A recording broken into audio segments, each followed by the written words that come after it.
in the southern Zhao kingdom, to the north. Each winter, the southern Zhao kingdom unveils its most exquisite visage. Flurries of pristine snow descend gracefully, cloaking the flora and architecture in a breathtaking white.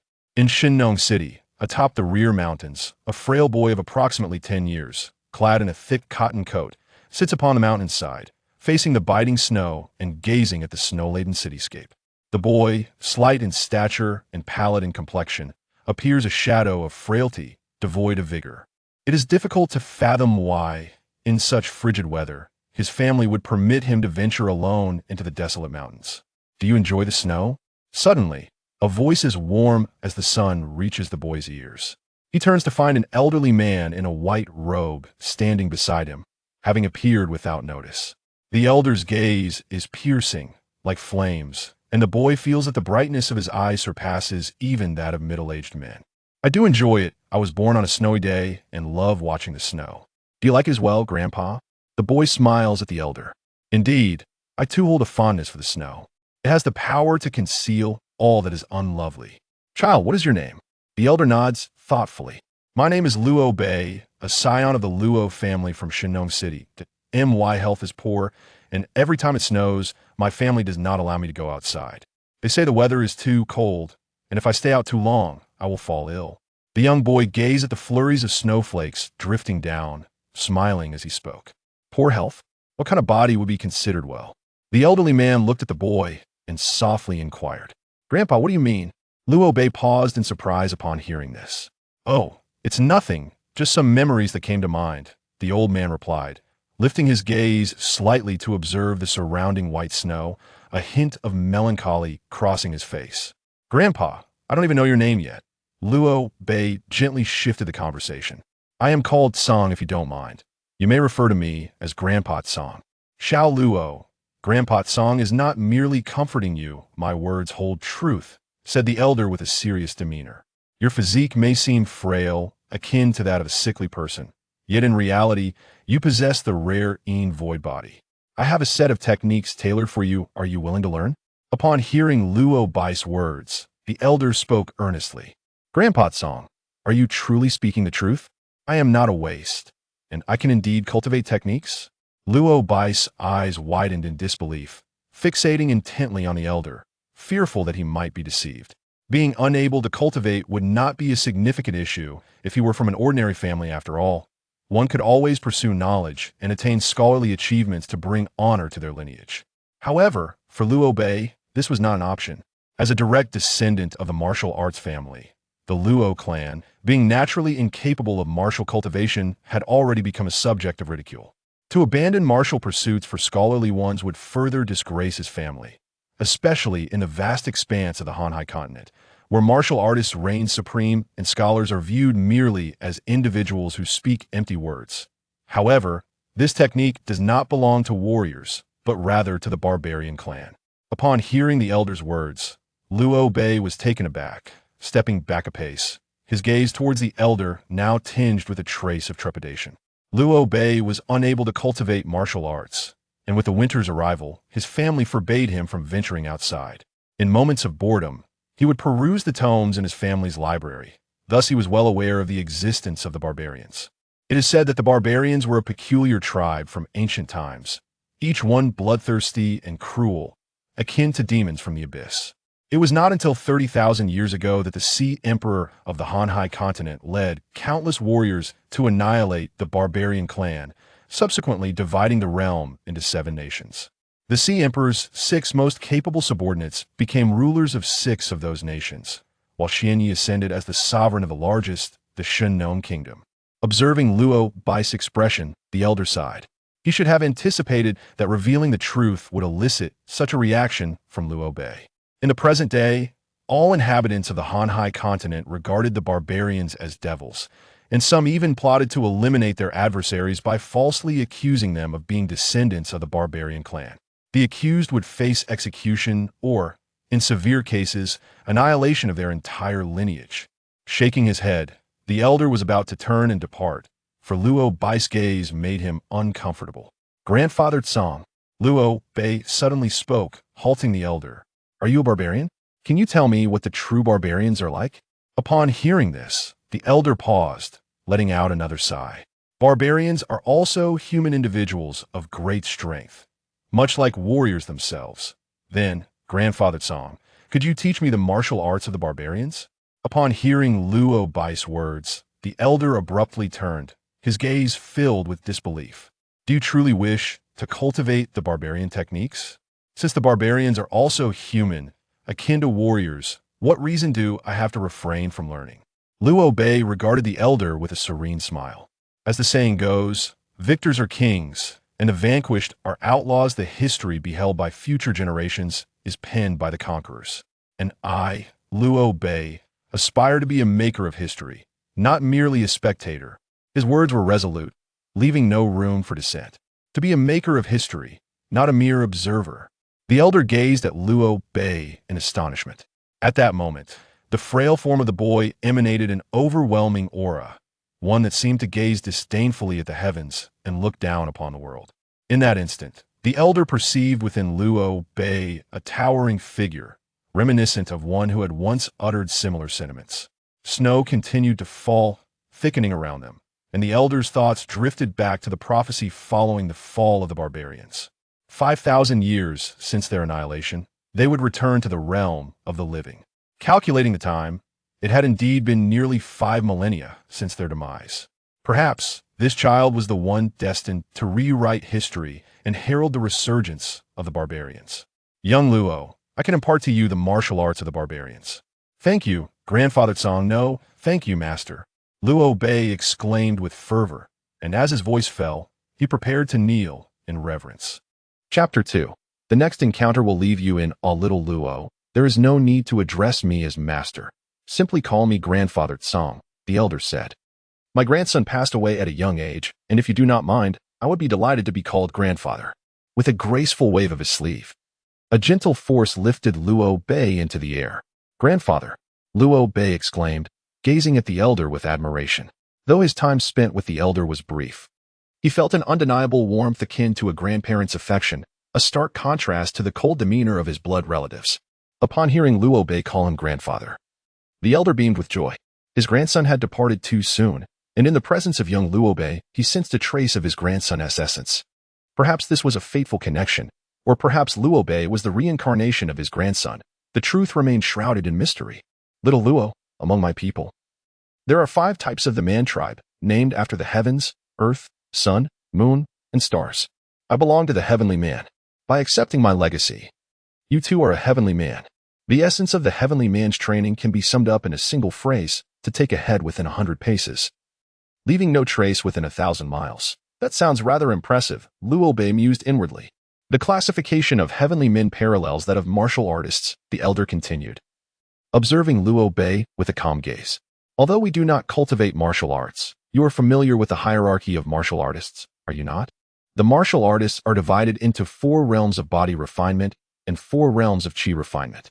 The 4 realms of body refinement are refining the body, opening the meridians, transcending the ordinary, and forging the bones.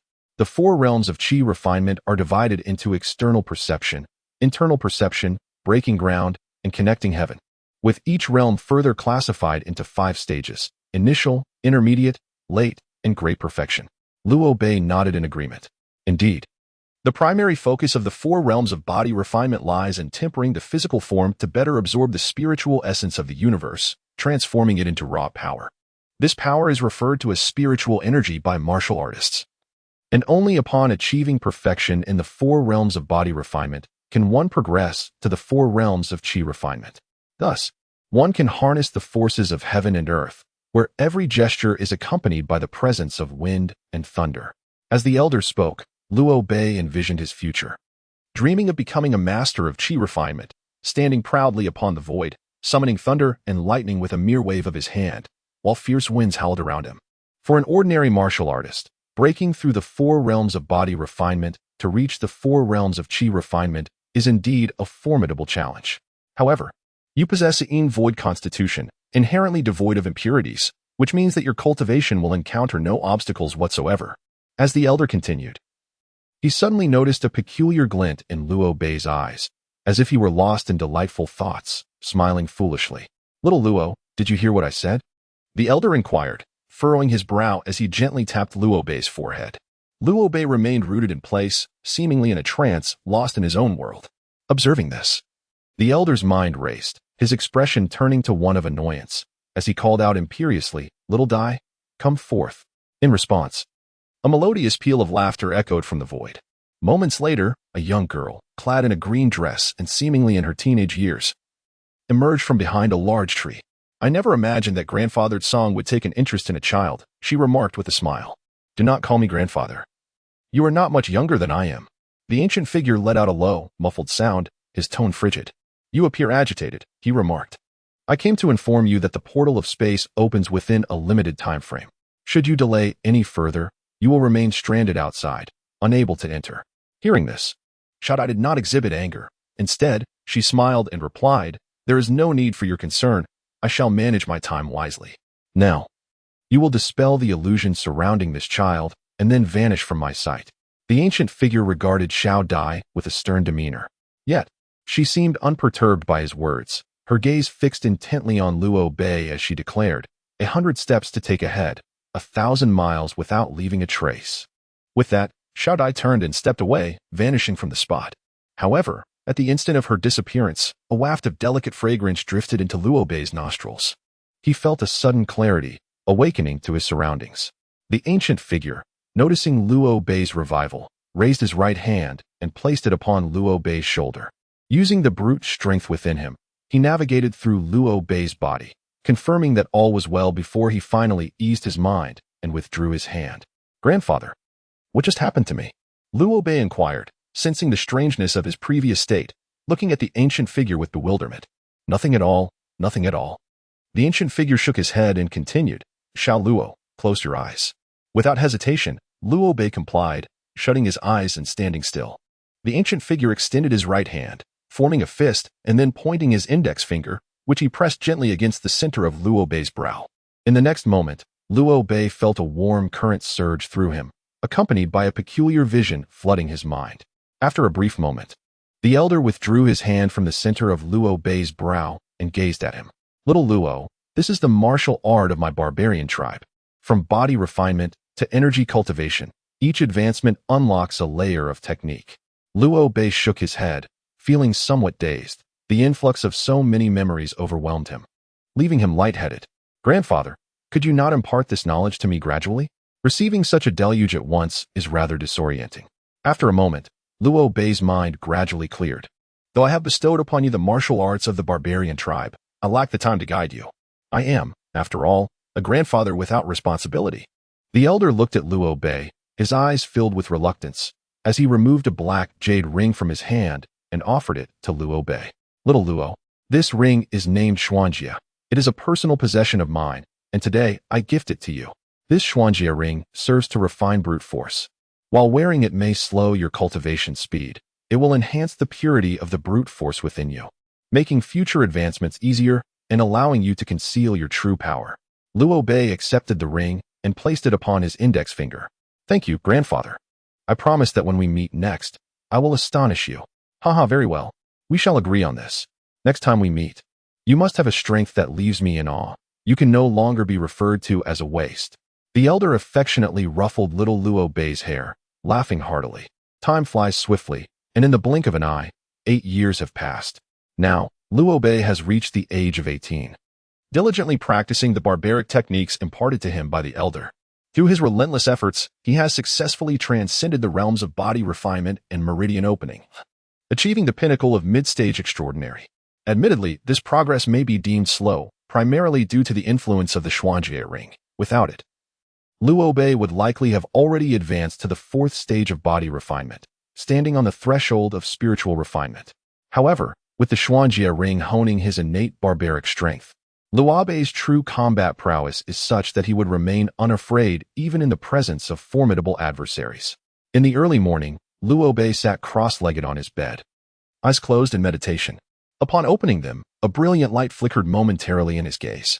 With a single wave of his hand, a gentle breeze caressed a nearby flower pot, which emitted a soft cracking sound, yet upon inspection, showed no signs of damage. Just then, a knock resounded at the door, followed by a melodious voice from outside. Luo Bei Gij, it's time to rise. Today is your coming-of-age ceremony. Upon hearing this voice, a smile graced Luo Bei's lips. Ah, it's Luoner. Come in. I've been awake for quite some time. With a creak, the door swung open, revealing a lively and charming young girl, exuding the essence of youth. As she dashed into Luo Bei's room, this girl was none other than his younger sister, Luo Lan. Chapter 3. The Shattered Egg. Luo Lan, at the age of 16, possessed skin as fair as snow and delicate features. Her pair of enchanting eyes sparkled like the vast expanse of the starry sky. Though still youthful, it was evident that she was destined to be a beauty. Not only that, but Luo Lan is also the pride of the Luo family. Having already reached the late stage of bone transformation 2 years ago, behind Luo Lan stood a youth of amiable appearance, adorned with a gentle smile. Around 20 years of age, this young man is Luo Bei's cousin, named Luo Ku, possessing striking looks and formidable strength, known for his gentle demeanor, which endears him to the elders of the Luo family. Ah, brother Luo Ku has also come. Upon seeing Luo Ku, Luo Bei exclaimed with a smile, "You've emerged from seclusion." Luo Ku had reached the initial stage of bone transformation at his coming-of-age ceremony at 18 and ascended to the pinnacle of bone transformation a year ago. He began his retreat a month ago, aiming to break through to the first stage of qi refinement, a feat that, under normal circumstances, would be improbable within such a short span. Indeed, I emerged because the seclusion was rather monotonous, and I coincidentally arrived just in time for your coming-of-age celebration. Hearing Luo Bei's words, Luo Ku smiled lightly and shook his head. Brother Luo Ku is fibbing. You clearly informed me before your retreat that you would notify me the day prior to brother Luo Bei's celebration. Luo Lan candidly exposed Luo Ku's little deception without hesitation. Luo Bei gazed at Luo Ku, his starry eyes filled with gratitude. Breaking through the bottleneck during seclusion is a significant endeavor, and it is rare to pause midway. Luo Ku must have been concerned that no one would attend Luo Bei's coming-of-age ceremony, fearing it might be lackluster. Thus he emerged early to show his support. Thank you, Luo Bei finally managed to say after a moment, his heartfelt gratitude impossible to convey fully in mere words. Though it was only 2 words, the depth of this bond would forever be etched in Luo Bei's heart, never to be forgotten. All right, Luo Lan said, observing Luo Bei. Please refrain from looking at brother Luo Ku with such a sappy gaze. The scene was utterly nauseating. Nauseating? Just look at the gaze of Locke. Is it not even more? At that moment, Luo Bei gazed at Locke and suddenly chuckled. Luo Bei Gu. Luo Lan's cheeks flushed as she called out to him. It was clear to anyone with a semblance of intelligence that Luo Lan harbored feelings for Locke. As for Locke, Luo Bei was acutely aware of his affection for Luo Lan, yet Locke, with a shyness surpassing that of young maidens, found himself too bashful to voice his sentiments.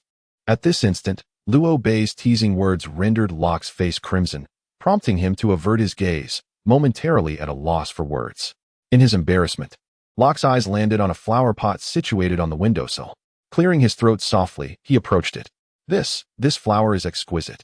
Locke refrained from touching the flower itself, resting his hand gently on the flower pot. In the next moment, an unforeseen event transpired. The pot emitted a series of cracking sounds before shattering into pieces. I did nothing. What is happening? Locke raised his brows in astonishment, staring at the fragmented pot. Oh, that pot was already broken, Luo Bei replied nonchalantly, fully aware that he had been the one to damage it. Oh, Locke nodded, lifting his gaze to Luo Bei. Let us proceed to the temple. If we delay, we shall surely incur the wrath of the Grand Elder. The Grand Elder of the Luo family, Luo Wuxian, had always harbored a dislike for Luo Bei, often seeking to trouble him for a singular reason.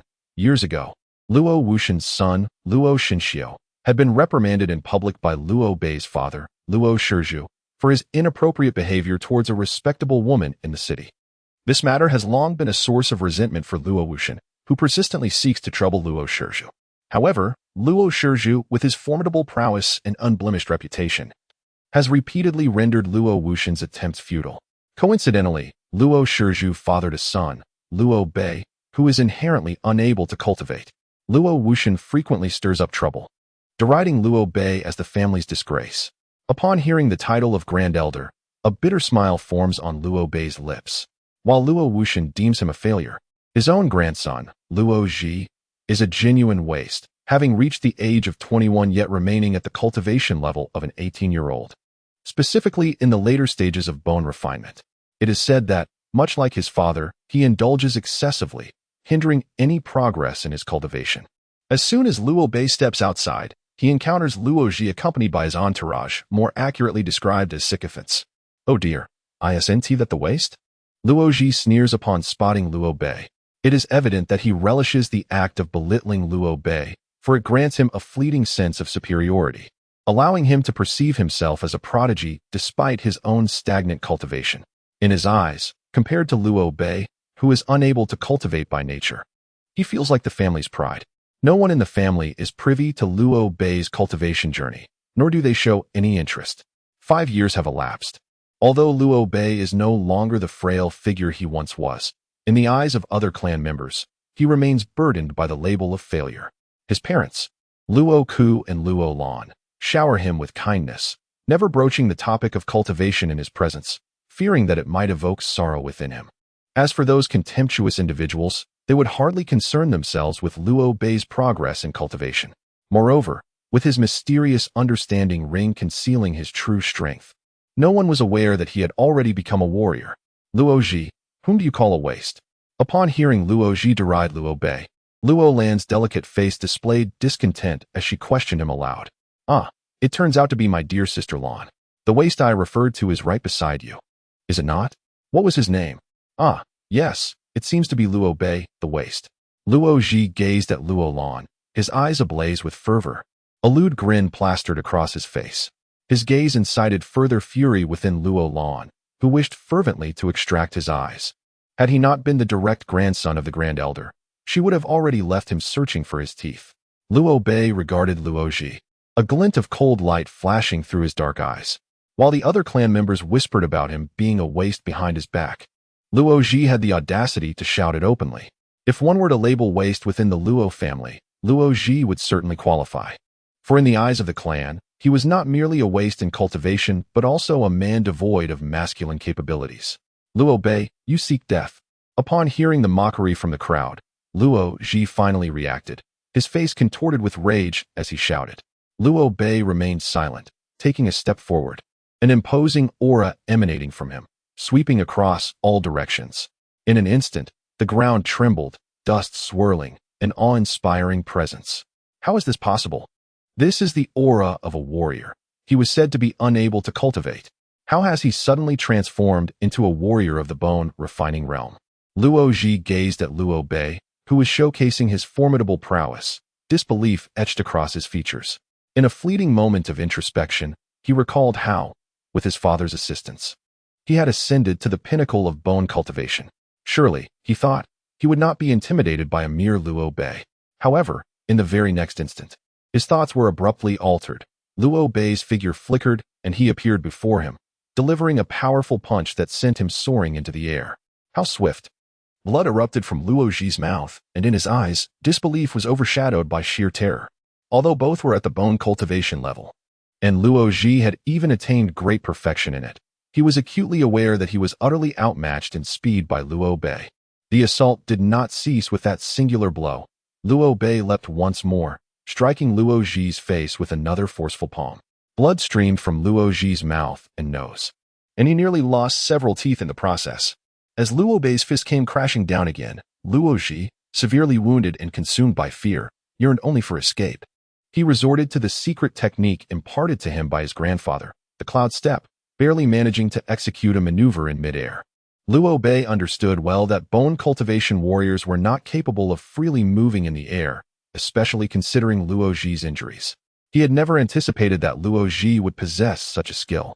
However, under the protection of the elder, Luo Ji had always been arrogant and overbearing, bullying whomever he pleased, which resulted in his scant practice of the cloud step. Now, in a desperate bid, he attempted to execute a move that should have allowed him to leap a distance of 10 feet, but instead, it devolved into a mere flip in place. By sheer coincidence, his torso managed to evade Luo Bei's assault, yet the unfortunate target between his legs met the full force of Luo Bei's fist. Luo Bei had not anticipated the situation. There was simply no time to retract his actions.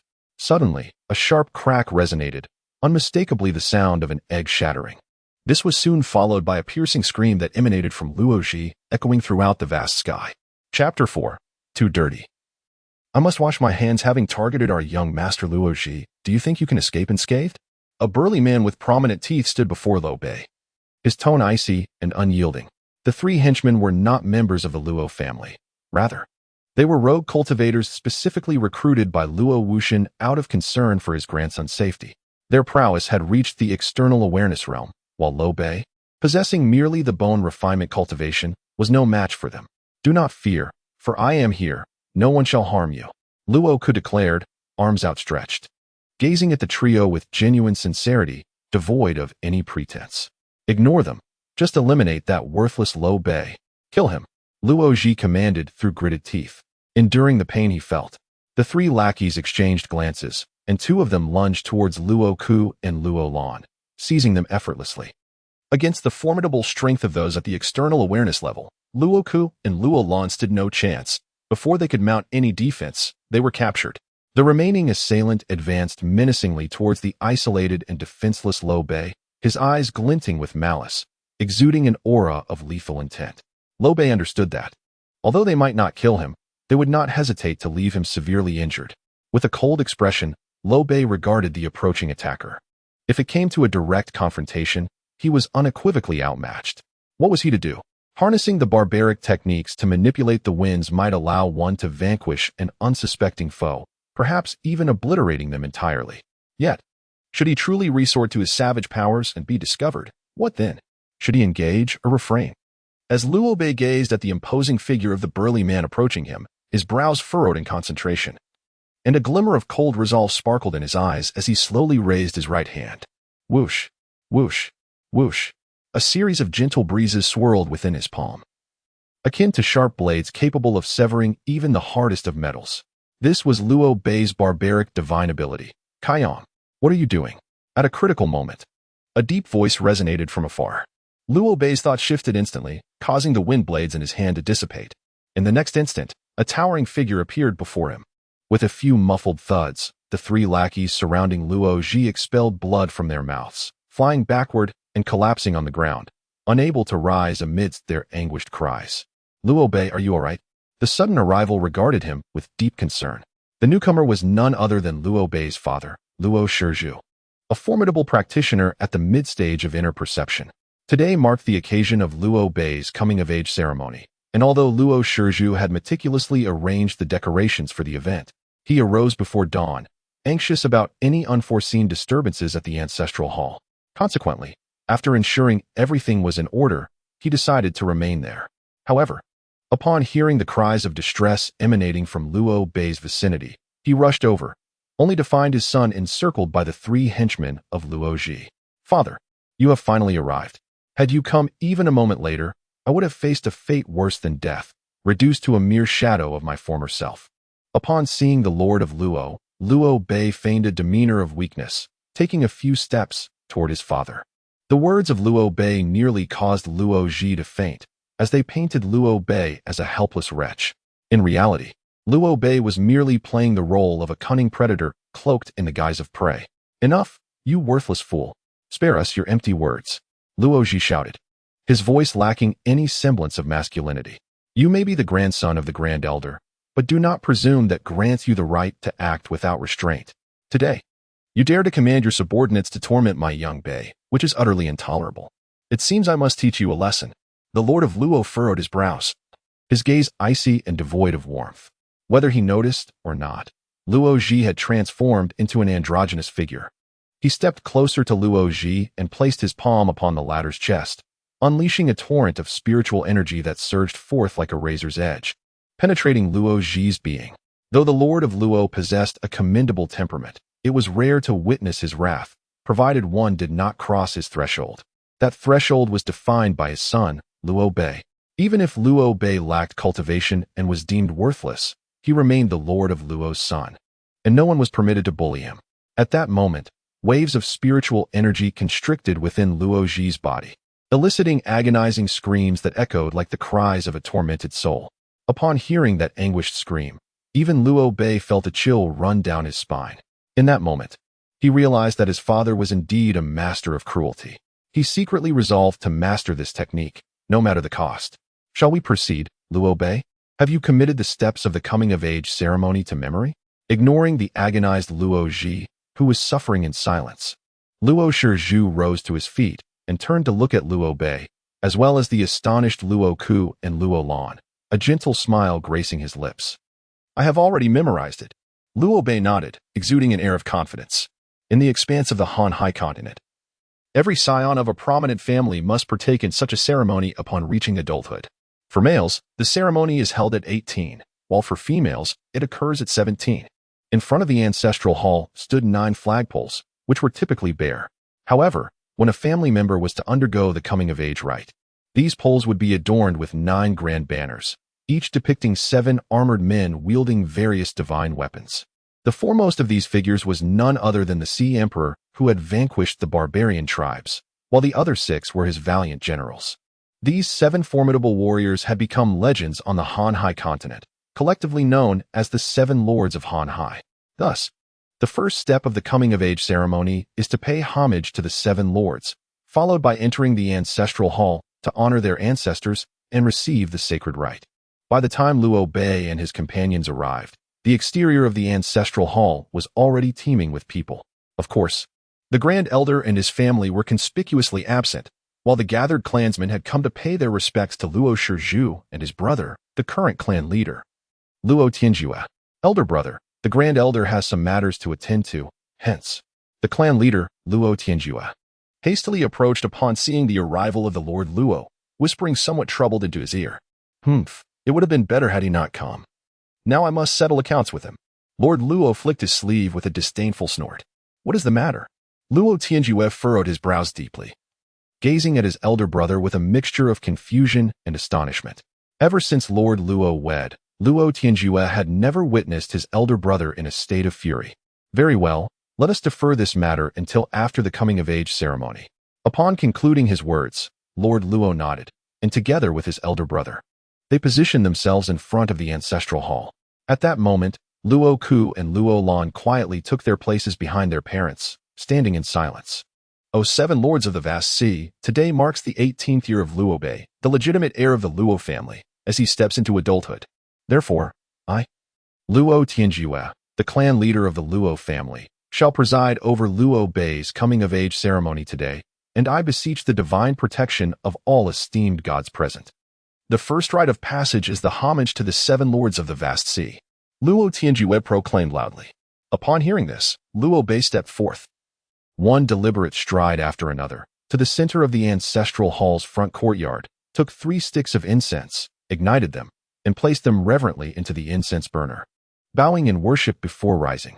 Subsequently, under the auspices of Luo Tianjue, Luo Bei proceeded into the ancestral hall to pay respects to his forebears. Chapter 5. The 3 surprises of the Luo family. As a descendant of the Luo family, one must naturally embody the spirit of a warrior. As the saying goes, a soldier who does not aspire to be a general is not a worthy soldier. A warrior who cannot partake in wine is deemed unqualified, thus. The second rite is to partake of strong spirits. Luo Bei listened to Luo Tianjue's ramblings, the corners of his mouth twitching, yet he dared not laugh. He felt utterly helpless. Drawing a connection between a soldier reluctant to become a general and a martial artist who cannot drink seemed rather far-fetched. After expressing his thoughts, a member of the Luo family approached, bearing a large bowl filled with a crimson and white concoction, placing it before Luo Bei. Even before tasting, the rich aroma of the potent liquor was evident. This beverage was an essential part of the coming-of-age ceremony, aptly named Song Hainan Air. Xiao Bei, considering your frail constitution, just a sip will suffice, the head of the Luo family remarked with concern. Upon hearing this, Luo Bei smiled and grasped the bowl. As a spirited young man, how could he possibly shy away from a single bowl of liquor? Without a moment's hesitation, he raised his head and drank the entire bowl in one go, savoring the taste as he licked his lips. Subsequently, he set the now empty bowl on the table, devoid of a single drop of liquid. After consuming the Song Hainan Air, Luo Bei felt a warm current flow into his dantian. It turned out that this liquor could enhance one's spiritual power. Regrettably, there was only this one bowl. If only there were several hundred jars, and if refined through the mysterious ring, he could surely reach the pinnacle of his potential, even step into the realm of bone transformation. Luo Bei mused within himself. Though he knew such thoughts were mere fantasies, as the entire Luo family possessed only 3 jars of this exquisite brew. "What is wrong with you all?" he inquired, noticing the astonished expressions on the faces of his relatives. "I must say, elder brother, Xiaobei truly lives up to your legacy. His drinking prowess surpasses even your own from years past. It is simply unbelievable."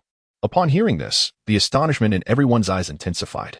Luo Tianjue was the first to react, turning to Luo Shizhu and inquiring, "Am I dreaming?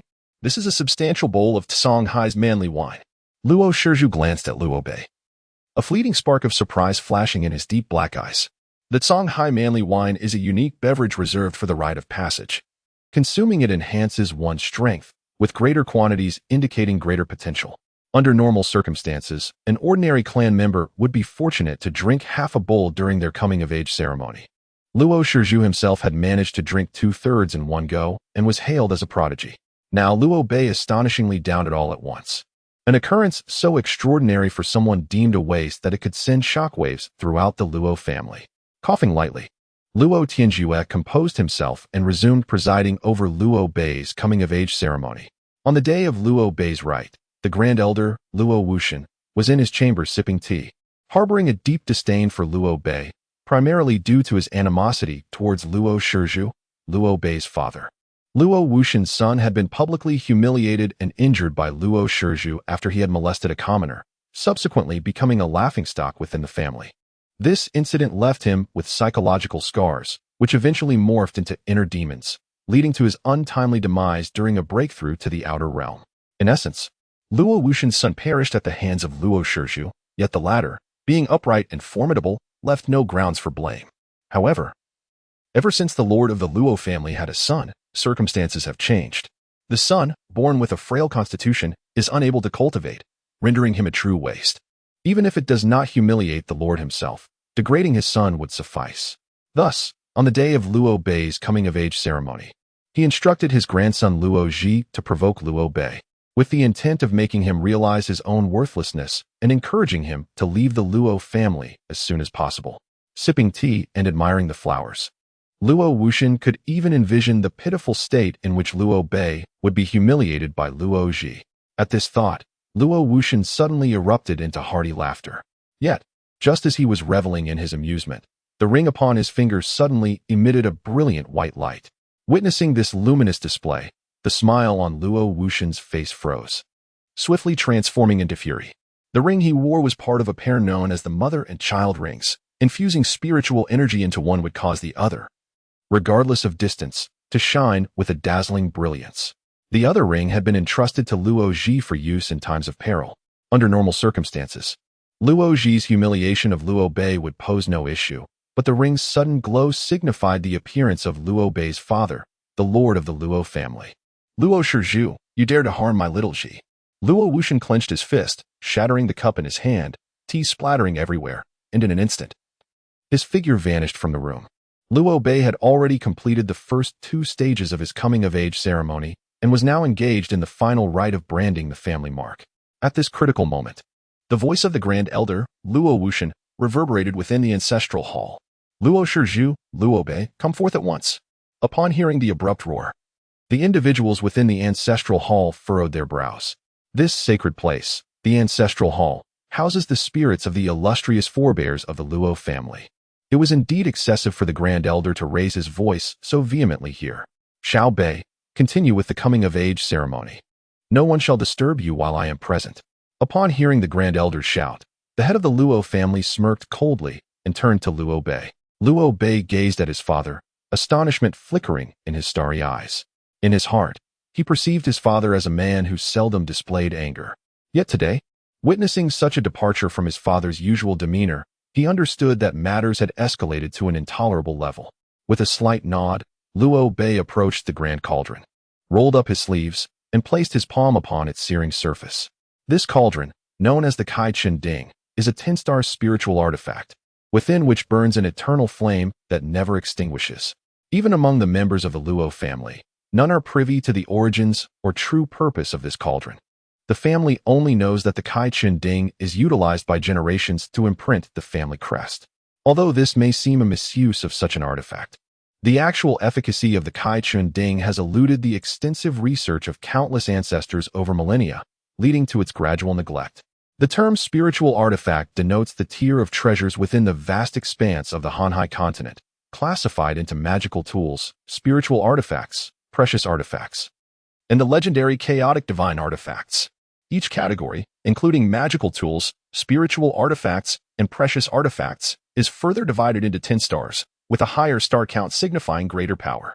In contrast, chaotic divine artifacts possess no such classification. It is said that there are 12 chaotic divine artifacts, each endowed with unique powers, thus rendering them unranked. Luo Bei placed his right hand upon the Kai-Chun cauldron, feeling its surface as cold as ice. From within the cauldron erupted 11 flames, resembling miniature fire dragons, which spiraled around his right arm. Witnessing this spectacle, the onlookers were struck with astonishment. The Kai-Chun cauldron not only served to brand the clan insignia, but also assessed an individual's potential. Typically, ordinary clan members would elicit 5 or 6 flames, while prodigies would produce 7 or 8. It was said that a paragon named Luo Chun emerged from the Luo family a millennium ago, who, upon touching the Kai-Chun cauldron, summoned 10 flames. Ultimately, Luo Chen's cultivation surpassed the 4th realm of divine refinement, reaching an unknown higher state. Today, however, this so-called family waste, Luo Bei, astonishingly manifested 11 flames, surpassing even the legendary Luo family's foremost prodigy by 1. In that moment, the crowd's perception shifted. Luo Bei was no mere waste. He was, in truth, a monster. The 11 flames coalesced upon Luo Bei's arm, forming what appeared to be a crimson gauntlet. At that instant, the Grand Elder, Luo Wuxian, appeared before the ancestral hall. Upon his arrival, he beheld Luo Bei's back, unaware that Luo Bei had summoned 11 flames from the Kai-Chun cauldron. Without uttering a word, Luo Wuxian unleashed a powerful punch toward Luo Bei's back, a blow imbued with immense force. If it were to connect, it would not only be fatal, but would also shatter Luo Bei's bones, rendering him a true cripple.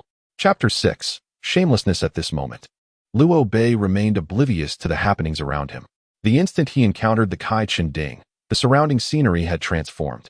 Fire, an endless sea of flames engulfed him, and Luo Bei regarded his surroundings with utmost caution. He was uncertain whether every member of the Luo family, upon marking the clan insignia, would find themselves in this fiery expanse. The flames around him seemed to exist in tangible reality, and he felt waves of scorching heat assaulting him from all directions, causing beads of sweat to cascade down his body. Where am I, and how do I escape? Luo Bei surveyed his surroundings, his brows slightly furrowed. Suddenly, blood-red iron chains surged forth from the inferno, binding his limbs with unyielding force. Startled, Luo Bei was enveloped by a profound sense of impending peril. He struggled desperately, yet no matter how fiercely he fought, he could not budge the chains an inch. Abruptly, a sound reminiscent of birdsong echoed through the air, and as this melody resonated, the flames before him surged, crashing towards Luo Bei with ferocity. As the fiery waves drew nearer, he felt no shadow of doubt. Should he be engulfed by this blaze, he would be reduced to mere ashes in an instant. Struggle, a fervent struggle. Luo Bei summoned every ounce of strength within him, exerting even the force of desperation. Yet the 4 crimson chains remained steadfast and unmoving. The waves of fire descended upon him, swallowing Luo Bei into the sea of flames, rendering him invisible. In the face of this dire crisis, an unexpected turn of events unfolded. A whirlwind erupted from within Luo Bei, dispersing the fiery sea in all directions, revealing him nearly consumed by the flames. Upon the index finger of Luo Bei, the Xuanjie ring emanated a dazzling white radiance, enveloping him in its luminescence. Within this brilliance, the 4 crimson iron chains binding Luo Bei shattered and dissipated. Unexpectedly, this Xuanjie ring not only has the capacity to condense brute force, but also saved my life. I am left to ponder what other abilities this ring may possess that remain undiscovered. Having weathered the crisis, Luo Bei gazed at the ring adorning his finger and exhaled deeply. As his voice echoed, the tempest transformed into a tornado, encircling him at its core, while the surrounding flames were irresistibly drawn towards the vortex.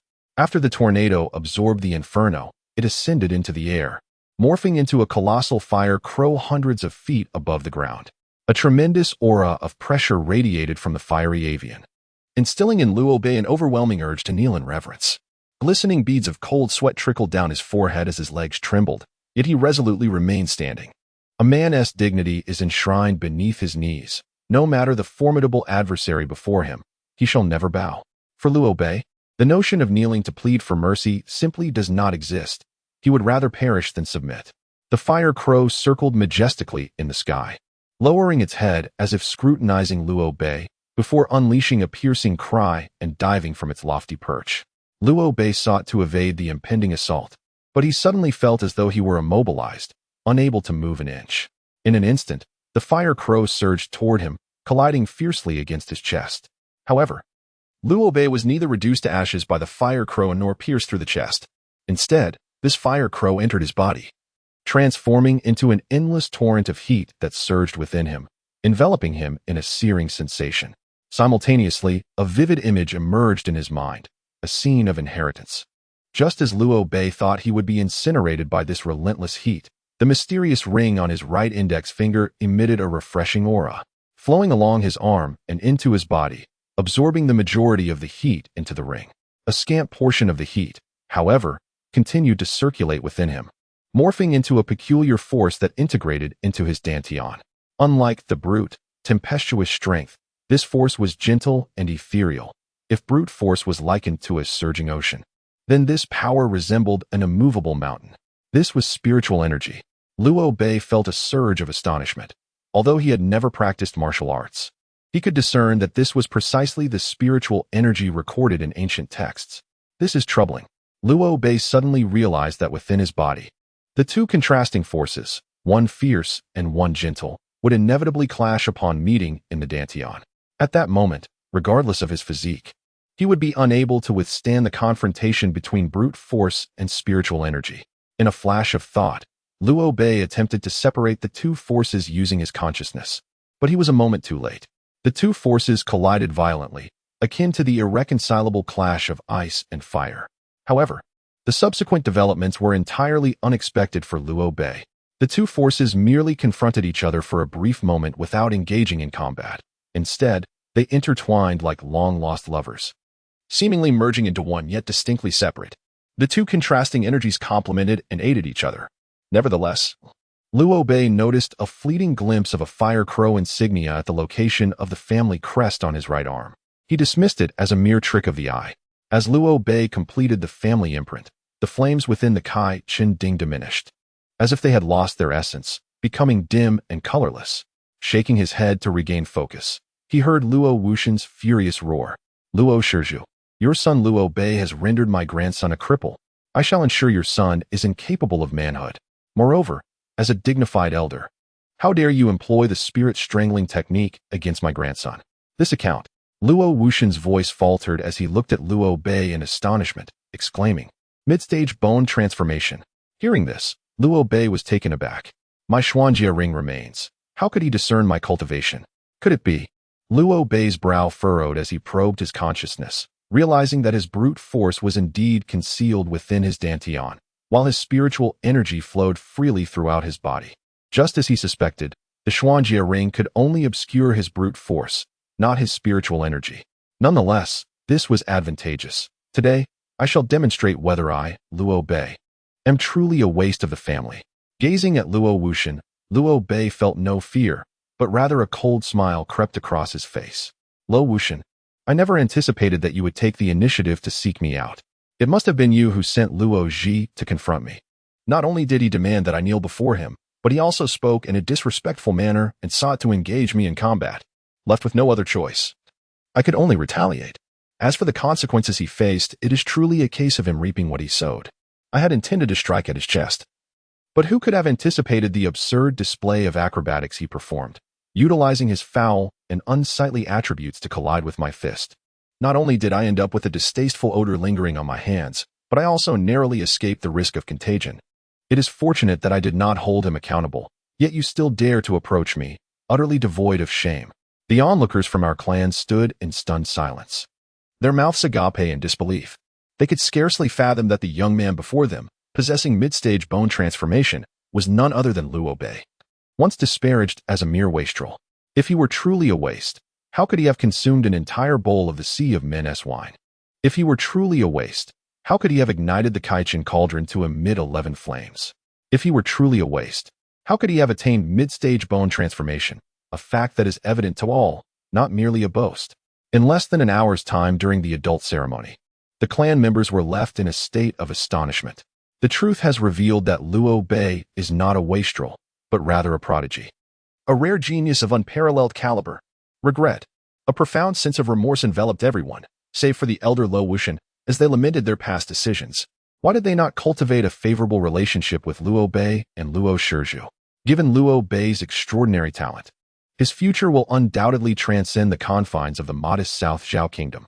Even in this era of peace, his capabilities are sufficient to send ripples across the entire Hanhai continent.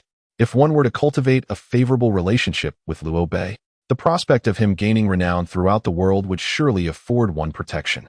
Yet, among the crowd, aside from Luo Ku and Luo Lan, none offered him concern or camaraderie during his times of being labeled a waste. Instead, they mocked him behind his back, lamenting their past choices. However, an opportunity has now arisen to foster a bond with Liu Bei, as Luo Wuxian seeks to trouble him once more, extending a hand to assist Liu Bei. Though it may incur the ire of the Grand Elder, would undoubtedly engrave a profound gratitude in Liu Bei's heart. As for the repercussions Luo Wuxian may face for antagonizing Liu Bei, it is only a matter of time before he is cast aside. Aligning with the Grand Elder is akin to descending into the abyss, while standing with Liu Bei might very well lead to ascension. In the eternal dichotomy of heaven and hell, the choice is clear to any discerning mind. Thus, when Liu Bei unveils his strength, the clansfolk have already made their choice to support Liu Bei.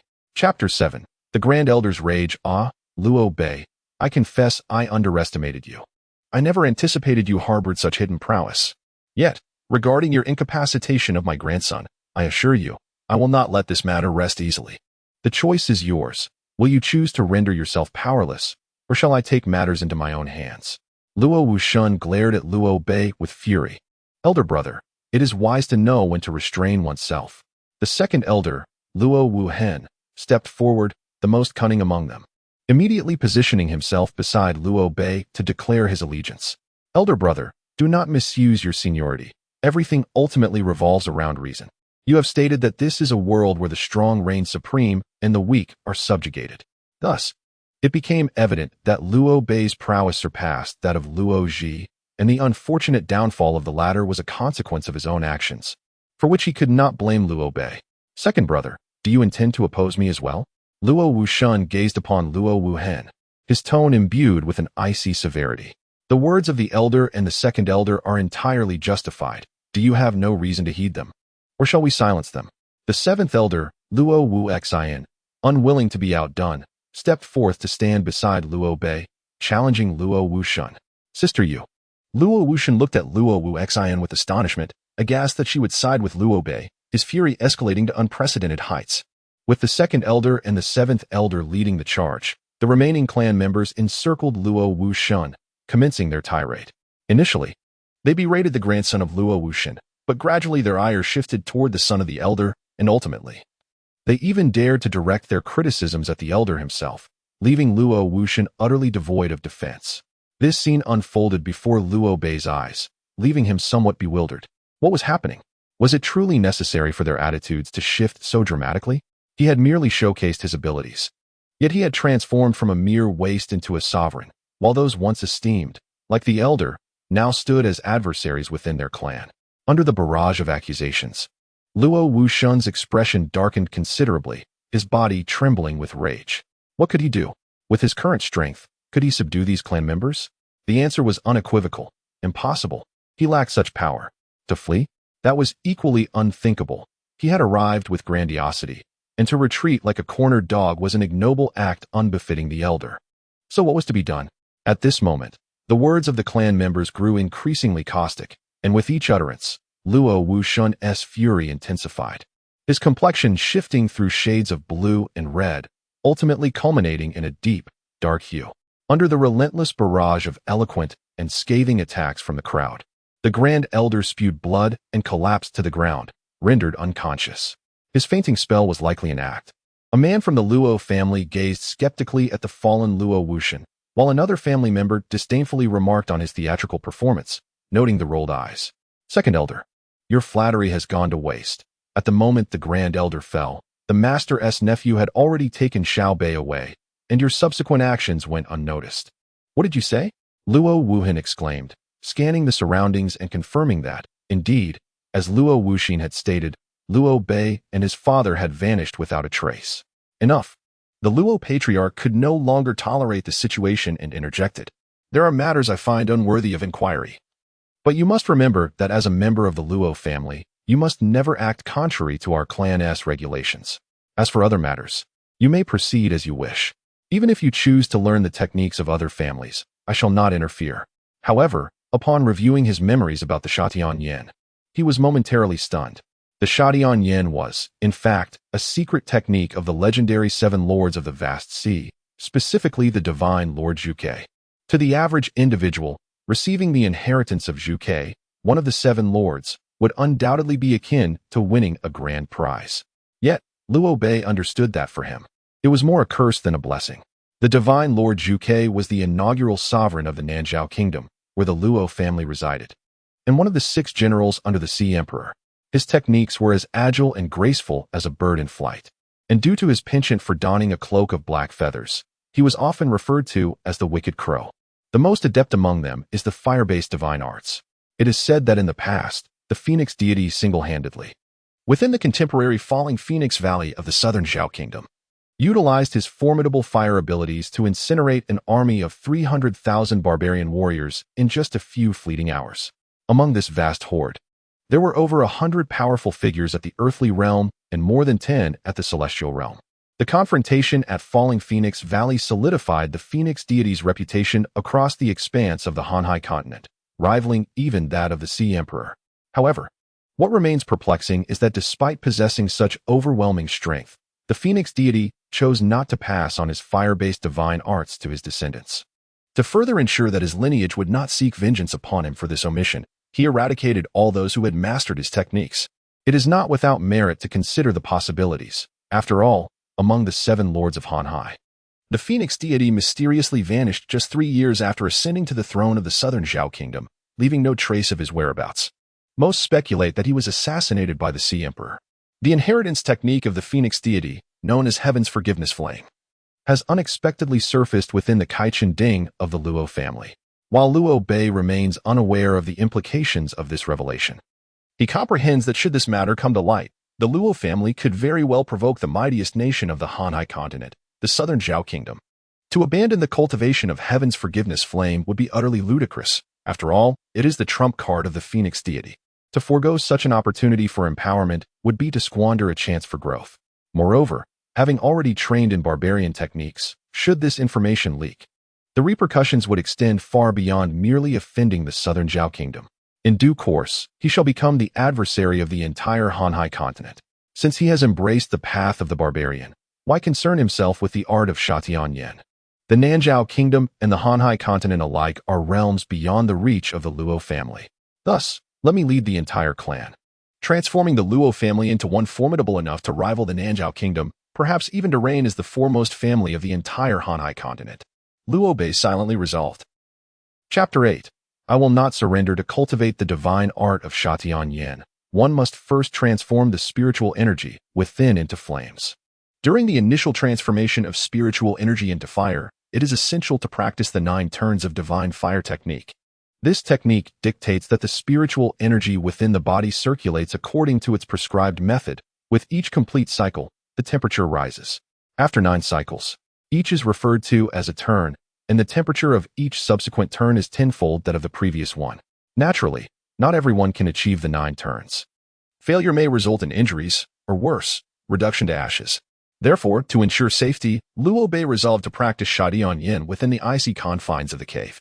Upon arriving at the icy cavern at the back of the Luo family's estate, Luo Bei felt a wave of chill wash over him, causing him to shudder involuntarily. He stepped slowly into the cave, closed the door, and settled into a cross-legged position to begin his cultivation of Shatian Yen. Following the recorded method, he directed his spiritual energy to circulate for 1 complete cycle, and he gradually sensed the warmth of the energy intensifying within him. However, this level of heat was still easily bearable for Luo Bei, and he proceeded to initiate the 2nd cycle. As the second week of celestial operation came to a close, the temperature of spiritual energy within Liu Bei's body surged tenfold. This abrupt increase in temperature made him feel as if his internal organs were being scorched by flames, causing him immense discomfort. Gritting his teeth, Liu Bei consciously slowed the circulation of his spiritual energy, allowing himself to gradually acclimate to the rising heat. However, once he adapted, the spiritual energy had already entered its third week, and the temperature escalated once more by another tenfold. The intense heat enveloped him. Had he not been situated within an ice cavern, he feared that his own spiritual energy might consume him. Upon the completion of the fourth week, strands of crimson radiance flickered around Liu Bei, reminiscent of dancing flames. His lips cracked, beads of sweat dripped from his brow, and the scorching heat radiating from him began to melt the ice surrounding him. By the end of the fifth week, the red luminescence transformed into a verdant glow. Sweat poured down his face, and blood trickled from the corner of his mouth, causing the century-old ice within the cavern to dissolve into water. At this moment, the chilling effects of the ice cavern significantly diminished, while the temperature of the spiritual energy within Liu Bei soared another tenfold, instilling in him the harrowing sensation that he might soon be reduced to ash. After the sixth week of operation, the verdant light shifted to a deep azure, and the ice cavern felt akin to a vast furnace, suffused with oppressive heat that made breathing laborious. Liu Bei sensed that he was nearing his limits. As the seventh week concluded, the radiance enveloping him turned violet. The temperature of his spiritual energy, having surged 7 times, became unbearable, and he abruptly expelled a mouthful of blood, losing control of the spiritual energy that began to surge chaotically within his body. Suddenly, a radiant white light emanated from the Xuanjie ring on Liu Bei's index finger, enveloping him entirely. A refreshing sensation spread throughout his body, alleviating the intense heat within him. Liu Bei furrowed his brows, striving to control the chaotic spiritual energy within as he continued his cultivation. Upon completing the 8th cycle, the luminescence surrounding him transformed into a deep black hue, and the temperature within his body surged tenfold, rendering even the Xuanjie ring incapable of mitigating the heat. Is this the limit? Under the searing temperature, his consciousness began to blur. He bit down on his tongue, the pain jolting him back to clarity. I will not yield. Gritting his teeth, Liu Bei commenced the 9th cycle, the final one. Upon completion of the 9th cycle, the black radiance converged back into his body, and the temperature inside and outside him gradually diminished. I am fine. Liu Bei gently shook his head, his voice hoarse and harsh, startling even himself with its sound. Liu Bei, have a sip of water, Locke said, bringing forth a cup and offering it to him. Liu Bei reached out to accept it, only to discover that his entire body was in excruciating pain, prompting a soft groan to escape his lips. Do not move. The Lord of Luo hastily took the cup from him and carefully lifted Liu Bei, helping him drink the water. Xiaobei, the third elder has examined your injuries and stated that your forced cultivation has damaged your meridians and acupoints. Remember, cultivation cannot be rushed. Had it not been for someone witnessing water flowing from the ice cavern, no one would have found you. Brother Liu Bei, what were you doing in the ice cavern? Luo Lan inquired with a hint of curiosity in her voice as she looked at him. Unbeknownst to you, the mystical prowess you possess has managed to melt the ice within the frigid cave. This remains a secret, which I shall reveal once you wed Brother Locke. After a moment of hesitation, Liu Bei jested. Liu Bei, you. Upon hearing this, Locke's cheeks flushed crimson, and in his embarrassment, he turned away, unable to meet Luo Lan's gaze. Luo Lan's face also tinged with a rosy hue, however, beyond her shyness. Her eyes bore a hint of indignation as they regarded Liu Bei. At that moment, the voice of the second elder, Luo Wuhan, echoed into Liu Bei's chamber. Nephew, let us catch a glimpse of little Bei. I have brought a century-old ginseng. What use is a century-old ginseng? Sighed the head of the Luo family, his tone tinged with exasperation. They all heard of your fainting and rushed over to pay their respects. Yet, you truly have a remarkable reputation. Even the grand elder fainted. Yet not a soul came to inquire after his well-being. Such is the reality of these people. Liu Bei shook his head. Ever since the completion of his coming-of-age ceremony yesterday, the head of the Luo family had conveyed the astonishing feats Liu Bei had accomplished. Thus he understood why the demeanor of his elders towards him had shifted so dramatically. Subsequently, upon learning of Liu Bei's fainting in the icy cave, the clan members flocked to his residence, bearing gifts and seeking to inquire about his health, as if he had ascended to the status of their ancestor. In stark contrast, the Grand Elder, who had also fainted during the ceremony, received naught but a few servants and maidens to attend to him. Upon learning of Luo Bei's illness, all members of the Luo family rushed to visit him, while the Grand Elder, Luo Wuxian, nearly succumbed to another fit of rage. As the esteemed Grand Elder, not only had he lost face during Luo Bei's coming-of-age ceremony, but he had also fainted without receiving a single visitor. What was Luo Bei, after all? But a mere waste? Fainted, and yet the entire clan flocked to offer their condolences. Who truly holds the title of head of the Luo family? Chapter 9.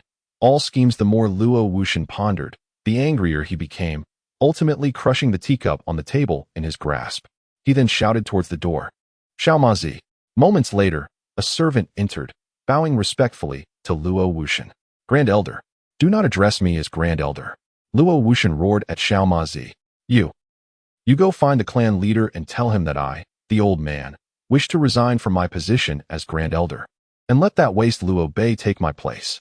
That would not be appropriate, Grand Elder, Xiaomazi replied, visibly troubled. Enough with your prattle. Hurry and go. Luo Wuxian raised his hand forcefully, smashing the table into splinters. Yes, I shall go at once. With that, Xiaomazi turned abruptly and dashed away. Luo Tianjue, I shall see whether you prefer me as your Grand Elder or that waste Luo Bei. Upon hearing Xiaomazi's words, Luo Wuxian clenched his fists tightly, his nails digging deeply into his palms. Luo Tianjue, he bellowed, shattering a nearby chair into pieces, before spitting blood and fainting once more.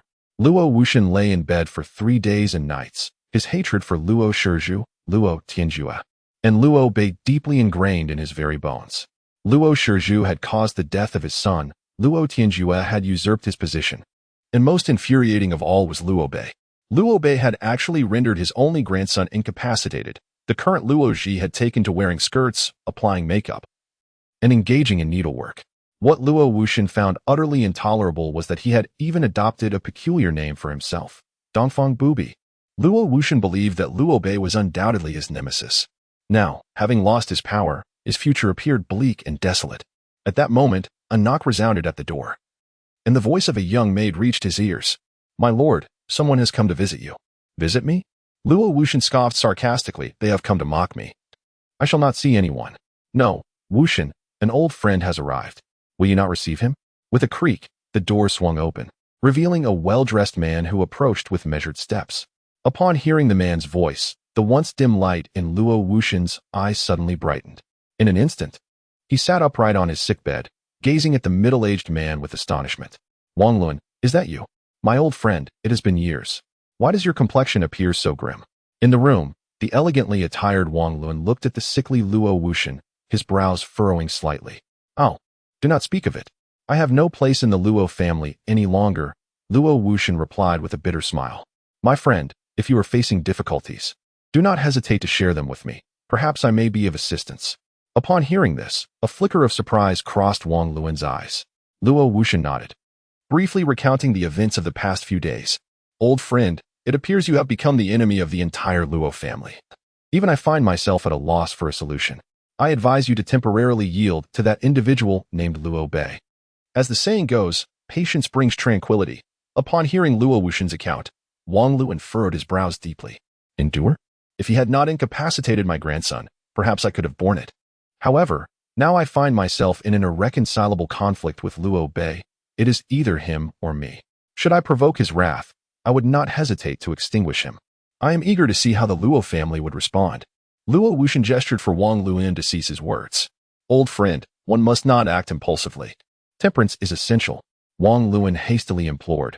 Luo Lun, have you not been immersed in court affairs? What brings you to my humble abode? Luo Wuxian took several deep breaths, striving to regain his composure. I nearly forgot. Wang Luan smiled wryly. I came to your family for.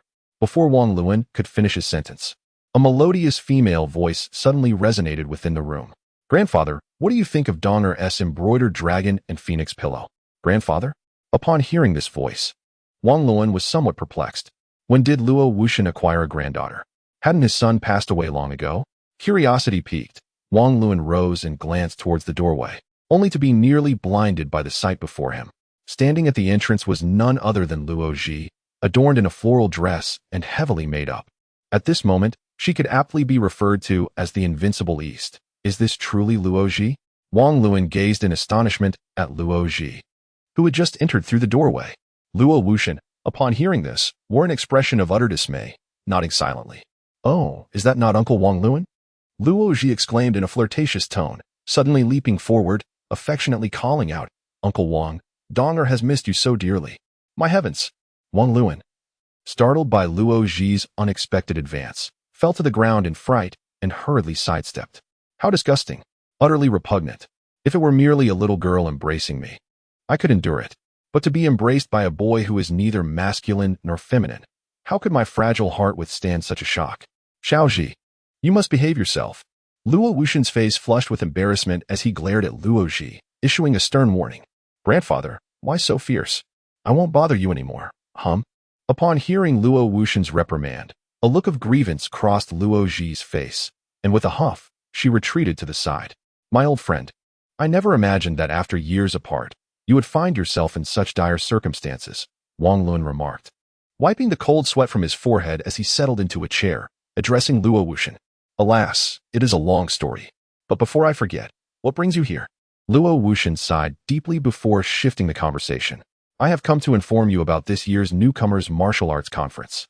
Those who secure a position in the top 4 will gain entry into the foremost sect of Nanjiao, thus becoming disciples. If that occurs, your Luo family shall ascend to greatness, so you must strive with all your might this time." Chapter 10. The Newcomer Martial Arts Tournament. Wang Luan announced this delightful news. The Newcomer Martial Arts Tournament, held once every decade, is a competition aimed at young martial artists, open to participants under the age of 20, regardless of nationality or background. Those who secure a position among the top 8 will be rewarded generously. The foremost sect of the Nanjiao Kingdom is named Zhangtian Sect, a national institution where its disciples are the elite of Nanjiao and even the entire Hanai continent. Indeed, Zhangtian Sect ranks among the top 5 sects across the Hanai continent. Joining Zhangtian Sect is the aspiration of every martial artist from Nanjiao, for it is home to numerous royal and noble families. Establishing good relations there could offer even commoners a chance to ascend to greatness. The Newcomer Martial Arts Tournament. Upon hearing Wang Luan's words, Luo Ji suddenly cast aside the dragon and phoenix pillow he had been holding. "Xiaoji, what is the matter?" Observing this scene, Luo Wuxian furrowed his brows and inquired with curiosity. "The opportunity has come. The opportunity has come." Luo Ji's eyes sparkled with fervor as he repeated this phrase. "At long last, I have a chance to vanquish Luo Bei, haha. What did you say? Repeat that. I must have misheard," Luo Wuxian exclaimed, his heart racing with astonishment as he gazed at Luo Ji, fearing he had indeed misunderstood. Reflecting on it, this reaction was somewhat expected. Since awakening from his coma, Luo Ji had transformed into someone who only engaged in feminine crafts, embodying a rather androgynous persona. Initially, it was assumed that Luo Ji had relinquished any thoughts of vengeance. Yet it seemed he had just expressed a desire to eliminate Luo Bei once more. "Grandfather, you certainly did not hear incorrectly," Luo Ji remarked with a mysterious smile as he gazed at Luo Wuxian. "What do you think? My act is quite convincing, isn't it? Ever since you awakened from your coma, I realized that eliminating Luo Bei could not be approached directly. Therefore, I chose to feign a repulsive demeanor to bewilder our kin. However, I have been discreetly observing Luo Bei's actions, waiting for the opportune moment to rid myself of this worthless being. Now, that opportunity has finally arrived. A few days ago, Luo Bei sustained an inexplicable injury and has been in a coma within the icy caverns of the back mountain. It is said that in his eagerness to advance in his cultivation, he damaged his meridians and internal organs. Without several months of recuperation, a complete recovery is unlikely. The martial arts competition is set to take place next month. Once he participates, we can find a few individuals to dispose of him. I believe it would not be particularly challenging to eliminate an injured bone refinement realm martial artist." As his voice trailed off, Luo Wuxian and Wang Luan gazed at Luo Ji in astonishment. Before them stood not the frivolous young man they once knew, but a deeply calculating avenger. "Your suggestion, while intriguing, holds little feasibility," Luo Wuxian replied, shaking his head in disapproval. "The family would never permit a person with injured meridians to compete in such a significant tournament. However, interest will drive everything. Once they learn that reaching the top 4 would grant them entry into the Zhangtian sect, their resolve will waver. At that point, all it would take is a few encouraging words from grandfather, stating that if Luo Bei triumphs, our family would prosper. Given Luo Bei's character, I am certain he would participate, Luo countered, shaking his head with unwavering determination. Even so, I cannot guarantee that Luo Bei will encounter the individuals you have arranged. At this moment, Wang Luan suddenly spoke up, revealing the difficulties involved. This depends on Uncle Wang. Uncle Wang, as a member of the court, you must have a solution. Luo Ji glanced at Wang Luan, displaying a faintly amused expression. There is indeed a method, but the risks are substantial, and moreover, I lack sufficient funds. Wang Luan pondered for a moment before speaking. Wang Luan, state the amount you require, and I shall ensure it is gathered. Luo Wuxian gritted his teeth. 100,000 Hanhai coins. Without the slightest hesitation, Wang Luan uttered a staggering figure. The next day, in the Luo family's parlor, the 6 other elders of the Luo family sat alongside the clan leader, Luo Tianjue. I apologize for keeping everyone waiting. Wang Luan and Luo Wuxian entered the parlor, clasping their fists in greeting with a smile. Luo Wuxian, aside from the clan leader and the elders, no one else is permitted in the Luo family parlor. What brings you here? Therefore, I have received news that can enable your Luo family to thrive, and I have come to convey it. Wang Luan sat beside Luo Tianjue, speaking solemnly. May I inquire what news has reached you, Lord Wang, from the court? Luo Tianjue asked in a deep voice. In this year's newcomer martial arts competition, those who place in the top 4 will qualify for entry into the Zhangtian sect. Should your Luo family possess such a prodigy and gain entry into the Zhangtian sect, your entire clan will bask in its glory, Wang Luan stated plainly. I see. Luo Tianjue's eyes brightened. Thank you for the information, Lord Wang. There's no need for such courtesy. I wonder, has the patriarch of the Tianjue clan finalized the participants for the martial arts tournament? Wang Luan inquired with a smile, waving his hand dismissively. Our Luo family has only 2 prodigies under the age of 20. One is the direct descendant, Luo Ku, and the other is the collateral descendant, Luo Lan. Luo Tianjue replied with a nod, revealing no hint of concealment. How astutely the patriarch conceals the truth. Our clan evidently possesses another extraordinary talent, Luo Bei. Yet you fail to mention him. Are you perhaps considering sending Luo Bei to the formidable Shanhai kingdom? Luo Wuxian remarked with a cold smile, fixing his gaze upon Luo Tianjue. Regardless of the veracity of the rumors surrounding the Sea Emperor's alleged slaying of the vermilion bird deity, the discord between the Nanzhao kingdom and the Shanhai kingdom is undeniably real. Should the clan's prodigies be dispatched to the Zhangtian sect rather than to other great nations, it would render the family traitors to the Nanzhao kingdom. In such a case, traitors within the Nanzhao kingdom are likely to face the wrath of the royal family. I see, but this is only natural, as the Shanhai kingdom is the foremost power on the Hanhai continent. It seems the patriarch harbors ambitions of relocating the entire clan to the Shanhai kingdom. How enterprising indeed, Wang Luan added with embellishment. Upon hearing his words, Luo Tianjue's expression darkened instantly. The individual before him was part of the court, and should any misunderstandings arise, their entire Luo family could face annihilation. Chapter 11. What more do you wish to utter? Luo Bei gazed at his father, a sense of helplessness evident in his eyes.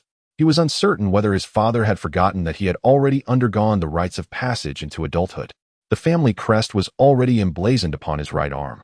Yet he was still treated as a child by his parents, which was quite vexing. Without further inquiries regarding Yu Zhu and Luo Ji's identities, Luo Bei gazed at Lord Luo Shi and spoke once more. Father, it seems we have no place to stay. There will be accommodations, Lord Luo Shi pondered. Let us disperse and search. If we wish to avoid camping outdoors for over 20 consecutive days, we must strive to find a suitable shelter. Please, esteemed guests. Wait a moment. The innkeeper of Tongfu Inn suddenly called out to Lord Luo Shi. If you find yourselves without a place to go, I suggest you consider the Yingzhan Inn located to the east of the city. It is said to have been reserved by a formidable individual, who has declared that those participating in the competition may seek refuge there, provided they can defeat his disciple. Should you succeed, you may enjoy free lodging.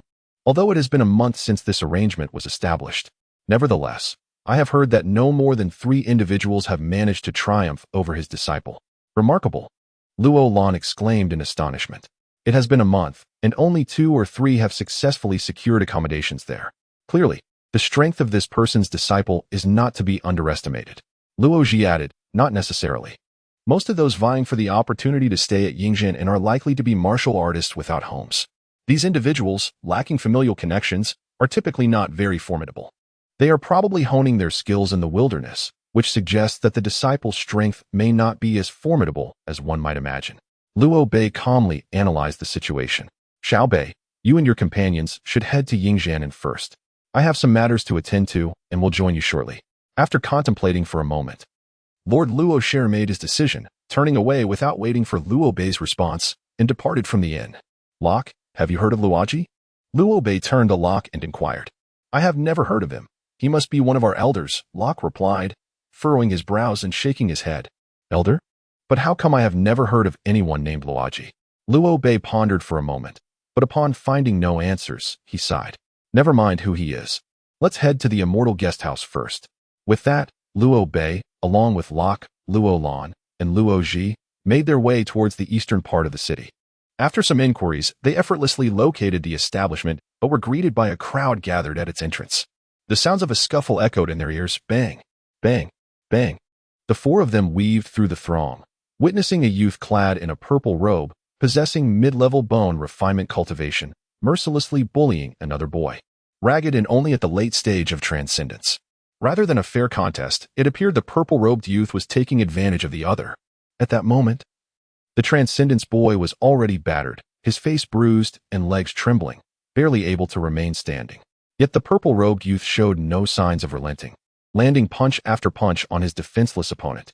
Meanwhile, on the second floor of the guest house, a well-dressed, fair-skinned youth sipped tea and applauded, as if he were merely enjoying a performance.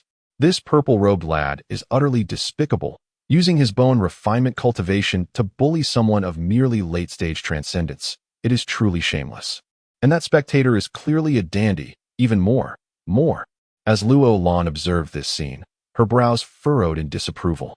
Casting a glance at Luo Ji standing beside Luo Bei, even more irritating than Luo Ji. Luo Ji was left speechless, caught in the crossfire even while lying down. He turned to Luo Lan, seemingly wanting to inquire why she would compare herself to him, luring those without shelter to the inn with the promise of free lodging only to beat them for amusement. These two individuals were utterly devoid of interest.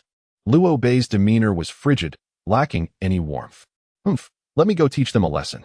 With an indignant huff, Luo Lan emerged from the crowd of onlookers.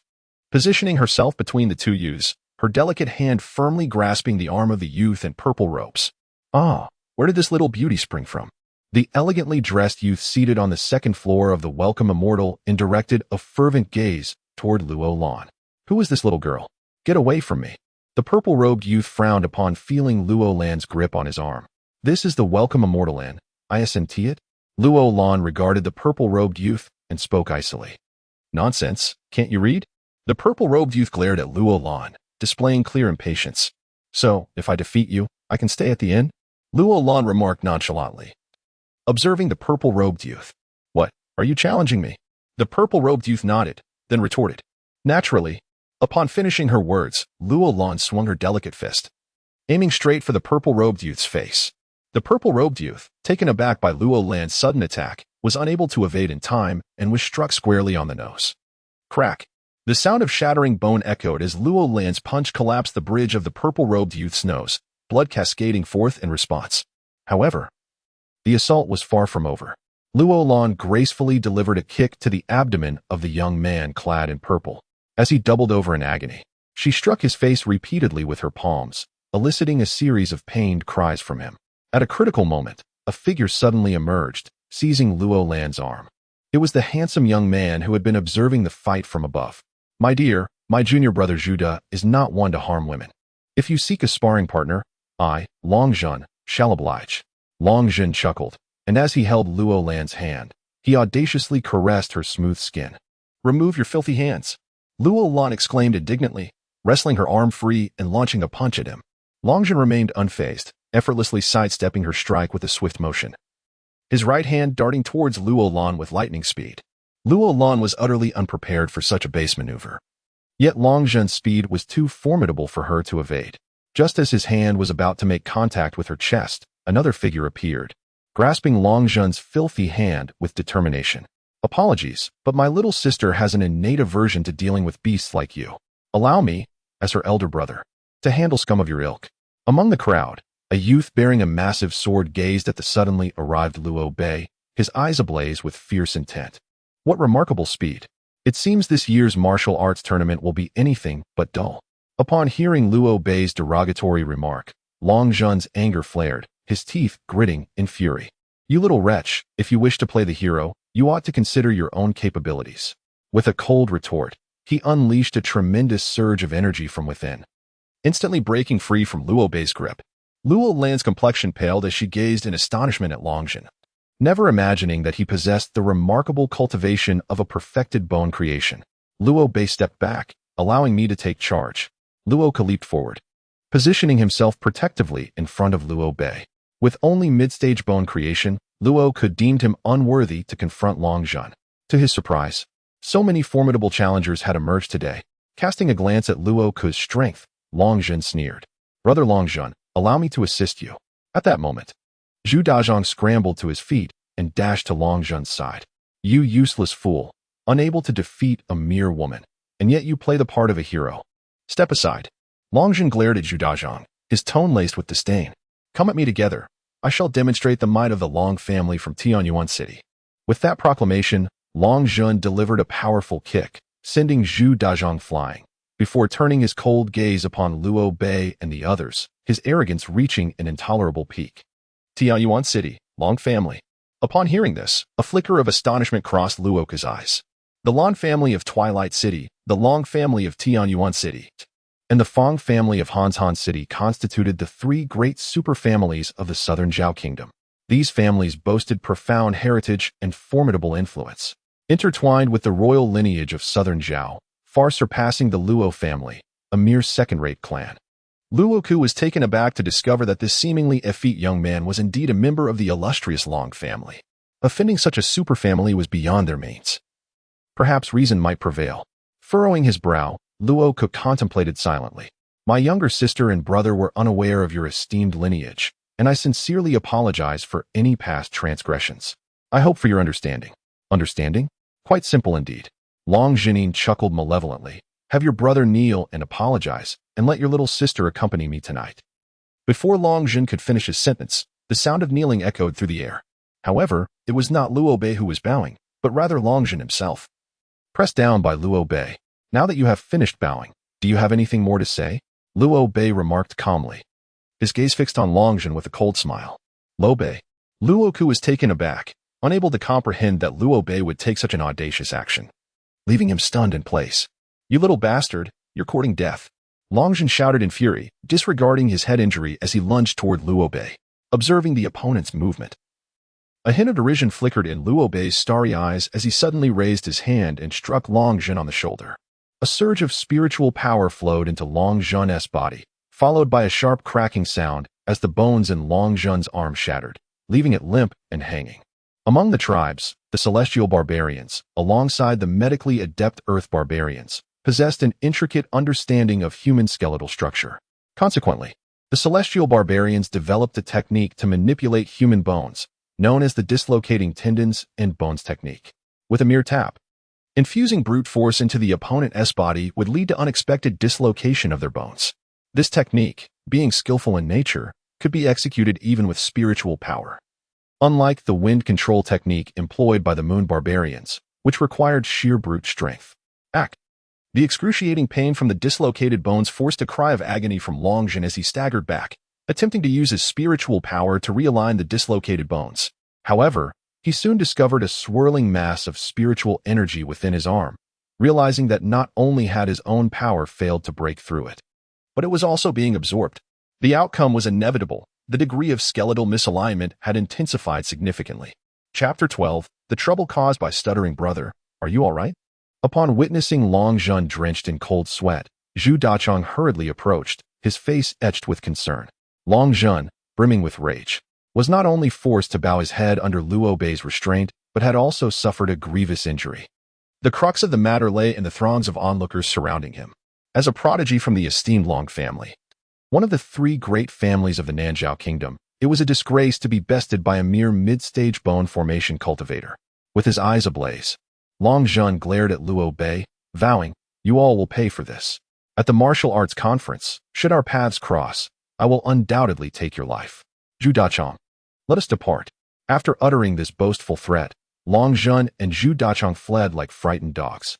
Having lost all dignity, Long Zhun felt compelled to leave the ancient inn, inadvertently granting an advantage to Luo Bei and his companions. Long Xiao, wait for us. Please, wait. As Long Zhun and Zhu Dachang made their hasty retreat, three youths in the early stages of the Transcendence realm emerged from the inn, calling out to the fleeing Long Zhun.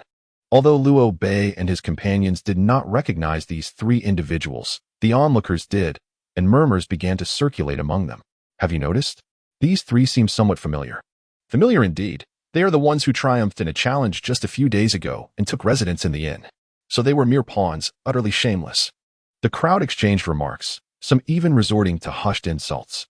As expected, with a cold snort, Luo Bei harbored disdain in his heart. They merely lured unsuspecting individuals to serve as living targets, deriving amusement from their plight. After driving Long Zhun away, Luo Bei strode confidently into the inn. The welcome immortal inn was, after all, a property monopolized by the Long family, and it stood as one of the premier establishments in Songlong City. Aside from Luo Bei and his companions, the place was devoid of any other patrons. The innkeeper, observing their entrance, wore a perplexed expression. It was well known that this inn had been reserved by the Long family, although Long Zhun had claimed that those who defeated Zhu Dazhong would be entitled to stay. Luo Bei and his companions had done far more than merely defeat him. They had clearly established enmity with the Long family, which the innkeeper had witnessed firsthand. At that moment, as the innkeeper, he found himself at an impasse, unsure whether to welcome Luo Bei and his companions or to remain distant, leaving him frozen at the counter, at a loss for what to do. Excuse me, innkeeper, what are you staring at? Luo Bei commanded, instructing his subordinates to prepare 4 guest rooms and arrange some food and drink. Approaching the counter, he addressed the plump, good-natured innkeeper, who looked flustered. With that, Luo Bei casually took a seat within the inn. Shortly thereafter, Luo Ku, Luo Lan, and Luo Ji followed suit. After a moment of contemplation, Luo Ku spoke up. Xiao Bei, are we truly going to stay at the Welcome Immortal Inn? What if Long Zhun sends someone to take revenge? Luo Ku, why are you so timid? Luo Bei retorted. Brother Xiao Bei, I believe Luo Ku has a point. After all, they are members of one of the 3 prominent families. We have offended them, and it would be wise for us to leave this place quickly. Upon hearing this, Luo Lan slightly nodded, a hint of concern flickering in her beautiful eyes. Leave? Why must we depart? Do you truly believe I am an impulsive and thoughtless individual? Since our opponents hail from one of the 3 prominent families, they will undoubtedly be more mindful of their reputation. They would not seek retribution simply because we bested them. Luo Bei observed the two, feeling both helpless and speechless. In matters such as these, one should not fear the improbable, but rather the possibility of the unexpected. What if Long Yi is akin to Luo Ji? What if Long Yi's elder mirrors the Grand Elder? What then shall we do? As Luo Ku pondered this increasingly troubling scenario, he urged Luo Bei to vacate the premises. Why must you drag me into this? What have I done to deserve such treatment? Luo Ji fumed silently at Luo Ku's words. Rest assured, the 3 prominent families have always engaged in both overt and covert conflicts.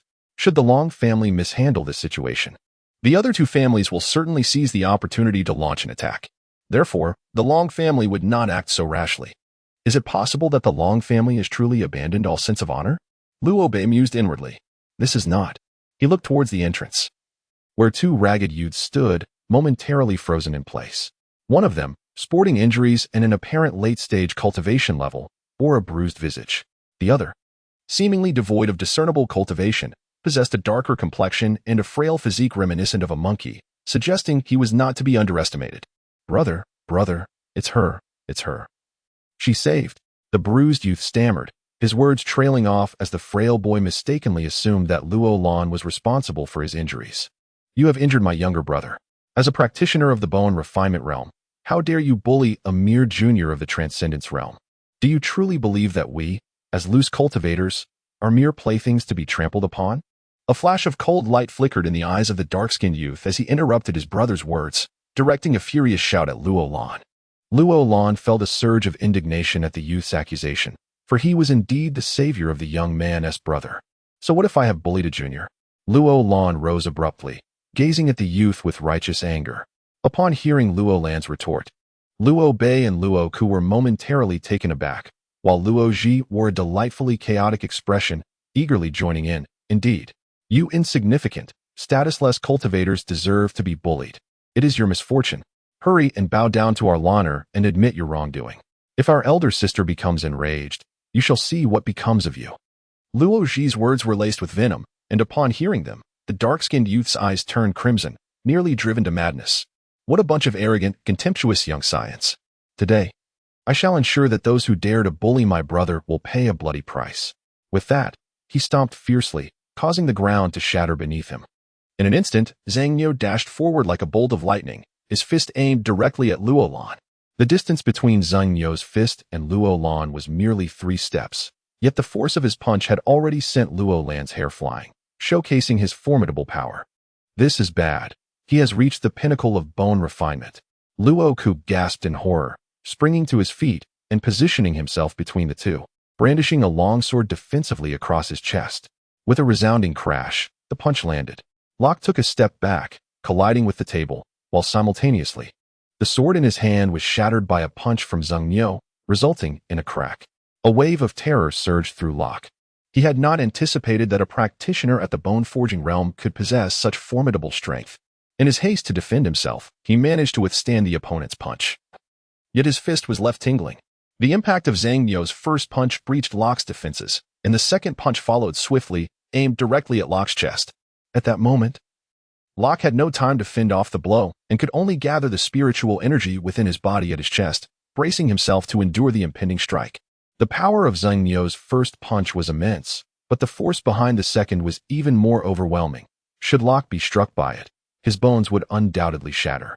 Locke's brow furrowed as he swiftly moved to position himself before Zhang Niu, extending his hand to execute the bone separation technique aimed at the opponent's reversed arm. Zhang Niu felt Locke's spiritual energy surge into his body, causing his entire arm to tremble violently, the muscle contractions visible even to the naked eye. As Zhang Niu's arm quivered, he managed to forcefully expel Locke's spiritual energy from his body. Nevertheless, even so, his punch was thwarted by Locke and did not materialize. Zhang Niu turned to Locke, his expression grave. As a fully realized practitioner of the bone-forging realm, he could expertly control his own muscles. Even when faced with a rival of the same tier, it was exceedingly rare for anyone to penetrate his defenses. However, Locke, with his mid-stage bone-forging prowess, had successfully infiltrated his defenses, elevating Locke's threat in Zhang Niu's eyes to several times that of Locke's. "Brother Locke." Luo Lan hurriedly rushed to Locke's side, supporting him. "Brother, are you all right?" "I'm fine, thanks to Xiao Bei's timely intervention. I never expected him to achieve such mastery in bone forging." Locke replied with a bittersweet smile. Upon witnessing Zhang Niu cease his actions, his younger brother rushed to his side and grasped Zhang Niu's arm. "Brother, don't fight, don't fight. It's a misunderstanding. They are not the ones who are attacking me. They are the ones who saved me." "What?" Zhang Niu exclaimed, a look of astonishment washing over his face as he regarded his brother, then turned to Locke and the others, embarrassment flooding his heart. "I, Zhang Niu, was in the wrong just now. I nearly harmed my esteemed benefactors. I humbly ask for your forgiveness." His tone was earnest and sincere, devoid of any pretense. "You nearly inflicted grave injuries upon my brother Locke. This is utterly unforgivable. You should leave at once. You are not welcome here." Luo Lan interjected with an annoyed huff. "I understand that mere words hold little weight. Therefore, since I have harmed my benefactor with my right fist, I shall sever my own arm as an act of contrition." With that declaration, Zhang Niu clenched his left fist and resolutely struck towards his own right arm. Chapter 13. Huan Air Wait.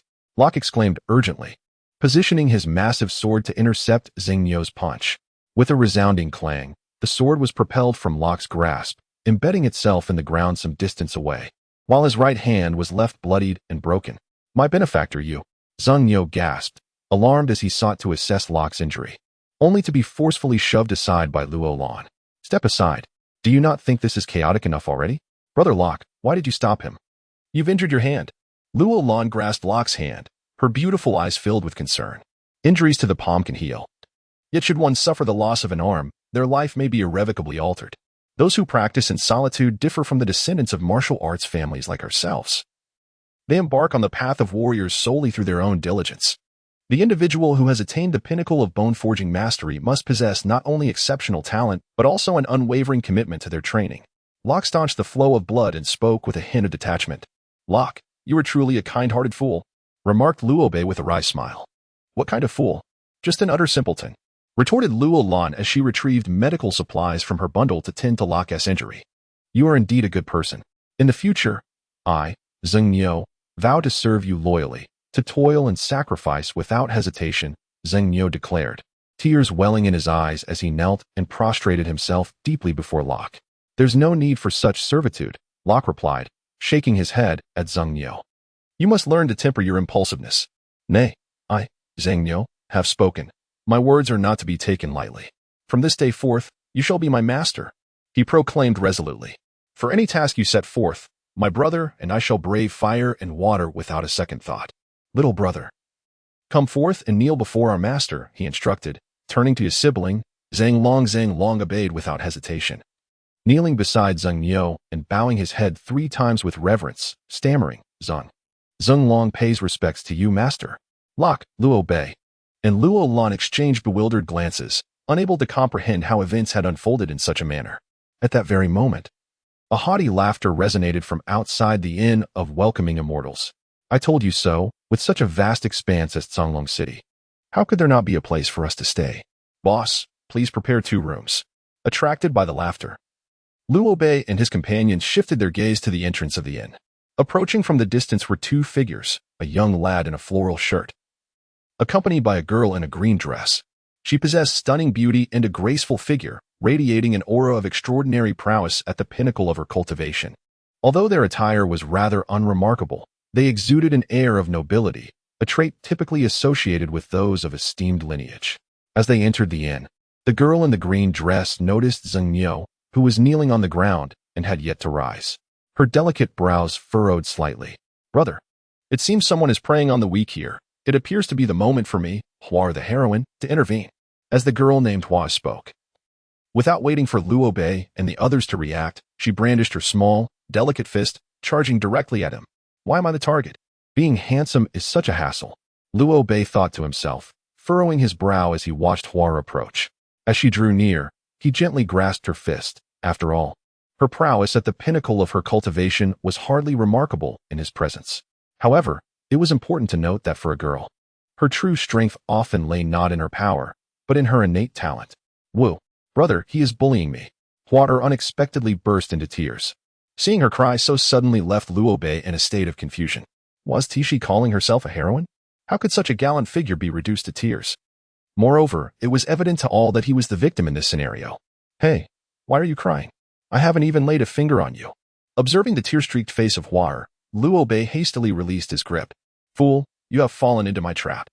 A cunning glint appeared in Hua's delicate features as she swung her fist again towards Luo Bei. Realizing that Hua had been deceiving him, Luo Bei sighed in resignation, seizing her wrist and twisting her petite hand behind her back before pinning her to the ground. This time, he showed no mercy, applying a bit of force to teach Hua a lesson, so she would understand that being a heroine was not as simple as it seemed. With her hand firmly grasped by Luo Bei, a wave of pain surged through Hua, prompting her to cry out once more. Hua, brother, hurry and come help me. I am being bullied terribly.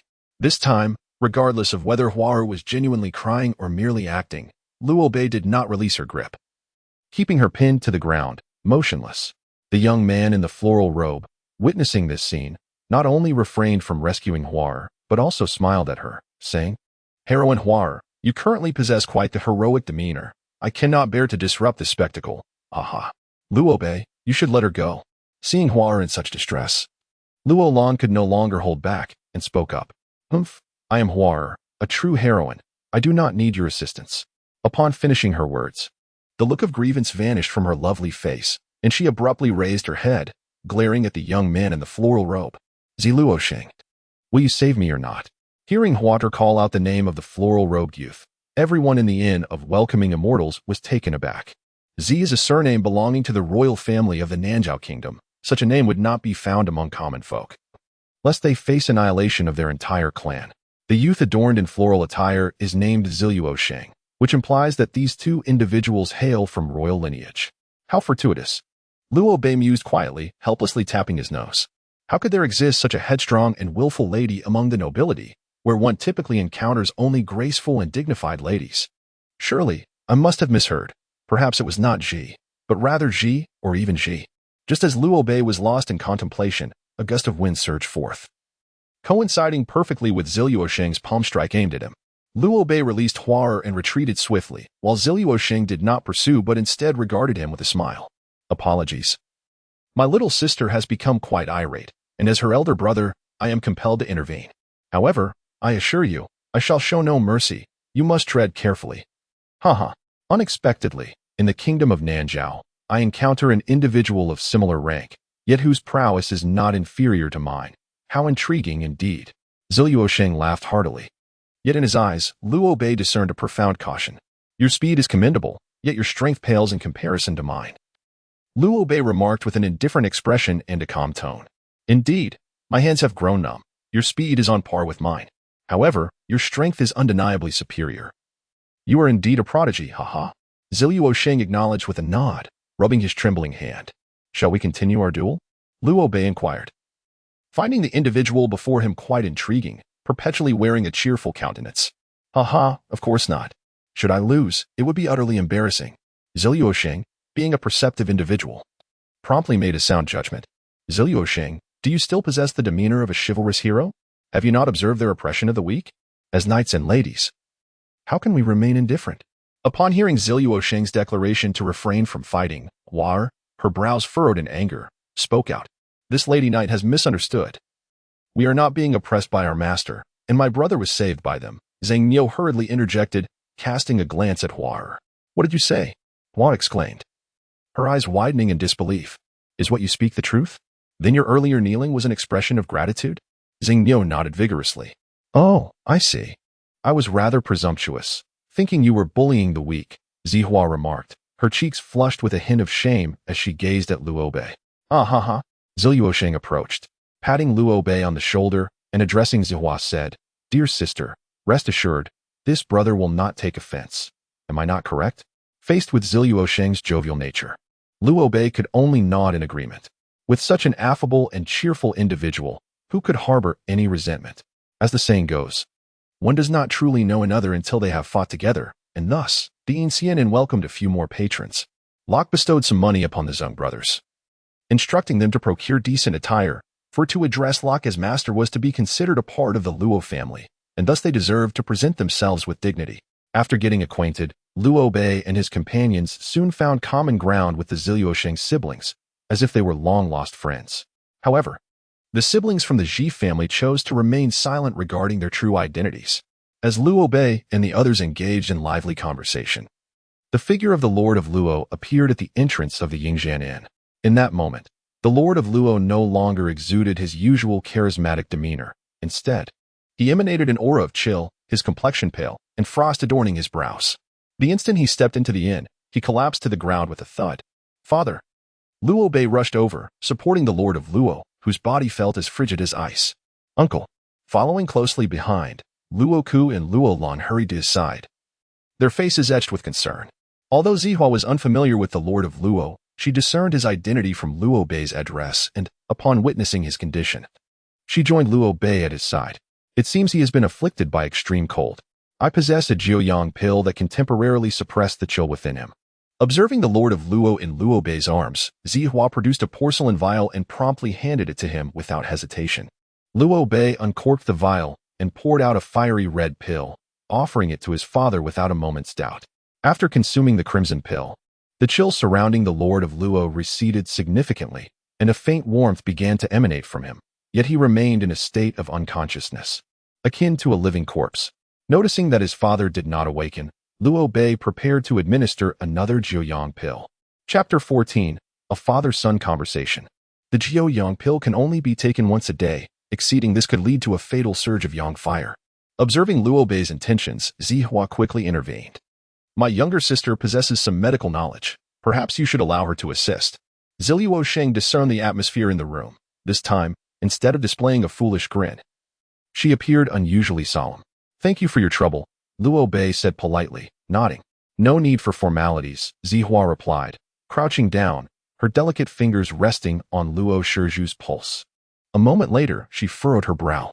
Your father's meridians harbor a chilling force, one that is devouring his internal spiritual energy. This frigid power is peculiar. It resembles spiritual energy yet bears the characteristics of a potent toxin. I have never encountered such a force before. However, with the Jiuxiao pill he ingested earlier, It should be possible to suppress the icy energy within him. If all goes well, he should awaken within the time it takes to burn a stick of incense. For now, let us move him to a room. Though Zihua's combat prowess was mediocre, her medical skills were commendable. Indeed, as she had predicted, Luo Shizhu awakened just as the incense burned out. There are matters that are not yet for you to know, Xiaobei. I am gravely injured, and it is uncertain whether I will recover before the martial arts conference begins. During my convalescence, I will be unable to protect you. To prevent the Grand Elder from seizing this opportunity to harm you, take this dragon bone sword for now. Upon finishing his words, a grayish-white light emerged from Luo Shizhu's sleeve, revealing his personal weapon, the dragon bone sword, which he handed to Luo Bei. Xiaobei, this sword is forged from the bones of an ancient dragon and is classified as a 1-star spiritual weapon. It shall serve as your means of self-defense. Luo Bei accepted the dragon bone sword, feeling as if she were grasping a vertebra from the spine of a celestial dragon. Luo Bei infused his spiritual energy into the dragon bone sword, yet the blade exhibited no discernible change, seemingly indifferent to his essence. Father, how does one wield this sword? I have poured my spiritual energy into it, yet it remains unresponsive. Could it be that it is selective in its recognition? Luo Bei inquired, furrowing his brow as he gazed at Luo Shizhu.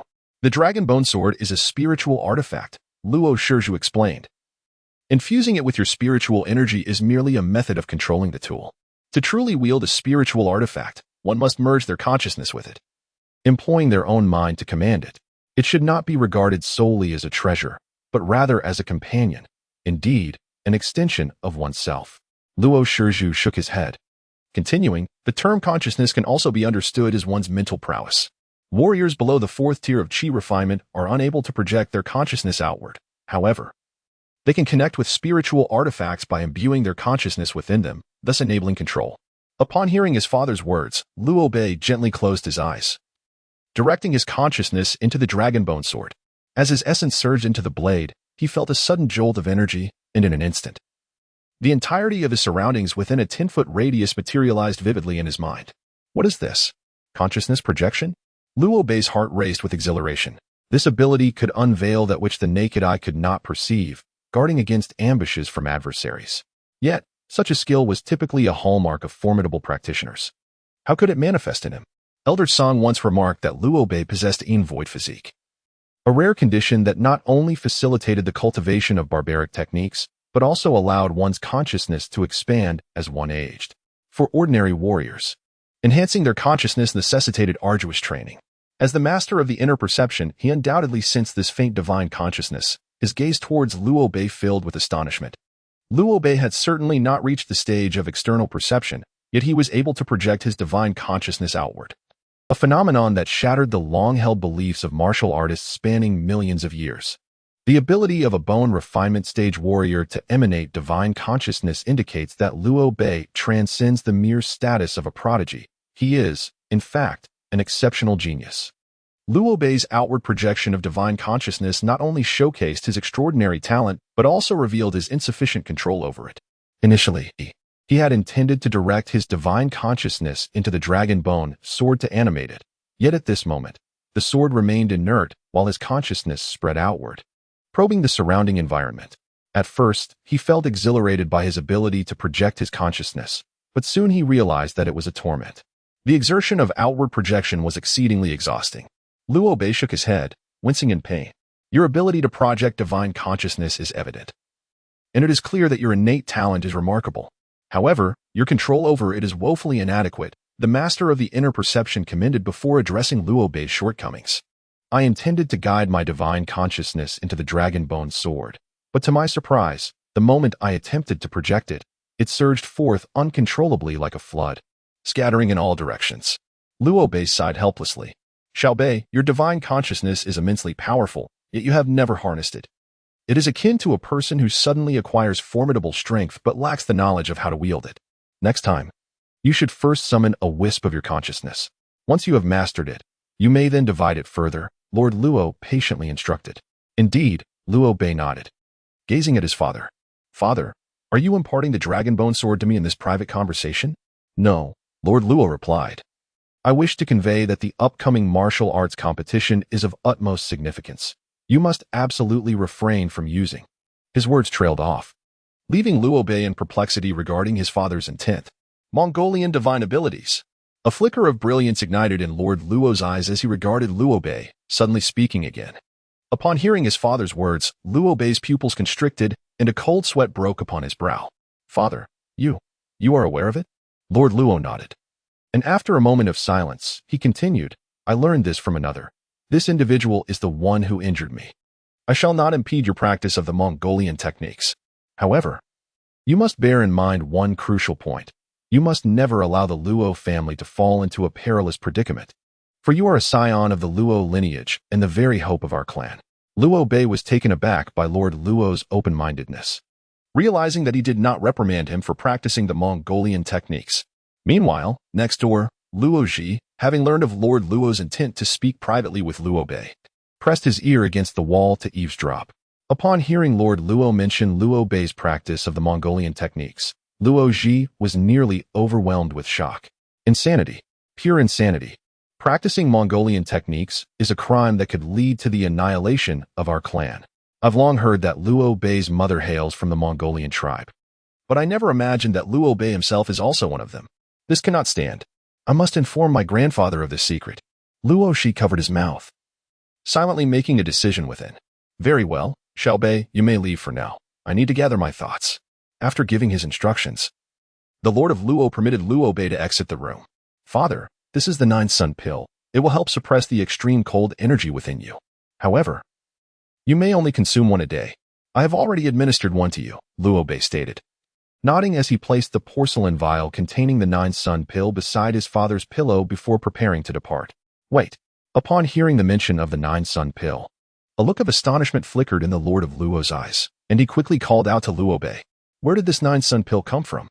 It was given to me by that girl in the green dress. Her name is Zihua, Luo Bei replied, pausing in his tracks. Zihua. The Lord of Luo pondered for a moment before continuing. Xiao Bei, you should understand the significance of the surname Zi, correct? Yes, Zi means. Do not speak it aloud. Cultivate a good relationship with her. Do not offend her. Now, you may go. Luo Bei nodded once more and turned to leave the room. After Luo Bei's departure, the Lord of Luo lay on the bed, murmuring to himself. Xiao Bei possesses extraordinary talent. Although he is only at the mid-stage of bone formation, he can extend his spiritual consciousness. If he could receive guidance from a practitioner specializing in mental strength, his future prospects would be limitless. If that were to happen, the Luo family would surely rise again, becoming a super family on the vast continent of Hanhai. Mental warriors are distinct from internal and external cultivators. They represent a unique existence. Internal cultivators refine spiritual energy, external cultivators hone their physical form, while mental warriors cultivate their spiritual consciousness. The mental warriors possess formidable strength, capable of annihilating their adversaries with their vast spiritual awareness, and even manipulating those whose consciousness is weaker than theirs. Within the entirety of the Hanhai continent, there are no more than 10 such mental warriors, with 2 residing in the kingdom of Shanghai, while the kingdom of Nanzhao has none. Should Luo Bei ascend to the status of a mental warrior, the Luo family would undoubtedly regain its former glory, elevating its standing within Nanzhao far beyond that of the so-called 3 great warrior families. However, while this notion is easily articulated, its realization is profoundly challenging. The path to becoming a mental warrior is exceedingly arduous, and throughout history, few have achieved this status. The techniques they master are lamentably scarce. Without the guidance of an established mental warrior, Luo Bei's aspirations to succeed would be nearly insurmountable. His father mentioned that the individual who injured him informed him of Luo Bei's training in the techniques of the barbarian tribe, but who could this person be? How could they possibly know of his mastery? Could it be inferred from his use of the bone separation technique? As Luo Bei stepped out of his chamber, his brows furrowed in contemplation. Chapter 15. Who do you call an airplane? It is impossible. The bone separation technique was the first barbarian skill I mastered. Rather than being physical, it is more of a refined technique. The Hanhai continent is replete with many techniques akin to the bone separation technique. From an external perspective, it is indistinguishable, and moreover, when I executed the bone separation technique, I utilized spiritual energy. Just as Luo Bei was lost in thought, Zihua approached him and said, Brother Luo Bei, I am going to gather some medicinal herbs for your father. Would you accompany me? Ah ha ha. Ziluo Sheng gazed at Zihua and inquired, Are you not bringing your brother along? Ha ha. Did we not just venture out together? Your laughter is so infectious that one might think we are quite mad. It was not merely due to Luo Bei's handsome appearance that Zihua was captivated. She had encountered numerous charming young men, and Luo Bei merely ranked above average among them. What truly drew her to him was the unique demeanor and charisma he exuded. Zihua, of noble lineage, was pursued by many affluent suitors. Yet these aristocratic young men were adept at mere flattery, embodying a disheartening submissiveness that left her feeling exasperated. They would smile obsequiously, relishing in their own insincerity, which only served to irritate Zihua further. In contrast, Luo Bei was the first to dare challenge her, and when he witnessed her faint tears, a flicker of compassion and tenderness crossed his face. This alone was sufficient to demonstrate his kind-hearted nature and gentle disposition towards women. Should he remain so considerate upon discovering her true identity, Zihua would unhesitatingly inform her father of her desire to be wed to Luo Bei. However, she elegantly dismissed the notion that Luo Bei harbored any romantic interest in her.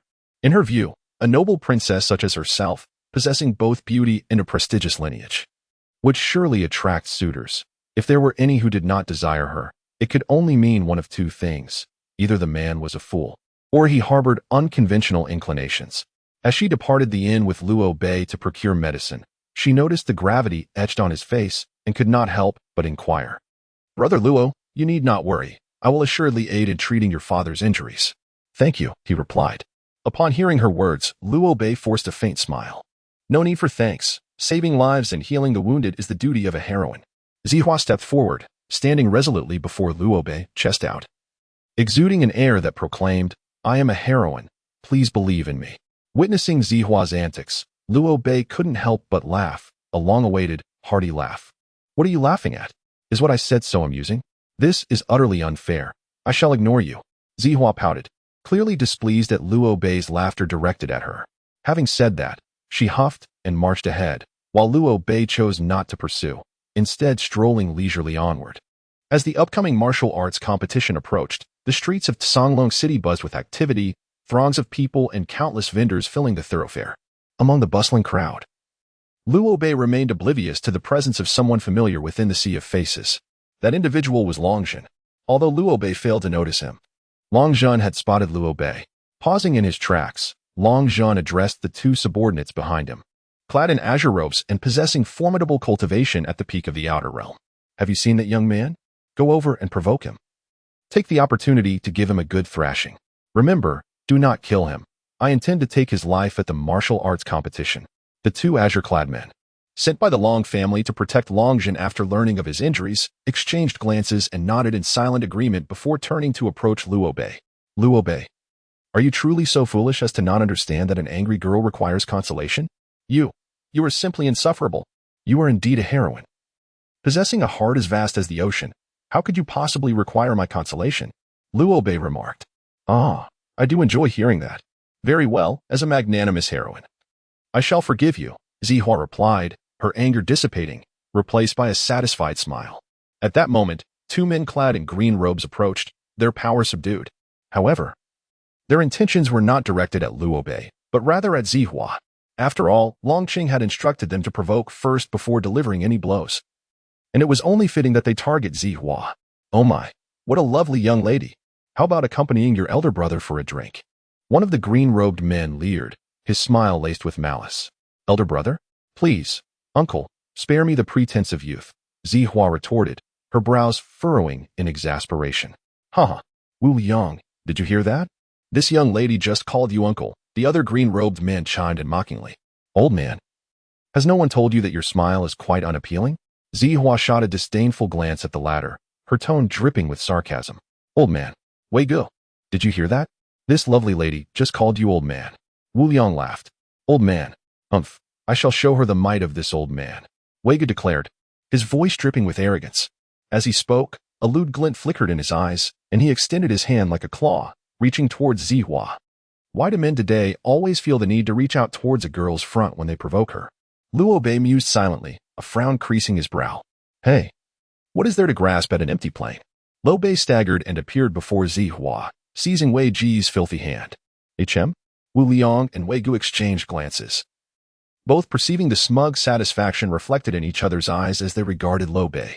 "Little brat, mind your own business, or you'll regret it." Before Wu Liang could finish his statement, Zihua, incensed by being likened to an airfield, raised her delicate fist to strike him.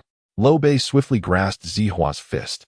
Engaging in a verbal spar, Wu Liang and Wei Gu were taken aback, finding the situation had veered unexpectedly, rendering their prepared lines useless. What should they do?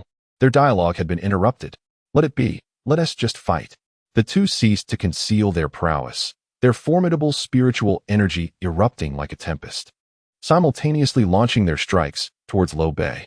At this moment, Liu Bei was entangled with Zihua, while Wu Liang and Wei Ge flanked him, their overwhelming spiritual force surging forth like a torrent, with Zihua bearing down. Such speed.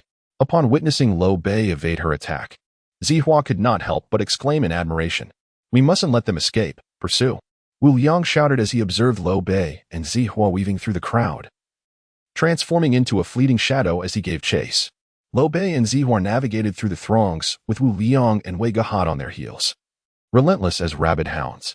Hearing this, Liu Bei felt somewhat exasperated and decided to intimidate her. Hey, you wouldn't really hand me over to those two old guys, would you? Zihua, clearly alarmed, displayed a tense expression. Hee, of course not. I am not the kind of man who hides behind women. Liu Bei's demeanor was resolute and unequivocal. At that very moment, a contingent of soldiers mounted on majestic lions appeared before them. Upon seeing these soldiers, the pedestrians on the road discreetly made way. However, Liu Bei and Zihua were preoccupied with the two rabid dogs pursuing them and remained oblivious to their surroundings. It was only when they had surged ahead to the soldiers that Liu Bei and Zihua realized the imminent danger. Zihua, unable to halt her advance, was on the verge of colliding with the lead soldier when Liu Bei swiftly grasped her, pivoting his body and inadvertently crashing into the lion's flank. The lion, startled by the impact, roared fiercely, sending the soldier tumbling. Nevertheless, as a martial artist, the soldier managed to execute a somersault mid-air, landing skillfully on his feet. Zihua, are you unharmed? Liu Bei inquired with concern, having steadied himself against the lion's robust form. Zihua lifted her gaze to meet Liu Bei's, and at that moment, their eyes intertwined, their breaths mingling in the air. Her heart raced, fixating solely on Liu Bei's visage, memories of his recent act of rescue flooding her mind. Observing Liu Bei and Zihua's encounter, the captain of the troop was knocked to the ground, prompting Wu Liang and Wei Gu to halt in their tracks. Wu Liang, it seems we have an interesting spectacle ahead. These two have dared to provoke the military. I wonder which squad this captain belongs to, Wei Gu remarked, a smirk of schadenfreude gracing his features as he regarded the fallen man. This captain possesses only the cultivation of complete bone forging. He is certainly not the leader of the army. Even with his considerable strength, he lacked the qualification to be a member of the Swan and Eye Lion army. Qi, it turns out, was the one in question. Wu Liang gazed at the man who had been knocked down by Liu Bei, muttering to himself. Chapter 16. To kill one. To cripple another. The Swan and Eye Lion Knight Brigade stands as the most formidable elite force within the Nanzhao Kingdom, comprising 6 divisions. Each division, inclusive of the captain and vice-captain, consists of 70 individuals, culminating in a total of 72 when accounting for the leader and deputy leader. Every soldier possesses a unique spirit beast, the Swan and Eye Lion, belonging to the realm of external perception. Therefore, to gain entry into the Swan and Eye Lion Knight Brigade, one must at least attain the realm of external perception. Otherwise, controlling a Swan and Eye Lion becomes impossible. Although the leader, Qi, was not a member of the Swan and Eye Lion Knight Brigade, his father, Shou, held the esteemed position of vice-captain within the brigade. Leveraging his father's status, Qi often paraded a small entourage from the brigade, strutting through the streets to display his supposed grandeur. However, given that Qi had merely reached the pinnacle of bone-forging strength, his steed was not a Swan and Eye Lion but rather a mutated lion dog, adorned with lion-like mane and possessing an exceptionally gentle temperament. It was this creature that was startled when Liu Bei collided with it.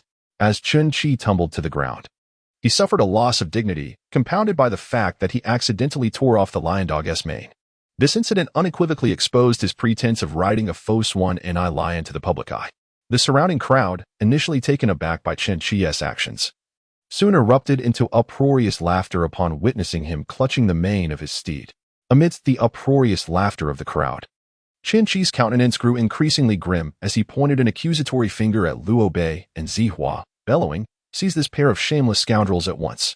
At that moment, Zihua was still lost in the reverie of being heroically rescued by Liu Bei, but Qinqi's furious outburst jolted her back to reality. To her astonishment, she realized that Qinqi had audaciously labeled her and Liu Bei as a pair of debauched lovers, causing her delicate features to darken with indignation. "Qinqi, how dare you? Who are you calling shameless?" she retorted, her voice ringing out with authority. Upon hearing Zihua's words, Qinqi's expression shifted dramatically, abruptly halting the soldiers in their tracks. At this moment, Zihua was nestled in Liu Bei's embrace, rendering Qinqi unable to see her visage. However, the familiarity of her voice sent a wave of alarm surging through him. Heavens above, could it be her? No, it can't be. She should be within the palace. Qinqi mused anxiously, evidently flustered. "Identify yourself and turn around at once," he demanded, his tone laced with tension as he gazed at the figure in Liu Bei's arms. "Do you not recognize my voice?" Zihua slowly turned to face Qinqi, her beautiful eyes radiating nothing but icy disdain. "Zihua, dear Zihua," Qinqi stammered, feeling a chill seep into his bones as he met her frigid gaze, cursing himself for not consulting a fortune-teller before venturing out, lamenting not only his loss of dignity, but also the ire of this formidable young lady. "Qinqi, you have a great deal of audacity to refer to us as shameless scoundrels." Zihua extended her delicate hand, pointing at him with an unyielding tone devoid of warmth. I was wrong, noble Lady Zihua. I was in error."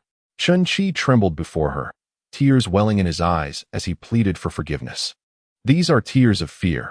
At this moment, Qinqi is overwhelmed by an impulse to kneel and beg for mercy.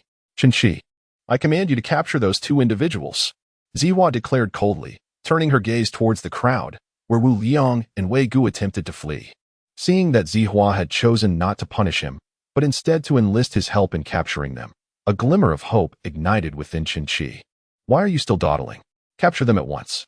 Upon hearing Qinqi's order, Wu Liang and Wei Gu did not hesitate for a moment and turned to flee, as a group of soldiers leapt down from the Swan and Eye Lion and rushed after them. "You, remove your filthy hands from the lady hero at once. Do you not realize your own insignificance?" Qinqi turned to face Liu Bei, who was still holding Zihua, his voice icy to the core. Qinqi dared not unleash his fury upon Zihua. However, today he had been unseated by his steed, discovered to be riding a counterfeit, and had humiliated himself before Zihua. He felt as though he were on the brink of losing all face. A man of vanity, Qinqi had lost all dignity today, and he feared he would be unable to hold his head high in front of friends henceforth. This simmering anger, how could he possibly swallow it down? Thus, he sought to vent his frustration upon Liu Bei. If not for Liu Bei's collision with his steed, none of this embarrassment would have transpired. At this moment, Qinqi, blinded by shame and rage, mistook Liu Bei for a gallant hero come to rescue the damsel in distress. "Qinqi, it appears your audacity has grown exponentially, daring to speak of my friendship with Lord Luo Sheng in such a manner. One must assume you feel excessively at ease in your existence." Upon hearing Qinqi's words, Liu Bei released Zihua, his countenance instantly transforming into a frigid mask. Zihua, with her brows furrowed in ire, glared at Qinqi. "Lord Luo Sheng." Qinqi was taken aback. Offending a Zihua was already a misfortune in itself, and now, unwittingly, he had also antagonized Prince Zi Luo Sheng. Although Prince Zi Luo Sheng often wore a jovial facade, he was deeply loyal and valued camaraderie. To offend his friends was tantamount to inciting his wrath. Having incurred the ire of these two individuals, it mattered not that his father held only the position of a deputy leader. Even if his father were the chief, he would still be unable to evade dire consequences, which could range from exile to execution as a public spectacle. Cursed fate, who have I wronged? Qinqi's legs trembled, and in a moment of desperation, he knelt before Liu Bei and Zihua in front of the crowd. "Esteemed sir, you are truly the epitome of elegance and brilliance. It is I, Qinqi, who has been blind to your virtues. I implore your magnanimity. Do not hold my transgressions against me. I have an elderly mother of 80 years and a newborn son." As he gazed at Liu Bei, tears streamed down his face. "Halt," Zihua interjected, swiftly dismantling his facade. "Qinqi, your dear mother and stepmother combined do not even total 100 years. When did you acquire an octogenarian mother? Furthermore, since when did you bear a child? The 80-year-old is my godmother." Qinqi responded hastily, his eyebrows twitching in urgency.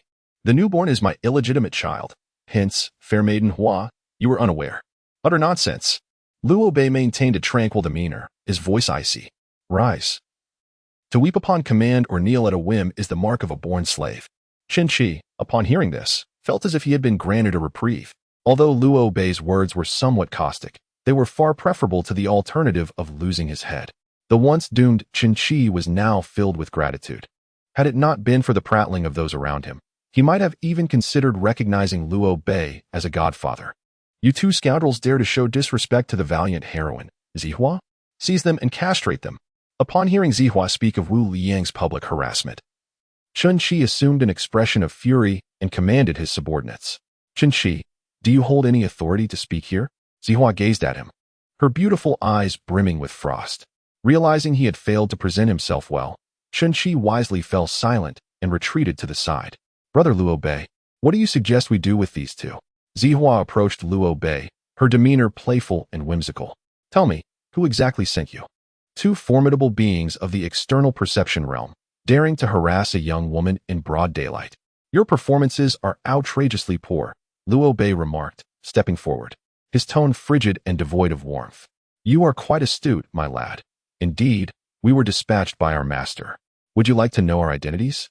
Within our possession lies a jade token representing our family. Feel free to examine it. At Luo Bei's words, Wu Liang let out a sinister chuckle. Luo Bei reached into Wu Liang's garment and, as expected, retrieved an object, a green jade token inscribed with a prominent dragon character. Tianyuan City, the Long family. Qin Shi exclaimed, astonished and pale upon the sight of the token. Lower your voice, Wu Liang said to Qin Shi, lowering his tone. You know who we are, don't you? If you do, release us at once. For the sake of this young lady, we can overlook today's events. Wei Gu, upon realizing that Luo Bei and his companions were aware of their identities, grew quite pleased with himself. Overlook it? The Long family is something to be trifled with? The green jade token is worn solely by the subordinates of the Long family, while the side branches bear silver tokens and the direct lineage possesses gold ones. How dare a mere subordinate of the Long family speak so brazenly? It seems you are courting death. Zihua's gaze was icy as she regarded Wei Gu. What the valiant lady says is absolutely correct. The Long family of Tianyuan City is nothing of consequence in her eyes. Seizing the opportunity, Qin Shi stepped forward once more, attempting to ingratiate himself. Step aside. Zihua shot a cold glance at Qin Shi. I do not wish to hear your voice. At her sharp reprimand, Qin Shi slapped his own mouth, cursing his own indiscretion, and retreated to silence. Brother Luo Bei, what do you think we should do with them? Zihua's lips curled into a faint smile. Choose one you find displeasing and eliminate them. The remaining one can be severely injured and then released. Luo Bei turned abruptly to face Qin Shi, speaking indifferently. Do you dare? You kill us, and you will face the wrath of the Long family. Wu Liang and Wei Gu exclaimed in panic upon hearing Luo Bei's words. War, let us depart. Zihua nodded slightly, following closely behind Luo Bei. Young master. Who was that woman? A soldier gazed at the receding figure and inquired of Qin Shi, is it your sister? Do not ask what should remain unasked. Withdraw. Qin Shi barked at the soldier, then turned to watch Luo Bei, who was walking side by side with Zihua, gradually fading into the distance. Who is this boy? That he can so effortlessly command the little demoness? He is truly my idol.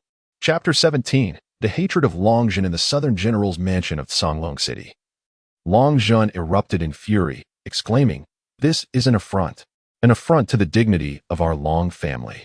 Before him knelt the battered Wu Liang, and beside him lay the severed head of Wei Gu. Wei Ji's eyes remained wide open, and even in death, he could not fathom that Qin Shi would eliminate one of Long family's own. Upon hearing Long Zhen's roar, Sima Exiled, the southern general of Songlong City, entered the room, his brow furrowing at the sight of the chaos within. The furnishings of this room were purchased with genuine gold and silver by Sima Exiled himself. The vases and paintings were authentic antiques, and even the tables and chairs were crafted from the most precious millennium-old firewood of the Nanjiao Kingdom.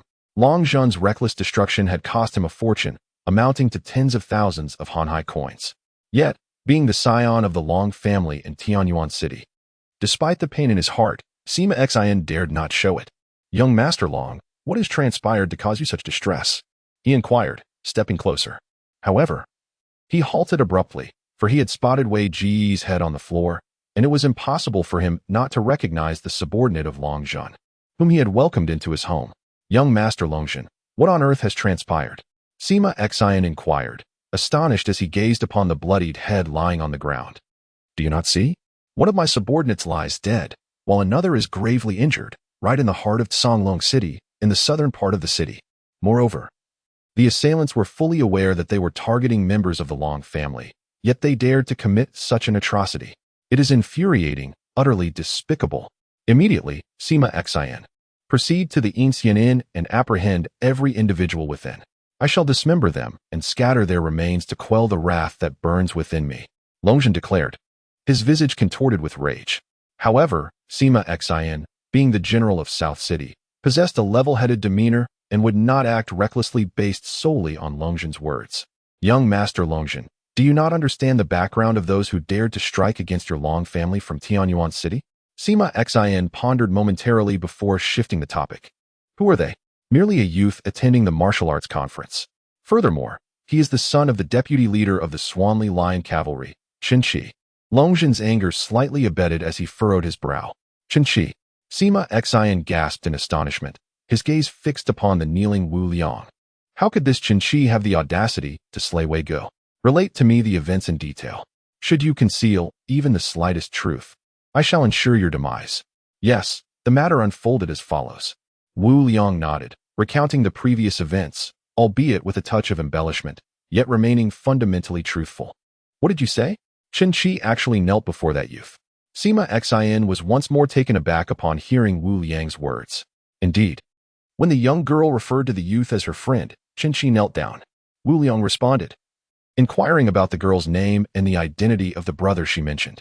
Sima Xian furrowed his brow, gazing intently at Wu Liang. The girl claimed to be War, the chivalrous maiden, and she said her brother was seemingly named Luo Shang. Without a hint of hesitation, Wu Liang affirmed this. What? Sima Xian's eyes widened, filled with astonishment. War, Luo Shang. Yes, indeed. Wu Liang observed the surprise etched on Sima Xian's face, a sense of unease creeping into his heart. In that case, Sima Xian looked at Wu Liang, a flicker of murderous intent crossing his gaze. You may die?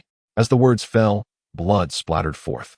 In the midst of Wu Liang's horrified gaze, his head was severed by Sima Xian's hand. You, Sima Xian, what are you doing? Longzhen had not anticipated that Sima Xian would eliminate another of his subordinates right before him. Young Master Longzhen, I am aiding you. Sima Xian tossed Wu Liang's severed head to the ground and looked at Longzhen with a mysterious smile. Helping me? What a jest. You killed my subordinate and dare to claim you are helping me? By killing him, have you not aided the Long family? Longzhen glared at Sima Xian, roaring in fury. A flash of red light appeared, and unbeknownst to him, a flaming sword had materialized in Longzhen's hand, its blade poised against Sima Xian's throat. Give me an explanation, or I shall take your life. Sima Xian's brows furrowed tightly, his heart ablaze with fury. As a formidable master of the great perfection of inner awareness, it was utterly intolerable for him to be threatened by a mere junior of the bone transformation realm. Were it not for the fact that the young man hailed from the dragon family, and for the connection to his aunt, the beloved consort of the current ruler of the southern Zhao kingdom, Zitianxiong, he would have undoubtedly reduced the lad to ashes.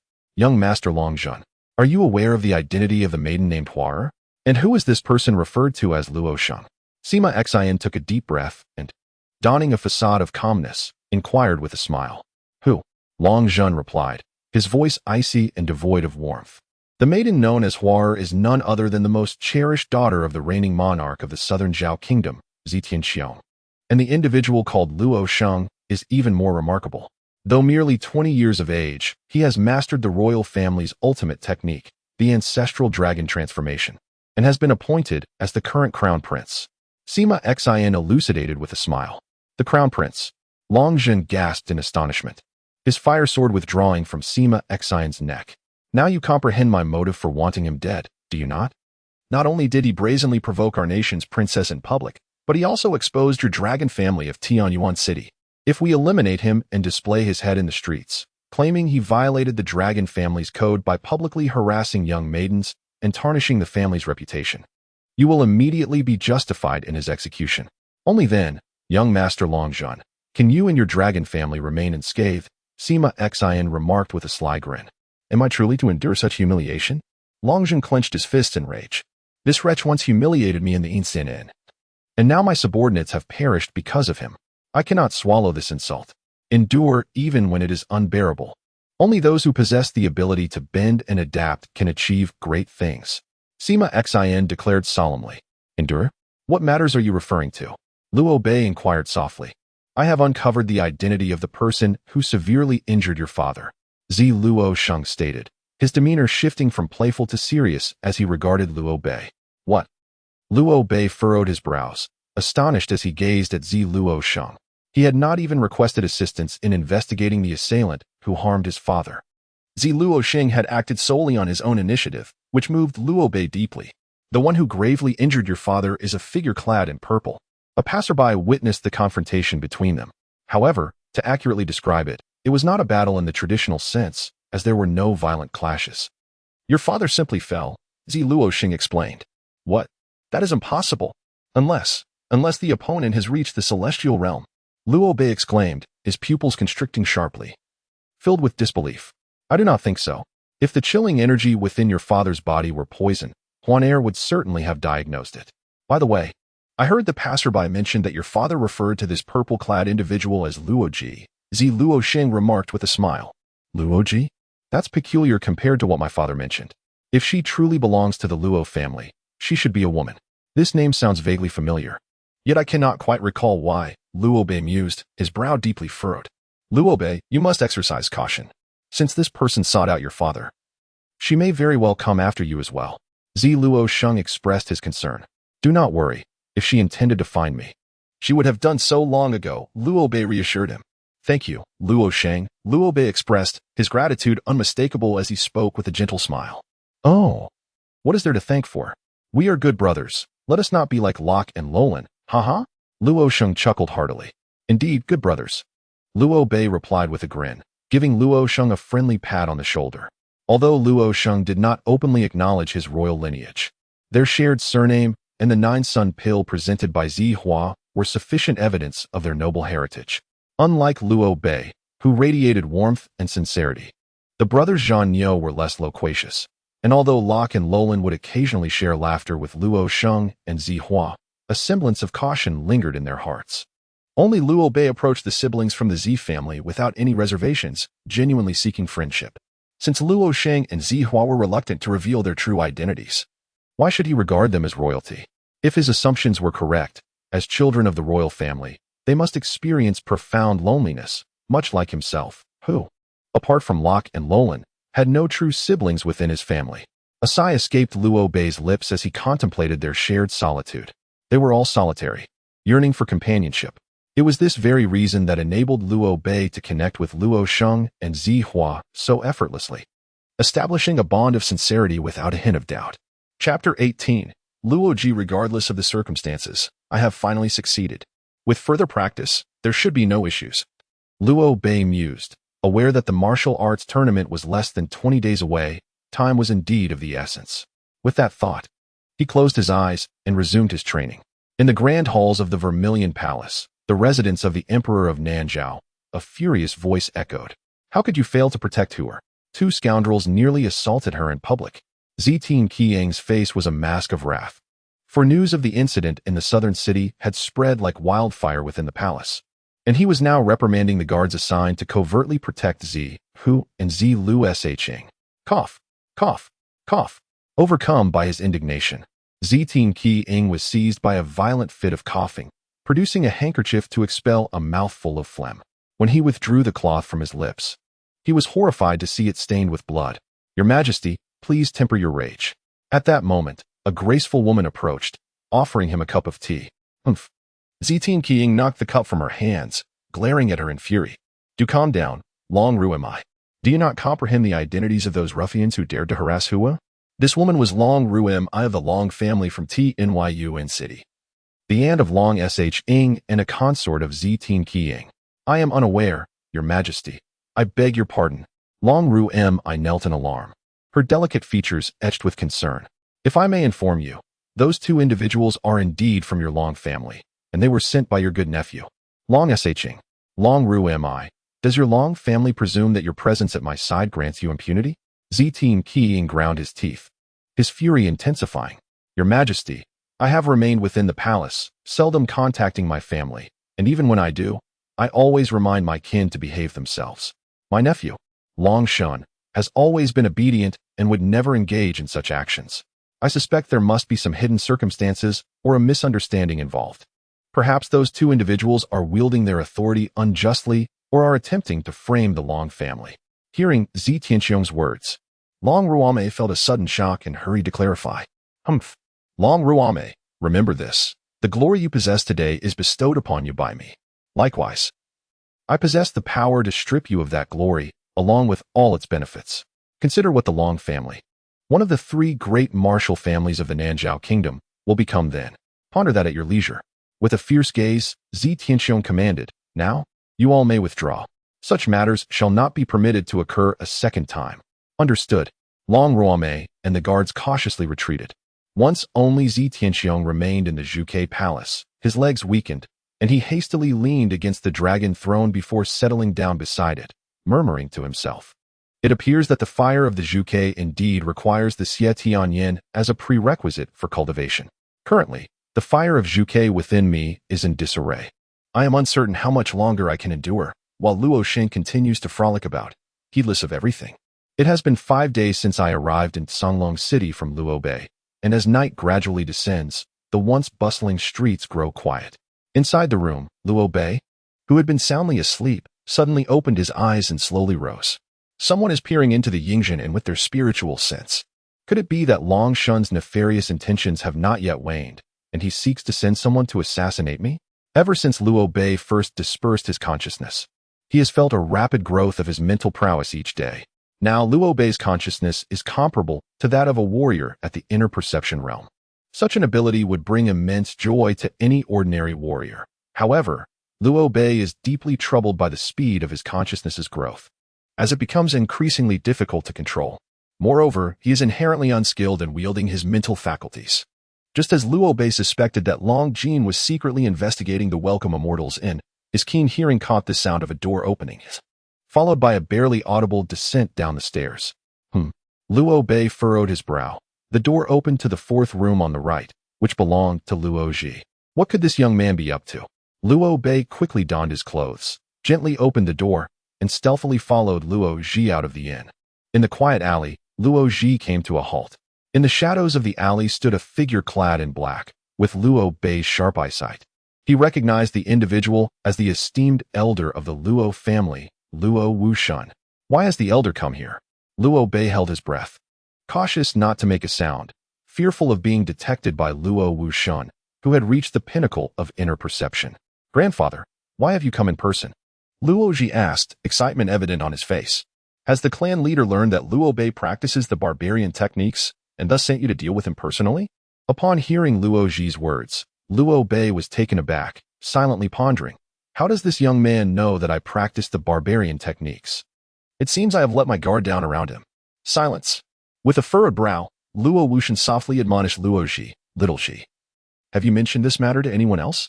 No, Luo Ji affirmed with a firm shake of his head. That is good. I have not disclosed this to the clan leader. You must remember never to speak of it to outsiders. Otherwise, our Luo family shall face annihilation. The preparations at Wang Luan's place are complete. Once the martial arts conference commences, Luo Bei will undoubtedly fall to that individual. Once he is dead, this secret will remain forever concealed. However, tonight presents an opportune moment. As soon as that old fool Luo Wushun departs, I shall eliminate the abomination to eradicate future troubles.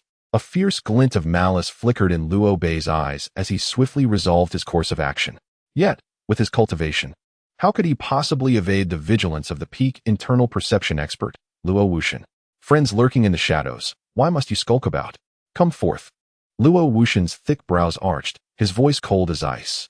Upon hearing Luo Wushun's words, Luo Bei's heart sank, having overheard their conversation. The other party would certainly eliminate him to preserve their scheme. Faced with Luo Wushun's consummate mastery of internal perception, Luo Bei felt utterly hopeless. Yet, he knew that should he attempt to flee, escaping Luo Wushun's pursuit would be nearly impossible. Desperation ignited within him. A resolute expression crossed Luo Bei's face as he subtly relaxed the grip on his dragonbone sword. If Luo Wushun sought to slay him upon his exit, he would retaliate with a surprise attack using the dragonbone sword. Just as Luo Bei prepared to step outside, A chilling aura surged from behind him, instantly immobilizing his body as if ensnared by an invisible force. In the next moment, a figure clad in purple slowly emerged from behind him, gliding as if possessed by a spectral presence, feet hovering above the ground. A wave of astonishment washed over Liu Bei. He had not perceived the individual's arrival, nor could he sense their presence even when they stood before him, as though they were but an illusion. Furthermore, the ability to levitate was beyond the reach of even the most formidable of the celestial realm's practitioners. This was a strength Liu Bei had never encountered before. The figure in purple exuded an aura of chill. Suddenly, a thought struck Liu Bei. Could this be the enigmatic individual, Liu Ji, who had grievously wounded his father? "Who are you?" Liu Wushun inquired, his tone laced with caution as he regarded the apparition. "Ah, elder, have you forgotten me?" The purple-clad figure responded with a light, melodic laugh, her voice crisp and enchanting, unmistakably revealing her feminine identity. "Do you not see? I am not a living being, but a vengeful spirit." Liu Ji paused for a moment, then spoke coldly. "A vengeful spirit? You harbored secret affections for the Lord of the Luo, yet he chose to wed Yucixin, leaving you embittered. When Yucixin was weakened shortly after giving birth to Liu Bei, you seized the opportunity to slay her. Little did you anticipate that the Lord would witness this and, in a fit of rage, end your life. What grievance do you have?" Upon hearing this, Liu Wushun let out a frigid laugh, fixing his gaze upon Liu Ji. "It was she who murdered my mother. Yet my father claimed that my mother perished during a difficult childbirth." Anger surged within Liu Bei as he absorbed Liu Wushun's words, his inner energy and raw strength igniting as the consciousness within his sea of awareness stirred restlessly. "This is my grievance." Liu Ji gazed at Liu Wushun, a sudden, sorrowful smile gracing her lips. "Yucixin is not." Abruptly, a chilling wind swept in from behind Liu Ji, instilling a sense of crisis that halted her words. Instantly, a frosty aura surged around her, and a 1-foot-thick ice wall materialized out of thin air behind her. The cold wind struck the ice wall, producing a series of sharp cracking sounds, which soon transformed into a scattering of ice shards. Liu Ji pivoted swiftly, casting her gaze backward, only to behold a white beam, ablaze with fire, aimed directly at her heart. With urgency, Liu Ji evaded, grasping the hand of Liu Bei, who wielded the dragon-bone sword, her beautiful eyes wide with astonishment. "You can move." At that moment, Liu Wushun also struck, producing 2 flying darts aimed at Liu Ji's head. "Humph," Liu Ji scoffed, displaying not the slightest sign of movement. In the next instant, a layer of frost enveloped Liu Wushun's hair, and he collapsed helplessly to the ground. Chapter 19. "You are the most unattractive woman I have ever seen." Liu Bei's gaze was frigid as he regarded Liu Ji. This very Liu Ji was not only the murderer of his mother, but also sought to kill his father. With a sharp exclamation, he unleashed the Shirtian flame, enveloping himself in a golden blaze. Liu Ji let out a startled cry, releasing her grip on Liu Bei's wrist and hastily retreating 3 steps. Her expression one of sheer terror as she beheld Liu Bei ablaze. "This is not a technique of the Luo family," Liu Ji exclaimed. Her own technique was of a cold and sinister nature, while Liu Bei's Shirtian flame represented the very antithesis of her powers. "Whether or not it is a Luo family technique matters not. What is vital is that this art can indeed slay you." Liu Bei's voice was icy as he thrust his sword toward Liu Ji. At this moment, a unique force coursed through his body, an unprecedented power. It was neither spiritual energy, brute strength, nor divine consciousness, but rather a harmonious amalgamation of the 3. With this fusion of powers, Liu Bei could wield the dragon-bone sword with mastery, unburdened by the fear of his own anger dispersing his consciousness. He was uncertain how this phenomenon had come to be and did not dwell on it. For now, a singular thought consumed his mind: to eliminate Liu Ji. "Kill me?" Liu Ji remarked with a cold smirk directed at Liu Bei. "You bear a striking resemblance to your father. Yet do you truly believe that your mid-stage bone-forging prowess can contend with me? Shall we test that theory?" As he spoke, a fierce wind erupted around Liu Bei, amplifying the flames of the Xintian Yin on the dragon-bone sword. A towering figure, 3 meters tall and brandishing a colossal sword of fire, materialized behind him. This apparition resembled an ancient fire deity, evoking a profound sense of awe in all who beheld it. Flash! Liu Bei swung the dragon-bone sword towards Liu Ji, while the fiery deity behind him brought down its immense sword in tandem. Merely a petty trick. A look of disdain crossed Luoji's face. With a swift motion of her hand, a powerful surge of frigid air surged forth to meet the fiery deity's assault.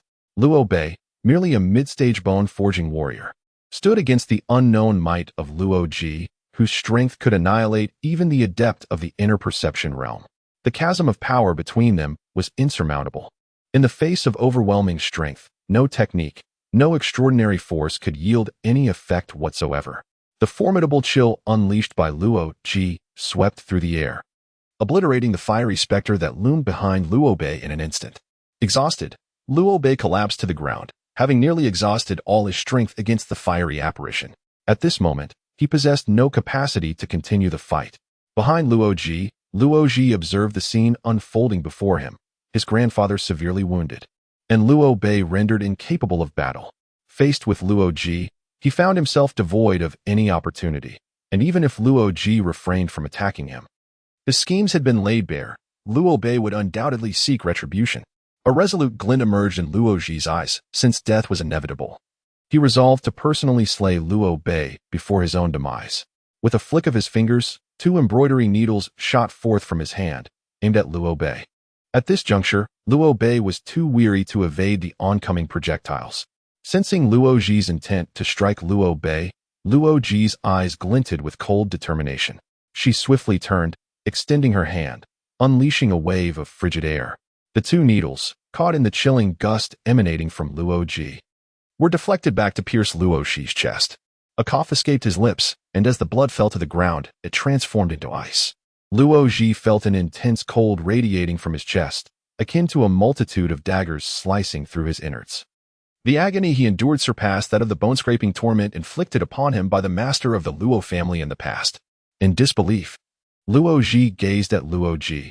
If Luo Bei was the son of Luo Ji's former rival, why would she save him? Ignoring Luo Ji approached Luo Bei, gently lifting his chin with her finger, and with a smile, she inquired, "You are the son of the master. Tell me, do you find me beautiful?" Though descriptions of unparalleled beauty fall short in capturing Loki's visage, "You are the most hideous woman I have ever beheld," North River exclaimed, his tone frigid and devoid of warmth. "Indeed, the world master's progeny," Loki murmured, releasing North River and drifting away. North River, watching Loki's receding figure, roared, "Loki, do not presume that because you spared me, I shall be grateful. A day will dawn when I extinguish you and avenge my mother." Loki, seemingly deaf to North River's imprecations, vanished into the obscurity of the alleyway. North River's gaze then fell upon the prostrate figures of Luo Wuxian and his grandson, Luo Ji, a murderous intent brewing within him. Now was an opportune moment to eliminate them, as they were grievously wounded, while he was merely enervated. Staggering to his feet, North River advanced, the dragon bone sword clutched in his hand, infusing it with his inner power. Witnessing North River's approach, Luo Wuxian pleaded weakly, "North River, I beseech you, spare my grandson. It was all my machinations. I beg you, do not slay him. If you must take a life, take mine." North River's gaze remained frigid as he regarded Luo Wuxian. "When you plotted my demise, did you not foresee this day? And now you seek clemency. I implore you." Luo Wuxian stammered, "For the sake of our shared ancestry, have mercy on Luo Ji." Gone was the overbearing arrogance of the Luo clan's grand elder. In its place was a frail, bedridden elder on the precipice of oblivion. "As you sought to take my life, did you not consider that we are of the same lineage?" Luo Bei gazed at Luo Wuxian, his voice imbued with an icy detachment. Though he was reluctant to concede, witnessing the imminent demise of Luo Wuxian stirred within him a flicker of compassion. "It is my failure as a guardian." After giving birth to him, Luo Ji's mother succumbed to a grave illness and passed away when he was but 2 years old. As for his father, he met his end due to the perils of obsessive cultivation. "I am not one adept at nurturing a child, which has led to his current state. All of this is my fault. I implore you, spare Luo Ji." Luo Wuxian pleaded desperately. Luo Bei closed his eyes. Like himself, Luo Ji had lost his mother at a tender age, which indeed softened Luo Bei's heart. Spare Luo Ji? Yet only moments ago, this very individual had nearly taken his life. Could one truly release such a threat? "I beg you." Luo Wuxian's voice grew increasingly frail. As Luo Bei opened his eyes, he beheld the light in Luo Wuxian's gaze dissipating entirely. Luo Wuxian had succumbed to death. "Grandfather." Luo Ji, disregarding the excruciating pain in his chest, crawled to Luo Wushun's side and wept uncontrollably over the lifeless form. "Zihua, it is I, Luo Bei. Luo Ji has sustained grave injuries. Please assist in tending to him." Luo Bei, perplexed by his own actions, found himself not only sparing Luo Ji but also seeking Zihua's aid for his healing. Perhaps it was the poignant gaze Luo Wushun held in his final moments, a gaze filled with an attachment to the living, a silent plea for mercy. In death, all matters cease. Despite his relentless desire to eliminate Luo Wushun, the weight of that gaze lingered in his heart. However, when Luo Wushun truly met his demise, Luo Bei still felt a pang of compassion, for they were all part of the Luo family. At that moment, a rustling sound echoed through the room as Zihua donned her garments. Moments later, the door swung open, and Zihua emerged from within. Her gaze falling upon Luo Shi, whose brows and hair were encrusted with frost, resting on the table. She hastened to his side, placing her hand upon his pulse. A look of astonishment flickered in Zihua's eyes. "This resembles the injury suffered by Uncle Luo. Brother Luo Bei, where is the fire dragon pill I prepared for you? Quickly, administer it to Luo Ji. I have given all the fire dragon pills to my father." Luo Bei furrowed his brows, responding, "My father is currently in seclusion to recover. It would be unwise to disturb him." At that moment, the door to the elder Luo's chamber abruptly opened. The elder, whose complexion appeared somewhat pallid, stepped out, tossing a jade vial containing the fire dragon pills to Luo Bei. "Administer it to Luo Ji first." Luo Bei caught the vial, extracted a pill, and administered it to Luo Ji. Turning to the elder as he exited, he inquired, "Father, you have emerged from seclusion. Has your injury healed? The chill within my body has been entirely expelled, yet my meridians have sustained some damage. This will not be restored in a short time. Xiao Bei, have you encountered her?" The elder descended the stairs. "She has slain the Grand Elder." Luo Bei nodded in affirmation.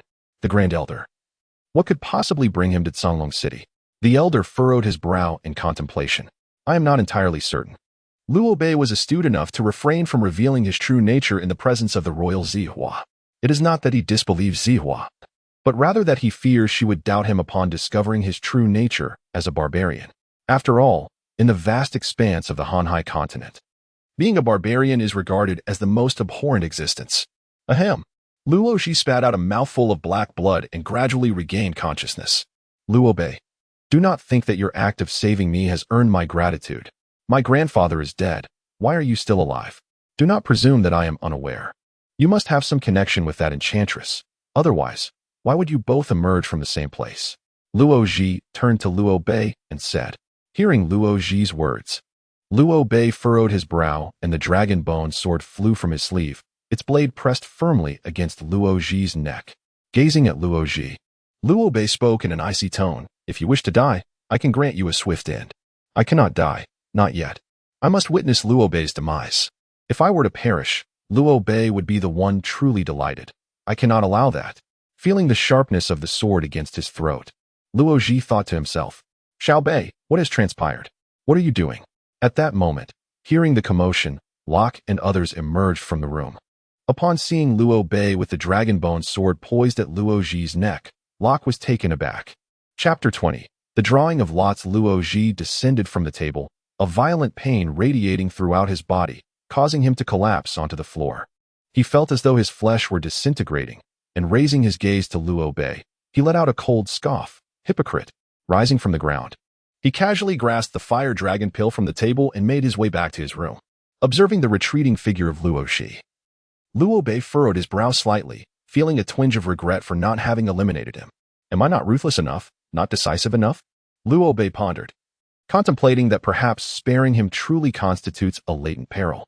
"Luo Bei, it seems he harbors a deep animosity towards you," Zihua remarked, gazing at him. "Not merely animosity. He has colluded with Wang Luan, plotting to assassinate me during the newcomer martial arts competition." Upon hearing Luo Bei's words, Zi Luo's brows shot up, and he erupted into laughter. Haha, who would have imagined that officials from the court would conspire with others to undermine the newcomer martial arts competition? How intriguing. I am eager to witness the expression of this fellow named Wang Luan when he realizes that this scheme has been exposed. Haha. Luo Bei felt a gradual sense of relief upon listening to Zi Luo's words. He was deliberately revealing this matter. "The Lord of Luo has spoken," he said. Luo Bei nodded and followed the Lord of Luo into his chamber. Looking at Luo Bei, the Lord of Luo inquired, "Xiao Bei, Do you truly have no idea why the Grand Elder has come to Songlong City? Luo Ji eavesdropped on our conversation and uncovered my secret. It is for this reason that the Grand Elder has arrived. Luo Bei approached the Lord of Luo, whispering, "What? He knows?" The Lord of Luo exclaimed in astonishment. He has notified Luo Wuxian, who fears that this information might be divulged, thus implicating the family. That is why he has come. Furthermore, I overheard the Grand Elder mention that my mother did not perish during childbirth as previously believed. Luo Bei nodded in acknowledgement. Indeed. I initially believed that Kursin had been slain by Luojia, and I confronted her in that moment. However, I later discovered that the situation was not as I had imagined. Perhaps this is why Luojia transformed into a vengeful spirit. Lord Luosher nodded in acknowledgement. The newfound fusion power acquired by Luo Bei did not elevate his standing. Yet it did unlock a new barbaric martial art for him. Nevertheless, Luo Bei found himself devoid of any inclination to cultivate this new technique. Lord Luosher expressed his suspicion that Luo Bei's mother, Yusi Xian, had not perished, although he had witnessed Luojia kill Yusi Xian. Upon examining her remains later, he found no sign of their token of love, a memory pearl capable of capturing images. Consequently, he could only declare to the clan that Luojia, consumed by jealousy, had murdered Yusi Xian. This led to Luojia's immediate execution by Lord Luosher, branding her a traitor of the Luo family. Luojia's parents had passed away early, leaving behind her 10-year-old brother, Luo Shursan, who soon could no longer endure the disdain of the Luo family and left home in anger, never to be found again. He likely perished in the streets from starvation. As Luo Bei lay on his bed, he felt a profound sense of regret towards Luojia on his father's behalf. Luojia had always harbored love for Lord Luosher, even when the latter contemplated taking her life. And despite the fact that his only remaining relative had gone missing due to these events, she chose not to kill either Lord Luosher or Luo Bei. It is fair to say that when Luojia encountered Lord Luosher, she must have contemplated revenge, yet she refrained from acting upon those thoughts. Thus, Luo Bei lay in bed until the sun rose, only roused from his slumber when Zihua came to summon him for breakfast. "Luo Bei, are you all right?" Zihua inquired with concern as she observed him emerging from his room. What do you mean?" Luo Bei replied, puzzled by her worry. "Your eyes are so dark. And your complexion seems quite haggard. Have you sustained any internal injuries?" Zihua said anxiously, seizing Luo Bei's hand. She hastily checked his pulse, eager to discern if he bore any concealed ailments.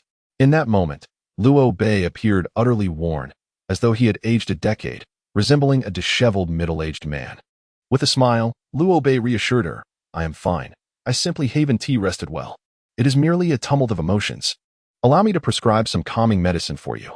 Luo Bei, if you have any worries, do share them. Keeping them bottled up will only lead to illness." Zihua urged gently. "Ha ha ha." Ziluo Sheng then approached Luo Bei, grinning as he remarked, "As men, we inevitably harbor some troubles, unspoken burdens, much like myself. A hearty laugh can be quite relieving. Come, let me show you. Ha ha ha." Luo Bei would never indulge in such neurotic laughter as yours. Zihua sighed in resignation. Observing Ziluo Sheng's boisterous mirth, perhaps due to the weight of his own worries, Luo Bei, feeling the pressure, decided to mimic Ziluo Sheng's hearty laughter after a moment's contemplation. See, while girls often release their pent-up emotions through tears, as men, we must express ourselves through laughter. Ziluo Sheng gazed at the astonished Zihua and chuckled. "Luo Bei, I consider you a brother, which is why I have shared this with you. Remember, you must not divulge it to others." He patted Luo Bei's shoulder, adding, "Perhaps even if I were to share it, others would struggle to comprehend." After a fleeting glance, he turned to the nearby Luo Bei and inquired, "Little Bei, do not tell me that this old man is Luo Ji." "Luo Ji? Is that truly you?" Luo Bei exclaimed, taken aback by the figure emerging from the room. If Luo Bei could be likened to a disheartened uncle aged by over a decade, then at that moment, Luo Ji appeared as if he had aged a century, resembling a frail elder on the brink of burial. Luo Ji's hair had turned completely white, and deep creases marred his visage. Were it not for his emergence from Luo Ji's chamber, one might scarcely believe that this seemingly decrepit individual was indeed Luo Ji. The events concerning Luo Wuxian had profoundly impacted Luo Ji, leaving him devastated. A single night of mental anguish, compounded by the severe injuries inflicted by Luo Ji, had transformed him into this state. "Do not be deceived by my appearance. I shall ensure your demise, even if it costs me my life," Luo Ji declared coldly as he passed by Luo Bei. "Humph. Luo Bei retorted, I am ready to accompany you at any moment. Descending the stairs, they prepared to dine. An unsettling silence enveloped the air, saturating the Tongfu in with an oppressive atmosphere. This breakfast marked the most suffocating meal since the establishment of the inn. Even the innkeeper, unable to endure the tension, stepped outside to take a few deep breaths. Ha! Must we all eat in such silence? I felt a peculiar sensation. Ha! Ji Luoxing attempted to dispel the oppressive atmosphere. However, in the presence of Luo Bei and Luo Ji's somber demeanor, his boisterous laughter proved utterly ineffective. The breakfast was consumed amid this stifling ambience. For 3 consecutive days, the entire Tongfu Inn was shrouded in this heavy atmosphere, permeating not only breakfast, lunch, and dinner, but even the moments in between.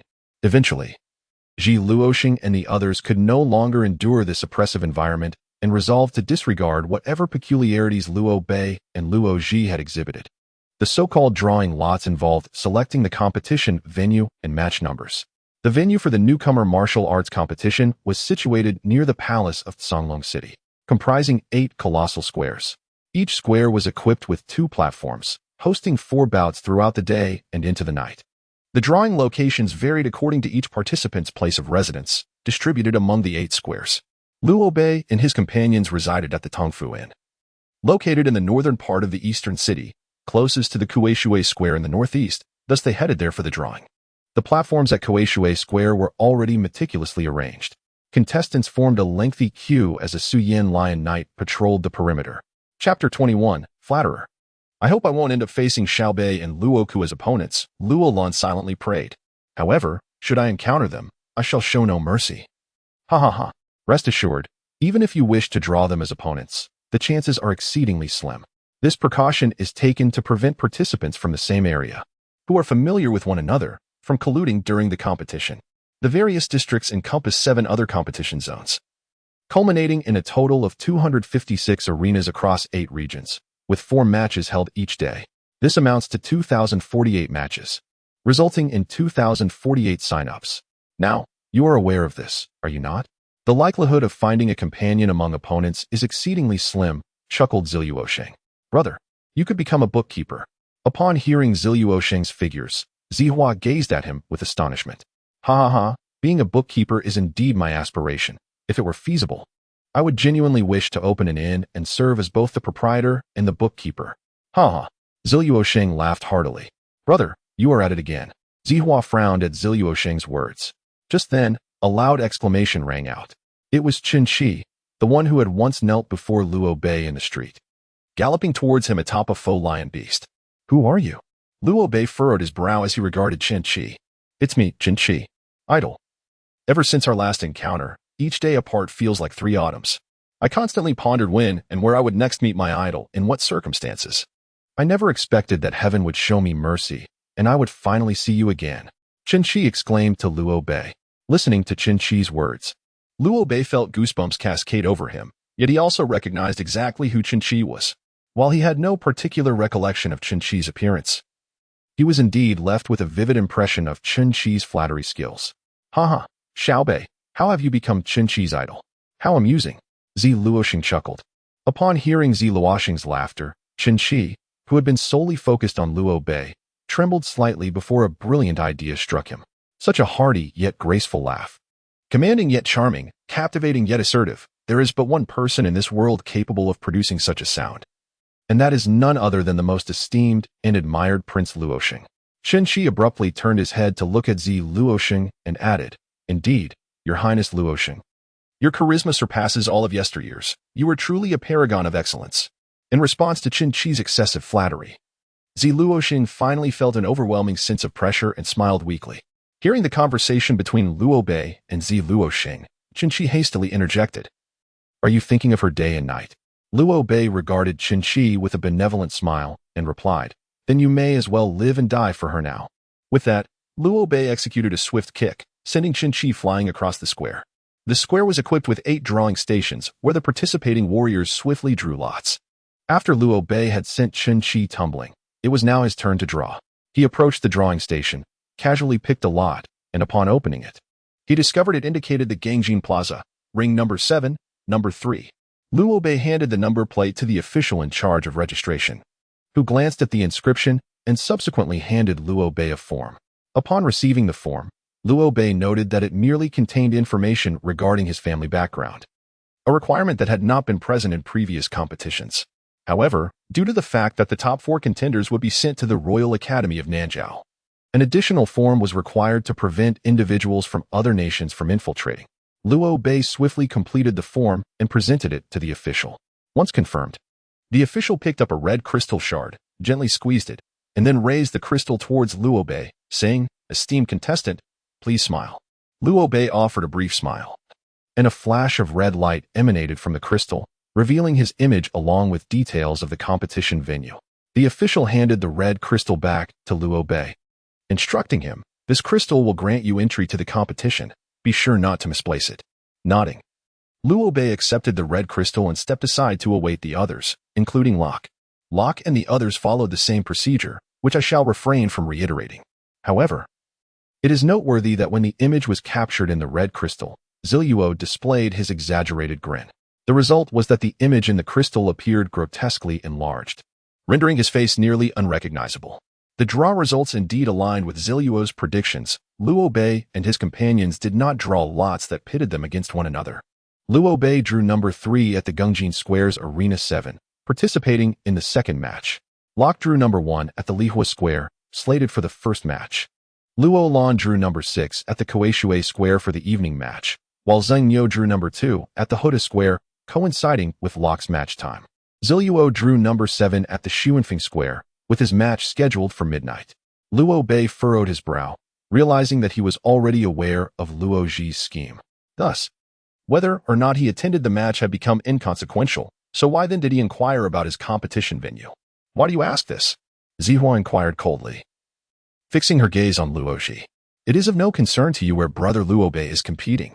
A sorrowful smile graced Luo Ji's face as he rose from his seat, and, to the astonishment of those present, knelt before Liu Bei. "Liu Bei, as the bird's final song is tinged with sorrow, so too are the words of a dying man filled with kindness. I can feel my vitality swiftly waning. I have come to understand many things. This outcome is entirely of my own making. Can you find it in your heart to forgive me?" Liu Bei regarded Luo Ji, who, in this moment, appeared devoid of the arrogance he once possessed within the Luo family. Gone was the sinister demeanor of one rendered neither man nor woman after his downfall. Only a profound desolation remained. Should I grant him forgiveness? He had attempted to take my life on multiple occasions and had once humiliated me shamelessly. Yet, had I not also rendered him powerless? The demise of Luo Wuxian. Luo Ji's grandfather, along with Luo Ji's grave injuries, were the handiwork of Luo Ji. Luo Ji's capacity for such actions stemmed entirely from my father. When, if ever, will this cycle of vengeance cease? Perhaps all of this could be seen as a form of restitution, a pity. After all, we are all of the Luo lineage. If he seeks my forgiveness, then let me extend it as an act of compassion towards one on the brink of death. Observing Luo Ji, kneeling with a face full of remorse, Liu Bei nodded slightly. "I forgive you. My competition will take place at the 7th arena of Gungjin Square. I am the second match." "Thank you, Liu Bei. Thank you for your forgiveness," Luo Ji replied, his eyes brimming with emotion. Suddenly, Luo Ji was seized by a violent cough, expelling a mouthful of dark blood. "Are you all right?" Liu Bei hurriedly supported Luo Ji, who appeared on the verge of death. The introduction to the instant movement technique is succinctly described as being as immovable as a mountain and as swift as the wind, capable of traversing 1,000 miles in a single step, vanishing without a trace. However, it must be noted that while the technique claims to cover 1,000 miles in a step, this is achievable only by those who have attained a certain level of mastery. With Liu Bei currently at the mid-stage of the bone refining realm, he could manage only 1 kilometer per step, yet such a speed is still astonishing. Nevertheless, this instant movement technique possesses a critical flaw. It consumes an immense amount of brute force. It is said that prior to reaching the inner perception realm, which allows for a faint communication with the heavens and the earth, a single step would deplete the user's innate strength entirely. For this reason, the elder added a remark after his initial description, deeming it rather useless. "Grandpa Tsong, you truly impart your wisdom generously," Liu Bei mused. Having declared it to be of little value, was he encouraging me to cultivate it or not? Liu Bei pondered further. The reason the technique was deemed useless was due to its draining effect on brute strength. However, within him, there was no longer any brute force, but rather a wondrous power, a fusion of spiritual energy that Liu Bei referred to as divine power. While the technique might exhaust brute strength, it would not necessarily deplete divine power. After all, his divine power was a combination of spiritual energy, brute force, and the mental prowess of consciousness. With this thought in mind, Liu Bei pushed open the door and stepped into the backyard of the Tongfu Inn. The yard stretched over 100 meters in length and several dozen meters in width, flanked by empty stables, with nothing else in sight. Zheng Niu and Zheng Long, being external cultivators, primarily enhanced their strength through combat, making this backyard their training ground. Upon witnessing Liu Bei's arrival in the backyard, Zheng Niu and Zheng Long hastily ceased their activities and respectfully addressed him. "We have the honor of meeting you, Master Liu Bei." Since acknowledging Locke as their master, the two brothers had taken to referring to Liu Bei as the second master and to Liu Lan as the young master. Despite Liu Bei and his companions having repeatedly urged them to abandon such formalities, the brothers continued to address the trio with utmost deference, save for moments of inebriation. "I wish to utilize this backyard. You may take a moment to rest aside," Liu Bei remarked, and in the astonished gaze of Zheng Niu and Zheng Long, his figure mysteriously vanished.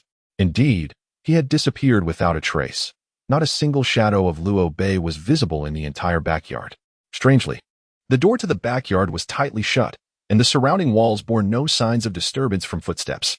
With a sigh, Liu Bei exhaled, opening his eyes and murmuring to himself, "This instant movement technique is indeed rather impractical. Such a small leap has consumed a third of my divine power. Given my current strength, I can only manage 2 or 3 steps."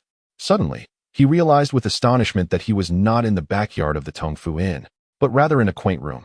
At that moment, he stood with his back to the door, observing the orderly arrangement of furniture within. Tables, chairs, and wardrobes were neatly placed. The walls were adorned with paintings from various renowned artists throughout history, while several pots of orchids on the windowsill exuded an intoxicating fragrance.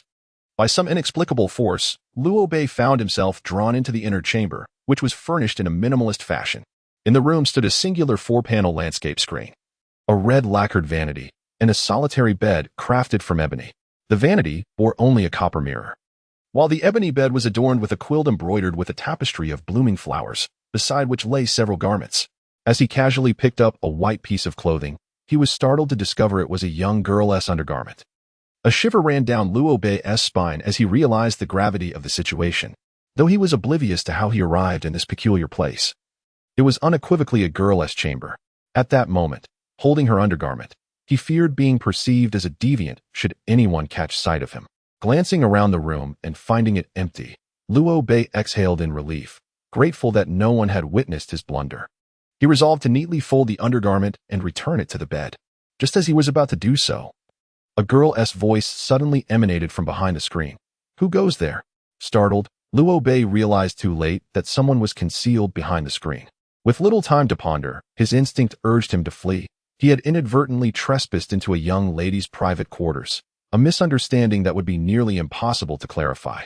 However, as he prepared to escape, he was abruptly met with the sound of water splashing followed by the distinct sound of a sword being drawn. An overwhelming sense of danger surged within him, causing him to instinctively retreat a significant distance. A glimmer of cold light erupted from behind the screen, slicing it cleanly in two with unabated force, and in its wake, a vase within the room was cleaved in half. Liu Bei's heart raced, and beads of cold sweat trickled down his brow. Had he not retreated swiftly just moments ago, he would have found himself cleaved in two, rather than the vase that now lay shattered. Turning his gaze towards the screen, Liu Bei beheld a young maiden standing in a 4-foot-high bathtub, draped in a white garment, wielding a sword that emanated a chilling brilliance. A sense of foreboding washed over him. Not only had he intruded upon the maiden's private quarters, but he had done so at a most inopportune moment, while she was bathing. Nevertheless, it must be said that the young lady possessed an exquisite beauty. Her features delicately sculpted and her figure voluptuous. Particularly captivating were her eyes, akin to the brightest stars twinkling in the night sky, evoking an irresistible allure. Yet, an incongruity marred their charm, for they now blazed with fury, imbued with a fierce intensity. The maiden's skin appeared to glisten, as she had hastily donned a thin garment to shield her modesty, yet her graceful waist and ample bosom were unmistakably evident. Keen-eyed Luo Bei even discerned glimpses of pristine white skin peeking from the neckline of her attire, hinting at a delicate blush beneath. This was the first time in his life he had encountered such a breathtaking sight. His face flushed crimson, his mind clouded, struggling to distinguish reality from illusion. The maiden, noticing the gaze Luo Bei cast upon her, furrowed her brows in ire, and with a fierce grip, she brought her sword crashing down, unleashing a scintillating arc of light aimed directly at him. Startled, Luo Bei's mind sharpened, and the dragon bone sword coiled around his arm transformed into a streak of white light, soaring from his sleeve into his grasp. He raised the blade to defend himself. A soft clang resonated as the sword's light forced him backward, colliding with the wardrobe behind him before finally halting. Luo Bei's right hand trembled. In a moment of haste, he had raised his sword to parry, successfully blocking the opponent's strike, yet now his hand was entirely numb. The girl before him appeared quite youthful, likely around 16 or 17, yet her strength was undeniably that of a consummate practitioner in the bone transformation realm. Had Luo Bei been at his peak, he could have faced her without hesitation, but at this moment, he had expended a third of his divine power due to the flash step technique, and the hurried defense had rendered his right hand incapacitated. Confronted by the seething fury in her gaze, Luo Bei found himself devoid of any chance of victory. The girl, surprised that Luo Bei could withstand her blow, could not help but marvel at the spectacle. After all, it was evident to anyone that his true prowess lay in the mid-stage of bone transformation. For a mid-stage practitioner to endure a wrathful strike from a consummate master was indeed hard to fathom. Yet, observing Luo Bei's trembling hand, she understood that he could no longer withstand her next assault. Raising her sword once more, the girl prepared to strike. "Wait," Luo Bei exclaimed urgently. "I understand you may not believe me, but this is truly a misunderstanding." "A misunderstanding?" The girl scoffed, her voice laced with derision. "Then what is it that you grasp with your left hand?" His left hand? Only then did Luo Bei realize that he was indeed clutching something. It felt like fabric, like clothing, and he dared not contemplate further. Swallowing hard, he slowly lifted his left hand. Upon seeing what he held, Luo Bei's worst fears were confirmed. He was clutching the girl's undergarment. Originally, Luo Bei intended to neatly fold the garment and place it beside the pillow. However, upon hearing the sudden voice of the girl, a surge of anxiety coursed through him, prompting him to clutch the garment and attempt an escape. Casting a glance at the item in his hand, he sighed as he looked at the girl. "Since you have discovered me, I shall no longer conceal the truth. In fact, I am Santa Claus, here to deliver gifts to well-behaved children, and this garment is a present for you." Before Luo Bei could finish his sentence, the sword in the girl's hand descended. At that moment, his right hand, gripping the sword, had gone numb, leaving him unable to defend himself, while his left hand clutched the girl's garment. What was he to do? Watching the sword in the girl's grasp shimmer ominously, Luo Bei felt a surge of indignation. You could simply take a bath, but why wield a sword while doing so? Yet, this was not the time for Luo Bei to voice his grievances. He had to consider how to respond to the sword poised in the girl's hand. His right hand was incapacitated, and it was absurd to think that a girl's garment could withstand a lethal blade capable of cleaving a vase in two. Since defense was futile, evasion became the only option. But how could he escape? The sword enveloped him from all directions, rendering any attempt to dodge a certainty of being struck. As he watched the sword gradually descend, a thought struck him. There was no choice. If he could neither defend nor evade, then he would not be blamed for his ruthlessness. "Wind," Luo Bei called softly, and a gentle breeze suddenly swept through the room. This zephyr bore no power or cutting edge, yet it was sufficient to whisk away the thin garment draped over the girl's form. This was his intention. The maiden's garment was suddenly swept away by a gust of wind, causing two streams of crimson to erupt from Luo Bei's nose. In a flurry, he averted his gaze, fearing that another glance would lead to his demise from excessive blood loss. Startled by the wind's mischief, the young woman hastily grasped her floating attire and donned it. Her sword momentarily held aloft, its descent thwarted by the unexpected turn of events. "You are in no position to linger. I shall take my leave," Luo Bei declared, attempting to flee through the door. Yet, the maiden would not permit his escape. With a fierce cry, she exclaimed, "Pervert, meet your doom." And her blade descended with a more formidable arc of light than before. Alarmed, Luo Bei instinctively took a step forward, employing his instantaneous movement technique. Vanishing from the maiden's chamber, the rush of wind grazed his ears as he bent low, narrowly dodging two fists the size of sandbags that struck where his head had just been. Zheng Miao and Zheng Long were drenched in cold sweat, having nearly landed their blows on the suddenly appearing Liu Bei. Though he possessed formidable strength, an unguarded strike from either of them could indeed result in injury. Master, are you unharmed? Zheng Miao inquired anxiously, eyeing Liu Bei. I am fine, Liu Bei replied, straightening his posture. Chapter 23, A Catastrophe Caused by a Garment. At that moment, the bored Zi Luoxing wandered into the courtyard. Observing Liu Bei, he chuckled. Ha! Why isn't Xiao Bei seizing the time to cultivate? His voice suddenly faltered. His gaze fixated on Liu Bei's left hand, remaining unblinking for 1 second, 2 seconds, 3 seconds. Liu Bei felt a chill run down his spine as he was observed by Zi Luoxing. Raising his hand, he was startled to discover that he still clutched the maiden's undergarment. Zi, you must listen to me. This matter concerning the undergarment should not be spoken of to anyone. It is, Liu Bei hastily explained, for he could not allow his illustrious reputation to be tarnished by this garment. However, Zi Luoxing did not wait to hear the entirety of Liu Bei's words and dashed into the inn. Watching the swiftly retreating figure of Zi Luoxing, Liu Bei blinked in confusion and murmured, "It is not even his undergarment. Why is he running away?" Before long, Zi Luoxing and Zi Hua rushed down from the upper floor. Upon noticing the undergarment in Liu Bei's hand, Zi Hua remarked, "This is not mine. Could it be?"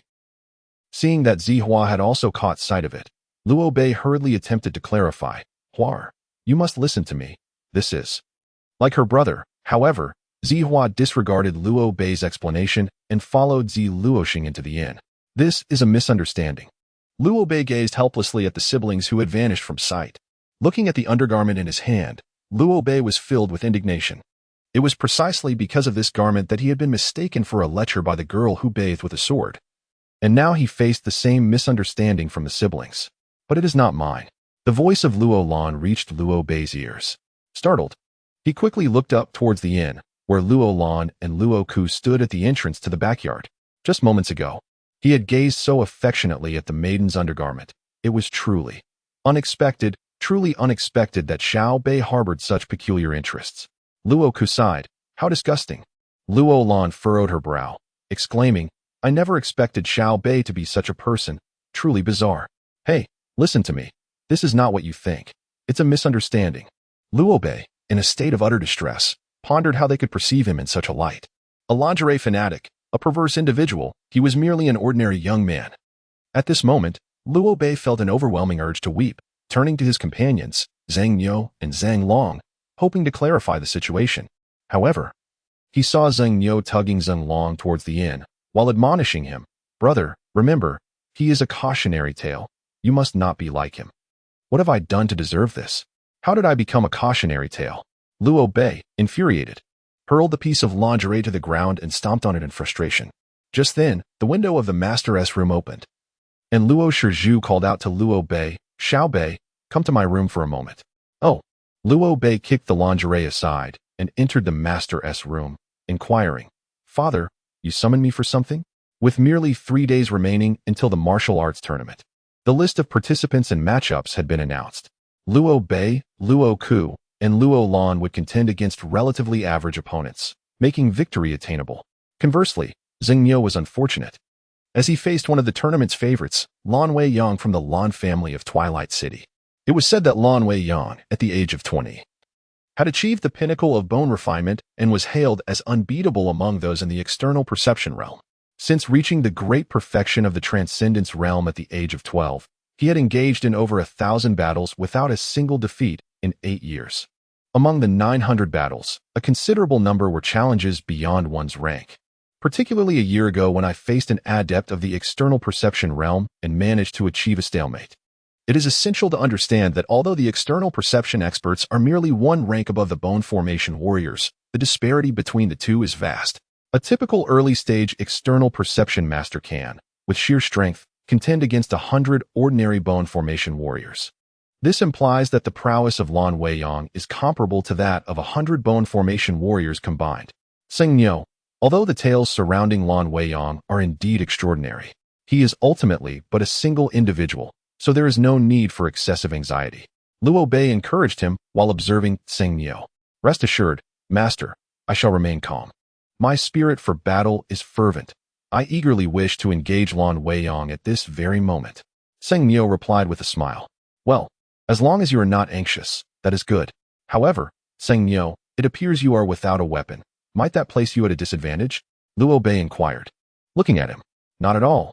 I am an external cultivator, and my primary training revolves around my own body. Relying excessively on the might of weapons or the durability of armor would indeed become a burden for us external cultivators. Zheng Niu shook his head. I see, said Liu Bei, turning his gaze to the taciturn Zi Luosheng, and curiously asked, Brother Zi, why are you so silent? I wish everyone success in their endeavors. Zi Luosheng replied dismissively, lacking his usual mirth. Suddenly, Zi Hua interjected, Have I not encountered a formidable opponent? Zi Luosheng responded, I simply have no rivals. What? Liu Bei and the others were taken aback, puzzled by what Zi Luosheng meant by having no rivals. I found myself unexpectedly exempted from the competition. This round featured an empty slot, and it was mine. How could I possibly be sidelined? I'll admit the lost opportunity to shine. Even if my opponent had been the illustrious Lan Weiyang, the first round of the contest ought to captivate the attention of those innocent young ladies. Yet I find myself absent from this crucial initial bout. The words of Zi Luosheng left the crowd speechless. Observing him, Liu Bei and others realized that Zi Luosheng was competing solely to draw the attention of the fairer sex, which struck them as utterly ridiculous. As a member of the royal family, would he truly fret over lacking female admirers? Brother Ziluo, truth be told, no one pays heed to the first match. The real spectators will be drawn to the top 16, top 8, top 4, in the final showdown, Liu Bei reassured him, patting his shoulder. Indeed. You make a valid point, Zi Luosheng chuckled heartily in response. Although I may not have graced the stage for the first contest, I am resolute in showcasing my most dashing self in the subsequent rounds, the top 16, top 8, top 4, and the finals. I shall ensure that the young ladies cannot help but scream in delight upon seeing me. Haha. Huaji, surely Zi Luosheng is not the sort of fellow who lacks admirers. Is he? His behavior resembles that of an infatuated youth, Liu Bei remarked, turning to Huaji. Do not inquire of me, I am not particularly acquainted with him. Huaji retorted, eager to distance herself from Zi Luosheng's seemingly love-struck demeanor. Yet, Zi Luosheng remained undeterred by Huaji's words, continuing his conversation with Liu Bei. Ha! My brother Liu Bei, rest assured, should I find myself pursued by an overwhelming number of young ladies, I shall certainly share with you several charming and gentle beauties. Oh dear, why did you step on me, Hua? My apologies, it was unintentional. Suddenly, a gleaming dagger appeared in Zi Hua's hand, and with a smile directed at Zi Luosheng, her eyes betrayed a hint of coldness. Zi Luosheng realized that introducing beauties to Liu Bei in front of Zi Hua was a misstep. He cleared his throat awkwardly and then laughed heartily. Ha, dear sister. You were quite careless. As for you, brother Liu Bei, I shall refrain from introducing you to any beauties.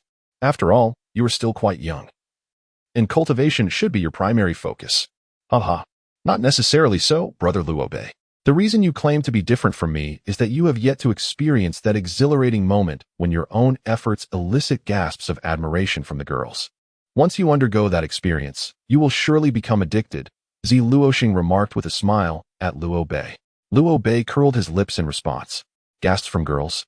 When I left the Luo family to participate in the competition, did the cheers from the Luo family's cheer squad count? Why do I not feel an addiction, but rather find it rather gaudy? Chapter 24. The more you explain, the more confused it becomes.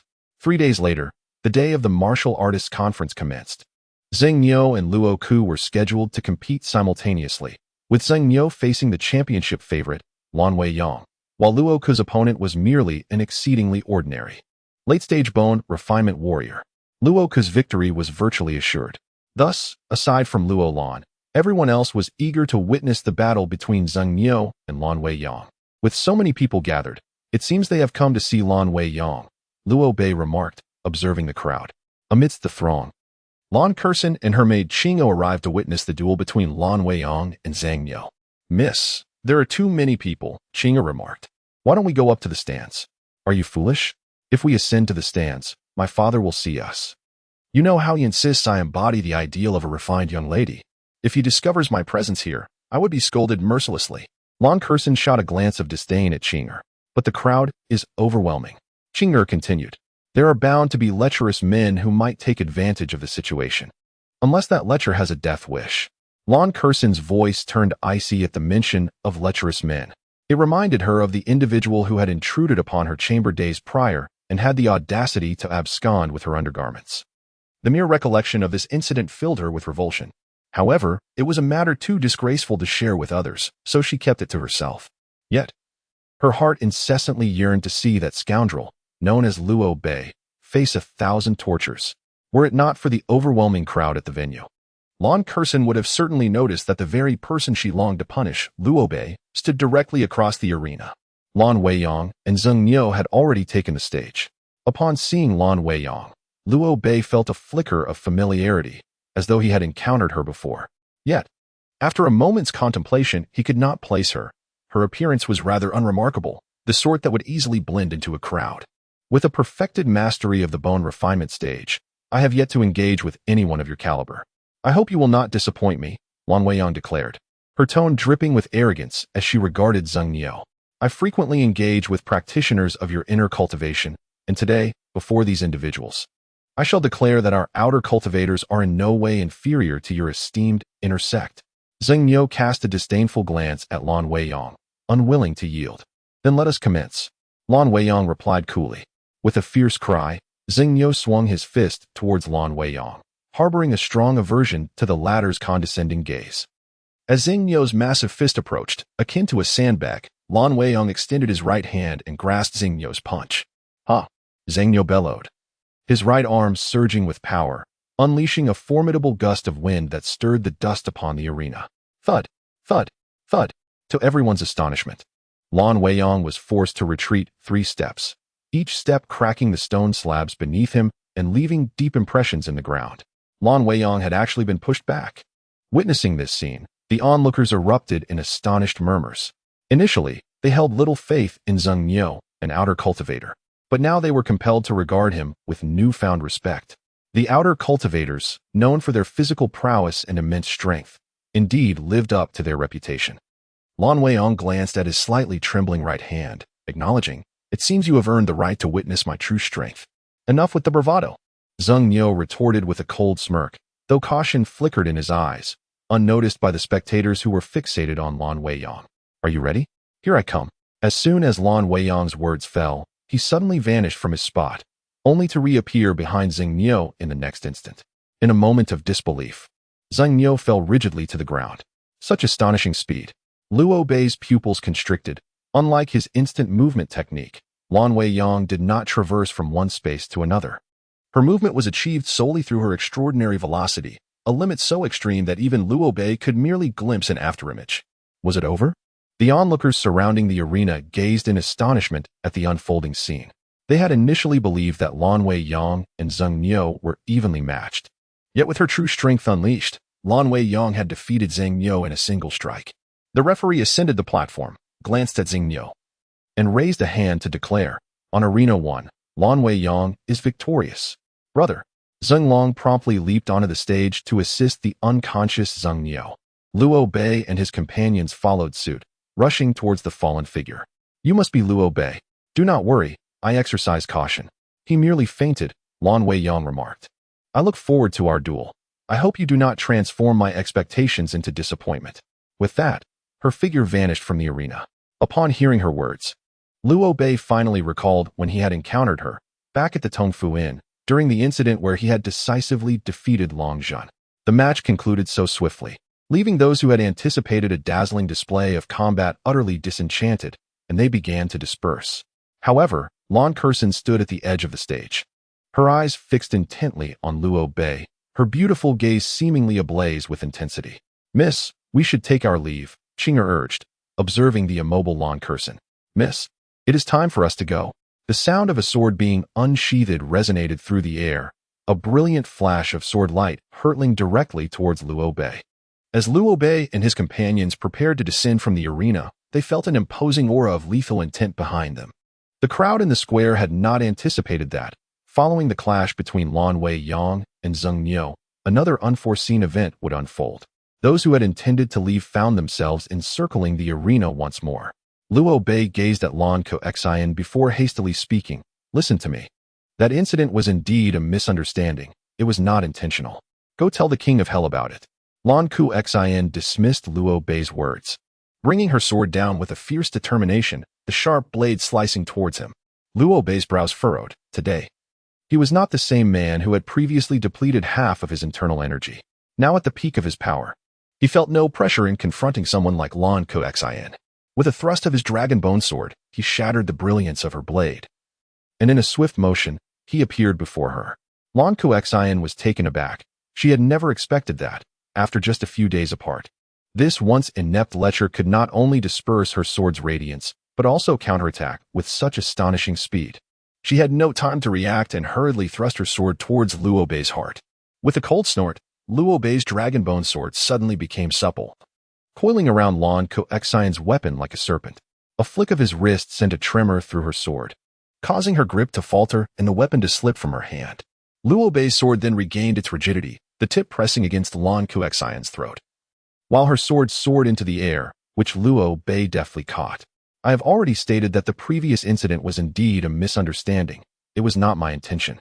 In an instant, the sword's blade bent and struck against Luo Bei's chest, causing him to spit blood and stagger back 10 steps before finally regaining his footing. At that moment, a middle-aged man suddenly appeared on the arena, positioning himself between Luo Bei and Lan Qing. The man regarded Luo Bei with a hint of astonishment in his gaze. Although he had casually loosed an arrow, he suspected that within the entire expanse of the Han Hai continent, there were no martial artists who could withstand such a force without having reached the external awareness realm. Save for Lan Weiyang. Could it be that this youth before him possessed combat capabilities comparable to Lan Weiyang, an initial stage inner awareness practitioner? Luo Bei gazed at the middle-aged man in astonishment, secretly relieved. Fortunately, I have divine power to protect me. Otherwise, even if I had not been struck, I would surely have suffered broken bones and ruptured organs. Divine power is a profound force that allows one to absorb the opponent's strength, a conclusion Luo Bei had drawn from his recent studies of its properties. The arrow that had just been fired was partially absorbed by the divine power within him, with only a fraction of its force being endured by the dragon bone sword. Ultimately, the diminished impact reached Luo Bei, yet it still inflicted some injury. Father, Lan Qing exclaimed upon recognizing the middle-aged man, who was none other than the Grand General of the Southern Zhao Kingdom, Lan Xianyi. Sinny, are you unharmed? Lan Xianyi inquired with concern. I am fine, Lan Qing replied. Ha ha. Ziluo laughed heartily, though beneath that laughter lay an undercurrent of rage. He looked at Lan Xianyi and, with a smile, spoke. General Lan, it is a pleasure to see you well. I never anticipated that your prowess would grow so formidable, to the extent of injuring my friend from the bone-making realm. Truly, you are worthy of being a general of the inner awareness realm. Ah, your highness. Upon witnessing Prince Ji Luoxing's presence, Lan Xianyi was taken aback, especially as he referred to Luo Bei as his friend. How could it be that his daughter was embroiled in a conflict with the prince's companion, and he had even harmed the prince's friend? Was this not a perilous situation? Chapter 25. The enthusiastic admirer upon hearing Lan Xianyi address Ji Luoxing as the prince. The entire square fell into a stunned silence, whether spectators or combatants. They promptly knelt in reverence, paying homage to the prince, wishing him enduring success in martial endeavors. However, Luo Bei remained standing, approaching Ji Luoxing to pat his shoulder, saying, Brother Ji, your identity has been revealed. I fear it may hinder your participation in the competition. Ji Luoxing was momentarily taken aback, gazing at Luo Bei. You are aware of my identity, and yet do not kneel?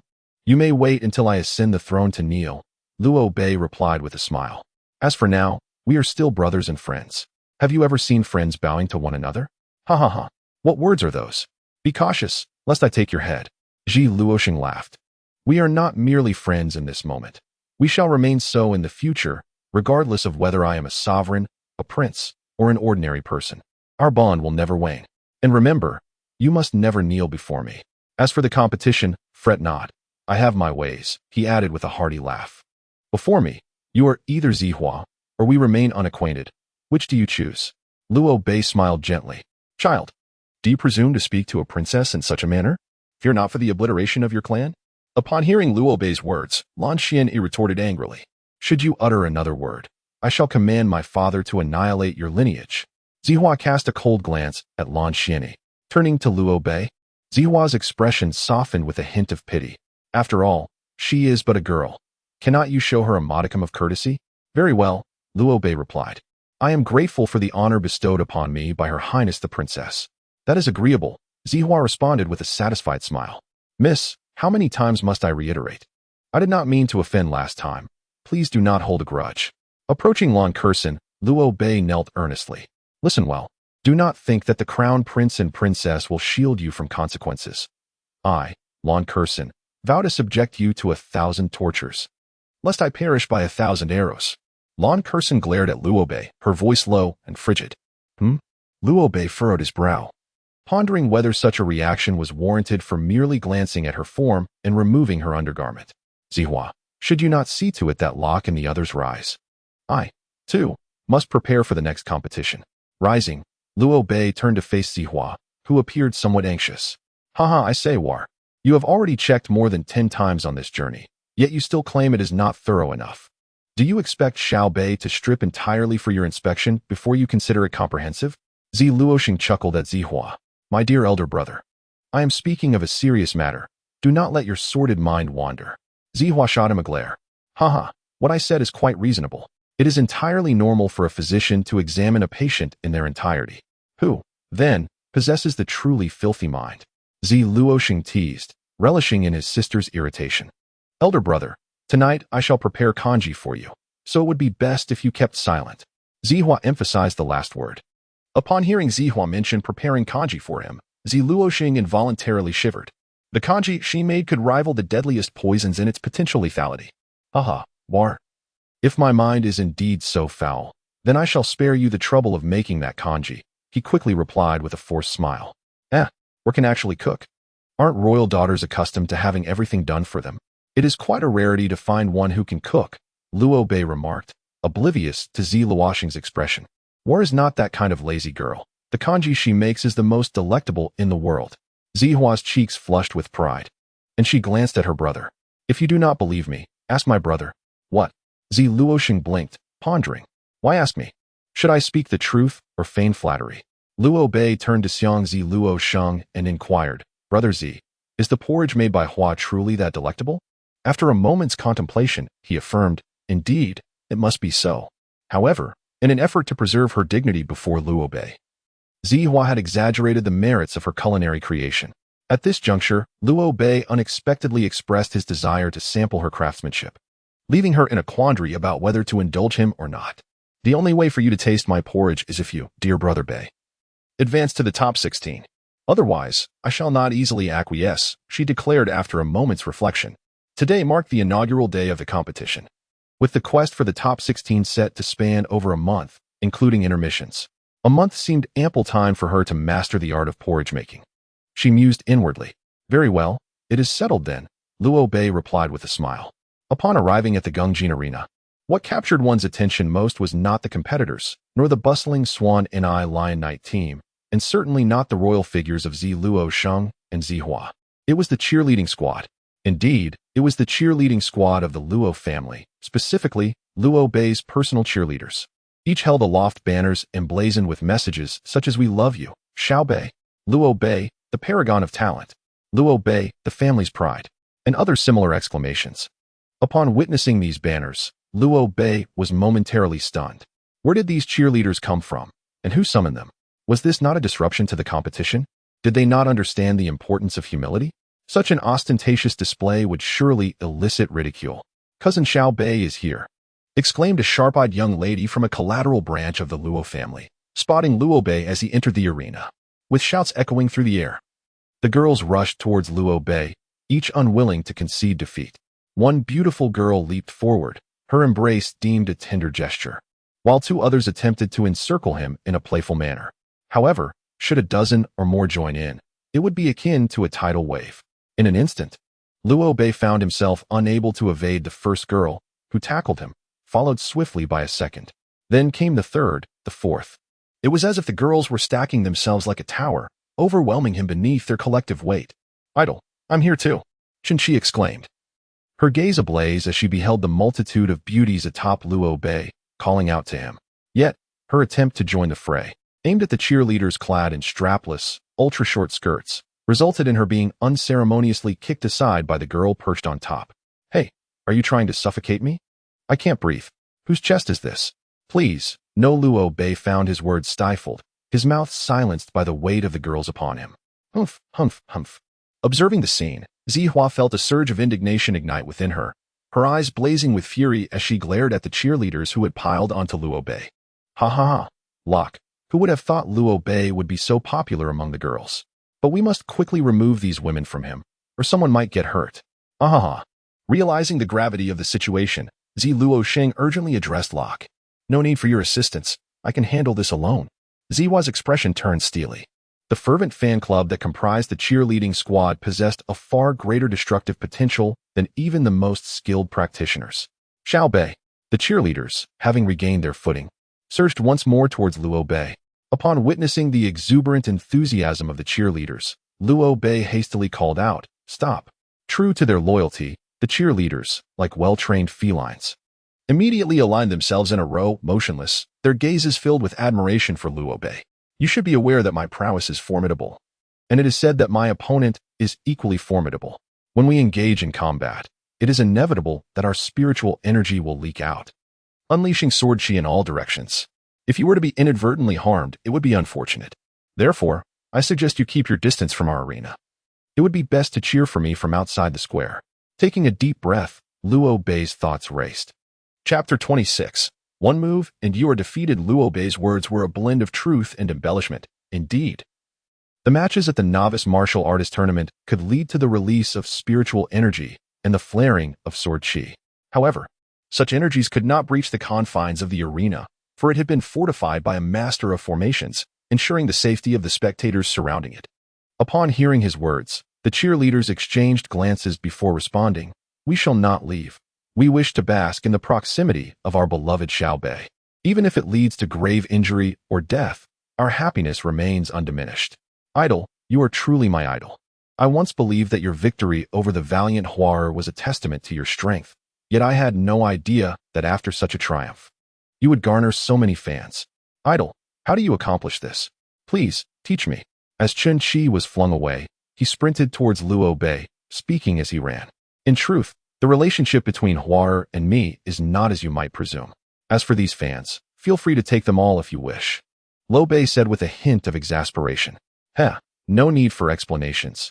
You two have already embraced. But tell me, have you shared anything more? Chen Qi asked with a smirk. What do you mean by more?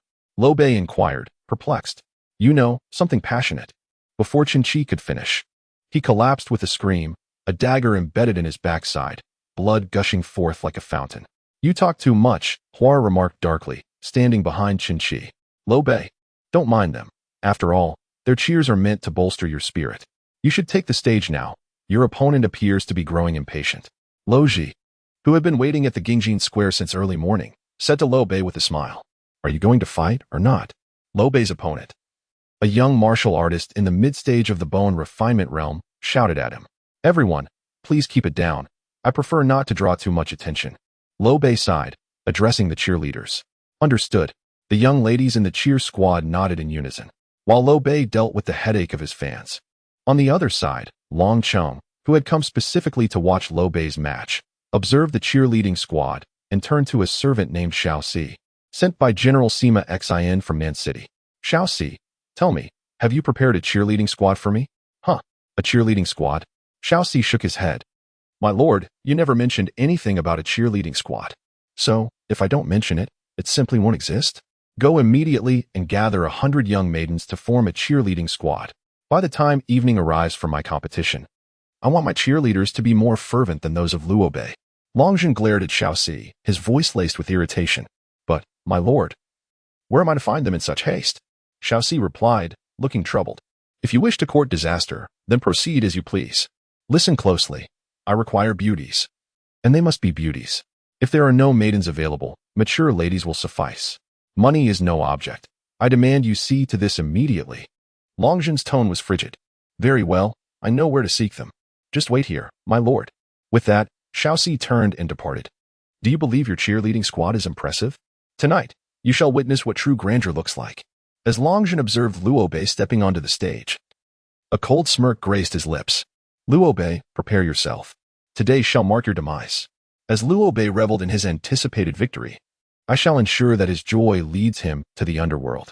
Below the stage, Luo Ji gazed at Luo Bei with a piercing glare, a mocking smile playing on his lips. Luo Bei ascended the stage and presented his identity crystal to the referee.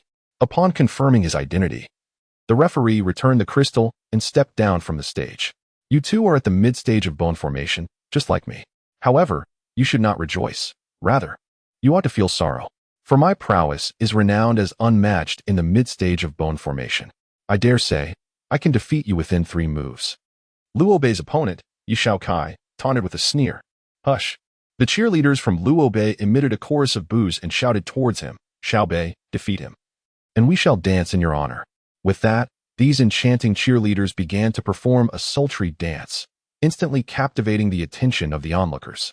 Luo Bei, feeling somewhat helpless, gazed at the cheerleaders, secretly relieved that they were merely dancing and not chanting those nauseating slogans. Otherwise, it would be unfortunate if he were to be defeated by their cringe-inducing cheers before even facing his opponent. The so-called mid-stage bone formation seems formidable. How daunting it appears. Ignoring the cheerleaders' provocative dance, Luo Bei turned his gaze towards his adversary, his expression one of disdain. If you are afraid, then surrender, Jiuxiao Kai arrogantly remarked to Luo Bei. To spare yourself from physical suffering. In my life, there is no notion of surrender. I relish the challenge of formidable opponents. I implore you not to disappoint me. Luo Bei replied coolly. Oblivious to your impending doom, rest assured, I shall show mercy. Jiuxiao Kai scoffed, clearly underestimating Luo Bei. Very well, I shall make my move. Luo Bei lunged towards Jiuxiao Kai, the dragon bone sword in his hand radiating a brilliant white light. Before Jiuxiao Kai could react, Luo Bei struck him down from the platform with the spine of his sword. The so-called mid-stage bone formation opponent was nothing extraordinary. However, you were indeed correct. I would not last 3 moves against you, for you have already been defeated in 1. Luo Bei observed as Jiuxiao Kai rose from the ground, his tone dripping with mockery. Now is the moment.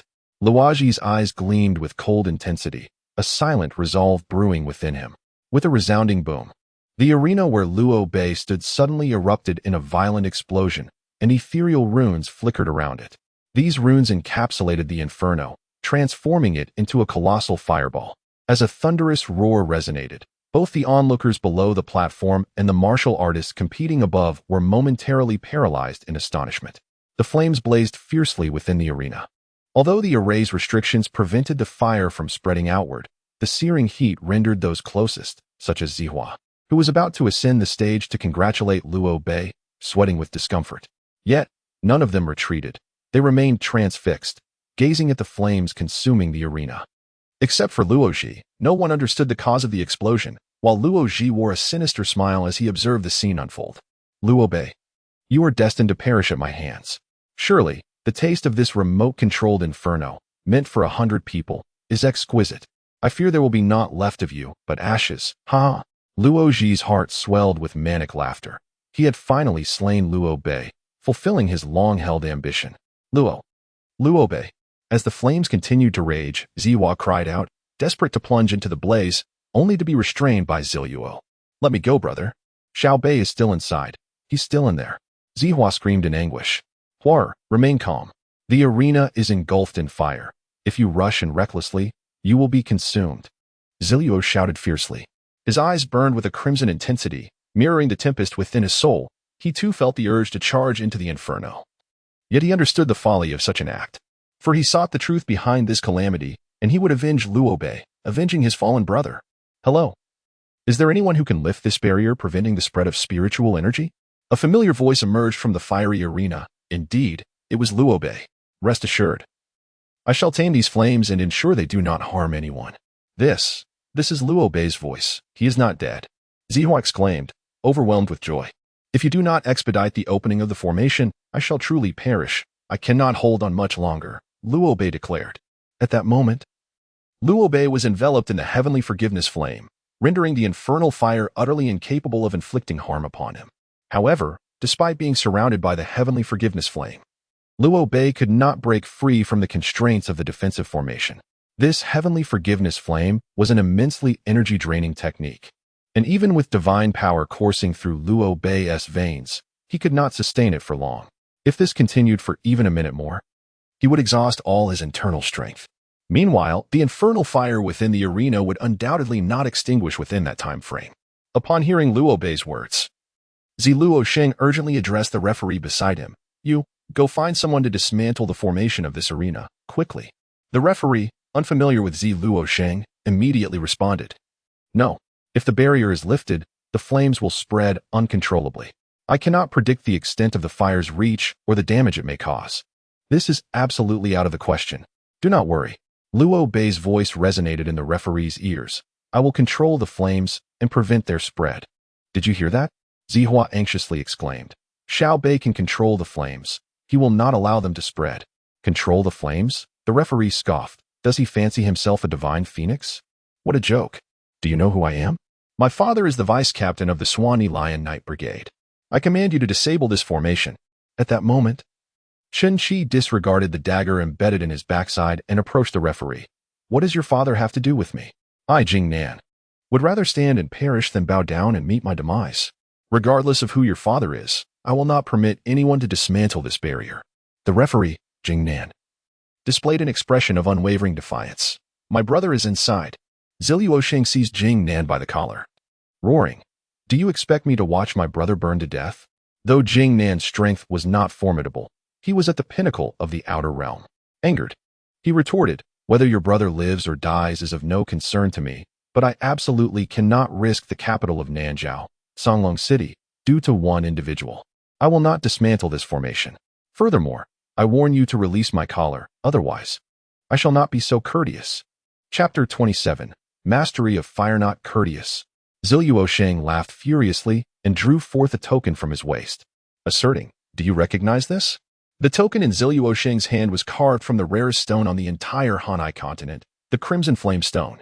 It was a rectangular token, adorned with the carving of a phoenix, for it was indeed a token made of crimson flame stone. The entire token emitted a crimson glow, resembling flames of fiery red. Royalty. Upon witnessing this token, Jing Nan's earlier arrogance vanished. His legs weakened, causing him to kneel upon the ground. He kowtowed fervently, as if pounding garlic, and humbly pleaded, I did not realize your esteemed status. I beseech your forgiveness. Enough of the pleasantries. In my capacity as the Crown Prince, I command you to dismantle the arena's formation. Should a single hair be harmed on my brother, I shall annihilate your entire lineage. The words of Luo resonated with authority. Yes. Jing Nan hastily retrieved a white crystal from his bosom, exclaiming, I shall dismantle the formation at once. At that moment, Jing Nan disregarded the potential repercussions of dismantling the formation, knowing only that disobedience to Luo would result in his family's utter destruction. He placed the crystal into a recess at the edge of the platform, and as it nestled within, it emanated a gentle white light. The restrictions on the arena appeared to dissolve instantaneously, and the flames within surged outward, unbound by the formation. Luo Bei roared amidst the flames, and the spreading fire contracted inward before coalescing into a fiery dragon that soared into the sky. Following this, a sudden explosion erupted, scattering sparks like stars from the heavens. But before they could touch the ground, they extinguished. Luo Bei lay upon the platform, gasping for breath, his divine energy completely depleted. Curse it, how is he still alive? Luo Ji silently cursed. Luo and Zihua swiftly leaped onto the platform to assist Luo Bei. Luo Ji feigned concern, inquiring, Little Bei, are you all right? It was a close call, nearly fatal. Luo Bei remarked, At this moment, I lack even the strength to stand. Beside him, Luo Ji's eyes flickered with a chilling gleam. Secretly contemplating, given his current frailty and my proximity, I could easily end his life. With this thought, Luo Ji's hand stealthily reached for the dagger at his waist. What are you planning, Luo Ji? I sense a surge of killing intent emanating from you, reprimanded Luo Sheng, casting a sharp glance at him. Startled by Luo Sheng's admonition, Luo Ji quickly withdrew his hand from the dagger, meeting Luo Sheng's gaze with a feigned innocence. The cheerleaders eagerly responded. In the stands, Long Zhan murmured to himself as he observed Luo Bei, controlling flames, a feat achievable only by the legendary Zhuge, divine monarch, and the barbarian tribes. Is this lad emulating the techniques of the Zhuge divine monarch or those of the barbarians? I hope it is the latter. Should it be the barbarian techniques, even His Highness the Crown Prince would be unable to save him. With that, Long Zhan turned and departed from the stands. On the arena, The spectacle of Luo Bei commanding flames to transform into a fire dragon soaring into the sky was not merely witnessed by those nearby. The entirety of Songlong City beheld this astonishing scene, including the palace. Shadow, what on earth has transpired? In the empty Zhuke Palace, the sovereign of the Nanzhao Kingdom, Zi Tiankong seemed to ponder aloud. Brother Zi, Huar, since your identities have been unveiled, I shall no longer feign ignorance, Luo Bei stated. Stop, Zihua exclaimed. You cannot possibly wish for those individuals to treat my brother and me with deference. I would never accept that. Rest assured, Luo Bei reassured her. Did I not promise that we would always remain brothers, forever friends? I shall not treat you with the utmost reverence as an outsider would. Luo Bei proclaimed with a smile. What I wish to convey is, Ji Luo Sheng interjected, you intend to speak about the art of fire manipulation. Or perhaps the Shatian flame, correct? Indeed, the reason I survived amidst the explosive flames is that I mastered the Shatian flame, Luo Bei replied. This matter bears no relevance to me. Since you have acquired it, this skill belongs solely to you, Ji Luo Sheng asserted. How can it be unrelated? Luo Bei furrowed his brow. You are a descendant of the vermilion bird deity. You ought to have learned the Shatian flame. Descendant of the vermilion bird deity?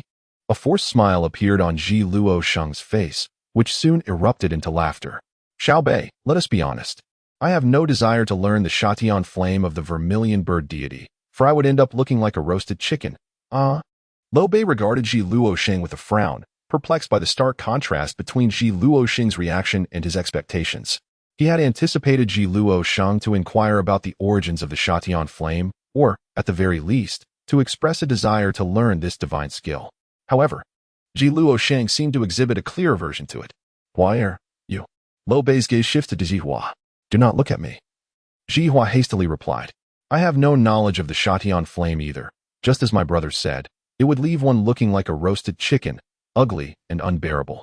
Luo Bei was at a loss for words. Who, after all, would refuse to learn such a transcendent divine skill as the Shatian flame? Especially when one is a descendant of the vermilion bird deity, a prince and princess of the royal family of the southern Zhao Kingdom. Zilasheng glanced at Luo Bei and said, Xiao Bei, you should rest for a while. I have a slight headache and must take my leave. With that, Zilasheng departed from Luo Bei's room, enveloped in a gloomy silence. What is wrong with him? Luo Bei inquired, observing Zilasheng's retreating figure. I am unsure. I have never witnessed my brother behave this way, Zihua replied, shaking her head. Luo Bei speculated that Zilasheng's reaction stemmed from his reluctance to live in the shadow of their ancestors, which might explain his aversion to cultivating the Sheixianyan. Luolan's opponent was merely a young man who had attained the pinnacle of the extraordinary realm, and he was utterly overwhelmed by Luolan's prowess. In the first round of the competition, apart from Zhang Yo, who was swiftly defeated by the formidable Lan Weiyang, Luo Bei and the others advanced without hindrance. Thanks to his exceptional recovery abilities, Luo Bei was fully restored by the following day and prepared to participate in the second match. Due to the exposure of his identity, Zilasheng had to affix 2 false mustaches and a scar to his face, rendering him akin to a middle-aged man, to the extent that the referee nearly questioned his age and disqualified him from the arena. Fortunately, during the photograph, Zilasheng's hearty laughter concealed much of his face.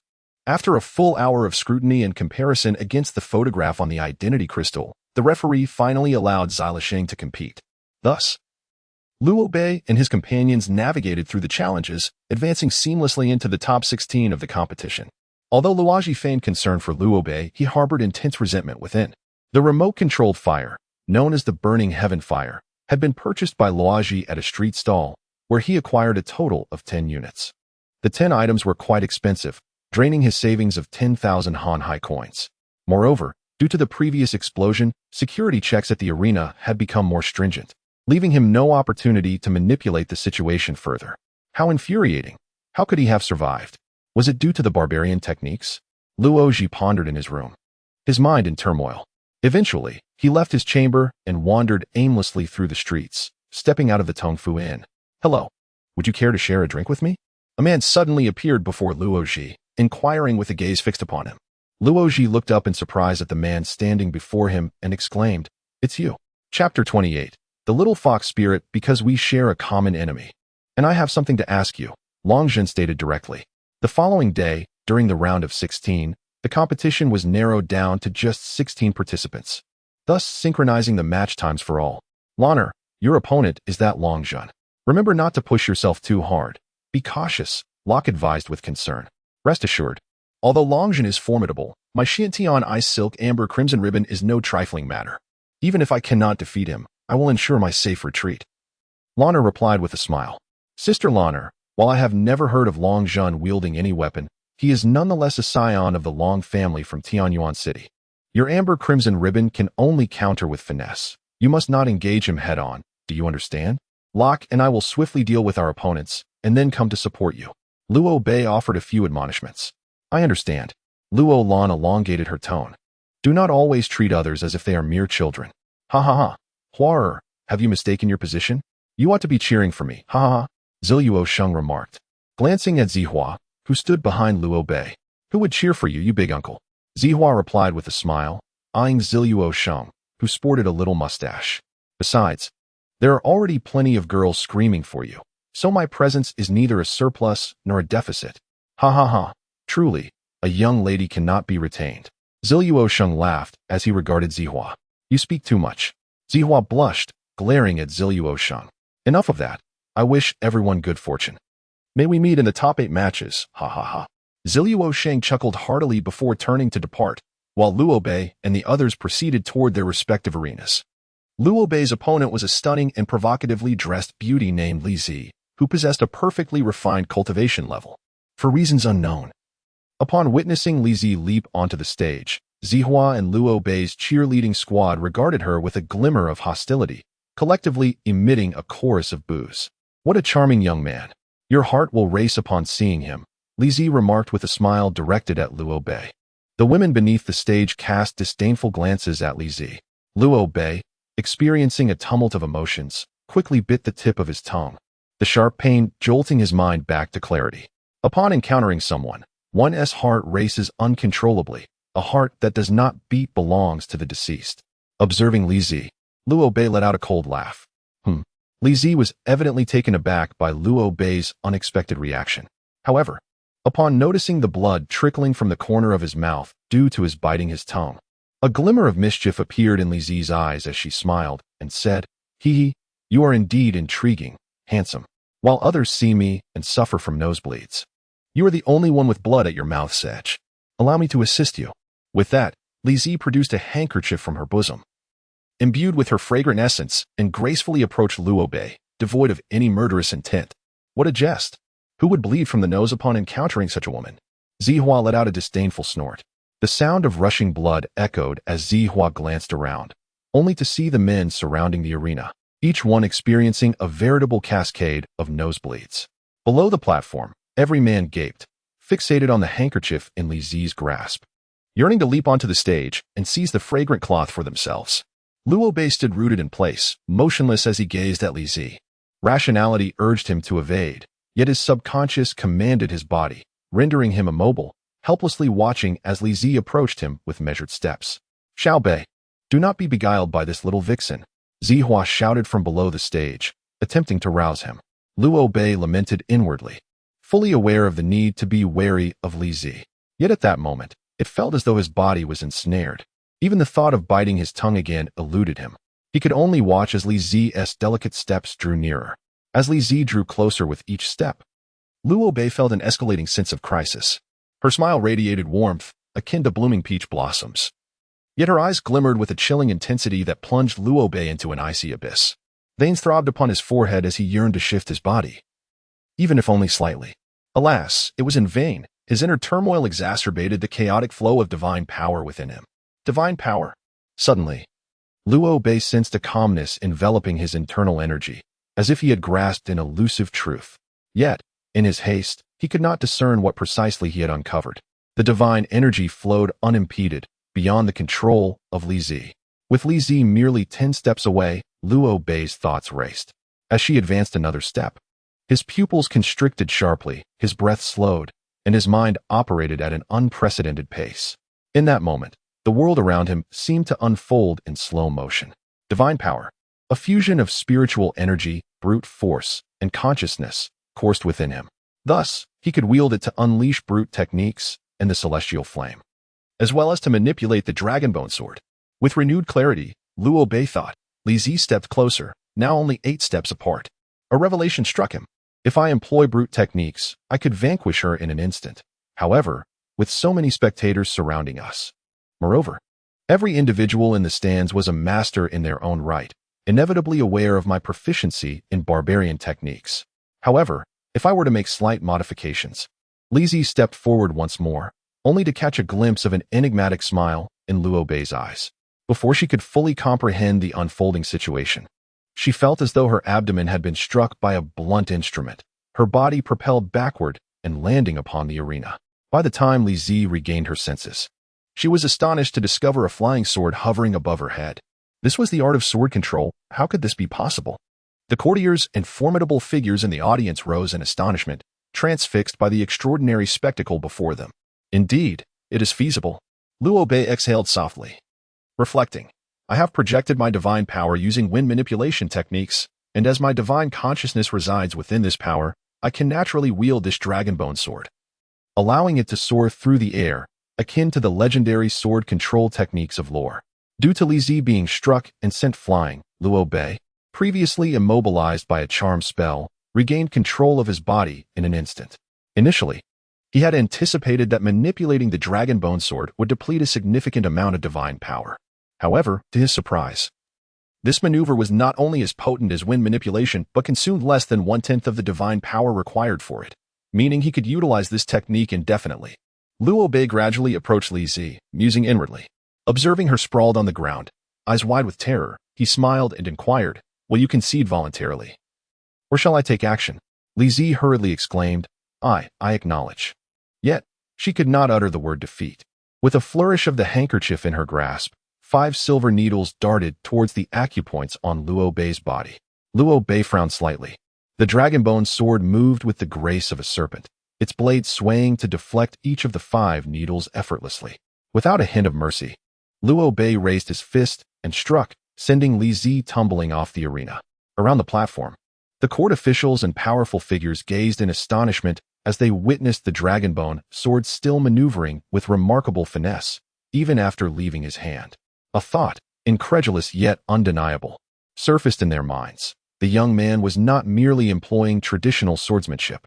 The conventional techniques of sword control could never exhibit such exquisite manipulation. This youth's abilities were undoubtedly of a far superior nature. His future was limitless, and they resolved to bring him into their ranks. Liu Fei turned to the stunned referee standing at the edge of the arena, saying, "Referee, it is time to announce the result." The referee hesitated momentarily before quickly regaining composure, exclaiming with fervor, "Liu Fei, victory." With a sigh of relief, Liu Fei thought to himself, "I must check on Sister Lan." An ominous premonition stirs within me. At this moment, Liu Lan was fiercely engaged in battle with Longjin. Her amber silk attacks were unpredictable, striking from angles so devious that Longjin could only defend against her relentless onslaught. Why hasn't he arrived yet? Longjin pondered, surveying the surroundings of the arena. If he doesn't come soon, my game will lose its thrill. Bind. Suddenly, Liu Lan let out a loud shout, and the amber crimson ribbon flew forth, tightly enveloping Long Zhang like a zongzi.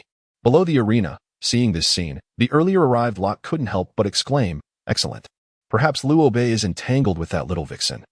Li Zi, I shall not wait for him any longer. Let us conclude this game prematurely. Long Zhang furrowed his brow, silently contemplating.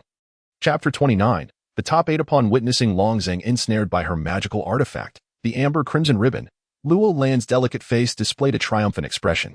She turned to Locke below the stage and smiled. "Brother Locke, did you see that? This Long Zhang is nothing extraordinary." "Oh, is that so?" Long Zhang's icy voice reached Liu Lan's ears, followed by a resounding explosion. Liu Lan felt the amber crimson ribbon in her grasp loosen, and her brows knitted together in alarm. "Leonor, be careful," Locke shouted from below the arena. Unbeknownst to Liu Lan, a sword as thin as a cicada's wing had materialized in Long Zhang's hand. This sword was none other than the prized possession of the Long family from Tianyuan City. The 9-star spirit artifact, the shadowless sword. Long Zhang wielded this sword to sever the amber crimson ribbon that bound him. Just then, Liu Bei and Zihua arrived at the arena beside Liu Lan. Upon seeing Liu Bei finally arrive, a sly smile crept onto Long Zhang's lips. "Liu Bei, watch closely. I shall strip your little sister bare on this stage, and you, as her brother, will be powerless to intervene. With that, Long Zhang brandished the shadowless sword and charged towards Luo Lan, eager to witness the helplessness of the one who had once humiliated and defeated him. You dare! With a fierce shout, Luo Bei waved his hand, unleashing a beam of white light that struck the shadowless sword from Long Zhang's grasp with the force of thunder. Sword control technique. Long Zhang stood frozen, his eyes wide with astonishment. Luo Bei commanded the dragonbone sword to hover before Long Zhang's neck. Its sharp tip poised against his throat. With but a thought, Long Zhang could be dispatched. What? Do you dare to kill me? If you have the courage, then come at me. Just an inch further with your sword, and you shall sever my throat, leading to my swift demise. However, in that fleeting moment of my death, your Long family will face annihilation at the hands of my clan. Haha.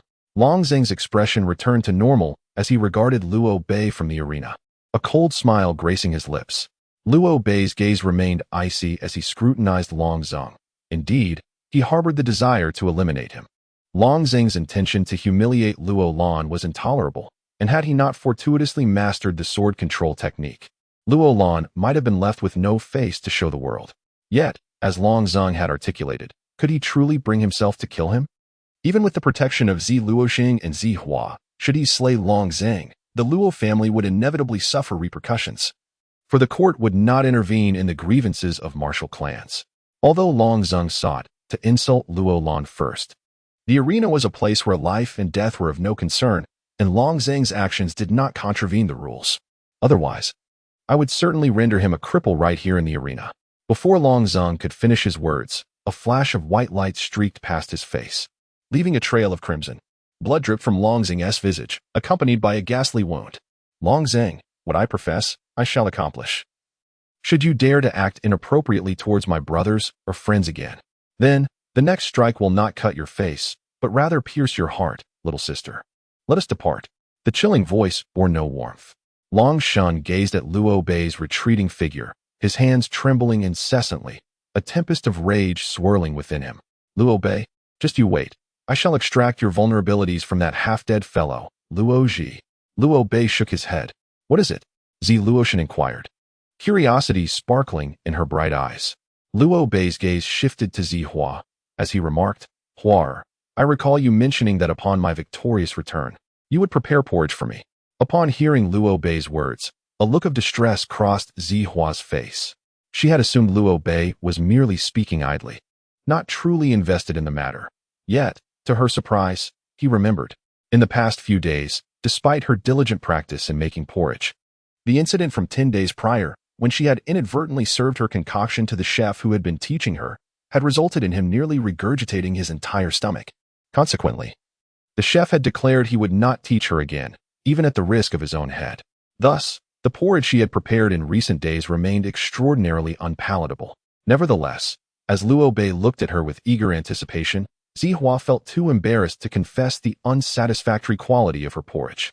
Reluctantly, she mustered the courage to respond. Wait a moment, Xiao Bei Ge, I shall head to the kitchen to prepare it. Do remember to be swift, Luo Bei replied with a smile. I can hardly contain my excitement to sample your culinary skills. I want some too. Luo Lan exclaimed enthusiastically, Sister Hua, you cannot favor only Luo Bei good. I wish to partake as well. Could you prepare a bowl for me too?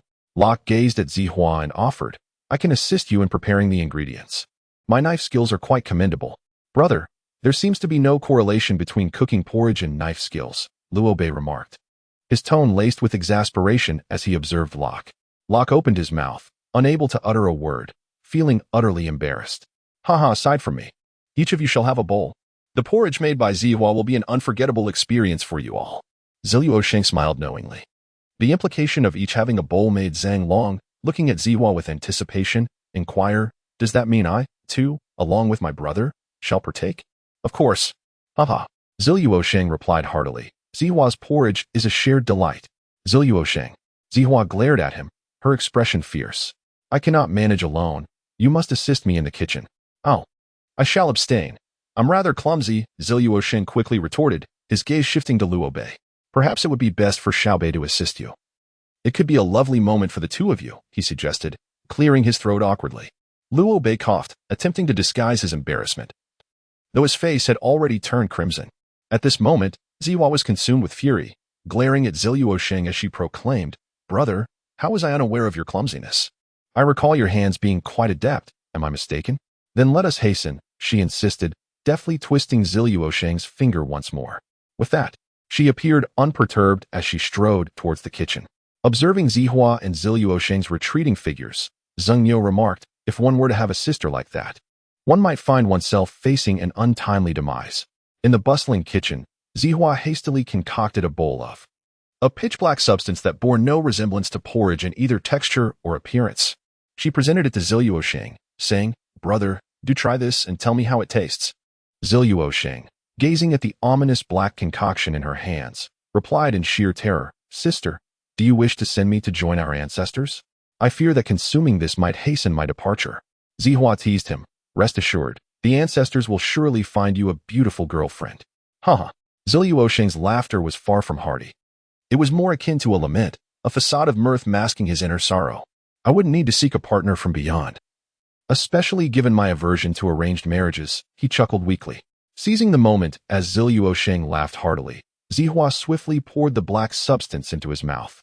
As a consequence of consuming her dubious black porridge, Ziluo Sheng found himself confined to the restroom for 3 relentless days and nights.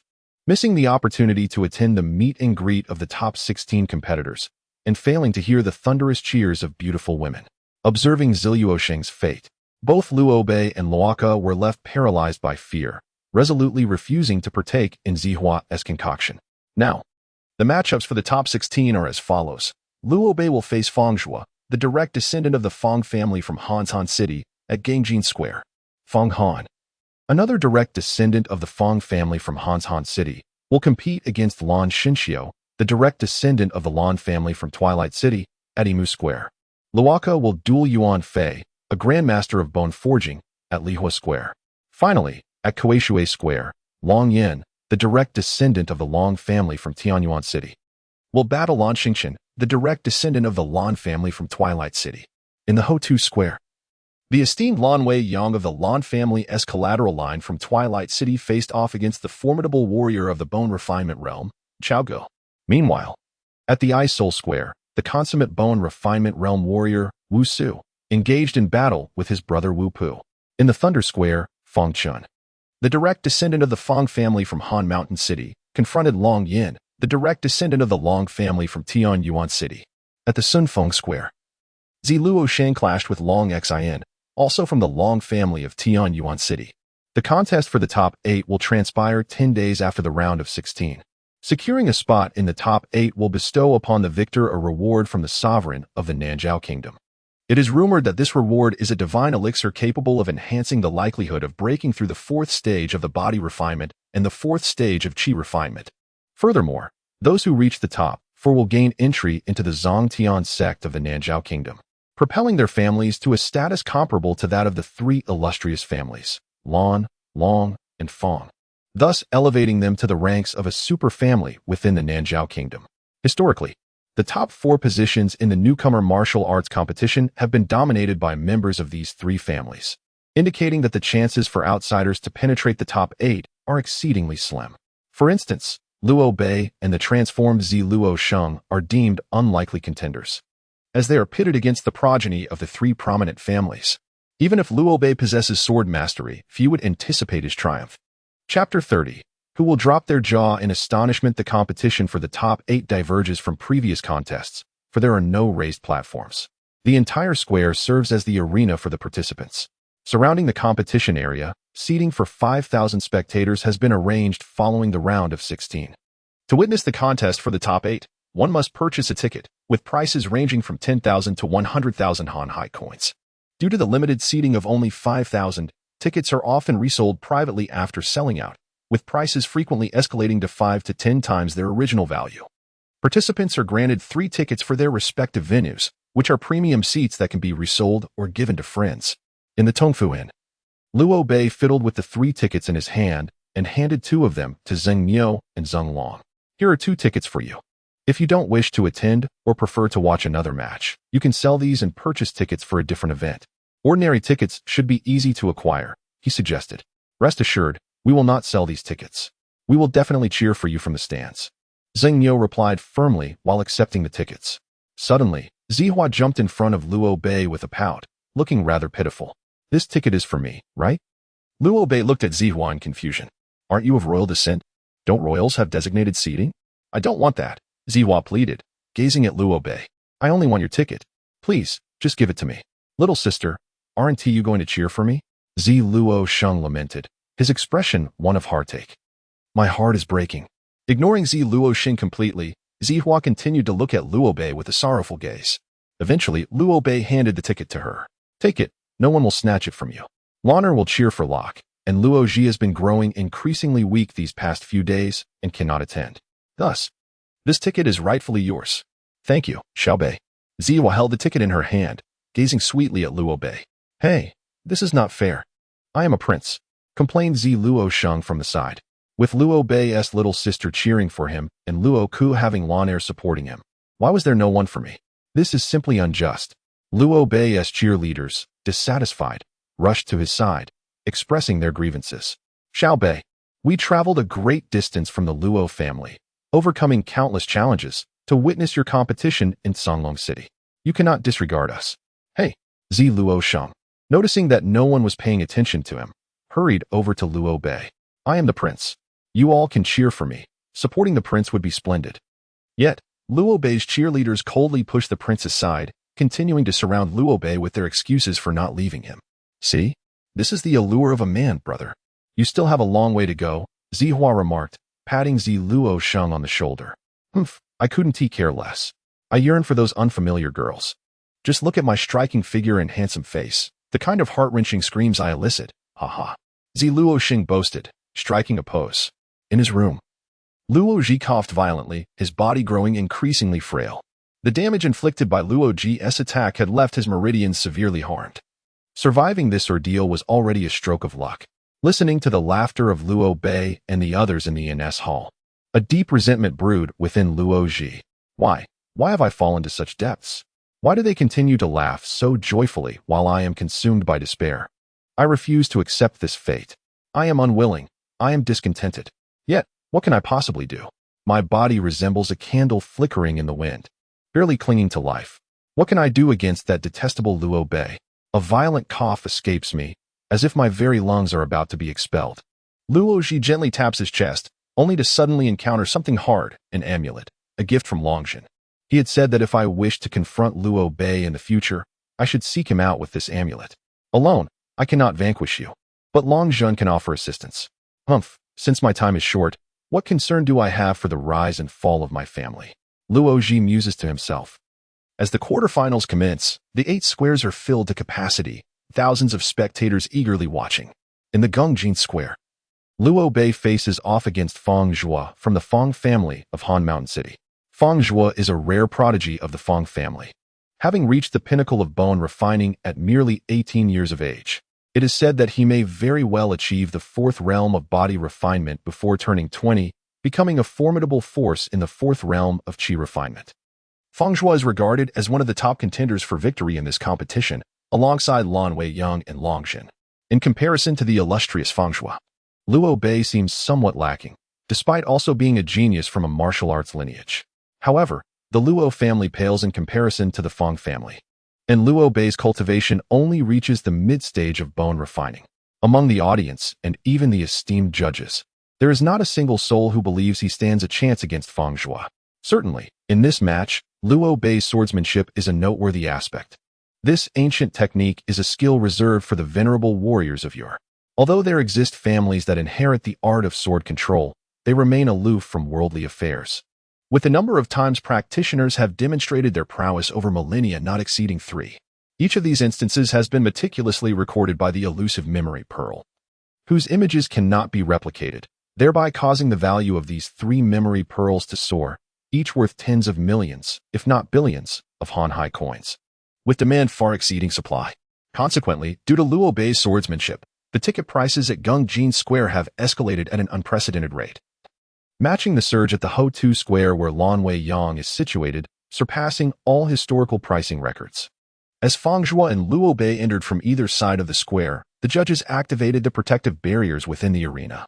Clad in white, Luo Bei bore no visible weapon. However, It was common knowledge that his treasured dragon bone sword lay concealed within his sleeve. The moment he appeared, a chorus of screams erupted from a throng of young women, not members of the Luo family cheering squad, but rather fervent admirers enthralled by his display of sword control. Feng Zhua, donned in a blue brocade robe, wielded his prized possession, the twin serpent halberds. Upon his entrance, the arena was filled with the roars and cheers of men. Hearing their enthusiastic cries, Feng Zhua wiped the cold sweat from his brow, contemplating inwardly. Why are all my fans men? I am not only uninterested in relationships with them, but I consider myself a true gentleman. Luo Bei and Feng Zhua locked eyes, and Luo Bei regarded him as one would an ordinary person, showing no sign of apprehension despite Feng Zhua's superior strength. Conversely, Feng Zhua's gaze towards Luo Bei was filled with caution. After all, Luo Bei was a martial artist skilled in swordsmanship, necessitating Feng Zhua's careful approach. The Luo family is merely a small clan within the modest Shenong city, yet unexpectedly, a talent such as you has emerged. Moreover, you have mastered swordsmanship. Feng Zhua's words were a mix of praise and skepticism. Though the Luo family may be small now, it is destined to surpass you, becoming the foremost family on the vast Hanhai continent. Luo Bei's tone remained calm. The individual may be young, but the ambition is grand.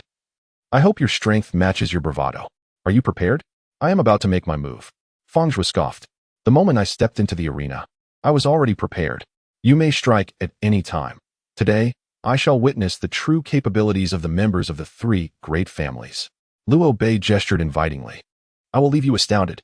After Feng Zhua's declaration, he unleashed his dragon snake halberd with a flourish of his left hand, accompanied by the resonant sounds of dragon roars and serpent hisses, summoning strands of lightning as it surged toward Luo Bei.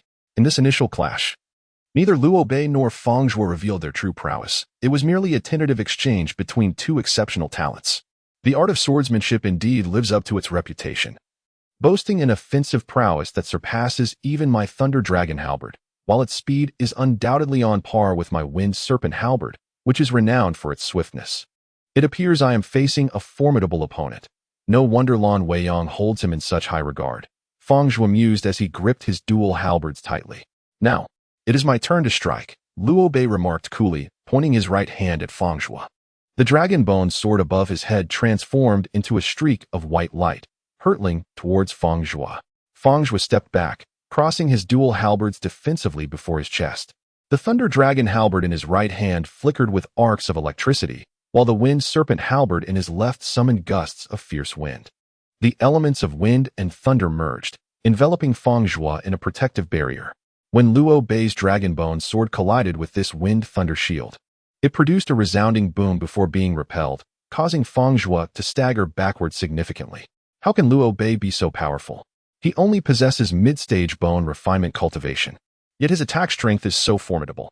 Faced with such velocity and force, I can only maintain this wind-thunder defensive posture, Feng Zhua thought, filled with astonishment. Such formidable defense. Luo Bei contemplated inwardly. It would be utterly impossible to break through with sheer force. With a shift of his gaze, Luo Bei devised a strategy. He manipulated the dragon bone sword with his consciousness, causing it to spiral. The tip of the sword pierced through Feng Zhua's wind-thunder shield, rapidly rotating. Chapter 31. The Traitor Boom. The protective power of the wind-thunder shield was displaced outward by the swift rotation of the dragon bone sword. With a loud shout, Luo Bei commanded the sword, and in the next moment, it shattered the wind-thunder shield. Under Feng Zhua's astonished gaze, the dragon bone sword trailed a few drops of blood as it flew behind him. Luo Bei observed Feng Zhua standing motionless, a bloody line etched upon his neck. You are defeated, Luo Bei declared.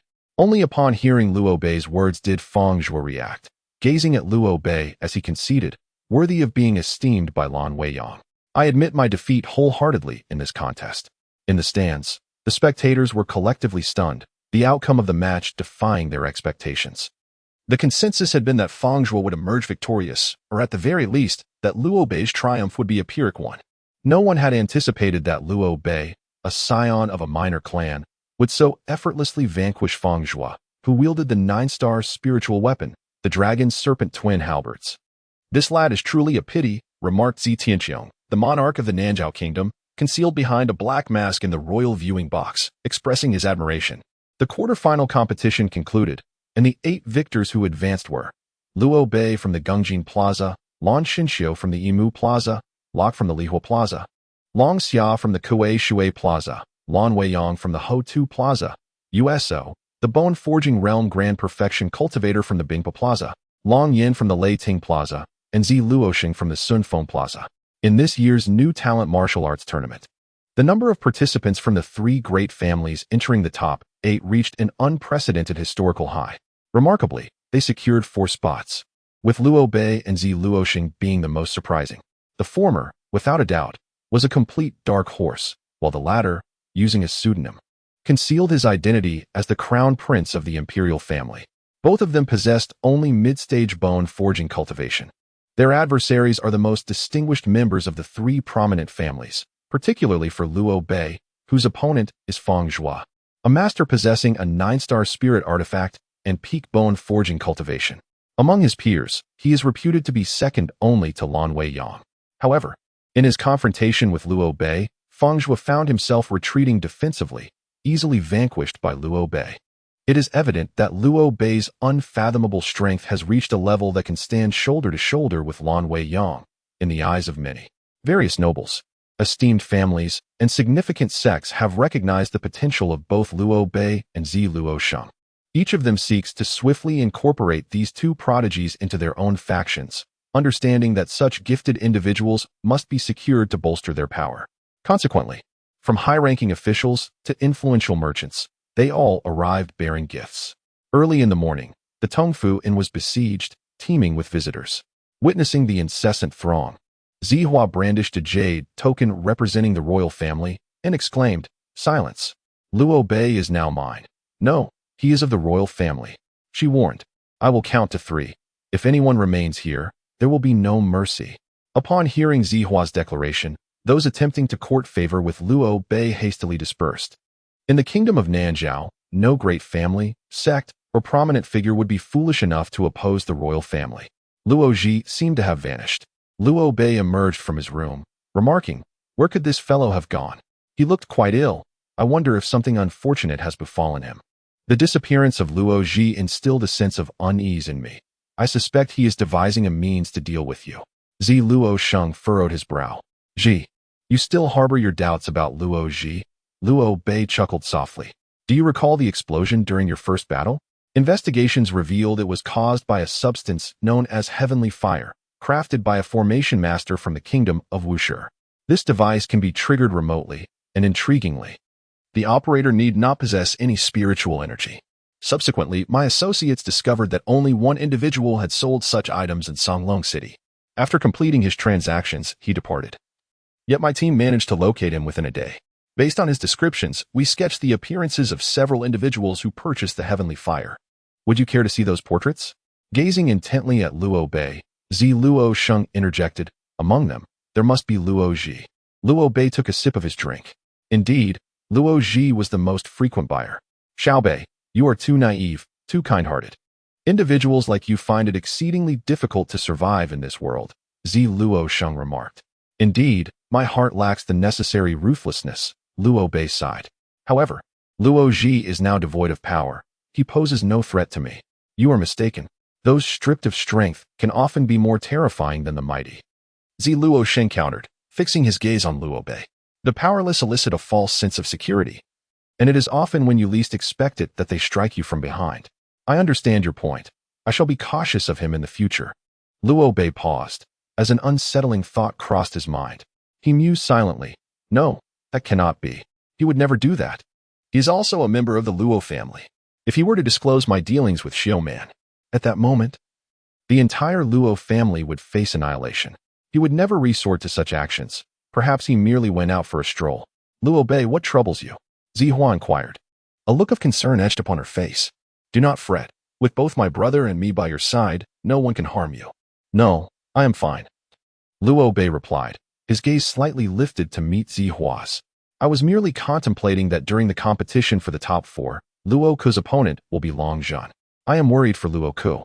"Little Bei, rest assured. Though I may not possess your swordsmanship, my Raksha sword is not easily vanquished." Luo Bei nodded in acknowledgement. No need for further experimentation.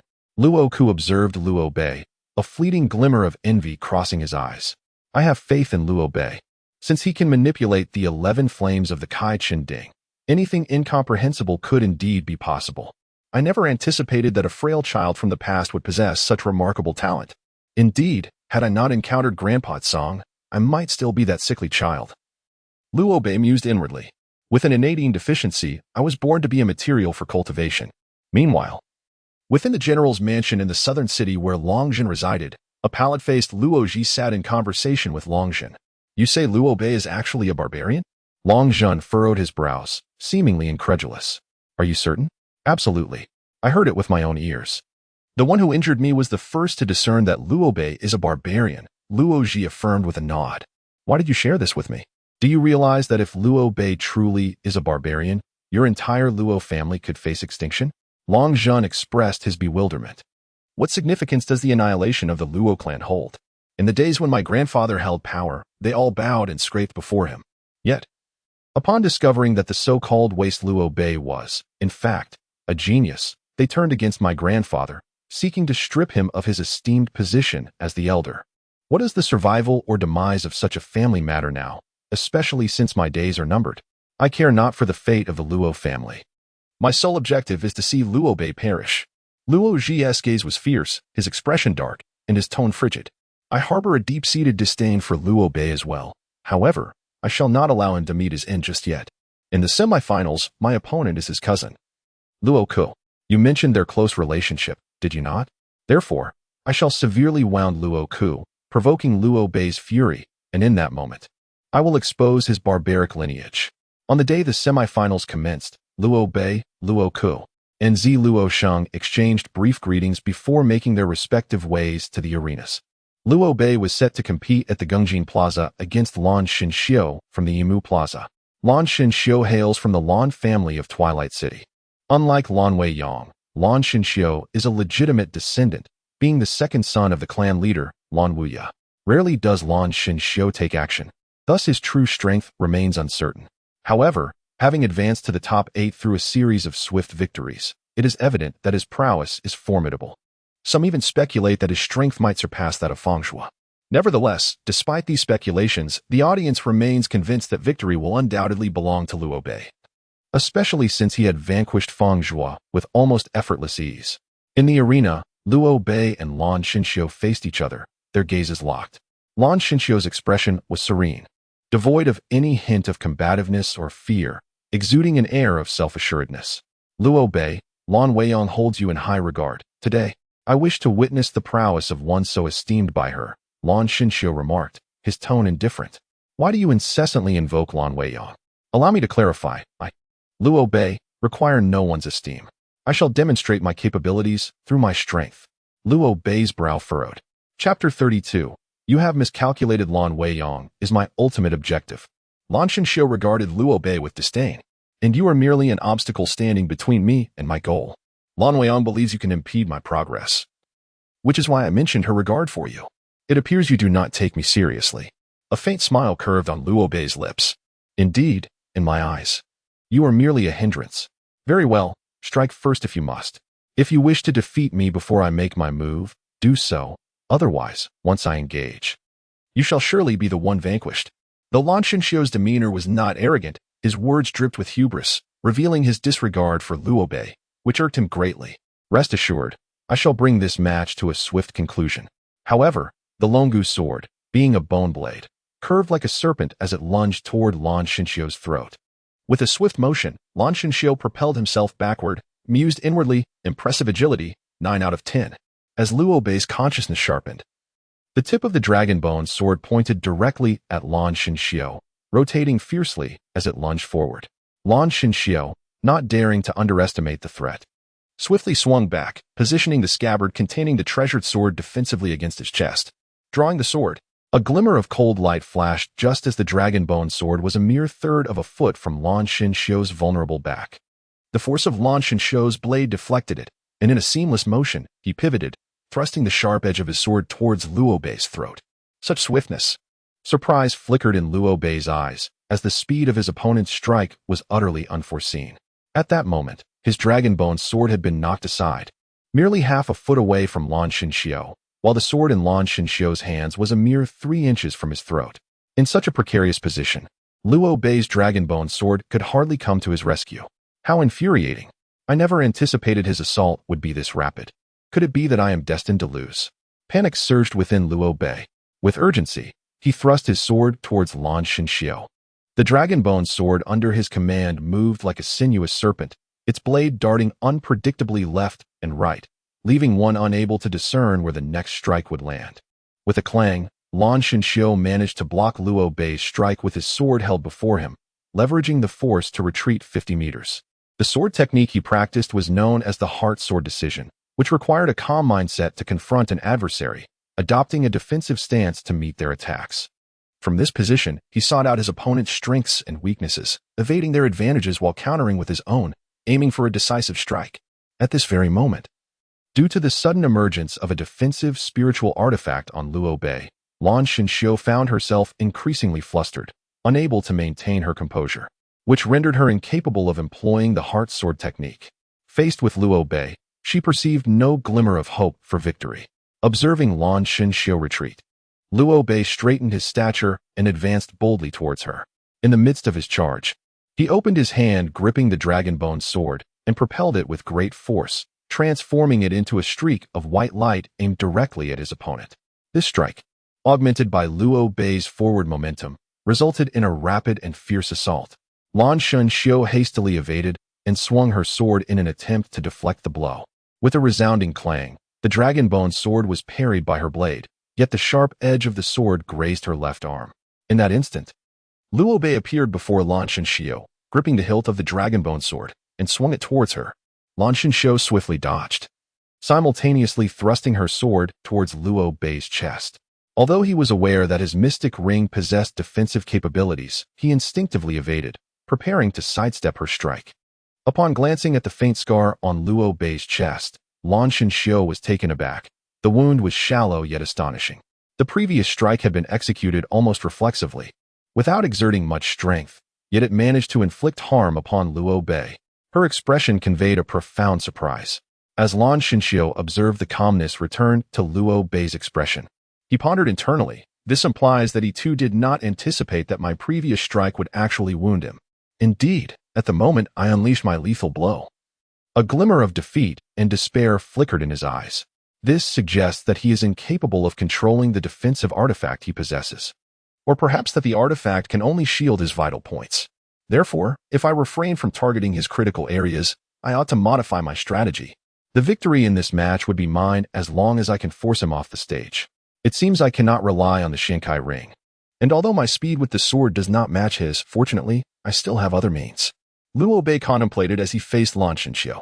The two stood in confrontation, their gazes locking, creating a dazzling spark in the air. A gust of wind swept through, lifting a fallen leaf from the edge of the plaza.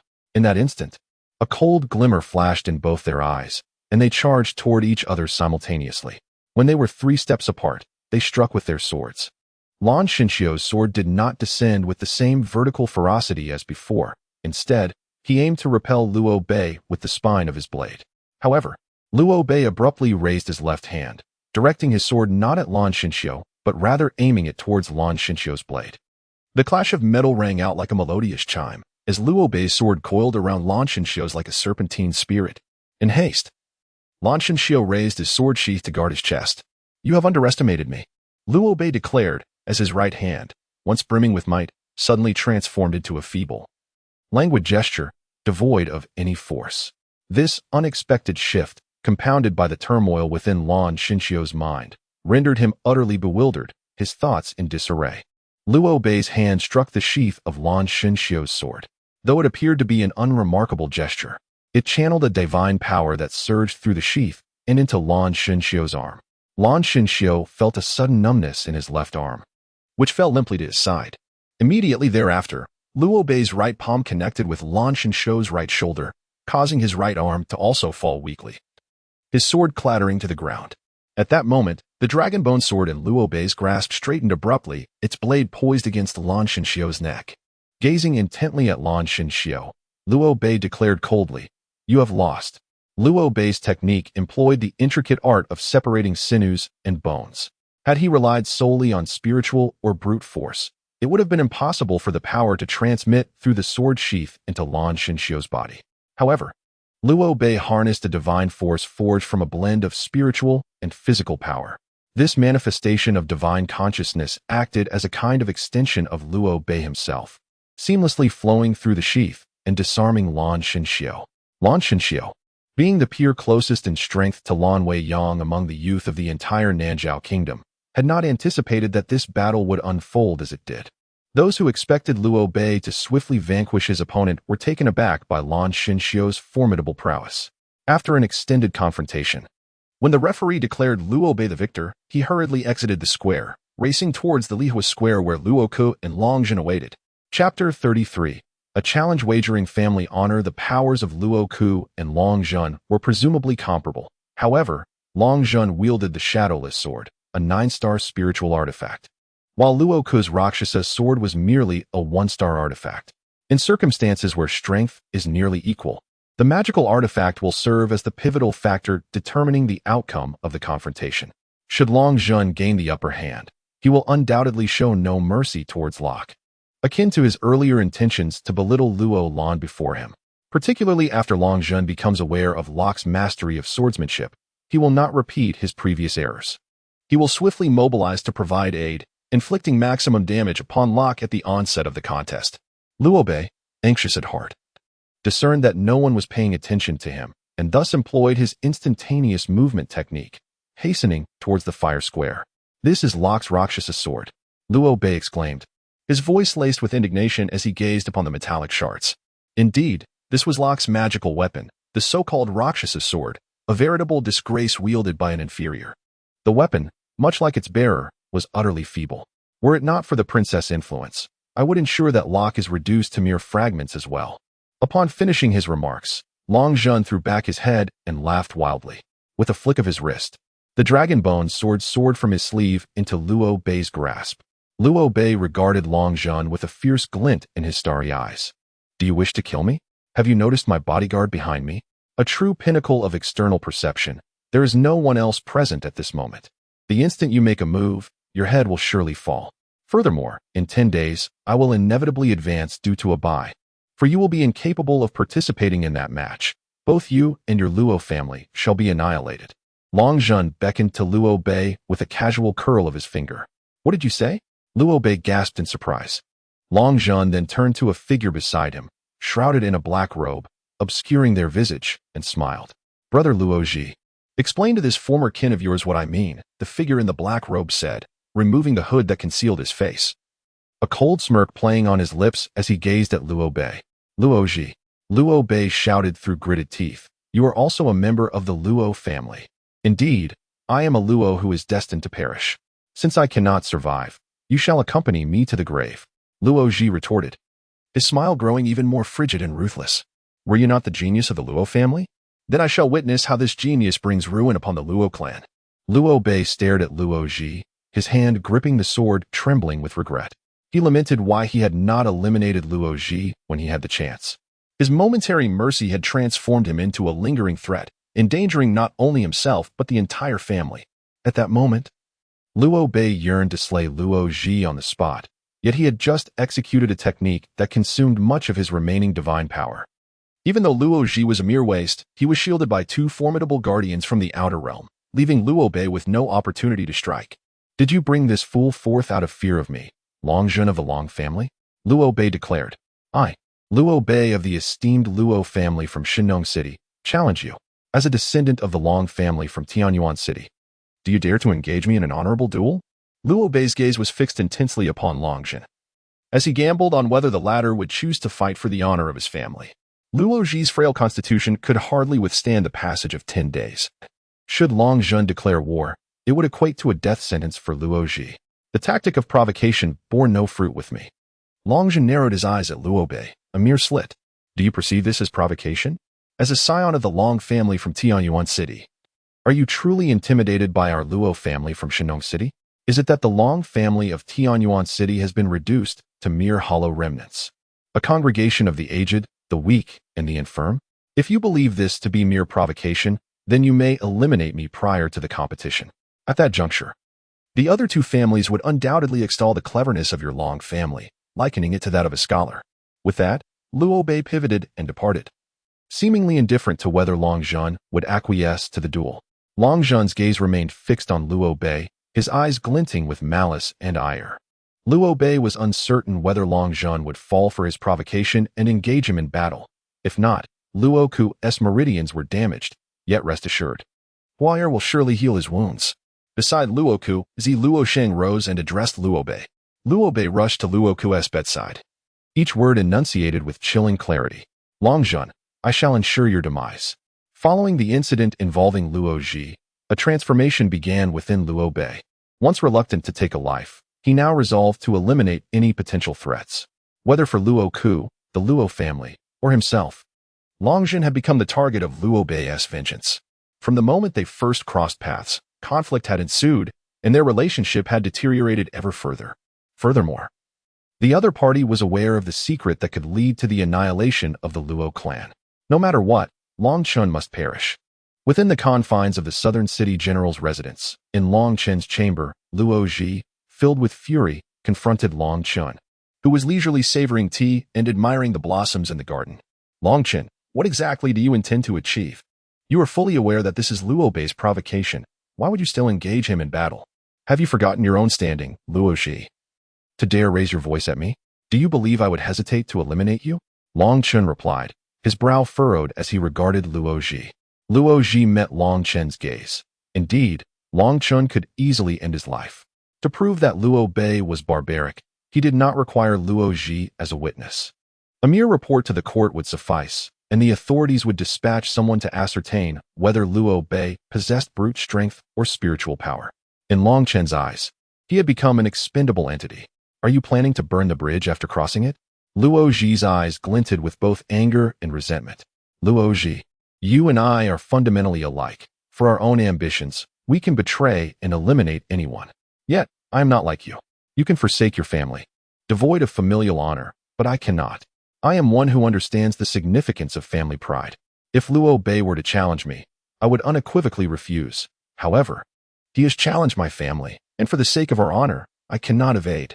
Long Chen asserted. Spare me your talk of family honor. Luo Ji spat disdainfully.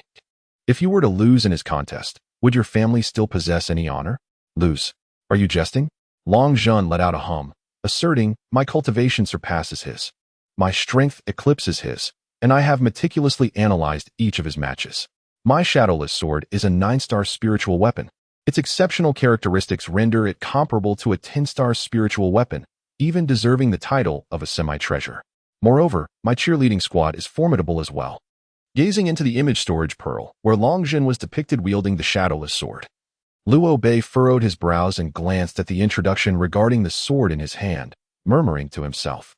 Although Long Zhan's prowess was not particularly impressive, this shadowless sword was undeniably formidable. The shadowless sword was forged a millennium ago by the renowned dragon family Long Tiandi, who invited the foremost master craftsmen of the time, dedicating a century to its creation. Once completed, the blade appeared to flicker in and out of existence. Hence the name Shadowless. The sword is exceedingly sharp, capable of claiming lives without the victim's awareness, and its length is said to adapt to the wielder's will, elongating or shortening at their command. With such potent attributes, the Shadowless sword could undoubtedly be classified as a 10-star spiritual weapon. Luo Bei pondered to himself, realizing that the upcoming competition would certainly not be an easy endeavor. In the Feng Tian Inn, where the participants from the Lan family of Twilight City resided, Lan Xiao sat in his room. Since Luo Bei had shown restraint with the bone-severing technique he employed against him, Lan Xiao's arms had fully recovered within half an hour after the match. Chapter 34. The arrival of the ancestor. Lan Xiao sat at the table, rolling up the sleeve of his left arm, and began inserting silver needles into it. If Luo Bei were to behold the dozens of silver needles embedded in Lan Xiao's arm, astonishment would undoubtedly grace his features. For it is precisely at the sites pierced by these silver needles that the divine force of the bone and muscle displacement technique is concentrated. Once the divine energy is fully infused into an opponent's body, their limbs lose all sense of perception, rendering them incapable of sensing the distribution of this energy. Therefore, to commit the distribution of the divine force to memory, one must record it at the very moment the energy permeates the body. Lan Xinxiu shook his head and murmured as he rose, passing by Lan Xinxiu. Just then, as he stepped out of the room, a sudden realization struck him, prompting him to halt abruptly. Be cautious of Liu Bei. I suspect he has hidden cards up his sleeve. Hidden cards? That would be splendid. Lan Weiyang replied with a light-hearted laugh. Victory or defeat matters not. I seek only to engage in a thrilling battle. 10 days hence. The quarterfinals commenced at Gongjin Square, where Liu Bei was to face Long Zhan. This battle transcended the mere quest for first place in the newcomer martial arts tournament. It was a fight for the honor of their respective families. Liu Bei could not allow the Luo family to be tarnished due to his own downfall, while Long Zhan, a scion of the esteemed Long family, one of the 3 great martial clans of the Nanzhao Kingdom, accepted this match for the glory of his lineage, even though it was originally unnecessary. As he gazed at Long Zhan, a palpable aura of murder surged in Liu Bei's eyes. The existence of his opponent posed a grave threat to the Luo family. No matter what, he must eliminate this adversary without an ounce of mercy, lest he repeat the tragic fate of Luo Ji. Long Zhan, observing Liu Bei, smiled and remarked, Liu Bei, has your cheerleading squad not arrived? Well then, allow me to showcase mine. From the very moment Long Zhan laid eyes upon Liu Bei's cheerleading squad, he felt an overwhelming sense of imbalance. As a direct descendant of the Long family, he was unaware that one could summon cheerleaders to create an atmosphere during a competition.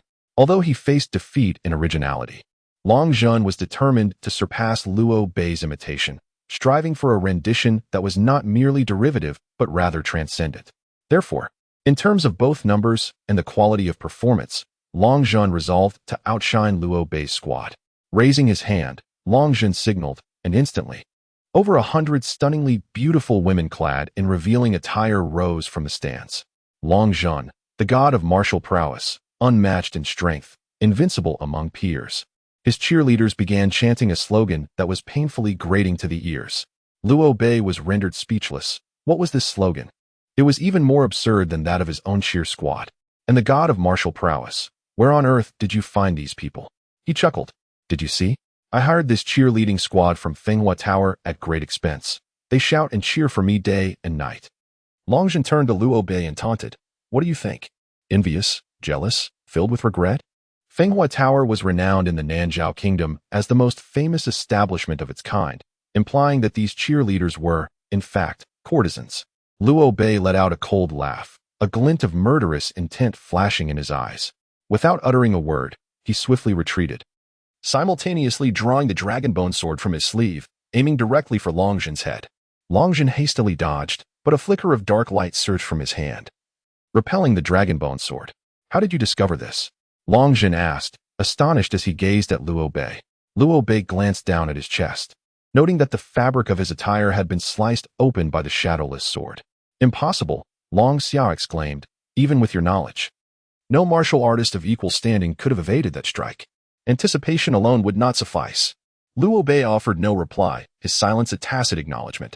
His ability to detect Long Xiao's ambush stemmed from the fact that, from the moment he entered the arena, Liu Bei had extended his divine consciousness to encompass a radius of 5 steps. The shadowless sword might deceive the eyes, but it could not elude the scrutiny of divine consciousness. With a swift motion, the dragonbone sword soared into Liu Bei's grasp. He took a step forward, narrowly avoiding another of Long Xiao's attacks. The ability to project divine consciousness served as the bane of the shadowless sword. It was precisely due to the shadowless sword's illusory nature that it proved ineffective against Qi refinement stage for cultivators, relegating it to the status of a 9-star spiritual artifact. Liu Bei lunged forward, closing the distance to within 5 steps of Long Xia. He surmised that the shadowless sword, upon extension, rapidly retracted, rendering it incapable of slashing maneuvers in its elongated state, restricting it to thrusting attacks. As Liu Bei advanced, Long Xia felt a palpable sense of impending doom. The ineffectiveness of the shadowless sword's illusory properties against Liu Bei diminished its potency significantly. Its vaunted sharpness and variable length were rendered moot when its movements could be anticipated and evaded. Liu Bei continued to evade Long Xiao's attacks, maintaining a firm grip on the dragonbone sword as a precaution. As the distance between them dwindled, Long Xiao's movements grew increasingly erratic, with several thrusts missing their mark by a considerable margin. Liu Bei took another stride, the ground reverberating beneath his feet. The distance between them was now a mere 2 steps. He raised his sword. The silver radiance burst forth, dazzling in its brilliance. In Luo Bei's hand, the dragon-bone sword was poised to strike fiercely at Long Zhen's neck. Simultaneously, Long Zhen wielded his shadowless sword, intending to sever Luo Bei's dragon-bone sword with the keen edge of his blade. A crisp clang resonated as the two swords met, and a notch appeared on the edge of the dragon-bone sword. With a flick of his wrist, Luo Bei transformed the rigid dragon-bone sword into a supple vine, ensnaring Long Zhen's shadowless sword with unwavering tenacity. Long Zhen sneered. His shadowless sword was exceptionally sharp, and such entanglement had no discernible effect. In simple terms, with a mere flick of his arm, he could cleave Luo Bei's dragon-bone sword into fragments. Just as Long Zhen aimed to sever the dragon-bone sword, a surge of divine power coursed through it and into the shadowless sword. This energy then flowed into Long Zhen's arm, accompanied by the ominous sound of cracking bones. With a pained cry, Long Zhen's arm fell limply. Luo Bei let out a cold snort, tightening his grip on the dragon-bone sword, which shattered the now uncontrollable shadowless sword into scattered pieces upon the ground. The dragon-bone sword straightened, its tip aimed directly at Long Zhen's neck. Death approaches. A murderous aura enveloped Luo Bei, but just then, an unforeseen change occurred. A formidable surge of spiritual energy erupted from beside him, startling Luo Bei. He summoned his divine power and turned to slash at this overwhelming force. This sudden influx of energy was immensely powerful, akin to that which could only be wielded by an ancient master of the inner perception realm. Though protected by divine might, Luo Bei felt a sting at the corner of his mouth as he was sent reeling back. "Who goes there?" Lokesh inquired, as he gathered himself from the ground, his gaze fixed upon the individual who had launched the sudden assault. Before him stood 4 figures, each adorned in crimson robes, upon which were embroidered golden hexagrams. The least formidable among them possessed the cultivation of a consummate inner awareness realm cultivator, while the most powerful was, astonishingly, a sacred ancestor of the intermediate earth-shattering stage. "The Celestial Alliance," Zephyr exclaimed, a tremor of surprise in her voice as she beheld their attire from the stands. The Celestial Alliance was a peculiar organization stationed within the 7 kingdoms by the divine martial kingdom, answering directly to its sovereign. Even the monarchs of the southern Zhao and the other 6 kingdoms held no authority over them. Their purported duty was to safeguard the peace and stability of the continent, eradicating any who posed a threat. In truth, however, their purpose was to uphold the absolute hegemony of the divine martial kingdom, preventing any insurrection from the other 6 realms. "Lokesh," the elder figure stated frostily, his gaze piercing. "We have received reports that you are a remnant of the barbarian tribes. You shall accompany us." As a member of the Celestial Alliance, he cared not for Lokesh's camaraderie with the southern Zhao royalty, nor for his prodigious talent. Their sole concern was whether Lokesh posed a threat to the stability of the divine martial kingdom. "Lokesh," Dragonscar sneered, rising to his feet and wiping the blood from his lips. "You may have prevailed in our contest, but though I have forfeited the match, you have forfeited your life. Nay, not only your life, but the lives of your kin as well. Thus, I claim the final victory." Chapter 35, Shattering the 4th Stone upon the Royal Dais. The masked figure abruptly rose, casting aside the concealing veil. The individual exuding an aura of sovereign majesty is none other than the ruler of the Nanzhao Kingdom, Zishinqiang. Zishinqiang gazed at the 4 members of the Heavenly Alliance and spoke with solemnity.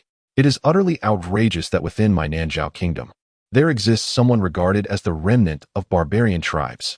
This youth is an extraordinary talent, a rarity in our kingdom for a millennium. Should he indeed be a barbarian, I would never allow him to bring harm to the vast sea continent. However, if he is not, I shall not permit you to slander him." The 4 members of the Heavenly Alliance frowned at Zishinqiang, displeased. They retorted, "Do you not trust us? Your Heavenly Alliance has not been without similar transgressions." Zishinqiang let out a cold laugh. "What did you say?" A man from the Alliance, having reached a great level of inner perception, glared at Zishinqiang with fury. "You are defaming us and also slandering the divine martial kingdom. Songwei, silence yourself." The white-haired elder bellowed at the man. "Ancestor Jingnan. He is maligning the divine martial kingdom. Such a crime is unforgivable. We must report this to the Lord of the divine martial kingdom and seek the impeachment of this insignificant ruler of the Nanzhao Kingdom." Witnessing the elder's furious demeanor, Songwei frowned and stoked the flames of discord. An insignificant Nanzhao Kingdom? A glint of cold light flashed in Zishinqiang's eyes as he regarded Songwei. A mere lapdog dares to look down upon my Nanjiao kingdom? Despicable. In an instant, a murderous intent flickered in Zishinqiang's eyes. With a wave of his hand, a flame shot forth from his palm. In the blink of an eye, it landed upon Song Wei, who did not even have time to scream before being engulfed in flames, reduced to ashes. The forbidden scales must not be touched, and the imperial might must not be violated. If anyone dares to belittle my Nanjiao kingdom again, I shall ensure they experience the might of the Zhuge sacred fire. Jing Nan never anticipated that, after the loss of this extraordinary art for millennia, it would once again come to light. Confronted with the formidable Zitianqiang, who has mastered the Zhuge sacred fire, even the current monarch of the Shenwu kingdom possesses no chance of victory. Sweat beaded on his forehead as Jing Nan hastily bowed in reverence to Zitianqiang. Your Majesty, my subordinate's disrespectful words were indeed unforgivable. If anyone dares to speak ill of you again, I shall undoubtedly take their life. Moments later, Jing Nan's subordinate presented a transparent force measuring stone, roughly the size of a human head. Young man, place your hand upon this stone, Jing Nan said to Luo Bei in a calm tone. Observing the measuring stone, Luo Bei furrowed his brow. The energy within him was neither spiritual power, brute strength, nor divine consciousness. Instead, it was a unique amalgamation of these three forces, leaving him uncertain of the stone's response upon contact. Luo Bei, do not fear. Simply place your hand upon it. If you are not a brute, I shall protect you, Zitianqiang assured as he approached Luo Bei.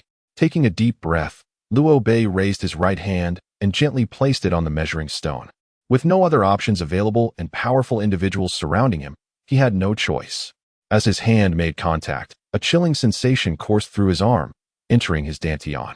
This sudden influx of foreign energy triggered a transformation within the divine power housed in Luo Bei's dantian, akin to a ravenous wolf encountering fresh meat, which began to devour the icy energy. Around Luo Bei, and indeed throughout the entire Gongjin Square, the spectators watched intently. Everyone was intently focused on the testing stone, eager to witness the outcome. 1 breath, 2 breaths, 3 breaths. A full 9 breaths elapsed, yet the testing stone remained utterly unchanged. Jing Nan frowned. The tester's hand was placed upon the stone, which should have reacted within 3 breaths. Given that Luo Bei's hand had touched the stone for a full 9 breaths, there ought to have been some indication of change. Just as Jing Nan began to suspect a malfunction in the testing stone, it finally responded. However, the reaction was utterly unexpected. The stone started to cloud. Soon after, cracks appeared on its surface, and ultimately, before the astonished eyes of all, it shattered with a resounding bang. The testing stone lay in ruins. This had never occurred before. The stone was crafted from celestial crystals, capable of withstanding the energy of a transcendent monarch for at least 3 breaths. It was simply inconceivable for it to disintegrate silently, without any indication. You wretched brat. What have you done? Jing Nan bellowed at Luo Bei, convinced that he must have tampered with the stone. Jing Nan, one must always adhere to reason. Luo Bei replied calmly, I am merely a mid-stage bone refinement practitioner. How could this be possible? Zitianqiang gazed at Luo Bei in astonishment. And not just him, even Jing Nan and the others were equally shocked. At that moment, they realized that Luo Bei's strength had surged from mid-stage bone refinement to late stage, indeed achieving complete mastery. You capture him, Jing Nan shouted urgently, and with a flick of his hand, a golden net soared from his grasp, hurtling towards Luo Bei to envelop him. At the same time, the remaining 2 formidable members of the Tianming hastily revealed their magical artifacts, gazing warily at Luo Bei. With a flick of his hand, Zitianqiang unleashed a flash of fire, instantly vaporizing the golden net that Jing Nan had summoned. Furious, Zitianqiang confronted Jing Nan, exclaiming, What exactly do you intend to do? Do you truly disregard my authority? Jing Nan, with vigilant eyes fixed on Zitianqiang, retorted, Are you really willing to protect this remnant of the barbarian tribe? On what grounds do you label him a remnant of the barbarian tribe? Zitianqiang countered, It is impossible for a normal warrior's cultivation to advance so rapidly. This child must be concealing the powers of the barbarian tribe. The reason that measuring stone shattered earlier is undoubtedly due to his barbarian strength. Jing Nan's words were laced with venom, his imposing presence relentless. Concealing one's power and shattering the measuring stone? Zitianqiang scoffed, dismissively regarding Jing Nan. Truly, one fabricates accusations when lacking justification. If Luo Bei possessed such strength, do you believe we could possibly restrain him? Jing Nan was momentarily taken aback, Upon reflection, he realized the validity of Zi Tiankong's words. Jing Nan was at the mid-stage of earthbreaking, while Zi Tiankong was a master at the late stage. If Luo Bei could indeed conceal his strength from these two formidable experts, it would require some extraordinary artifact. Otherwise, it would be utterly impossible to remain undetected. Moreover, if Luo Bei had any artifact capable of hiding his true power, it would not fail to conceal his strength simply because he chose to exert it. Furthermore, only a being surpassing the Tongtian realm, achieving the fourth stage of Huaxu, could possibly shatter the measuring stone. Such Huaxu masters had vanished from existence 2 millennia ago. Should such a scenario arise, even the combined might of the 7 kingdoms may prove insufficient to confront it, let alone be contained by a mere handful of individuals. Yet, within his heart, Jing Nan found himself in turmoil. If the opposing force had not resorted to brute strength to shatter the measuring stone, what could the reason possibly be? Could it truly be that the measuring stone was simply defective? Throughout history, there has never been any account of such an artifact failing without cause. At this moment, Jing Nan was tormented by indecision, observing Luo Bei, feeling an urge to act, yet not knowing how. Are you envious that our Nanjiao kingdom has produced such a prodigy? Seeking to condemn him on baseless charges? He challenged. First, you must inquire whether the people of Nanjiao present in this entire Gingjin square would consent to such an act. Zi Tianxiong retorted with a cold smirk. Suddenly, from the spectators' stands, the martial generals of the court rose one by one, drawing their swords from their waists. Subsequently, masters from various sects and esteemed families also stood in solidarity, ready to engage in combat at the slightest provocation. As one of the 7 kingdoms, Nanjiao had long endured the oppression from the other 6 kingdoms, and the people of Nanjiao had already harbored thoughts of resistance. Seizing this moment, they manifested their defiance through action, declaring that the might of Nanjiao is not to be trifled with. The collective fervor of the crowd dimmed the brilliance of the sun above, creating an atmosphere that could instill fear in the hearts of any adversary. If your divine martial nation dares to invade, Zi Tianxiong unsheathed his sword, his voice icy and resolute. The people of Nanjiao shall ensure that you comprehend the fury of Nanjiao, which can scorch the heavens. Nanjiao's fury shall scorch the heavens. Upon the grandstand, the generals of the Nanjiao kingdom unsheathed their weapons, raising their voices in unison, a formidable display of power. With Luo Bei as their standard-bearer, the Nanjiao kingdom boldly proclaimed its independence from the divine martial kingdom for the first time. In Chapter 36, the finals, Zi Tianxiong used a communication technique to address Luo Bei, saying, "Please support me for a moment. I am wounded within, and my legs have grown weak." Luo Bei nodded gently, straightening his back to uphold Zi Tianxiong's form. Zi Tianxiong donned the black mask once more, concealing his pale visage, and addressed the assembly at the Gingjin Square. In this battle, Luo Bei has triumphed over Longjun. I hereby declare Luo Bei the victor of this round. In time, it is highly likely that the Long family will be ousted from the ranks of the 3 great families. What? Do you have any objections? Step aside. Zi Tianxiong's voice was as frigid as ice as he regarded Longjun. Why yes. Longjun quickly retreated, his heart heavy with frustration. Not only had he failed to eliminate Luo Bei, but he had inadvertently facilitated the latter's acquaintance with Zi Tianxiong. Now, Luo Bei was not merely befriending a future emperor. Zi Tianxiong smiled softly, expressing, "Thank you for your recognition, Your Majesty.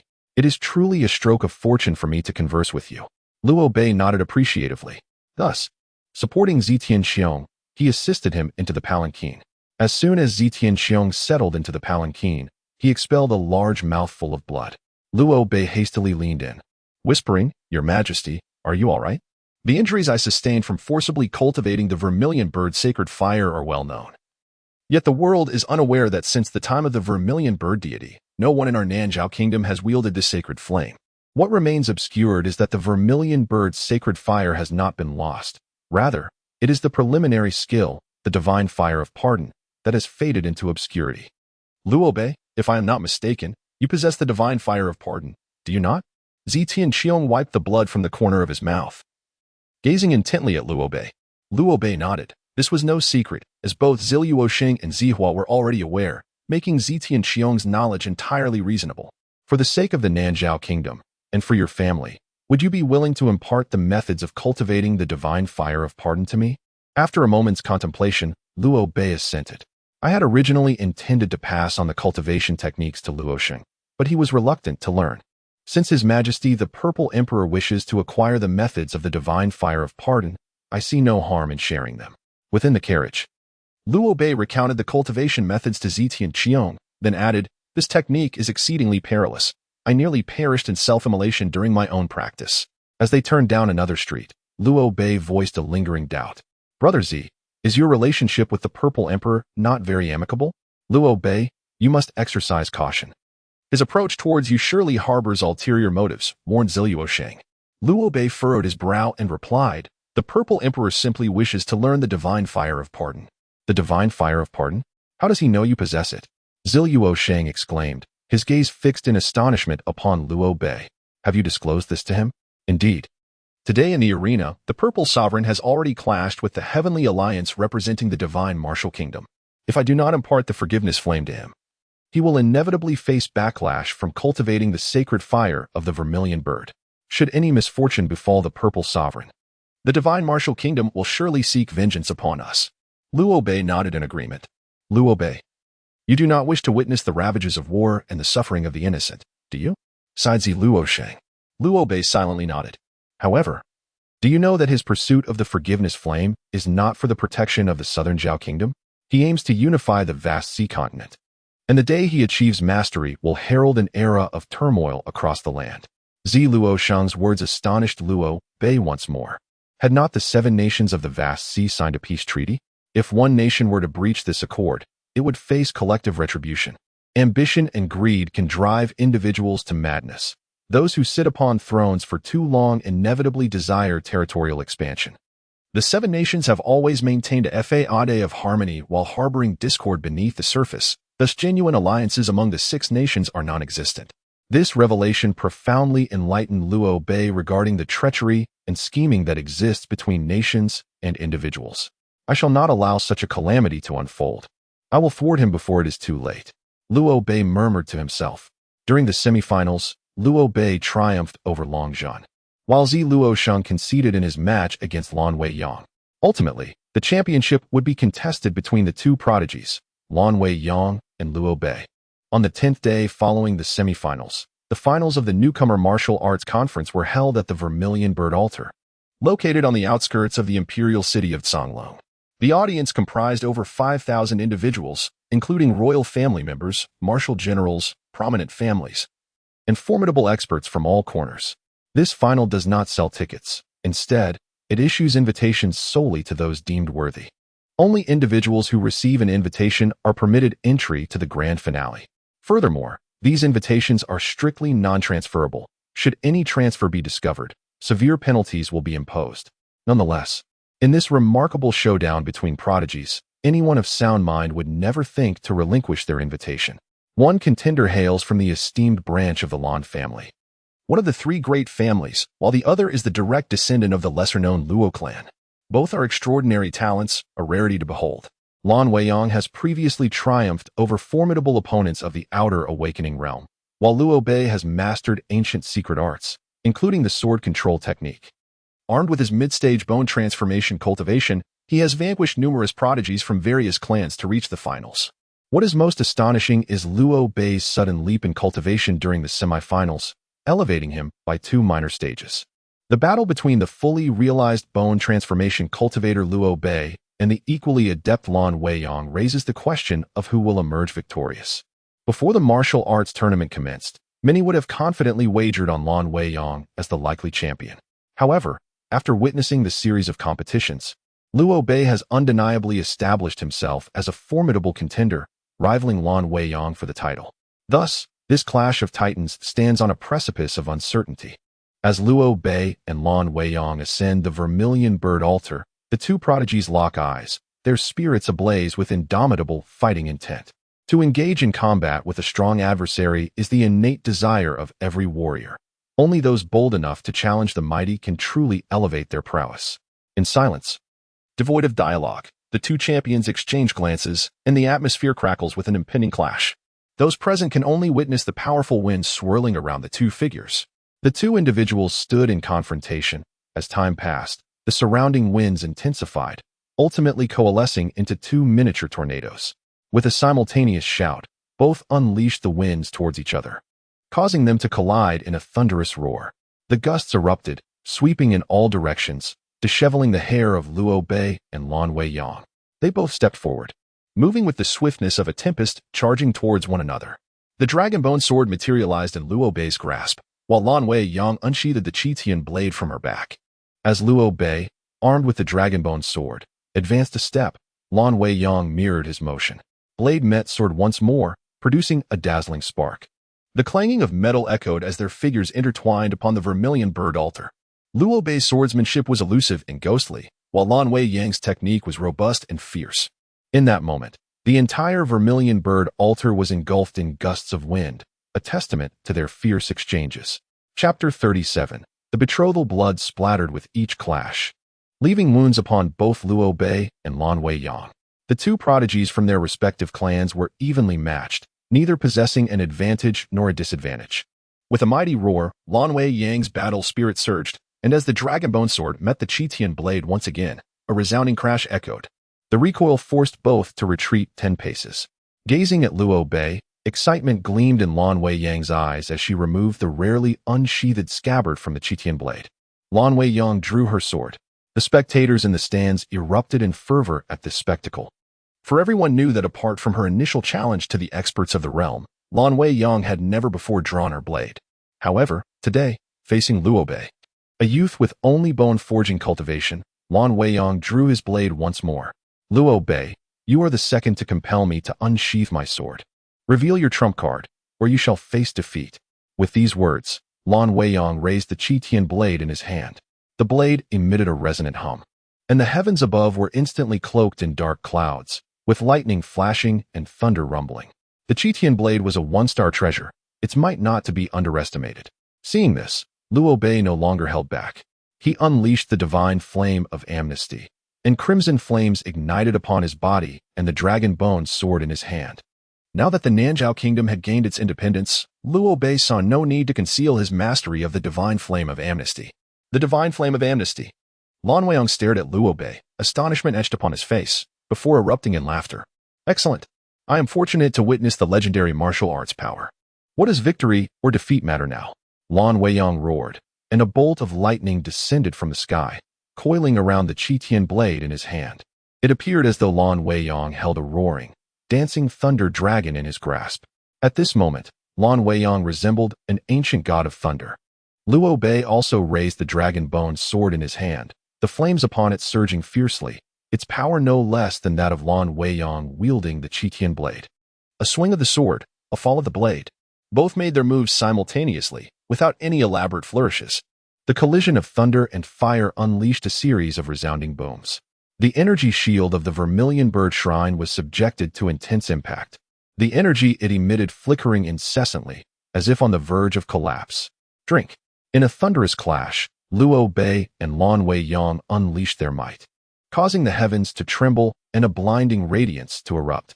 The terrifying force of their battle made the protective barrier emit a series of sharp cracks, as if it were on the verge of shattering. The ferocity of their confrontation rivaled that of two formidable beings in the realm of external perception. For a full half an hour, the brilliance gradually faded, revealing the two combatants, drenched in blood, resembling specters of crimson. Haha, this battle has been unprecedentedly exhilarating. Lan Weiyang laughed hoarsely, her pride evident in her mirth. Luo Bei glanced at the shattered dragon-bone sword in his grasp, its fragments strewn across the ground. In our contest, it seems I have been bested, he sighed with a faint smile. However, no sooner had the words left his lips than a gruesome wound, deep enough to sever bone, appeared on his chest, blood gushing forth. Weak and defeated, he collapsed. Defeated? Lan Weiyang observed Luo Bei as fallen form, shaking her head. You have not lost. I merely triumphed due to my weapon. Had our weapons been of equal rank, it is likely that I would have been the one to fall. I hope that in our next encounter, you will possess a weapon that can stand alongside my Qi-Tian blade. With that, Lan Weiyang too succumbed to exhaustion and collapsed. Luo Bei opened his eyes to behold a blurry figure, which gradually came into focus, revealing the tear-streaked visage of Zihua. Luo Bei, you have finally awakened, she exclaimed, her concern palpable.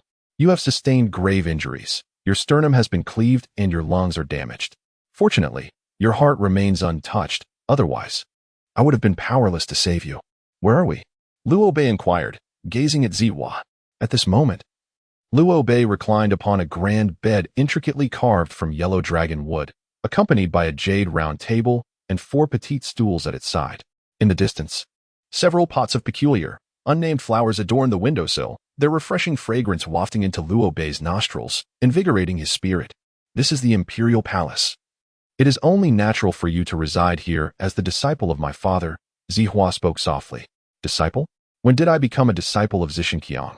Luo Bei inquired, perplexed, as he regarded Zihua. By the way, where is Luosheng? He added with a bitter smile. My brother prefers not to stay within the palace. He is currently at the Tongfu Inn, Zihua replied. It seems that Luosheng and the emperor do not share a harmonious relationship. Is it due to their differing temperaments? Luo Bei expressed his bewilderment. Not quite. In the past, despite their contrasting personalities, my brother and father maintained a good rapport.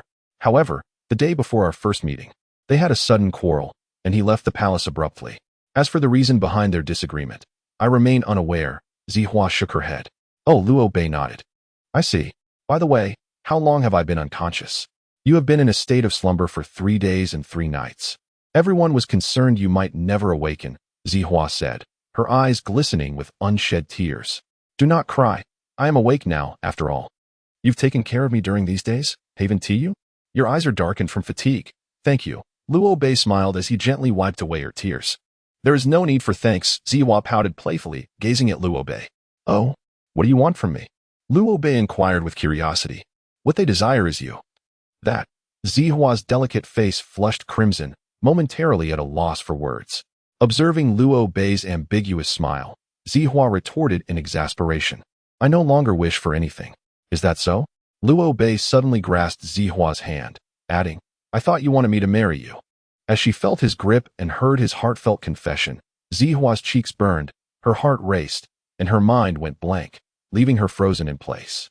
A light cough interrupted their tender exchange. You still remember to greet me. I thought you only knew how to care for Xiao Bei. Luo Bei had encountered the esteemed Lord Zi Huang before. He forced himself to rise and bowed deeply to Zi Tianxiong.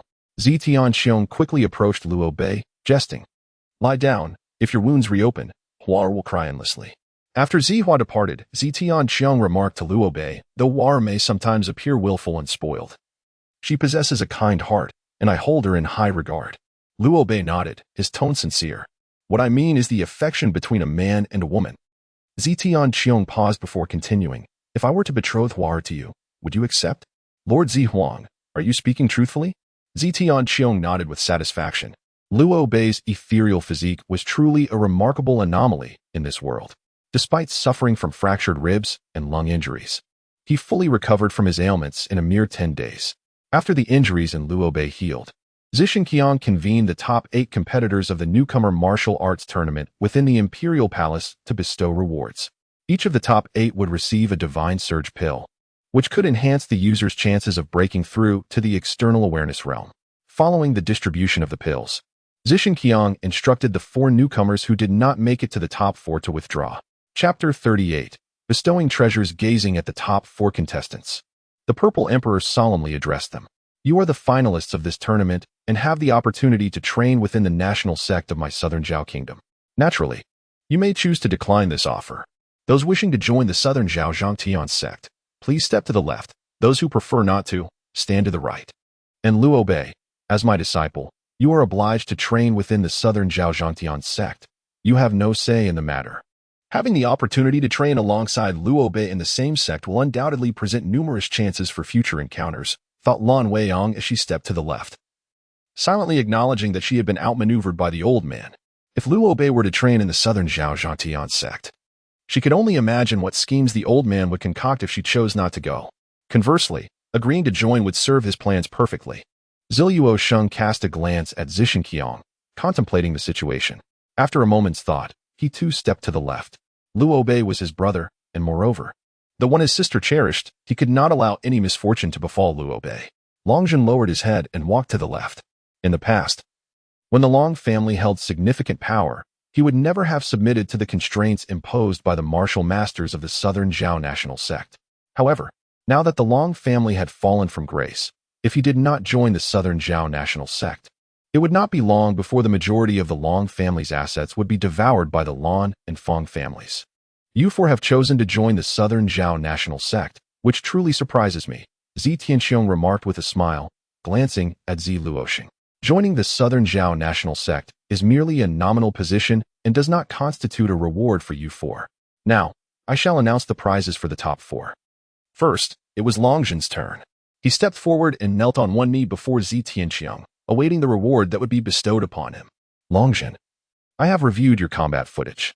Your fighting style is excessively aggressive, neglecting the importance of defense. This is your flaw. Upon hearing Zi Tianxiong's words, Longzhen silently pondered. Could it be that the Emperor of Purple intends to grant me a defensive artifact due to my combat shortcomings? In light of your battle deficiency, I shall present you with a 6-star defensive spirit artifact. This artifact is not to be given to anyone else, except for the other 3 who are also among the top 4, Zi Tianxiong declared. Hearing that he would indeed receive a defensive artifact, a 6-star spirit artifact no less, Longzhen was overjoyed. Thank you, Emperor of Purple. I will certainly not bestow this spirit artifact upon. Longzhen's words suddenly faltered as he beheld the appearance of the defensive artifact. It was a hairpin adorned with a phoenix, an item typically worn only by women. Esteemed Emperor, this. Gazing upon the hairpin before him, Longxia harbored profound skepticism, wondering if the Emperor had perhaps erred in his selection. Cease your scrutiny, Zi Tianxiong stated serenely, discerning Longxia's perplexity. This defensive artifact, known as the Lin Feng hairpin, activates only upon being worn and is a rare treasure indeed. Huh, Liu Bei exclaimed with sudden mirth. Longxia, why not adorn your hair with this Lin Feng hairpin and see if it transforms you into a peerless beauty? I've long sensed a resemblance between this lad and the deceased Luo Ji. Only upon seeing this hairpin did it dawn on me. Verily, Longxia's complexion rivals that of the fairest maidens. Zi Luoxing jested. The men of the Long family, pampered and privileged, increasingly resemble women. A martial lineage reduced to such a state is truly lamentable. Lan Weiyang added, indeed, subjected to such mockery by Liu Bei and his companions. Longxia's countenance shifted from pallor to crimson, his heart seething with rage, yet he dared not vent his fury before Zi Tianxiong. I thank you, your Imperial Majesty. Longxia uttered, forcing a bow. Previously, your Majesty mentioned that this treasure could be bestowed upon Liu Bei. I wonder if it would be permissible to present this Lin Feng hairpin to them now? Grasping the Lin Feng hairpin, Longxia offered a reluctant obeisance. Assuredly. Zi Tianxiong responded with a slight nod. Liu Bei, this Lin Feng hairpin, I believe, is more befitting of your Luo family, Longxia declared. Approaching Liu Bei with the hairpin in hand. Then, I extend my gratitude, Liu Bei replied, accepting the Lin Feng hairpin with a furrowed brow. Longxia, taken aback that Liu Bei had received the hairpin so readily, paused for a moment, poised to unleash a torrent of ridicule.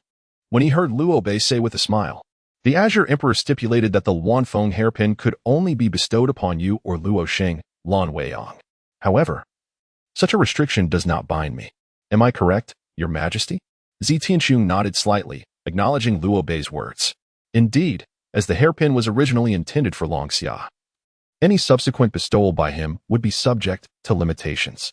However, given that he has already gifted the hairpin to you, it is no longer under my jurisdiction, and you are free to bestow it upon whomever you deem fit. Longxia was taken aback, realizing he had been outmaneuvered by the Azure Emperor. I am deeply indebted to Princess Huara for her care during my convalescence. Allow me to present this Lin Feng hairpin to her as a token of my gratitude. I wonder if the princess would be willing to accept it? Liu Bei cast a mocking glance at Longxia before turning his gaze towards Zi Hua, who stood behind Zi Tianxiong. I would be delighted to, Zi Hua responded, eager to receive the hairpin. Zi Tianxiong cleared his throat. Huara, as a princess, you must maintain your composure. Attendant, present the Lin Feng hairpin to Her Highness. The attendant approached Liu Bei, received the hairpin, and reverently presented it to Zi Hua. Zi Tianxiong then turned to Zi Luoxing. Luoxing, your advancement to the final 4 fills me with pride. Humph. Zi Luoxing scoffed. I did not participate in the competition to elicit your approval. Furthermore, as a sovereign of this realm, you should address me by my full name. Given that I stand here as a finalist in the new martial artist tournament, Zi Tianxiong did not anticipate that Zi Luoxing would confront him so boldly in the court. Furrowing his brow as the atmosphere grew increasingly oppressive, observing the tension between the father and son, Luo Bei felt the awkwardness escalate and chose to step closer to Ji Luoxing. Luoxing's desire to escape the shadow of his predecessors indeed serves as a commendable example for us all. Thanks to Luo Bei's intervention, the atmosphere within the grand hall eased slightly. Since you are unwilling to hear me further, allow me to present you with a reward instead, a divine refinement pill. The mention of the divine refinement pill left Luo Bei and the others momentarily stunned. The efficacy of the divine surge pill lies in enhancing the success rate for bone-forming realm warriors to break through to the external perception realm, while the divine refinement pill enables a fully realized bone-forming warrior to directly ascend to the external perception realm, and if the effects are thoroughly absorbed, they may even surpass levels to reach the late external perception stage. The value of the divine refinement pill is such that it could purchase several thriving cities. A chamberlain approached Ji Luoxing, presenting a jade box that contained the coveted divine refinement pill. Upon receiving the box, Ji Luoxing remarked, "The divine surge pill suffices for me. I shall bestow this divine refinement pill upon you, Luo Bei." At Ji Luoxing's words, Ji Tianqiong's complexion drained of color, his voice laced with fury. "Luoxing, this is my gift to you. Are you truly so quick to hand it off to another?" Ji Luoxing replied with a cold smile. "What you gift to me becomes mine. I may give it to whomever I choose. If you have the power, then perhaps you should take my life instead." "You." At Ji Luoxing's retort, Ji Tianqiong coughed violently. After taking a deep breath to steady himself, he looked at Ji Luoxing and spoke. "Very well. Bestow it upon whomever you wish, now step aside." Ji Luoxing presented the jade box containing the divine refinement pill before Luo Bei. "As brothers, you must accept this." Luo Bei understood the significance of this pill and looked at Ji Luoxing, hesitating to decline. "Ziluo, this, if you do not accept it, we shall no longer be brothers, nor even friends. You must choose." Ji Luoxing raised an eyebrow, while Luo Bei furrowed his brow, ultimately accepting the divine refinement pill into his hands. "Luo Bei, you possess exceptional talent, excelling in both offense and defense during combat. However, in the finals, due to an inadequate weapon, you narrowly lost to Lan Weiyang. Thus, I bestow upon you a weapon. With this concealed weapon token, you may retrieve a weapon from the outer hall of the treasure pavilion. And as for what you desire, the choice is yours," said Ji Tianqiong. "Thank you, Lord Zi Huang." Luo Bei accepted the concealed weapon token, bowing deeply in gratitude. The treasure pavilion serves as the royal family's repository of artifacts in the kingdom of Nanjiao, divided into the inner and outer halls. The inner hall contains only precious treasures, while the outer hall features items of varying ranks, with the lowest being 5-star spiritual weapons and the highest rumored to be 1-star treasures. Ji Tianqiong's words implied that Luo Bei might even acquire a precious artifact, a prospect that filled him with anticipation. Long Zhan, upon hearing of Luo Bei's reward, gazed at him with a mix of envy and resentment. He recalled his own initial excitement upon receiving a 6-star defensive spiritual weapon, only to later discover it was designed for women, which he ultimately gifted to Luo Bei. This thought left Long Zhan feeling quite disheartened, as it was, after all, a 6-star defensive treasure. Regardless of whether it is used by a man or gifted to a woman, it will undoubtedly cause a pang of regret. Moreover, if Luo Bei accepted that exquisite phoenix hairpin, it would have been acceptable had he chosen not to bestow it upon anyone else. However, Luo Bei unexpectedly transferred it to Zi Hua, which further deepened their bond. Subsequently, Ji Luoxing acquired the divine refinement pill and graciously offered it to Luo Bei. This pill guarantees a transformation into a formidable external realm expert. Such a treasure would bring joy even in dreams, yet it was effortlessly obtained by Luo Bei. Additionally, he secured an opportunity to select a magical artifact from the treasure pavilion's outer hall. This is tantamount to presenting him with a precious item. Luo Bei now enjoys the favor of a beautiful maiden, ascends toward the status of a quasi-external realm master, and possesses an artifact that is at least of quasi-10-star quality. In stark contrast, Long Zeng has been ridiculed by Luo Bei and his companions in front of the entire assembly of civil and military officials, and the 6-star defensive spirit artifact he received has been given away. Furthermore, his shadowless sword was shattered by Luo Bei during the competition. Long Zeng finds himself in a situation where he has lost both his love and his troops, leaving him despondent. Chapter 39. The Blackwood Staff. Luo Bei stepped back, while Ji Tianqiong regarded Lan Weiyang. "Weiyang, your talent is exceptional, and with a 1-star treasure, the Qi Tian blade, Offering you pills and magical artifacts seems rather superfluous. Thus, I shall impart to you a royal divine ability, the heavenly flame slash, from now on. You shall be regarded as my second disciple, aside from Liu Bei. What say you? Thank you, Emperor Z. No, thank you, Master, for your profound generosity. I shall not disappoint your expectations and will engage in frequent sparring with my senior brother. Lan Weiyang, filled with excitement, knelt to the ground. As Liu Bei gazed at Long Chun, he mused silently. When you speak of sparring with senior brothers, you cannot possibly mean me. For engaging with you would be akin to risking one's life. Chang Shi approached, cradling a jade slip of inheritance in his hands, and presented it to Lan Weiyang. This jade slip contained the profound technique of the burning heaven slash. Lan Weiyang accepted the slip, holding it firmly as she closed her eyes within the grand hall, beginning to comprehend the mystical arts inscribed within. The burning heaven slash is a royal technique. The jade slip could only permit Lan Weiyang to perceive its essence, preventing her from taking it beyond the hall. Thus, she was confined to this space, immersed in the understanding of the burning heaven slash. Liu Bei, you should proceed to the treasure pavilion to collect your magical artifacts. You shall reside within the imperial palace for the next few days. After 3 days, someone will escort you to the Zhangtian sect in the Nanzhao kingdom. Understood. Thank you, father. Zihua exclaimed with a cheerful bounce, darting out of the grand hall to catch up with Liu Bei and Zi Luosheng. The treasure pavilion, located on the western side of the Canglong City Palace, is a 6-story structure. The lower 3 tiers are known as the outer pavilion, housing artifacts ranging from 5-star spiritual tools to 1-star treasures, while the upper 3 tiers, referred to as the inner pavilion, contain items from 2-star treasures to 10-star artifacts. The trio of Liu Bei, Zi Luosheng, and Zihua arrived before the treasure pavilion and entered through its doors, where they encountered an elderly man seated before the entrance to the outer pavilion, engrossed in a book while sipping wine. Without lifting his gaze, the old man addressed them. Insert that song would token into the slot, and the door shall open automatically. The 3 approached the door and inserted the token into the designated slot. In the next moment, the sound of mechanisms clicking echoed as the outer pavilion's door gradually swung open. Thank you for your guidance, esteemed elder, Liu Bei said, bowing respectfully. Not an old man. The elder placed the book on the table and remarked, It is Mo Sang. Old Mo, it seems your eyes have finally strayed from that book of yours. Quite a feat indeed, Zihua said with a smile. Princess Hua, His Royal Highness Luosheng, what brings you both here? Mo Sang inquired, noticing Zi Luosheng and Zihua. This lad here is a friend of my brother and me, as well as my father's first disciple. His name is Liu Bei, and he secured the 2nd position in this year's newcomer martial arts tournament.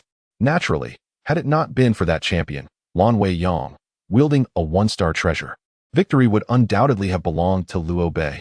Zihua explained leisurely.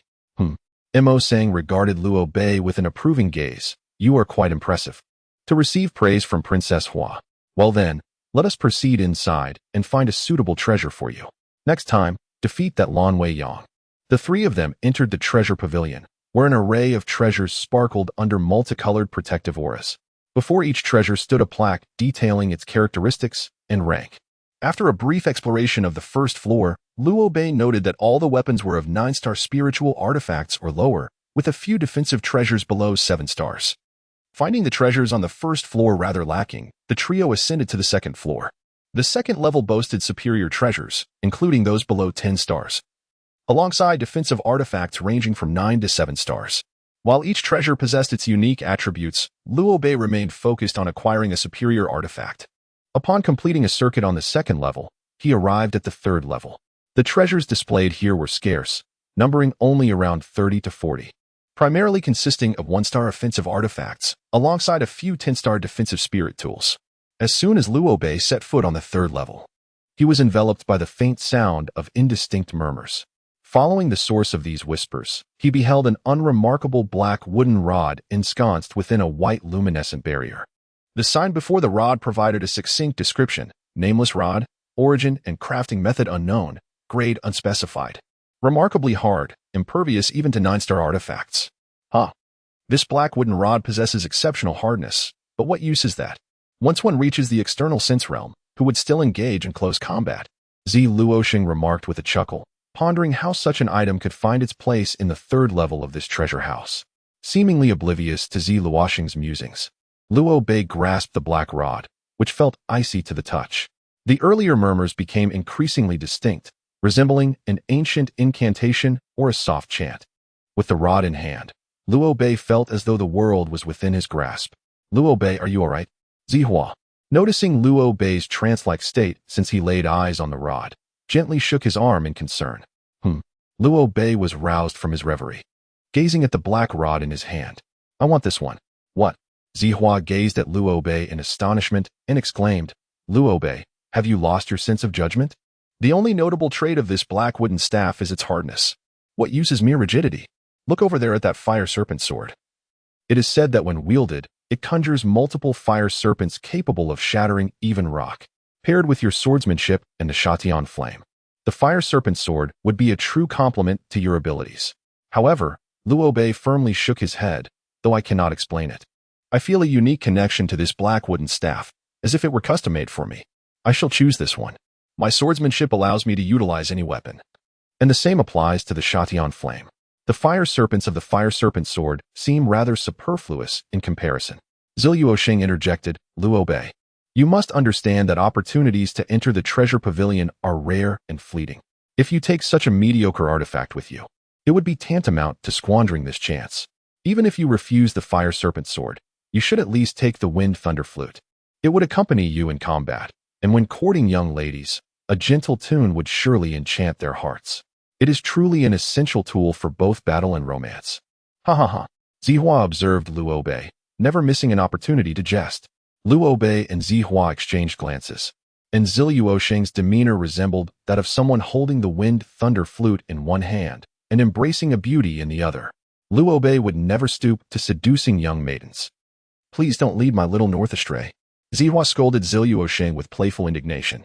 The ebony staff, having been placed on the third tier, must serve a significant purpose. Otherwise, how could its mere hardness justify such an esteemed position? I firmly believe that the power of this black wooden staff rivals that of the fire serpent sword and the wind thunder flute. With a faint smile, Luo Bei grasped the staff and descended from the third level of the treasure pavilion, followed helplessly by Zhi Luosheng and Zihua as they departed together. Did you take? Please don't tell me you simply picked up this wooden staff upon entering. Mu Sang inquired urgently as they exited the pavilion. Luo Bei nodded silently. Observing the ebony staff in his hand, Mu Sang furrowed his brow and murmured to himself, strange. I oversee the lower 3 tiers of the treasure pavilion. Yet I have never encountered this staff. Is it truly an artifact of the pavilion? No one held faith in Luo Bei's choice of the black wooden staff. In fact, many regarded his visit to the pavilion as a wasted opportunity, having selected a mere hard stick devoid of any unique attributes, thus squandering a precious hidden martial token. Could it be that my divine power is insufficient? Luo Bei pondered, frowning, yet this sensation felt oddly familiar, reminiscent of the Xuanjie ring. Suddenly, he recalled how his divine energy had infused the Xuanjie ring in a similar manner. Could this be a barbarian artifact? How should I wield it?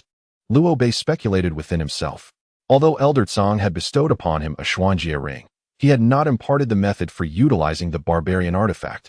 Consequently, Luo Bei had solely employed the Xuanjie ring to refine his inherent barbaric strength and conceal his cultivation. However, ever since the brute force within him, along with spiritual power and consciousness, merged into divine power, the mystic ring could no longer conceal Luo Bei's strength, nor could it refine brute force any further. It can be said that the mystic ring has lost its efficacy. The only reason Luo Bei continues to wear it is that it was a gift from Grandpa Tsang. Nevertheless, during the newcomer's martial arts conference, when he faced off against Lan Xinxiu, the mystic ring unexpectedly activated its protective function, turning certain defeat into victory. This incident suggests that the mystic ring must still possess unknown capabilities. Chapter 40. The mystic heaven ring. Luo Bei sat cross-legged on his bed, his sharp brows furrowing in contemplation. Grandpa Tsang bestowed upon me the mystic ring, yet why did he not disclose its usage? Or perhaps he did. But I have yet to uncover it. Could it be a legacy? Luo Bei closed the door to his room and took out the spirit-refining pill that Ziluo had given him, placing it into his mouth. The pill dissolved instantly, transforming into a cool and sweet liquid that flowed down his throat and into his body. Moments later, it manifested as streams of incomparably pure medicinal energy surging into Luo Bei's meridians. Under the impact of this spiritual energy, Luo Bei's meridians began to shatter. Subsequently, some of the spiritual energy surged into his damaged meridians, repairing them.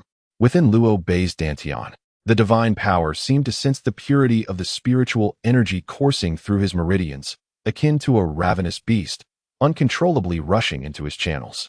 The meridians, recently restored by the power of the divine elixir, were once again breached by divine force. This overwhelming energy was solely intent on devouring the pure spiritual essence, utterly disregarding the damaged meridians. Blood oozed from the pores of Luo Bei, and the agonizing pain from the ruptured meridians nearly caused him to lose consciousness. A chilling aura emanated from Luo Bei's mystic ring, coursing through his arm and entering his body, mending the ravaged meridians. As the ring released this frigid breath, a swirling darkness enveloped the black wooden staff beside him, exuding a mysterious energy that seemed almost sentient, shrouding Luo Bei within its grasp, yet he remained oblivious to it. In truth, he was far too preoccupied with the turmoil within. The divine and spiritual energies chased one another relentlessly inside him, continuously tearing at his meridians. While the icy current from the mystic ring aided in the restoration of his meridians, it also prevented him from succumbing to unconsciousness. Blood continuously seeped from his pores, rendering him a ghastly apparition, a veritable figure of blood and anguish. This struggle persisted until, on the 9th breach of his meridians, the two forces finally collided within his dantian. The divine energy transformed into a vortex, its immense suction rendering the spiritual essence powerless to escape, drawing it all into Luo Bei's dantian. As the spiritual essence was fully consumed, a powerful surge of divine force erupted within, coursing through Luo Bei's meridians. This divine energy was overwhelmingly dominant. Had Luo Bei's meridians not endured 9 cycles of destruction and restoration, their resilience would have surely succumbed to this force. As the divine power infused into Luo Bei's meridians, he felt a surge of energy constricting his chest, compelling him to release a roar that echoed towards the heavens.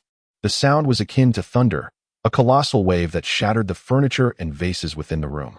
A tempestuous wind, reminiscent of a tornado, radiated from Luo Bei's form, obliterating the doors and windows of the chamber. Gasping for breath, Luo Bei realized that his strength had transcended the pinnacle of the bone refinement realm, ascending to the realm of external perception at its zenith, a monumental leap in his cultivation. Simultaneously, a new legacy unfolded within his mind, presenting 2 gifts. The first was a new barbarian divine technique, the wind manipulation art. The second was the methodology for utilizing barbarian magical artifacts. Indeed, the instructions for employing these artifacts were contained within his legacy, filling Luo Bei with immense joy.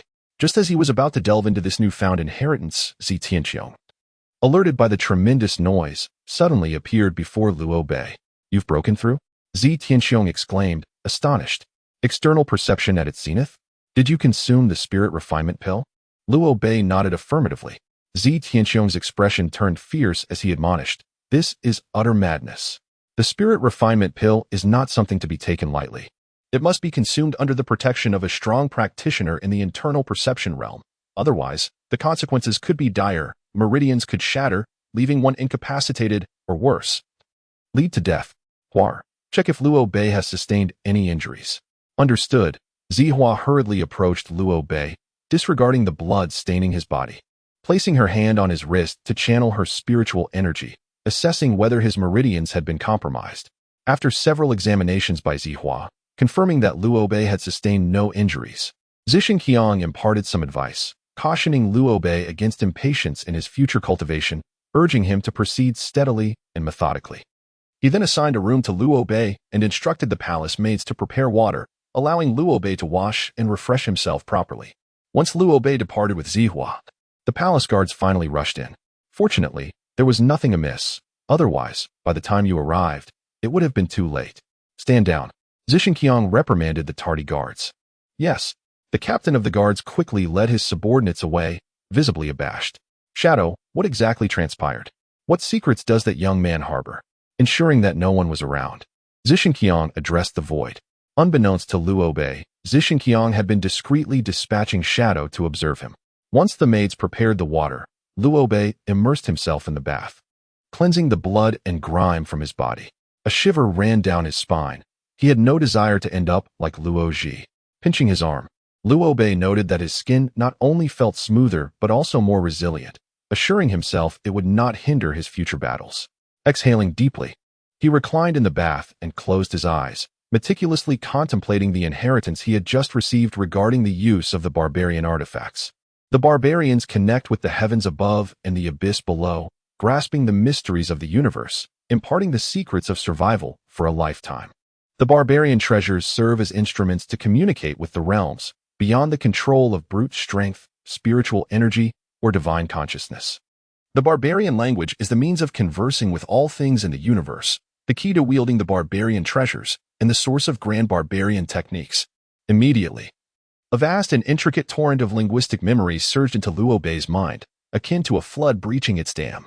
This overwhelming influx of memories arrived abruptly, catching Luo Bei entirely unprepared. In an instant, he felt a splitting headache, akin to the agony of shattered meridians. Fortunately, while the pain of the shattered meridians lingered for an extended duration, the influx of linguistic memories was transient. Malzahar, how it hurts, Luo Bei mumbled, shaking his head. Suddenly, it seemed as though a realization struck him. He covered his mouth and pondered. What did I just say? A phrase in a barbaric tongue followed by a coherent statement, surely. I cannot speak in this manner henceforth. I must be overthinking this. How could every sentence be a blend of barbaric and normal speech? Luo Bei muttered to himself. He covered his mouth again, troubled by the thought. Oh no, why am I speaking in halves again? If this continues, not only might I be misunderstood, but should anyone discover that I am employing the barbarian language, it would surely expose my secret.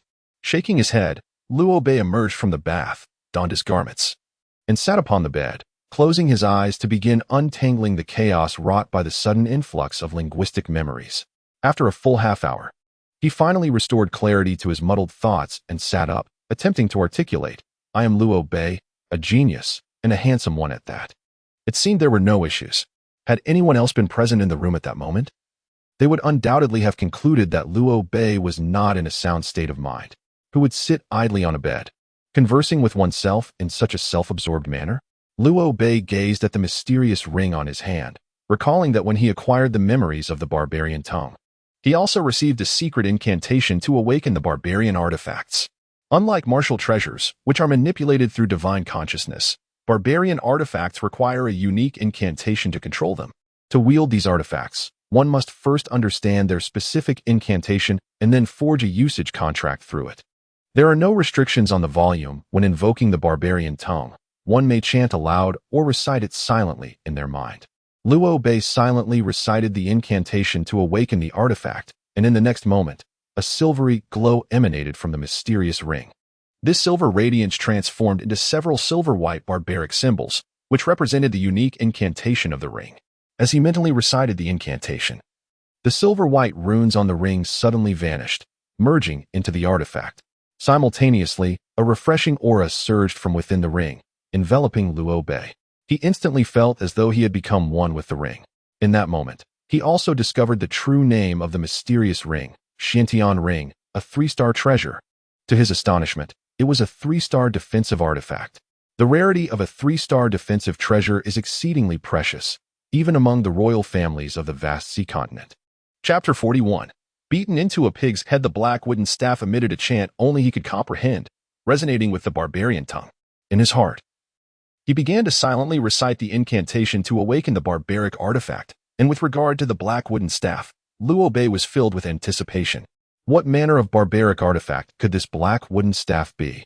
As Luo Bei gazed at the staff in his hand, confusion clouded his eyes. His incantation for awakening the artifact seemed utterly ineffective against it. Luo Bei was certain that this black wooden staff was indeed a barbaric artifact, and the reason he could not control it was likely because its original owner had not relinquished their claim over it. Furthermore, his own strength was insufficient compared to that of the previous wielder, rendering his incantation powerless. Could it be that this black wooden staff belonged to someone else? Luo Bei pondered. Yet how could a claimed artifact find its way into the treasury? Setting down the staff, he resolved that, since he could not wield it at present, he would wait until his own powers grew stronger before attempting to forge a binding contract with it. For now, he would treat this black wooden staff merely as an exceptionally sturdy walking stick. Closing his eyes once more, Luo Bei began to study the divine transmission of the wind palm technique. This technique was distinctly different from the divine arts he had learned previously. It was a true barbaric art, or rather, a grand barbaric art. The distinction between grand barbaric arts and the barbaric techniques Liu Bei had studied before lay in the necessity of not only physical might but also the chanting of incantations to unleash its true power. The incantation for grand barbaric arts must be vocalized. Mere silent recitation would not suffice. The potency of a chant greatly exceeded that of an unvoiced invocation, being at least tenfold more powerful. Thus, should Liu Bei, with the mastery of his external perception at its peak, employ chanting to execute the grand barbaric art, the formidable power can indeed annihilate even the most adept practitioners of the early stages of inner perception who lack protective treasures.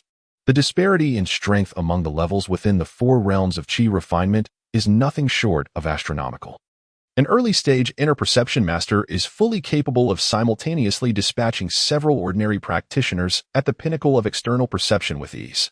Furthermore, from the moment one ascends to the first level of the four realms of qi refinement, martial artists are confronted with a succession of bottlenecks. Breaking through to attain higher realms is an endeavor more arduous than ascending to the heavens. In the vast expanse of the Han Hai continent, practitioners of external perception are as numerous as fish crossing a river, whilst those of inner perception are exceedingly rare. As for the revered ancestors of the earth-shattering realm, they are akin to phoenix feathers and unicorn horns, each one ardently sought after by the seven nations. The sovereigns of the seven nations, too, cannot command the rulers of the heavenly realm, of which there are merely a handful across the entirety of the Han Hai continent. Legends speak of even higher realms beyond the heavenly realm. The seven lords of Han Hai, of that caliber, could purportedly cause mountains to crumble and rivers to reverse with a mere gesture, even when facing 100,000 practitioners of the four realms of qi refinement. They would emerge victorious. Such power is nothing short of divine. After mastering the technique of palm wind manipulation, Liu Bei did not hasten to test it. For the power of this technique is formidable indeed, said to invoke the might of heaven and earth.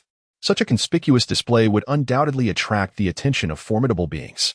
Moreover, being within the imperial palace, teeming with powerful individuals, should he reveal his ability, he would certainly be exposed as a barbarian.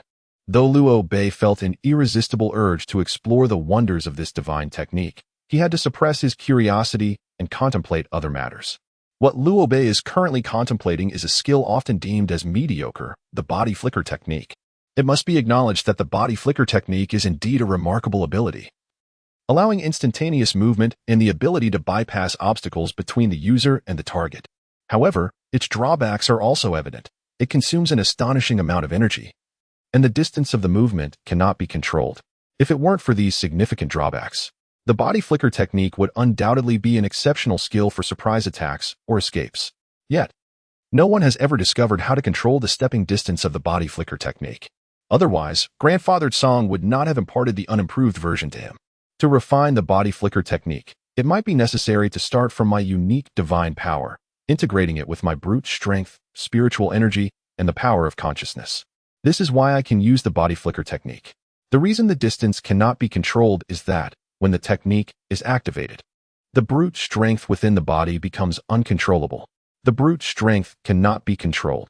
Liu Bei frowned and muttered to himself, "No, that's not right. I was mistaken. It's not that I cannot control my brute strength when using the body flicker technique.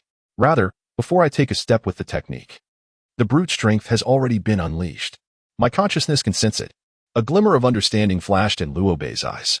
He leaped off the bed, eager to test whether he could manipulate the body flicker technique as he had envisioned. Due to the previous misunderstanding that occurred when he inadvertently entered Lon Kerson's chamber while utilizing the teleportation technique, Liu Bei was exceedingly cautious this time and dared not experiment with the technique within the royal palace. After all, should he accidentally trespass into a concubine's quarters, it would spell his doom. Presently, within Songlong City, the only locations where Liu Bei could practice his teleportation were the 8 squares of the city. With the competition concluded, the stands erected for the event were being dismantled, leaving the squares devoid of spectators.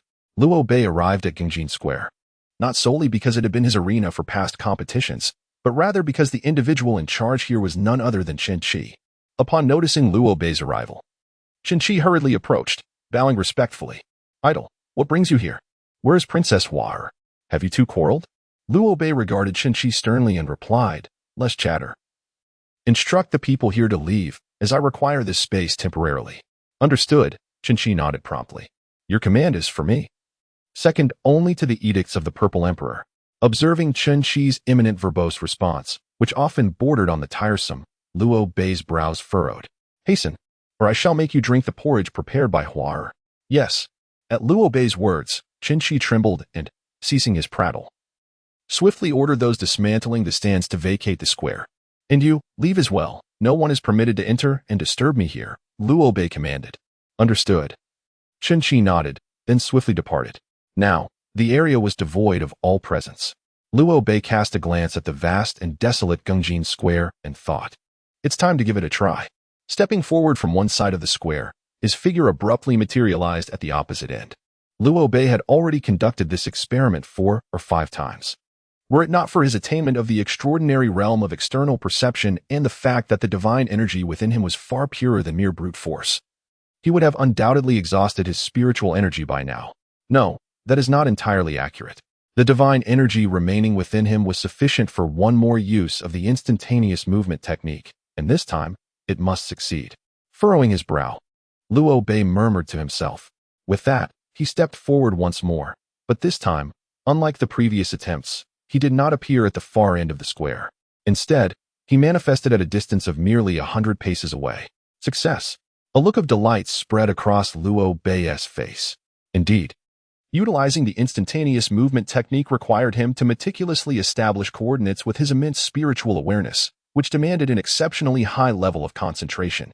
Any premature or delayed control of his divine energy would result in a failure to execute the technique. However, with more practice, he should become accustomed to it, he mused. Determined, Liu Bei took another step forward, but this time, he found himself outside the square entirely. Ah, I see. My limit of control extends only about 100 paces. Beyond that, I lose command. The realization dawned upon him. Oh my heavens! Idol, how did you just appear? Do you possess the ability to walk through walls? Chen Qi exclaimed in astonishment, staring at Liu Bei, who had suddenly materialized. Behind Liu Bei stood a wooden wall, with the door positioned over 10 paces away. Had he emerged from the door, it would have been impossible for Chen Qi not to see him. Idol, do you often employ such tactics to sneak into girls' bathrooms, spying on them while they bathe or attend to their needs? A playful smirk adorned Chen Qi's face as he approached Liu Bei, whispering conspiratorially in his ear. The mere mention of such indiscretions ignited a memory in Liu Bei of the misunderstandings he had with Lin Feng, stirring a tempest of anger within him. Despite having employed the instant movement technique over a dozen times, his divine energy was nearly depleted. Yet, dealing with Chen Qi, a mere junior of the bone transformation realm, was still well within his capabilities. After a series of resounding thuds, Liu Bei seized the bruised and battered Chen Qi, his voice cold as ice. Did you witness the speed of my strikes? What you perceived earlier was not a wall-passing technique. It was merely rapid movement. Refrain from making reckless remarks in the future, or I shall transform you into a pig's head. With that, Liu Bei tossed Chen Qi aside. Continue with your duties. I shall take my leave. As Liu Bei turned to depart, Chen Qi clambered to his feet, gingerly touching his swollen head, which bore a resemblance to that of a pig's. He lamented. No need for a next time. I've already been turned into a pig's head. Oh, it was merely a jest. Must you be so serious? Oh dear. Yet, I must admit, my idol strikes with speed, precision, and ferocity. What are you staring at? Haven't you seen a fan being struck by their idol before? Get back to your tasks. Oh my pig face. No, my face. From that day forth, Liu Bei dedicated himself to practicing the instant movement technique daily, only ceasing when his divine energy was entirely expended. His reflexes, too, continually sharpened through this rigorous training. Chapter 42. The Celestial Sect on the morning 3 days later. A gentle knock resounded from within Liu Bei's chamber, accompanied by a soft male voice. Is this the room of the disciple Liu Bei? Liu Bei approached the door and opened it, revealing a middle-aged man, approximately in his 40s, standing outside. The man's prowess was at the pinnacle of the inner perception realm, and he bore a warm and approachable smile. Ah, the spirit refinement pill? Xianmo Xia remarked with a smile, while gazing at Liu Bei. I have heard that you consumed the spirit refinement pill without anyone's protection and, in less than half a day, transcended to your current realm. That surpasses the mere efficacy of the pill. Merely a stroke of good fortune, Liu Bei humbly replied. Good fortune, perhaps. Xianmo Xia suddenly halted his steps, turning to observe the black wooden staff in Liu Bei's grasp. in comparison to your fortunate consumption of the spirit refinement pill. Your luck in selecting a treasure from the Vault of Wonders seems rather lacking. That black wooden staff in your hands is not something just anyone can wield. Upon hearing Xian Emosie's words, Luo Bei instinctively felt a jolt of alarm, secretly pondering, could it be that this man has discerned the secret of the black wooden staff? No, it must be a figment of my imagination. Even if he has perceived the staff's mysteries, he would never uncover my true nature as a barbarian. After all, the power within me is not brute strength, but divine power. When I initially chose this black wooden staff, it was due to the description stating that this staff is incredibly hard, impervious even to the mightiest of 9-star artifacts. My placement as the second in this novice martial artist tournament was a consequence of my weapon's lack of durability. As it was severed by my opponent, Luo Bei maintained his composure, gazing at the black wooden staff as he began to elucidate. Ah, I see. Xian Emosie smiled knowingly. Xian Emosie then retrieved a small blue token, neither stone nor jade, from his bosom and handed it to Luo Bei. Here, take this. It is the key to the Zhangtian sect of the Southern Zhao Kingdom. A key? Luo Bei accepted the blue token into his hand. Luo Bei, while you may have heard of the Southern Zhao Kingdom's prestigious sect, you are likely unaware of its actual location. Luo Bei nodded, acknowledging that he had indeed only heard of the Southern Zhao Kingdom's sect by name. The Southern Zhao Kingdom's sect is directly above you, Xian Emosie revealed. The Zhangtian sect, originally known as the Imperial sect of the Southern Zhao Kingdom, was initially exclusive to the royal family. However, it was transformed by the second monarch of the Southern Zhao Kingdom to welcome all individuals of talent from the kingdom. The Zhangtian sect is the most renowned martial arts sect in the Southern Zhao Kingdom, widely recognized to be situated in the capital, Songlong City. Yet, no one knows the precise location of the Zhangtian sect within Songlong City. Even some who have resided there for generations remain oblivious to its whereabouts. Some speculate that the Zhangtian sect lies beneath Songlong City, while others claim it is hidden within the Imperial Palace, and still, some assert that the sect is no longer in Songlong City at all. Within the Imperial Palace of the Nanzhao Kingdom, Luo Bei inquired of Xian Emosie. You mentioned that the Zhangtian sect looms over us. Are you suggesting it resides in the heavens? Indeed, Xian Emosie affirmed, more precisely. It exists on a floating island amidst the skies. A floating island? This was the first time Luo Bei had encountered such a term. A floating island refers to a small landmass suspended in the air, originally crafted by the formidable tribes utilizing ancient, lost techniques. These islands could levitate in the sky. Subsequently, the divine martial emperor led warriors to eradicate the barbarian tribes, resulting in the destruction of many of these aerial islands. Presently, only 6 floating islands are recognized in the celestial expanse, one of which lies within our Nanzhao Kingdom. Xian Emosie elaborated leisurely. Why does Xian Emosie persist in discussing the barbarian tribes? Has he discerned my true heritage? This notion seemed improbable. He could not possibly uncover my origins. Perhaps I am overthinking this. He might simply be speaking casually. Luo Bei mused silently. Xian Emosie's demeanor remained affable, yet to Luo Bei, there was an enigmatic depth concealed beneath that genial facade. Regardless, Luo Bei contemplated, since he has not exposed me, it could either be due to his uncertainty or his lack of intent to confront me. In either case, I shall remain composed and embrace the flow of circumstances, responding to change with steadfastness. In the sky, the floating island was once the domain of a formidable giant, a realm of supreme mastery.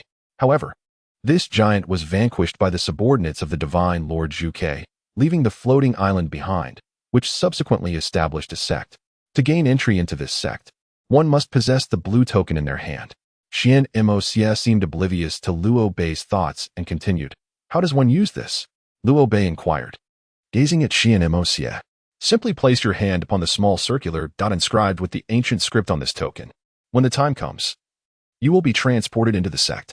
However, do heed this warning. During the transportation, you may experience some turbulence. It is imperative to grip this blue token tightly. Otherwise, you might plummet from the sky. Now let us ascend. As Xian Emosie spoke, he pressed his hand against the blue token, and a radiant blue light emanated from it, enveloping him before he vanished in an instant. Following his instructions, Luo Bei placed his hand upon the small dot of ancient script on the token, and a beam of blue light erupted from it, encasing him as well. Suddenly, the surroundings of Luo Bei transformed into a tubular passage connecting heaven and earth. A powerful force of suction emanated from above him, instantly lifting Luo Bei into the air. He clutched the blue token tightly, and under the immense pull, he soared skyward at an astonishing speed. The rapid movement created air resistance that felt like an increasingly heavy mountain pressing down upon him, causing his bones to creak ominously, as if they might shatter at any moment. Fortunately, the duration of the transmission was brief, merely a fleeting moment, and before long, Liu Bei found himself firmly planted before the grand entrance of the Jiuxiao sect. "How do you feel? Are you all right?" Xian Mo Xie inquired softly, observing Liu Bei. "The initial transmission often brings about some discomfort, but it appears you have fared well, at least not like him." As Xian Mo Xie spoke, he gestured toward the lifeless body of a young boy beside them, whose orifices bled profusely and whose bones lay shattered. Liu Bei gazed at the boy's corpse, then turned to Xian Mo Xie. "You certainly did not inform me that this could be deadly." "Poor child," he mused. "If ever you find yourself at the mercy of Xian Mo Xie, losing limbs in the process, do seek out Yuan Zhenjun. I shall assist you in reattaching them." Upon hearing the mention of Yuan Zhenjun, Liu Bei swallowed hard, contemplating the smiling face of Xian Mo Xie, pondering in silence. Could it be that Xian Mo Xie is merely an affable exterior masking a sinister heart? Surely, he cannot be my future mentor. That would be quite perilous. How amusing. I nearly fell apart myself, came the voice of Zi Luosheng, echoing in Liu Bei's ears. Turning to face the now-arrived Liu Bei, Zi Luosheng exclaimed, "Liu Bei, you have arrived quite early, haha." Yet, in the next instant, upon spotting the standing Xian Mo Xie, he abruptly stifled his laughter, casting a glance at the beautiful woman accompanying him. "Grandfather Yi Shao Chai, please do not tell me that Xian Mo Xie is to be our instructor this term," Bai Wei Yang queried, turning to the elderly man behind her. "Indeed," Yi Shao Chai replied with a warm smile. "Xian Mo Xie is your teacher, but fret not. He will show me respect." Liu Bei gazed at Zi Luosheng and Lan Wei Yang, feeling a sense of frustration. Why were they all so frightened by Xian Mo Xie? Why did others have protectors while he did not? Who was there to safeguard him? Was he truly alone? Lan Wei Yang cast a glance at the corpse on the ground and frowned. "I, Liu Bei, and His Highness the Crown Prince are all present. So that corpse must belong to Long Zhen. Who said it was me?" Long Zhen's voice echoed in everyone's ears. "I shall not perish before Liu Bei." Observing the bewildered crowd, Xian Mo Xie smiled and elucidated. "This time, there are not merely 4 of you entering the Jiuxiao sect, including the corpse. There are a total of 12 newcomers." 12 newcomers? Then the remaining 8 must belong to the royal family? Liu Bei inquired. "Impossible. The Jiuxiao sect of the southern Zhao kingdom only accepts those with talent, even among the royals. Without talent, one cannot even enter the gates of the Jiuxiao sect." Zi Luosheng shook his head. "Indeed, speaking of which, among those who have yet to arrive, 2 are familiar to you," Xian Mo Xie remarked with a mysterious smile. Chapter 43. What should not be seen should not be seen. A youth, with a broken right arm and a sword on his back, appeared behind the crowd. He clutched his severed limb with his left hand, emitting cries of agony. "Be quiet. Is this minor injury worthy of such a commotion? Are you still a man?" A tall, white-haired man behind the youth, hearing his lamentations, spoke coldly. "Hey, what do you mean by minor injury? My arm is broken. How can this be considered a small wound?" The youth furrowed his brow, retorting vehemently. "Enough of your prattle." The silver-haired man gazed at the youth, and with a swift flourish of his wide sleeves, an overwhelming surge of spiritual power emanated from them, sweeping towards the boy. A series of ominous cracking sounds echoed, and the youth's left arm fell limply to his side. "Jun Wuxiang," Meng Shabai uttered through gritted teeth, eyeing the 7th student who had appeared. "Meng clan, Jun clan." At the mention of these 2 young men, Long Shun was taken aback. On the vast expanse of the Hanhai continent, there exist 3 esteemed sword-controlling clans, none of which belong to any of the 7 nations. These 3 clans are the Meng clan, the Jun clan, and the Mo clan. The Jun and Meng clans have been in a perpetual state of rivalry, while the Mo clan remains a true reclusive family, never having made an appearance, leading some to speculate that they have faded into history. In the eyes of these 3 sword-controlling clans, the so-called 3 prominent families of the Nanzhao kingdom are merely considered third-rate clans. Moreover, the Luo family, to which Liu Bei belongs, is regarded as an insignificant newcomer. Little did Liu Bei and his companions anticipate encountering the descendants of the Meng and Jun clans within the Jiuxiao sect of the Nanzhao kingdom. A flash of blue light signaled the arrival of Zhang Yo, who appeared at the entrance of the Jiuxiao sect. Addressing Liu Bei with a smile, Zhang Yo said, Greetings, second master. Surprised to see Zheng Niu, Luo Bei inquired. Zheng Niu, what brings you here? Have you also been recruited into the Zhantian sect? Behind Zheng Niu stood a red-haired woman clad in black-scaled armor, exuding an air of immense pride. Zheng Niu was a prodigy in external cultivation, having achieved remarkable mastery at such a young age, indicating a future of limitless potential. Although our southern Zhao kingdom's Zhangtian sect lacks external masters, we possess several external cultivation texts that can aid Zheng Niu in his training. As Luo Bei pondered this, a flash of blue light appeared, revealing a figure clad entirely in black leather, with their head tightly wrapped. Though the face of this individual was obscured, their physique suggested they were a young girl. Upon her arrival at the entrance of the Zhangtian sect, she swiftly removed the tight hood from her head, gasping for breath. Phew, I can hardly breathe. Zhi. Luo Bei exclaimed in astonishment, recognizing the girl in black leather as none other than Zhi. Zhi hurried over to Luo Bei's side, smiling as she asked, So, Luo Bei, are you surprised and overjoyed? Zhi, what brings you here? Luo Bei inquired, concern etching his features. Zhi huffed playfully, Luo Bei, are you actually concerned about me? Her cheeks flushed at his words. Ha. I can't believe you just called me someone. That's hilarious, chuckled Zi Luo Sheng, witnessing the youthful demeanor of Zhi. Humph. Zhi, feeling flustered, kicked Zi Luo Sheng away, then turned to Luo Bei and softly replied, I'm fine. This precious garment protects me completely, shielding me from any air resistance. Is there such a thing? Meng Xiaobai furrowed his brow. Why don't we have any? If I had worn it, my arm wouldn't have broken. As you are here to study martial arts, while Princess Zihua comes to study medicine. It is essential for martial practitioners, whether focused on inner or outer cultivation, to possess a robust physique. The previous teleportation was merely a means to assess your physical capabilities. Xian Moxi spoke with solemnity. A cold smile escaped Jun Wushang's lips as he regarded Meng Xiaobai, his tone laced with derision. So it appears the Meng family possesses such a feeble constitution. I am not merely an outer cultivator. If your physique is commendable, dare you compare its sharpness to the edge of my sword? Meng Xiaobai retorted, equally unwilling to concede. I am always ready for a duel. Jun Wushang sneered. At that tense moment, two glimmers of cold light appeared at their throats. Xian Moxi, wielding dual swords, remarked with a hint of amusement. Engaging in combat within the heavenly control sect is strictly prohibited, you know. Feeling the chilling blades pressed against their skin, Jun Wushang and Meng Xiaobai broke into a cold sweat. Despite being direct descendants of a prestigious sword-wielding clan, they were acutely aware that any defiance could lead Xian Moxi to mercilessly claim their lives. Adhering to the wisdom of avoiding immediate peril, both Meng Xiaobai and Jun Wushang stepped back, signaling an end to their conflict. Suddenly, two streaks of azure light shot past. One had already succumbed to death, while the other young man appeared pallid, devoid of any color. Are we all present now? Then let us proceed, Xian Moxi stated in a flat tone. Wait a moment. Weren't there supposed to be 12 individuals? With the fallen, we only account for 11, Luo Bei interjected, furrowing his brow. That individual has long since arrived. Did you not notice? Xian Moxi replied with a smile. As Luo Bei and a few others followed Xian Moc's gaze, they beheld a young girl clad in a black fitted outfit, her face veiled by a delicate mask.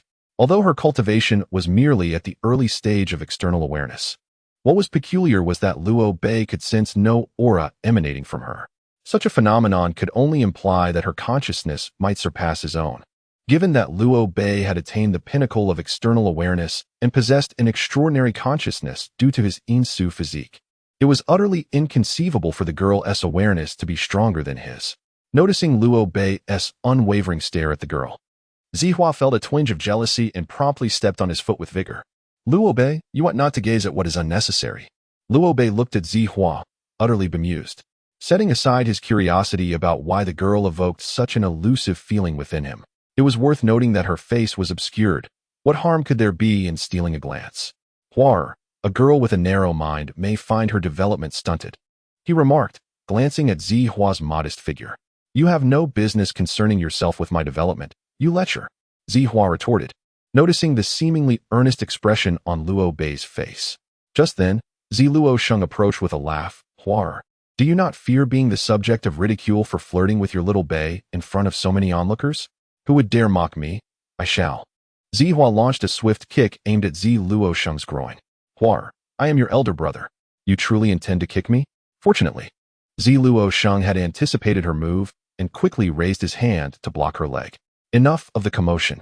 Let us proceed to the square for the initiation ceremony of the new disciples. Yin Tianyi stepped forward, furrowing her brow. With that, she took the lead towards the square of the Zhangtian sect in the southern Zhao kingdom. Upon their arrival at the square, Yin Tianyi ascended a platform in the center. Allow me to introduce myself. I am Yin Tianyi, the head instructor for this cohort. I do not favor circumlocution, so I implore you to speak candidly. Otherwise, you shall face dire consequences. Now, let us get to the crux of the matter. To you newcomers, heed my words. The Zhangtian sect is devoid of familial ties and privileges. You are all disciples here. Do not presume that belonging to a certain family or being of royal lineage grants you immunity. Should you err, I shall treat all equally.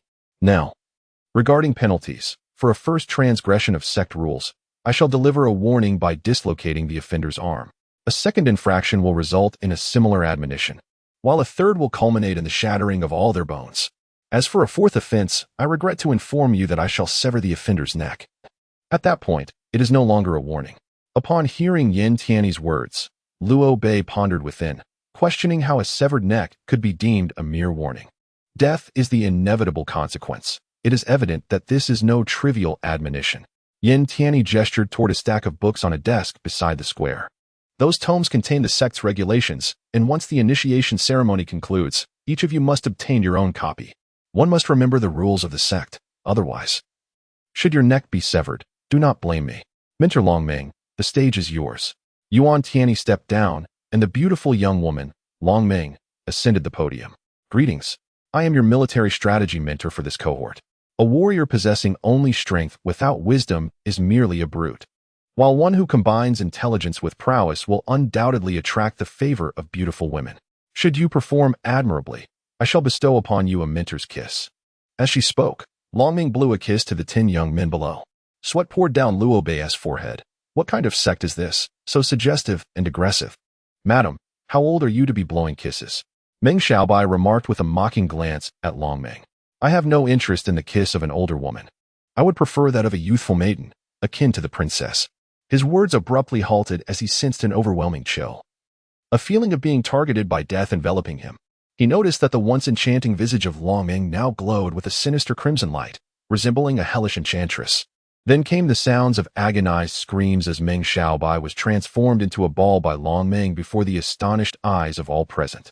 Regaining her composure and fixing her disheveled hair from her earlier outburst, Longming addressed the stupefied student softly. Please do not look at me in such a manner. I merely become a bit agitated upon hearing others speak of my age. Now, let us welcome mentor Yuan Jinjuan to the stage. Yuan Jinjuan cleared his throat and ascended the podium, gesturing with his hand. As you all have witnessed, it is inevitable for anyone within the martial arts sect to experience some scrapes and bruises, resulting in broken bones and strained tendons. My duty is to attend to your injuries. For instance, young Meng Xiaobai, after the initiation ceremony concludes, please accompany me to the medical room, where I shall mend your fractured bones. Now, let us welcome Master Xian Moxi to the stage. That was not a compliment, but a terrifying proclamation, the crowd mused. Glancing at Liu Bei, Xian Moxi smiled and remarked, Liu Bei, you are under my wing, and henceforth, I shall take special care of you. Should anyone dare to bully you, seek me out. Next, let us invite Master Bai Su to come forward. Upon hearing Xian Moxi's final words, Liu Bei could not help but smile wryly. Brother, your reputation precedes you. As long as you do not bully me, I shall be eternally grateful.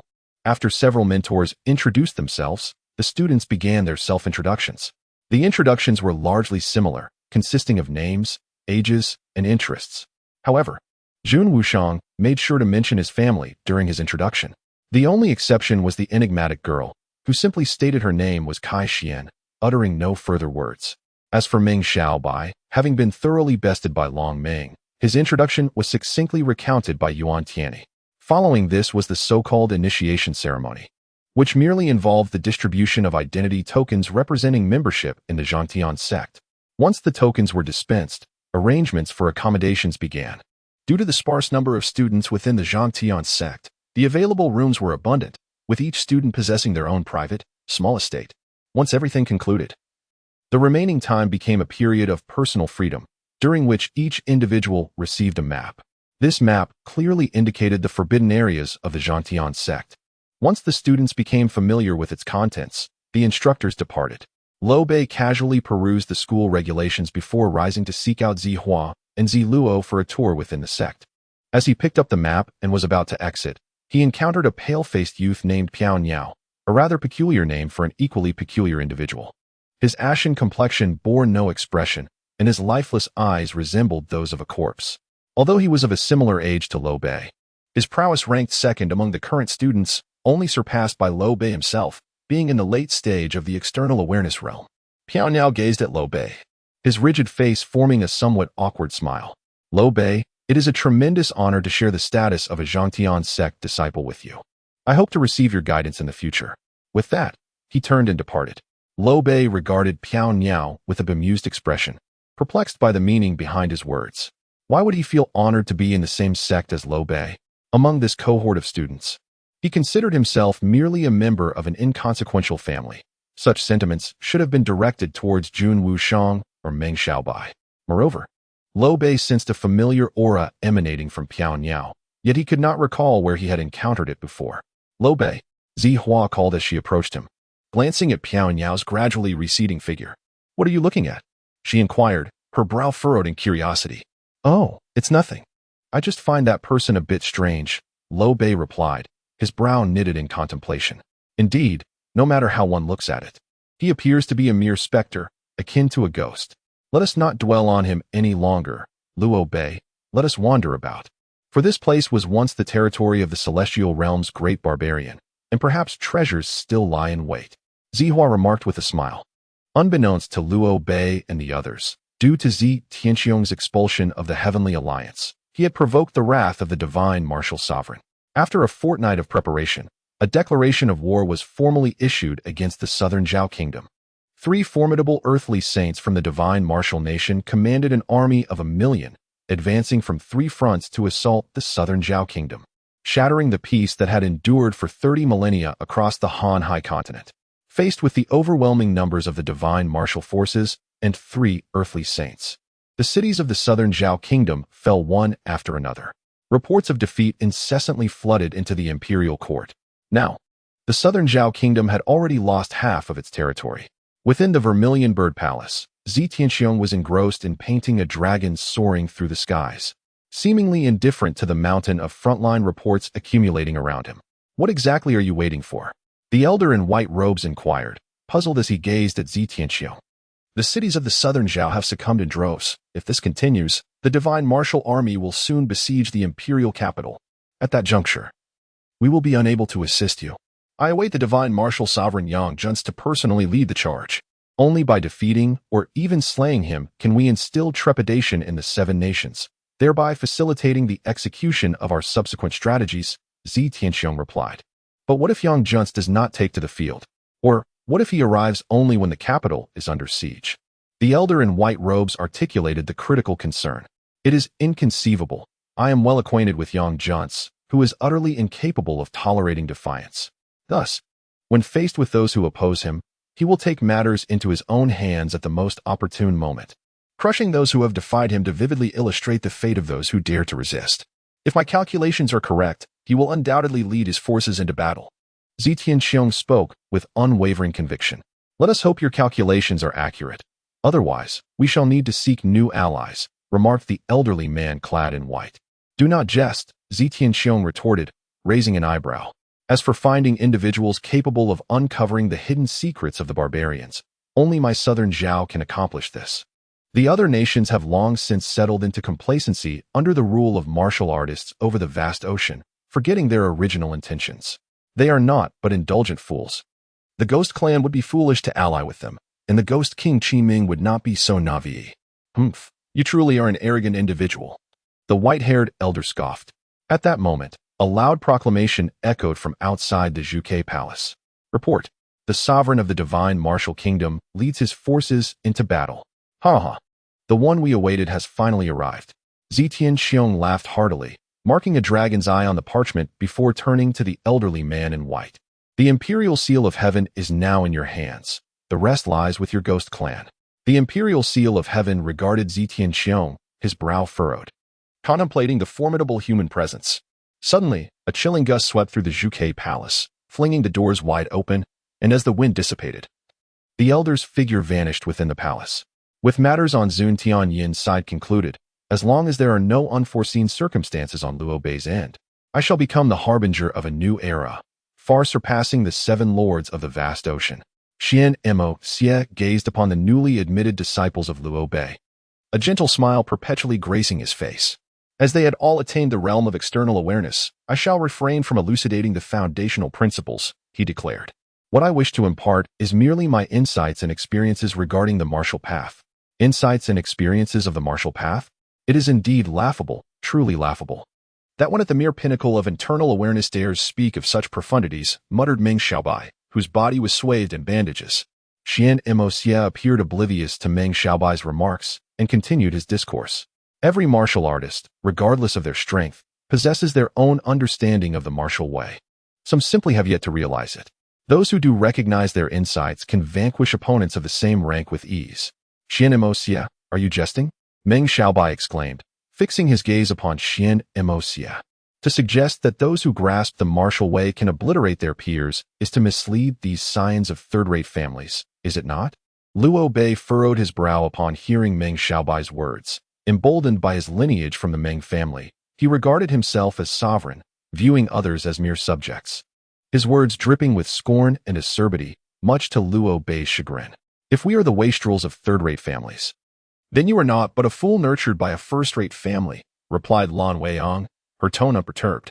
Even after enduring severe beatings from Mentor Long Ang, he remained blissfully unaware that trouble often stems from one's own words. Chapter 45, Skipping Class. What did you say? Meng Xiaobai glared at Lan Weiyang, a glint of murderous intent flickering in his eyes. The sword strapped to his back emitted a sharp sound as it was drawn half an inch from its sheath, seemingly poised to leap forth and strike at Lan Weiyang. With a dismissive glance at Meng Xiaobai, Lan Weiyang scoffed, "Do you wish to fight?" She had always been one who relished the challenge of battling formidable opponents. Having once dared to confront a formidable adversary at the pinnacle of the bone refinement realm, she now stood at the nascent stage of the external perception realm. Bolstered by the effects of the divine spirit pill and having mastered the royal martial art of the Nanjiao kingdom, the heavenly flame slash. What she sought most was a worthy opponent to test her current prowess, and Meng Xiaobai, also at the initial stage of external perception and skilled in orthodox swordsmanship, was undoubtedly an excellent contender. Xian Mo Xie observed the tense standoff between Lan Weiyang and Meng Xiaobai within the classroom, his expression revealing no trace of anger, merely a gentle shake of his head. As he did so, Luo Bei sensed a faint crimson glow emanating from Xian Mo Xie, and in the next moment, an overwhelming sense of weakness washed over him. Thud! The sound of bodies hitting the ground echoed as Lan Weiyang and the others seemed suddenly drained of their strength, collapsing to the floor. At that moment, the only ones still standing, aside from Xian Mo Xie, were Luo Bei. Xian Mo Xie regarded Luo Bei, who trembled yet remained upright, a flicker of subtle astonishment crossing his gaze before addressing the fallen individuals. This is my understanding of martial arts. Each person has their own unique insights, and I shall not elaborate further. What I wish to convey is but one thing. Find your true heart. Impressive. Though Lan Weiyang lay limply on the ground, her eyes sparkled with excitement. Master Xian, what kind of insight is truly remarkable? In this world, there is no single profound insight. Rather, there exists only that which resonates most deeply with oneself. Luo Bei, I eagerly anticipate your understanding of martial arts. Xian Mo Xia smiled slightly. Are you looking forward to your own insights? I am equally curious, having not even made a move. Merely shaking my head caused these individuals to collapse. What kind of power is this? Luo Bei thought to himself as he gazed at the fallen figures. The display of Lan Rant's formidable grasp of martial arts had silenced Meng Xiao by considerably. In the remaining time, Xian Mo Xia shared his beliefs regarding the experiences that could lead to profound martial understanding, and then class was dismissed. Luo Bei assisted Zi Luosheng and Lan Weiyang as they departed the martial arts hall. Luo Bei, let us compete to see who discovers their understanding of martial arts first, Lan Weiyang challenged. Very well, Luo Bei nodded. I too am eager to uncover the nature of my martial insights. Haha, count me in. Zi Luosheng chimed in, smiling. I too wish to discover what my understanding of martial arts will be. No need to ponder. I believe I already know, Luo Bei sighed. Zi Luo Sheng, looking at Luo Bei with curiosity, asked, "What will my understanding of martial arts be? Perhaps it will involve a throng of girls vying for my affection?" "No. Your understanding of martial arts will be." Luo Bei and Lan Weiyang replied in unison. "Ah ha ha." Zi Luo Xing was momentarily taken aback, then joined Luo Bei and Lan Weiyang in hearty laughter. Oh, suddenly, Luo Bei noticed that Kai Xian, who should have been influenced by Xian Emoste's insights into martial arts, appeared to be completely unfazed as she walked past the three of them and vanished at the end of the path. "Luo Bei, why do you look so surprised?" Zi Luo Sheng inquired, perplexed. "You all saw Kai Xian just now, right? She passed by us as if nothing were amiss. The way she walked seemed even more agile than mine, which is quite illogical," Luo Bei replied. "Kai Xian? Who is she?" Lan Weiyang furrowed her brow. "She's the 12th student," Luo Bei clarified, "the one with the masked appearance." "Oh, I remember now. Her name is Kai Xian. Truly, she is someone with such little presence that I nearly forgot about her. After all, puppetry was originally a creation of scholars. And in the minds of martial artists like Luo Bei, it was merely a child's plaything. True combat relied on cultivation, divine abilities, and magical artifacts. Thus, it was only natural that Luo Bei and his companions collectively skipped class. Luo Bei's aspiration was to elevate the Luo family to the foremost clan of the Hanhai continent, to become a formidable figure capable of shaping the world and inscribing history. Therefore, he did not slacken his efforts due to the conclusion of the newcomer martial arts competition or the rise of the Luo family.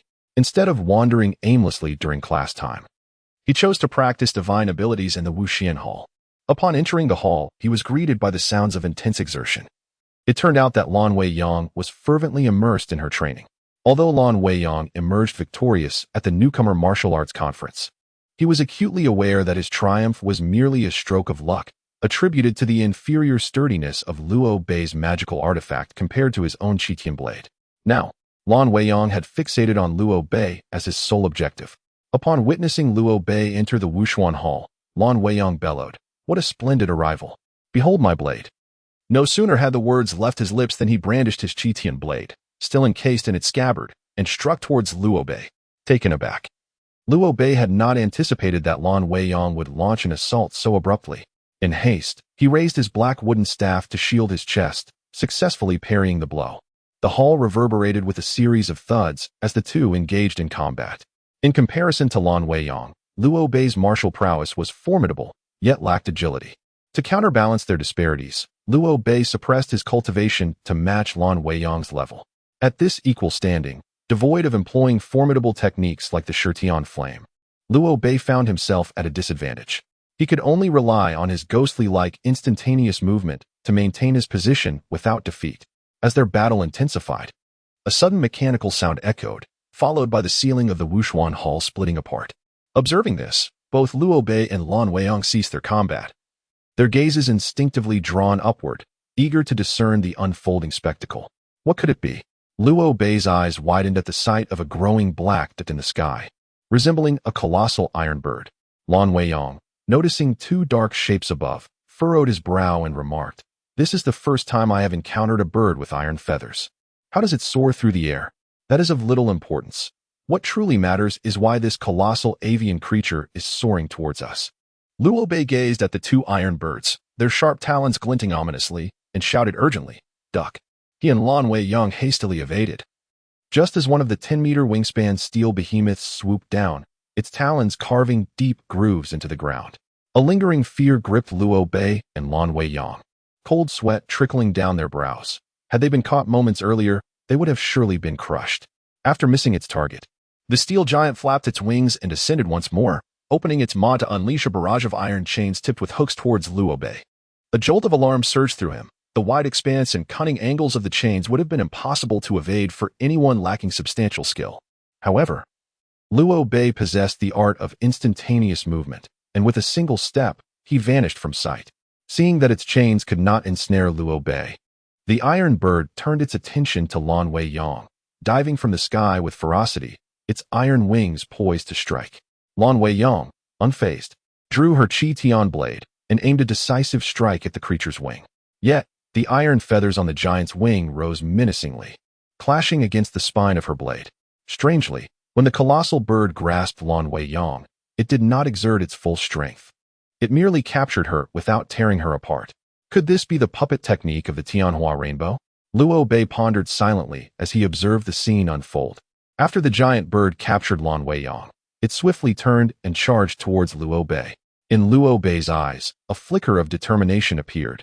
If he were to employ the instantaneous movement technique, no one could seize him before his internal divine energy was depleted. Furthermore, the refined version of this technique consumed minimal energy, allowing Luo Bei to escape continuously for 2 hours. However, upon witnessing the formidable power of this puppet beast, Luo Bei's inclination shifted from fleeing to attending the puppet arts class under Fa Tianhong. Yet, he realized that failing to escape would result in a fate similar to Lan Weiyang's, being ensnared by the iron giant bird as if it were a mere chick. Such a dismal conclusion was not what Luo Bei desired. As the steel bird approached, he steadied his breath and focused intently on its every move. The moment the iron claws descended, Luo Bei instantaneously activated his movement technique and retreated a step. The steel bird, taken aback by Luo Bei's sudden disappearance, missed its strike. Leaning forward, its beak dipped towards the ground, aligning perfectly with Luo Bei's path of escape. Chapter 46. Puppet Techniques. Luo Bei raised his foot, stepping onto the bird's beak, and mounted its head, gripping its feathers like a skilled bird catcher. However, at that moment, a small opening suddenly appeared on the bird's back. An iron rod emerged, from which iron rings materialized, ensnaring Luo Bei securely. The originally intended flight to class atop the steel giant bird took an unexpected turn with this hidden mechanism. Particularly for Meng Xiaobai, who had already suffered at the hands of Long Ming, he lay on the ground like a puddle of mud. Fa Tianhong cast a disdainful glance at Luo Bei and the others. Students in every cohort tend to skip classes, yet your group is particularly remarkable for collectively doing so. Now that you have witnessed the prowess of my puppetry, do you still wish to evade your studies? Luo Bei and his companions shook their heads, appearing as innocent children. In his heart, Luo Bei mused that he initially believed puppetry was merely about crafting toys, yet it proved to be far more formidable. Even if given the chance to skip class, he would choose to remain. Fa Tianhong seemed quite pleased with the response from Luo Bei and his peers, nodding in approval. Come, all of you, enter the Great Hall. Following Fa Tianhong, Luo Bei and the others stepped into the mechanism hall. Within the expansive hall, capable of accommodating 1,000 individuals, stood an array of peculiar contraptions, including an armillary sphere, a seismometer, and a host of exquisite instruments that Luo Bei had neither seen nor heard of before. Fa Tianhong turned to Luo Bei and the others, stating, "Today, people only recognize that the 7 lords of the vast sea vanquished the barbarian tribes with their overwhelming strength. Yet they remain unaware that a significant part of their swift victory was attributed to the puppeteer's invention of the puppet beasts. The reason our craft is held in such disdain today is due to the division of puppeteers into 2 factions after the world was pacified. One faction continued to delve into the study of mechanical puppets, while the other concerned themselves with sycophancy, flattering the sovereign. It is precisely because of these flatterers that an increasing number of people have begun to slander us, dismissing us all as worthless sycophants." After pondering Fa Tianhong's words, Luo Bei inquired, "Master Fa Tianhong, initially, the barbarian tribes possessed formidable beings of the celestial realm. While this puppet technique is indeed exquisite, it may prove ineffectual against the might of such powerful entities, do you not think?" Fa Tianhong gazed at Luo Bei and continued, "Do you believe that the iron birds I dispatched to capture you are my most formidable puppets? No, they are, in fact, the weakest among all my creations. Though my intellect may be lacking, I have crafted the mightiest mechanical beast, the vermilion bird, capable of contending with the peak of the earth-shattering realm, the holy ancestor." As for the current situation, Fa Tianhong paused, her heart racing as she nearly divulged the ongoing conflict between the Nanzhao kingdom and the Shenwu kingdom, a matter that Zi Tianqiong had strictly instructed her to keep confidential. Clearing her throat, Fa Tianhong continued, "If I can create such powerful puppets, one can only imagine the possibilities during the era of the divine martial emperor, when puppet masters flourished. According to ancient texts, the master of mechanical puppets, the elder of heavenly mechanisms, crafted a puppet named Black Phoenix, which battled the celestial realm barbarian, Xingtian, for 3 days and nights. Ultimately, although the puppet was destroyed, the barbarian sustained grave injuries and was subsequently vanquished by the divine Lord Vermilion Bird." Listening to Fa Tianhong, Luo Bei was inwardly astonished. Should her words hold true, Mastering the art of mechanical puppetry could indeed be regarded as a transcendent force. Unlike others, Liu Bei is aware of the formidable strength of the barbarians, for he himself embodies one. His mastery of the wind palm technique can summon the might of heaven and earth. One can only ponder the power of a great barbarian who has reached the celestial realm. Surely, they would possess the ability to cause the very heavens to shatter with a mere wave of their hand. The mechanical puppets are capable of engaging a great barbarian in the celestial realm for 3 days and nights. What an extraordinary feat for a puppet! As he observed the glimmer of longing in the eyes of the crowd, Fa Tianhong couldn't help but smile. However, despite the puppet's might, mastering them is akin to martial arts. It requires an innate talent for puppetry. To excel in this art, one must possess a certain understanding of arithmetic and, additionally, learn the ancient rune technique. What is the ancient rune technique? Liu Bei inquired, puzzled.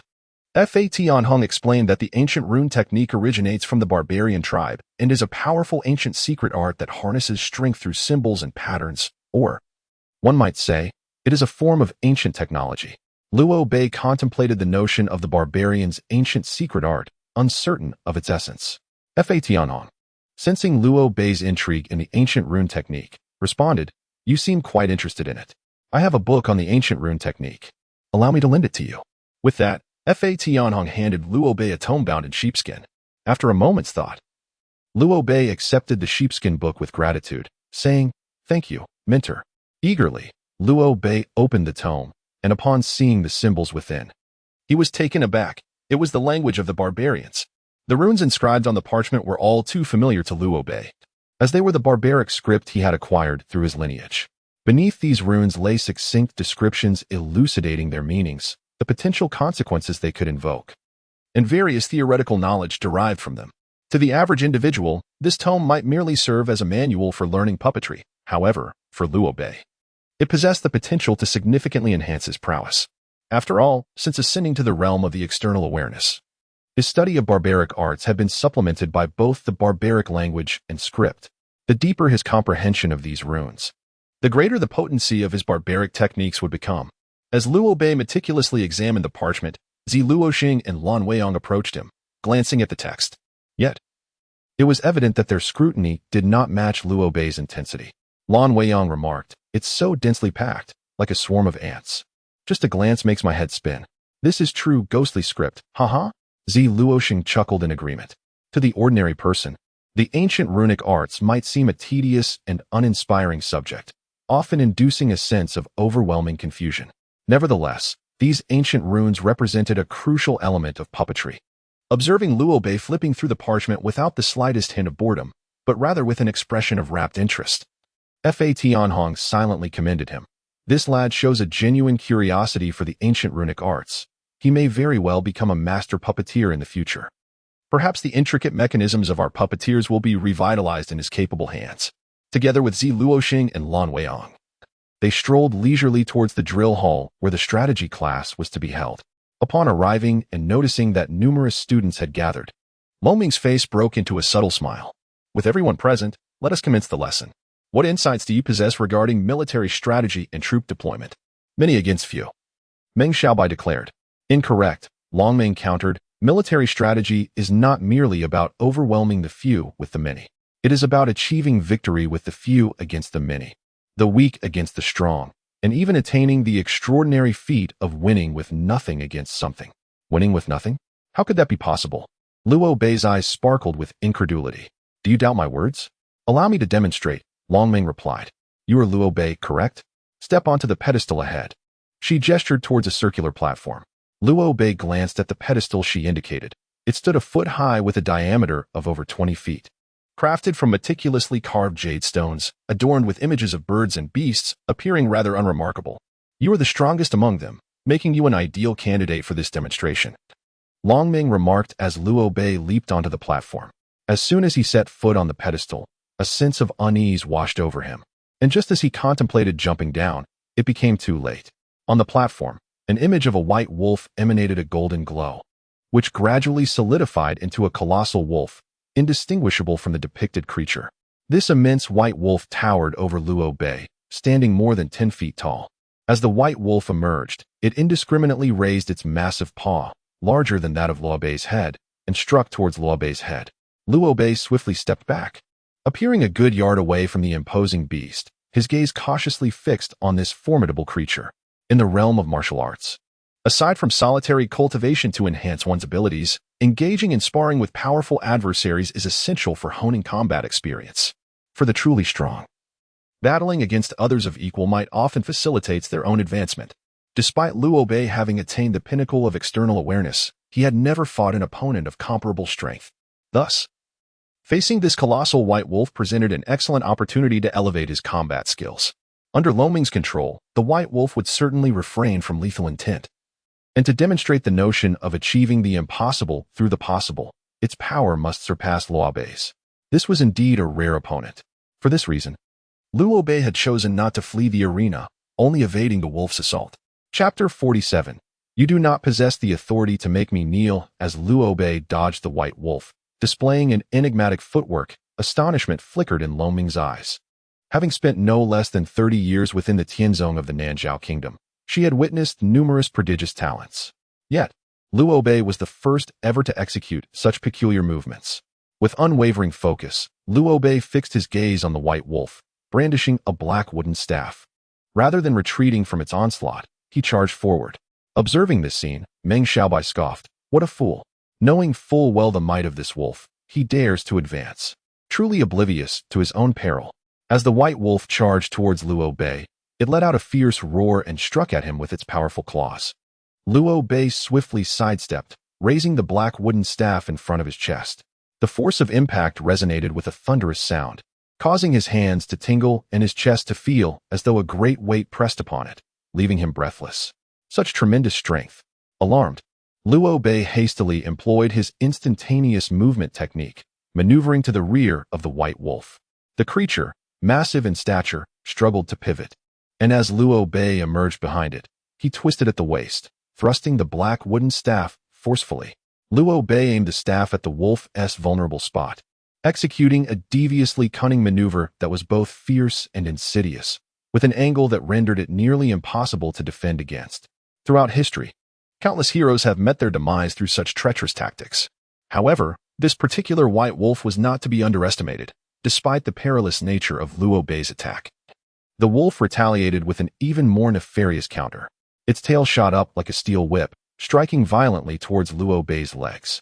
Startled, Luo Bei swiftly used his instantaneous movement technique to evade, appearing 100 paces away from the wolf.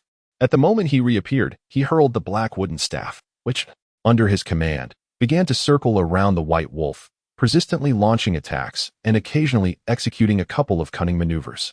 Witnessing this spectacle, both Jun Wushang and Meng Xiaobai gasped in astonishment. This is the art of object manipulation. Unaware of the intricacies of such techniques, Luo Bei conjured two flames in his hands as the staff took flight, and with a fierce gust, the flames surged forth, racing towards the white wolf to consume it in fire. The two flames were not mere ordinary fires. They were the celestial forgiveness flames, far beyond what the white wolf's ethereal form could withstand. With a mournful howl, the white wolf was struck by the celestial forgiveness flames, vanishing into the void. Witnessing this scene, the incredulity in Lo Ming's eyes deepened. She never anticipated that Luo Bei possessed such an array of bizarre techniques capable of dispersing her white wolf's ethereal manifestation. To think, I have underestimated him. Long Ming furrowed her brow, elegantly gesturing with her jade hand, causing the peacock image on the round platform to suddenly shimmer. In an instant, a resplendent peacock appeared atop the platform. Upon seeing the vibrant peacock, Luo Bei instinctively unleashed a surge of celestial forgiveness flames. However, the peacock abruptly fanned its feathers, and a dazzling brilliance emanated from its back, causing the flames to dissipate entirely. Luo Bei's heart raced with astonishment as he hurriedly directed the black wooden staff to strike at the colorful peacock. Long Ming let out a cold chuckle, controlling the peacock as the splendid light behind it flickered once more. The colorful peacock on the arena represented Lo Ming's most formidable formation, with the radiant light behind it reputed to absorb anything in existence. Even the mightiest of warriors would find themselves powerless against the peacock. Yet, the scene unfolding before her utterly shattered the myth of the five-colored divine light's omnipotent absorption. Under the embrace of the five-colored divine light, the black wooden staff showed no signs of being drawn in. Rather, it rested directly atop the peacock's head. How is this possible? Long Meng marveled in disbelief. However, her astonishment was not solely due to the inability of the five-colored divine light to subdue the black wooden staff. It was also because the colorful peacock, upon receiving a blow from the staff, transformed from a solid form into a semi-transparent body. Witnessing this, Long Meng was struck with profound shock. Although it is said that the formidable prowess of the resplendent peacock lies in its kaleidoscopic divine light, its corporeal form is also capable of withstanding a full-force strike from the great perfection sage ancestor. How could it nearly dissipate under the blow of this dark wooden staff? The defense of that colossal white wolf is undoubtedly inferior to that of the resplendent peacock. However, after being struck multiple times by the dark wooden staff, it showed no signs of vanishing. The principle of mutual restraint suggests that his dark wooden staff is the bane of the resplendent peacock formation.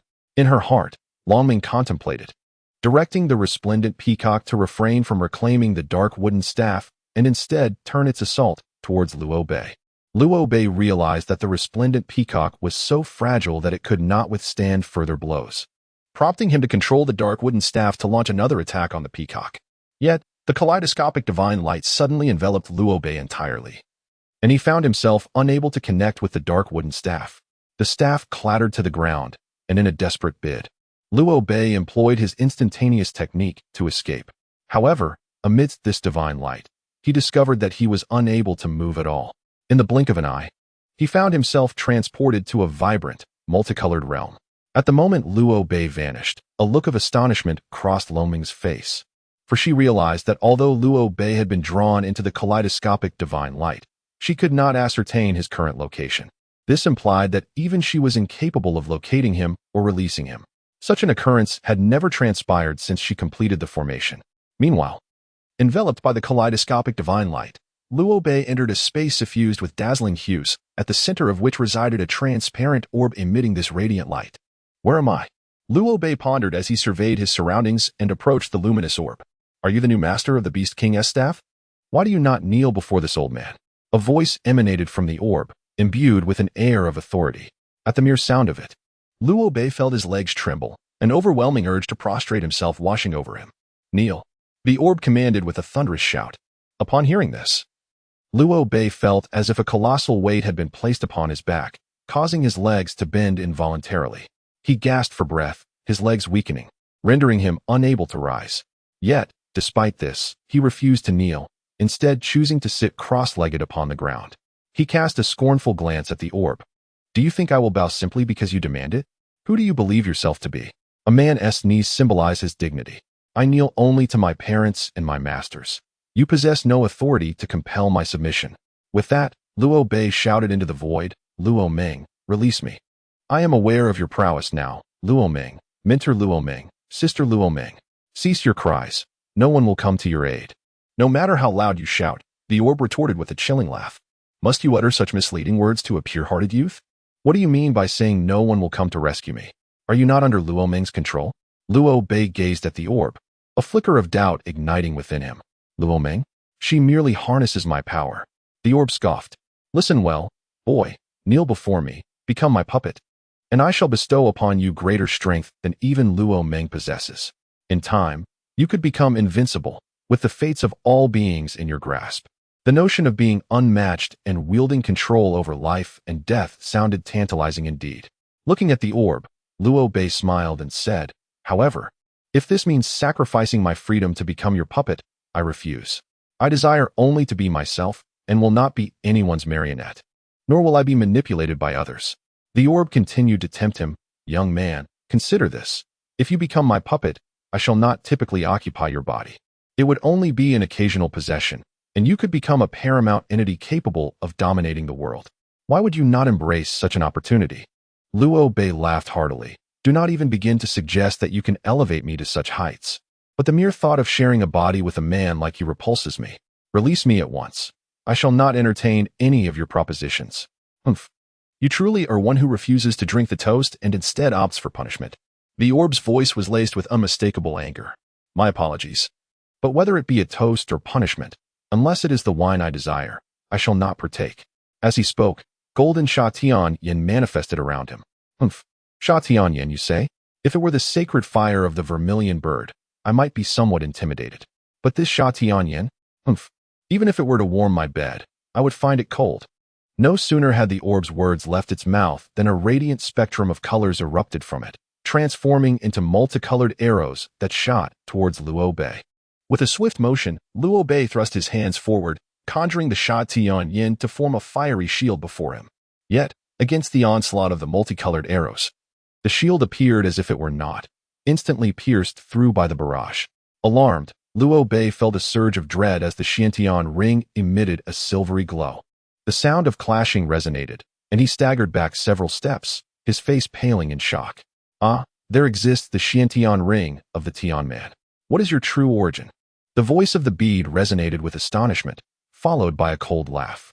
Regardless of your identity, your body shall inevitably belong to me. Although forcibly seizing control may harm the body compared to a gradual approach, I can no longer afford to be concerned. Prepare to meet your demise. Upon uttering these words, a colossal dragon head, measuring 10 meters in size, surged forth, aiming to devour Liu Bei. Liu Bei's complexion paled. The previous multicolored light arrows had nearly shattered the protective power of his Xiantian ring.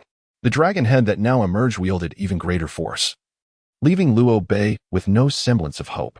Was he truly destined to perish in such a manner? An expression of unwillingness flickered in his eyes. As the dragon head drew ever closer, in the depths of despair, when he believed his end was nigh, a crimson radiance appeared in this colorful expanse, akin to a blood moon tearing through the darkness. The scarlet light cleaved the dragon head that sought to engulf Liu Bei into two, eliciting a piercing scream from the bead. Chapter 48. The Wanman Clan and the Sorrowful Red Melody. Yes, Master, several instructors, including Xian Mo Xia, respectfully acknowledged, gesturing for the students to vacate the drill hall. Once the crowd had dispersed, the master of the Zhangtian sect turned his gaze upon Liu Bei. You are Liu Bei, correct? I am Zhangtian sect's master from the Nanzhao kingdom. My name is Zhong Hanjin. Relate to me, without omitting a single detail, everything you have just experienced. Liu Bei nodded and recounted his encounter within the colorful space, skillfully concealing his identity as a man. You claim that one named Wan Hongqiu saved you? Upon hearing Liu Bei's words, Zhong Hanjin and Long Meng furrowed their brows. After a moment, Zhong Hanjin addressed Liu Bei, stating, before I emerged from the space, I indeed heard such words emanating from that bead, referring to the one who saved me as Wan Hongqiu. Liu Bei nodded in acknowledgement. Very well, Liu Bei. Remember this. This matter must remain a secret, even from your closest friends, Zi Luoxing and Zi Hua. This is a token for entering and exiting the Sanjing Pavilion. You may visit it freely when you wish. As Zhong Hanjin spoke, he handed Liu Bei a jade tablet. The Sanjing Pavilion is a forbidden area of the Zhangtian sect in the Nanzhao kingdom, housing an abundance of martial arts techniques and other texts.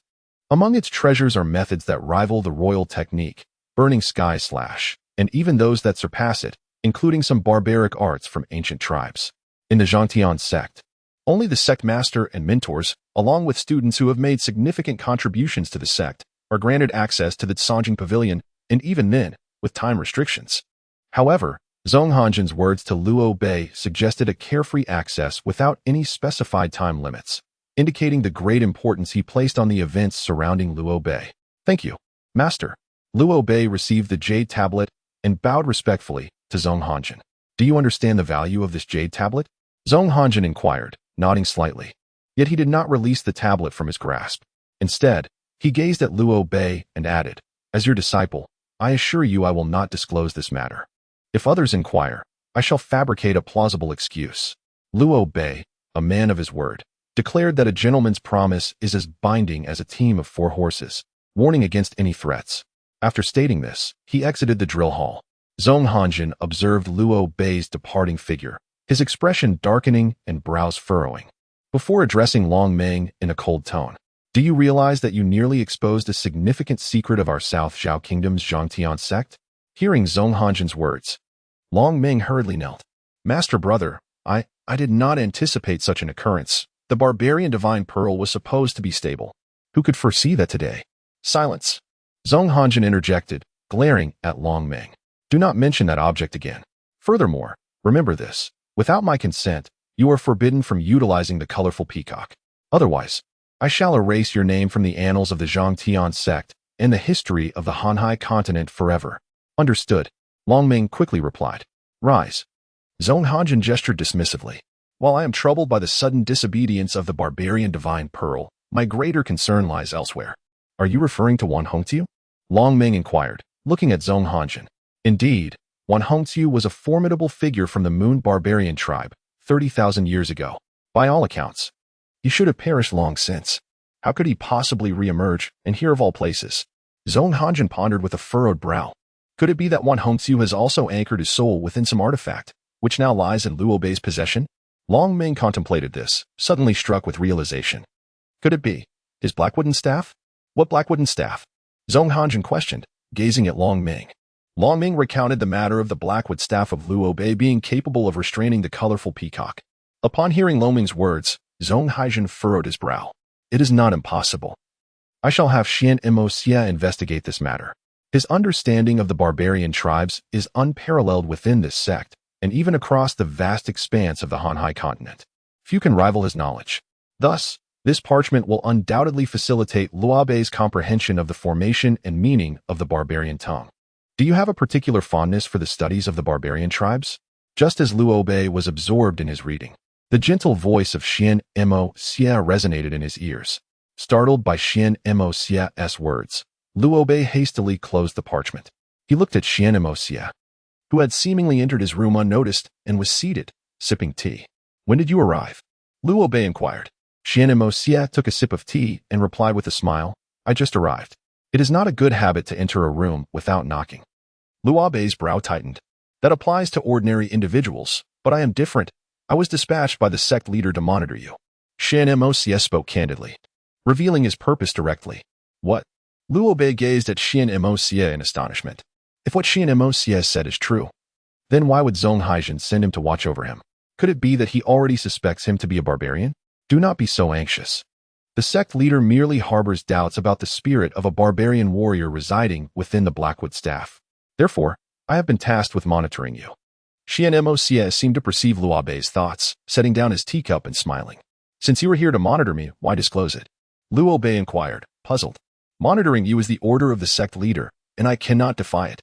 However, I have always been forthright and detest subterfuge. Hence, I am telling you directly. For I trust you, Xian Imoxia replied. Trust me? Luo Bei gazed at Xian Imoxia, curiously asking, what do you trust me for? I believe you are a good person, not a villain. I trust you will save the world and not become a harbinger of destruction. From your eyes, I see no treachery, no bloodlust. Although you appear somewhat aloof, I sense a warmth within you, Xian Imoxia articulated. Luo Bei observed Xian Imoxia, feeling as if the man before him was not the fearsome, sinister figure others perceived. He seemed rather simple, bound to fulfill unavoidable duties while striving to alter that which displeased him. Regardless, I shall accompany you from now on. Should you have any uncertainties regarding that ancient tome, feel free to inquire. Luo Bei replied dismissively. Oh, is that so? Then I shall take my leave. If you wish to ask me anything, seek me out. Xian Imoxia responded. Luo Bei nodded, watching as Xian Imoxia departed. After closing the door firmly, Luo Bei took out the black wooden staff and examined it closely. He had heard tales of formidable beings who, upon reaching the end of their lifespan, refused to perish and instead infused their souls into artifacts, becoming a spirit bound to the object. Before their consciousness faded, they sought a suitable vessel for reincarnation. If that is the case, Luo Bei indeed harbors some doubts about whether the so-called Wan Hongqiu resides within this black wooden staff. However, if Wan Hongqiu could vanquish that orb, dealing with him would pose no challenge whatsoever. Yet, what perplexes Luo Bei is the question of why Wan Hongqiu does not attempt to seize his body. There could be three possibilities. First, that there is no Wan Hongqiu residing within the black wooden staff. Second, that Wan Hongqiu has no desire to take over his being. And third, that Wan Hongqiu seeks to proceed gradually, fearing that a forceful takeover might harm Luo Bei's body. After some contemplation, Luo Bei leans towards the first possibility as the most plausible. If Wan Hongqiu truly resided within the black wooden staff, the orb would certainly refrain from attacking him, as he would essentially be prey to Wan Hongqiu. Even if it were to strike, it would be cautious of a potential ambush from Wan Hongqiu, evidently from the orb's words. Luo Bei can deduce that it is unaware of Wan Hongqiu's impending appearance, which leads to only one conclusion. Wan Hongqiu must have manifested later. If Wan Hongqiu had been residing within the black wooden staff from the beginning, why did it not come to his aid initially, especially during that perilous moment? Chapter 49. Kai Xian having pondered these thoughts, Luo Bei confidently set the black wooden staff beside him. As for the origins of Wan Hongqiu, that remains a mystery he cannot unravel. Nevertheless, Luo Bei harbors his own conjectures. It is possible that Wan Hongqiu is ensconced within a treasure belonging to a certain minter. Alternatively, Wan Hongqiu's true form may have personally arrived at the Zhangtian sect. Anything is conceivable. Subsequently, a frigid female voice pierced through Luo Bei's ears. "Release your filthy hands, or I shall ensure you regret it." Upon hearing these words, Luo Bei silently mused, Longjun truly deserves a beating. He cannot control himself even within this sect. It seems I must teach him another lesson. Luo Bei strode toward the source of the voice, where Longjun was holding a young girl's hand, his face adorned with an irritating smirk. "Longjun, do you not fear repercussions for flirting with women in the Zhangtian sect?" Upon hearing Luo Bei's voice, Longjun released the girl's hand and, with a chilling gaze, retorted, "Luo Bei, is that you?" "Indeed, it is I. I demand you apologize to the young lady before you and then depart as far as possible." Luo Bei's tone was as icy as the winter chill. "Luo Bei, who do you think you are?" Longjun sneered, his eyes filled with disdain. "What did you say?" Luo Bei countered, feigning ignorance. "I said, who do you think you are?" Longjun reiterated with a sneer. "Humph." Luo Bei let out a cold snort, taking a decisive step forward. In an instant, he vanished from his original position, only to reappear before Longjun, gripping his neck and lifting him off the ground. Each word dripped with intensity as he demanded, "What I wish to ascertain is, what exactly are you?" Longjun, grasped by the throat, turned a shade reminiscent of liver, desperately clawing at Luo Bei's wrist in a futile attempt to free himself. However, Luo Bei had attained the pinnacle of external perception, far surpassing Longjun, who had merely recently entered the initial stage of external perception through the use of a divine elixir. No matter how forcefully Longjun struggled, Luo Bei's hand clutched his neck like a vice. Longjun, with eyes rolling back, exclaimed, "Luo Bei, fighting within the sect is a violation of the rules. Yet you fear not the breach of protocol when it comes to harassing women?" Luo Bei retorted disdainfully. His intention was not merely to beat Longjun. Rather, he sought to eliminate him entirely. Despite Longjun's unsuccessful attempt to report Luo Bei in the past, Luo Bei perceived him as a lingering threat. Much like the former Luo Ji, such dangers must not be permitted to persist, lest unforeseen consequences arise in the future. At that moment, it appeared as though Luo Bei and Longjun were at an impasse, yet in reality, Luo Bei was employing the barbarian's curse technique, implanting the seed of barbarism within Longjun's body. This seed represented a force of barbarity infused into an opponent, gradually eroding their vitality until, after several days, they would succumb to an undetectable demise, effectively a silent assassination. However, the sole drawback of this technique was its requirement for prolonged physical contact, which had deterred Luo Bei from utilizing it previously. Time was swiftly approaching. In merely 3 breaths, Longjun would be doomed.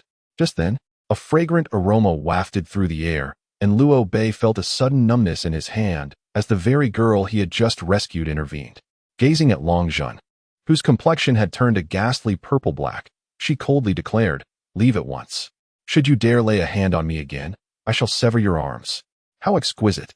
Luo Bei hardly registered her words, for he was entranced by her beauty, her brows and eyes painted like a masterpiece, her skin as flawless as snow. A pair of bright, enchanting eyes sparkled like the stars in the night sky, radiating brilliance. The girl appeared ethereal and transcendent, resembling a celestial fairy rather than an earthly woman. Upon noticing Luo Bei gazing at her in a daze, she quickly reacted, snatching up a veil to cover her face. In the next moment, with a swift motion, she struck Luo Bei sharply across the face. "You lecher!" Luo Bei felt a fiery sting on his cheek, jolting him back to reality, where he suddenly recognized that the captivating girl before him was none other than the seemingly inconspicuous Kai Xian. How could this be? A person of such little presence possessed such exquisite beauty. Luo Bei's mind went blank. Kai Xian struck him again, leaving symmetrical red handprints on both of his cheeks. Infuriated, he pointed at Kai Xian and exclaimed, "Kai Xian, have you finished hitting me yet?" Ignoring Luo Bei, Kai Xian turned and walked away, watching her retreating figure. A surge of anger welled up within Luo Bei, igniting an impulse to retaliate. Nevertheless, resorting to violence against a woman was not in his nature. After a moment's contemplation, he dismissed the thought of striking Kai Xian. "Luo Bei, there you are?" A sweet, melodious voice reached his ears. Turning around, he saw Zihua bounding toward him like a cheerful little rabbit. However, when Zihua caught sight of the two handprints on Luo Bei's face, her joyful expression dissipated instantly. "Luo Bei, who hit you? Tell me, and I shall avenge you." With a huff, Zihua inquired sharply. Before Luo Bei could respond, Zihua's gaze flickered and she spotted Kai-Xian, who had not yet walked far. In a fit of anger, she dashed in front of Kai-Xian, demanding, "Tell me, was it you who left that handprint on Luo Bei's face?" "Indeed, it was I," Kai-Xian replied nonchalantly, her tone devoid of any emotion. "Humph." Zihua, taken aback by Caishuan's nonchalance, snorted angrily and raised her hand to strike Kai-Xian's face. However, the disparity in their strengths was vast. How could she possibly land a hit on Kai-Xian? Kai-Xian merely leaned back slightly, evading Zihua's slap. "Disrespect towards me is permitted only once. But Zihua, undeterred, interrupted with a resounding slap, her gaze fixed on Kai-Xian, fearless. "I will not tolerate any assault on Luo Bei, not even once, and there are no conditions." Caishuan's eyes turned icy as she regarded Zihua. An aura of lethal intent surrounding her as she reached for Zihua's neck. The threat from Kai-Xian was palpable. Zihua found herself completely defenseless against Caishuan's imminent attack. And faced with such proximity, she could only shut her eyes in panic. After a moment, however, Zihua felt no impact and cautiously opened her eyes a slit. To her surprise, a tall figure stood protectively in front of her, gripping Caishuan's wrist firmly. "Luo Bei," Zihua exclaimed, her expression one of feigned innocence as she turned to him. "She's bullying me. Rest assured, with me around, no one can ever bully you," Luo Bei declared with unwavering conviction. "Who do you think you are?" Kai-Xian exclaimed, shaking off Luo Bei's hand. In a swift motion, a chilling stream of energy coalesced along her entire right arm, aimed directly at Luo Bei. Fearing for Zihua's safety, Luo Bei quickly embraced her waist and executed a teleportation technique, his figure materializing 100 paces behind Kai-Xian. Crack, crack, crack. The sound of ice shattering resonated as the icicles disintegrated into delicate frost flowers scattered across the ground. Almost instantly, a figure reappeared before Kai-Xian, moving with such swiftness that Luo Bei could scarcely follow. He was left with the fleeting impression that the opponent had also utilized the teleportation technique. The figure stood before Kai-Xian, striking with lightning speed to seize the ice spear from her grasp, effortlessly disintegrating it into fragments. "Fighting is strictly forbidden within the Palace of the Heavens, Your Highness," Xian Moxi interjected, positioning himself between Kai-Xian and Luo Bei. Upon hearing Xian Moxi's words, Zihua's expression soured. "It wasn't I who struck first, it was Luo Bei," she retorted. "Humph." Kai-Xian glared at Xian Moxi, then turned on her heel to leave. Since Kai-Xian had initiated the confrontation, one could only hope that a gentleman would refrain from engaging in conflict with a lady, and that he would graciously forgive her transgressions. Xian Moxi observed Kai-Xian's departure and then turned to Luo Bei with a smile. "I never intended to take action against her. It was her aggression towards Zihua that compelled me to respond," Luo Bei clarified. "It appears to be merely a misunderstanding. I shall take my leave," Xian Moxi concluded before departing. "Luo Bei, is your face all right?" "I have some ointment that will help," Zihua expressed with concern. As she spoke, Zihua retrieved a small vial of medicine, pouring a bit onto her handkerchief and gently applying it to the imprint on Luo Bei's face. "Haha, what are the young couple up to?" The laughter of Ziluosheng reached the ears of Luo Bei and Zihua. "Zihua, under this bright sky, are you not the least bit shy?" "Shy? What nonsense!" Zihua replied to Ziluosheng. "I am merely applying medicine to Luo Bei." "Haha, are you jesting with me? Do the injured require the physician's embrace during treatment? This is the first I've heard of it." Chapter 50. I am indeed a good person indeed. It was she, that eccentric goddess, who was teased by Longjin.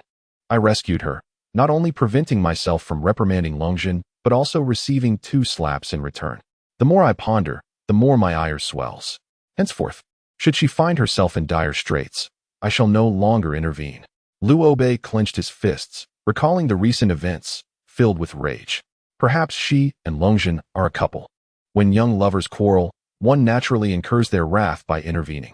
While applying the medicine, Zihua addressed Luo Bei. "How could that be possible?" Luo Bei, skeptical, retorted. "How could such a beautiful girl possibly be Longjin's girlfriend? Unless heaven has truly lost its sight." Is she truly beautiful?" Ziluosheng inquired, gazing at Luo Bei. "Not at all. If she were indeed a striking beauty, I should have a vivid impression of her. Even if she wore a veil, I should still recall her distinctly. It defies logic. I find it equally perplexing, Liu Bei mused, for after she donned the veil, I retained no significant impression of her. Yet, upon her unveiling, her visage was such that one glance would etch it into memory for a lifetime. Liu Bei spoke lightly, unaware of the flicker of jealousy that danced in Zihua's eyes as she continued to tend to his wounds, seemingly innocently inquiring further. Liu Bei, do you think I am beautiful, or is she? As this thought crossed his mind, Liu Bei cast a sidelong glance at Kai Xian. Though they were of similar age, Kai Xian appeared rather magnanimous. However, she possessed a somewhat erratic temperament, inexplicably positioning herself as an adversary to Liu Bei. It seemed that she sensed Liu Bei's gaze, for she furrowed her delicate brows and shot him a frosty glare. Meanwhile, Zihua, noticing Liu Bei's attention fixated on Kai Xian, angrily stepped on his foot. Liu Bei winced in pain, yet he dared not utter a sound during the automaton class conducted by Fa Tianhong. Instead, he turned to Zihua with a wry smile. But she averted her face, choosing to ignore him. Huar, if you continue to disregard me, I might just pursue that Kai Xian, Liu Bei whispered softly in her ear, filled with exasperation. You wouldn't dare?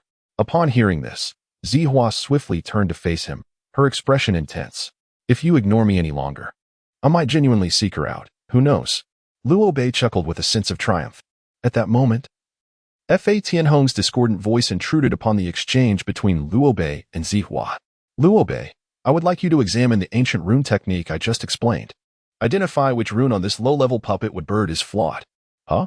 Liu Bei was taken aback and replied to Fa Tianhong. Why me? Because you openly flirted with Princess Hua in class. Do you think I didn't notice?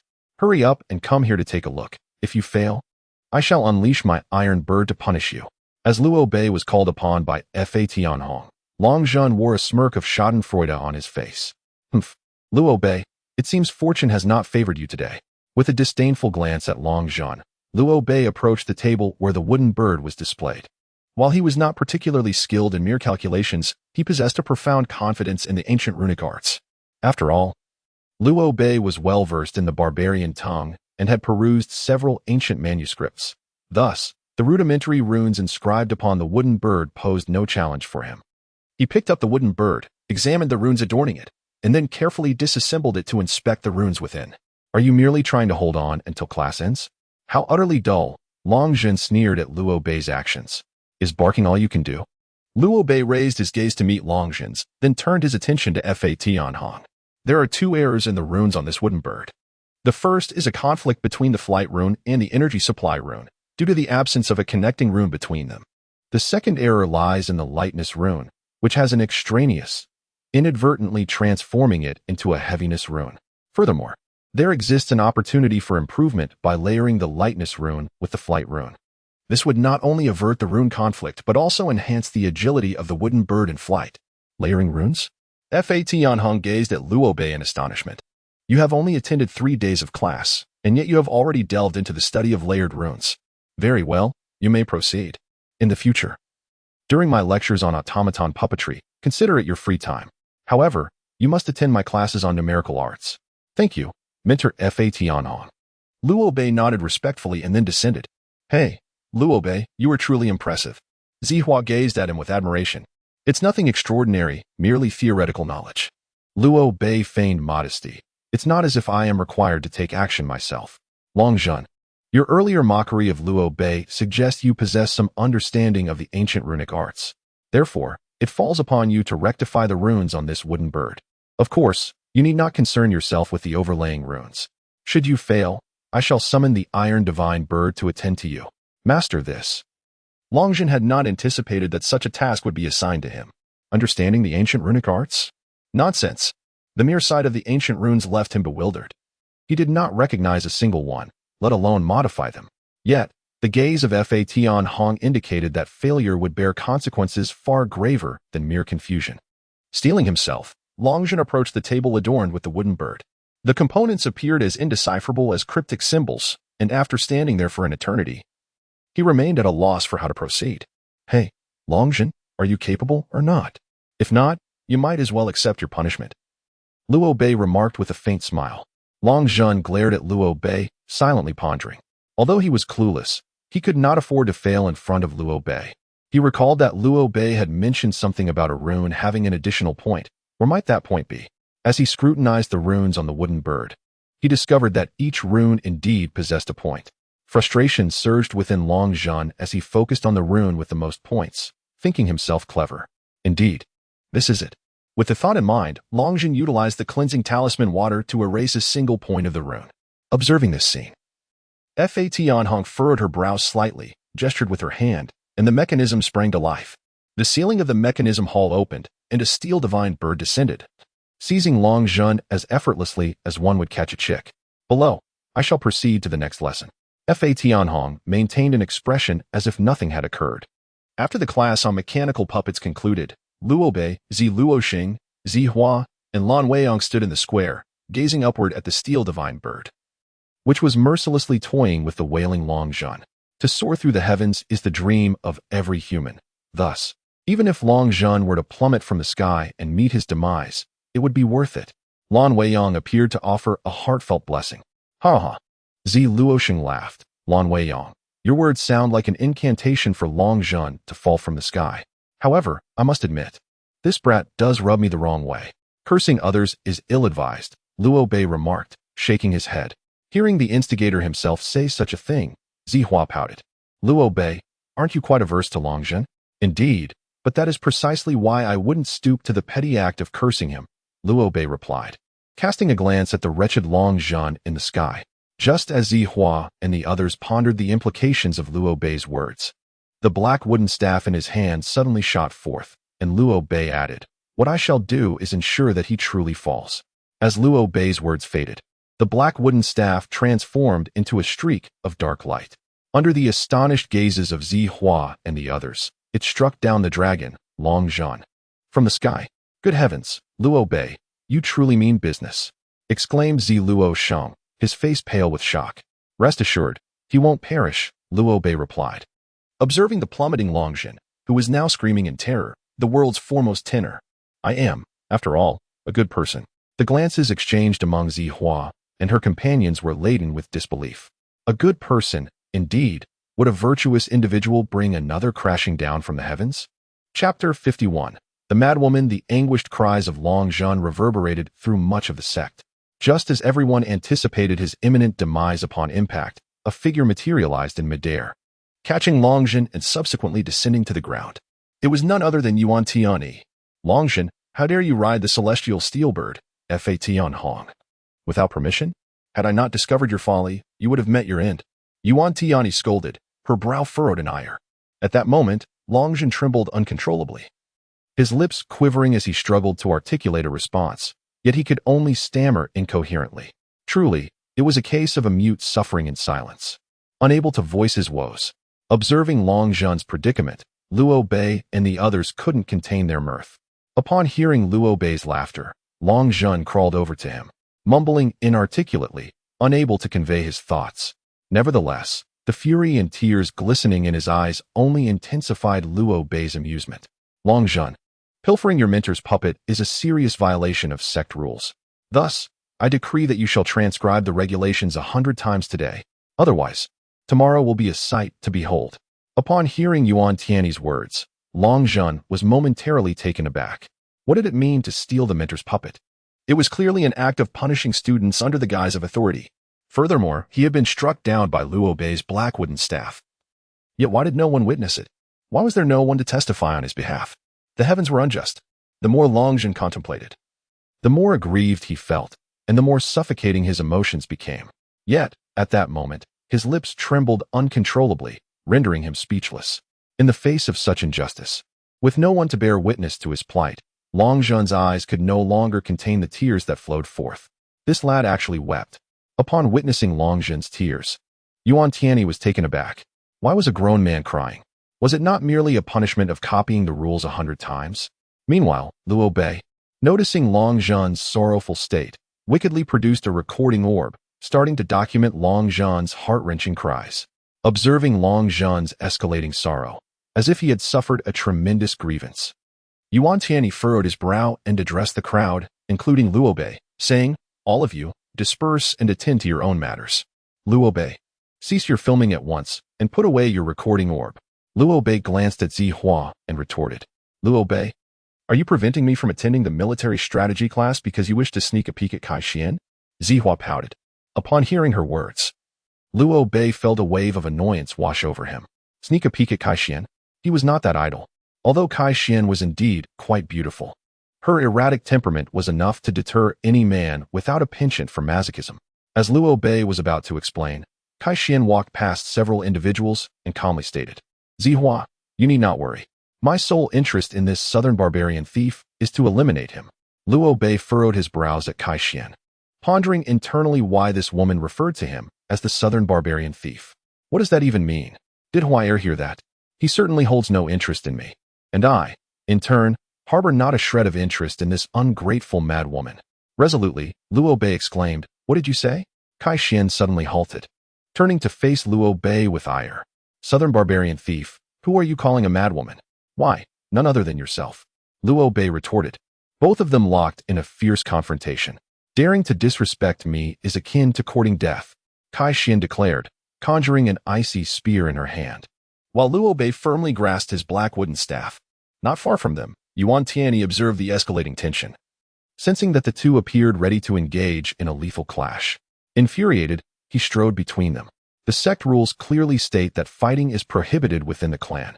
Both of you shall copy the sect rules 100 times and submit them to me by tomorrow morning. The most loathsome aspect of attending school was being punished with such tedious tasks. Even a deity would find themselves driven to madness if compelled to transcribe the rules 100 times. Luo Bei had no desire to descend into despair. Yet failing to comply would undoubtedly result in Yuan Tianyi casting him into the depths of hell. Faced with such a predicament, Luo Bei found himself pondering his course of action. However, in his eyes, this dilemma was far from a true problem. Luo Bei understood that the unfortunate Longjun would undoubtedly transcribe the sect rules 100 times. All he needed to do was wait for Longjun to finish the 100 copies and then use the body flicker technique to stealthily acquire them. Although theft is not a commendable habit, in the pursuit of avoiding a descent into hell and allowing his noble character to shine more brilliantly in the world, Luo Bei resolved to proceed with the act. On the following day, only Luo Bei submitted his 100 copies of the sect rules, while Kai Xian was excused from her submission due to the intervention of Xian Moxie. As for Longjun, his plight was the most lamentable. Despite having completed his 100 copies, he discovered, to his dismay, that they had vanished by the early hours of the next day. Crestfallen, Longjun watched as Luo Bei presented the very copies he had written, prompting an outburst from him. Wait, those rules are mine. How can they be missing? It turns out they are in your possession. Indeed, those were the 100 copies he had written, yet what could be done? One could only blame oneself for not safeguarding their belongings. If one were to engage in a confrontation, only to discover the day prior that their treasured artifact had been seized by the opponent, would they still complain after being defeated? Luo Bei cast a glance at Longjun, snorting dismissively. You are being unreasonable. Longjun retorted indignantly. Enough. Ru Tian interjected angrily. Luo Bei is not wrong. Within this sect, it is akin to a battlefield. The world is fraught with peril, and human intentions are unpredictable. Only those who remain vigilant against their adversaries can maintain an unassailable position. Longjun, for your transgressions, you are hereby sentenced to stand upside down beneath the waterfall for a day. Do not attempt to be clever and shirk your punishment. Otherwise, I shall bind you there for an entire month. But that is outrageous. Longjun glared at Luo Bei, gritting his teeth as he declared, Luo Bei, wait for me. Luo Bei was Longjun's nemesis. Once, the Long family held the esteemed position of the foremost family in the Nanjiao kingdom, and as a legitimate genius, he wielded considerable influence. However, everything changed upon encountering Luo Bei. Initially, he bullied the homeless martial artists at the Tongfu Inn, only to be discovered and severely beaten by Luo Bei. In his quest for revenge, he inadvertently attracted the ire of Princess Zihua, sowing the seeds of his family's downfall in the eyes of Zishinqiang. Subsequently, at the newcomers' martial arts conference, he was defeated by Luo Bei and attempted to slander him as a barbarian, only to be disrupted by the sudden intervention of Zishinqiang. To make matters worse, his aunt lost her title of consort, being relegated to commoner status. In the sect, after a few days without the company of women, Longjun's gaze fell upon Kai Xian's beauty. He intended to flirt with her, yet once again, he was thwarted by Luo Bei.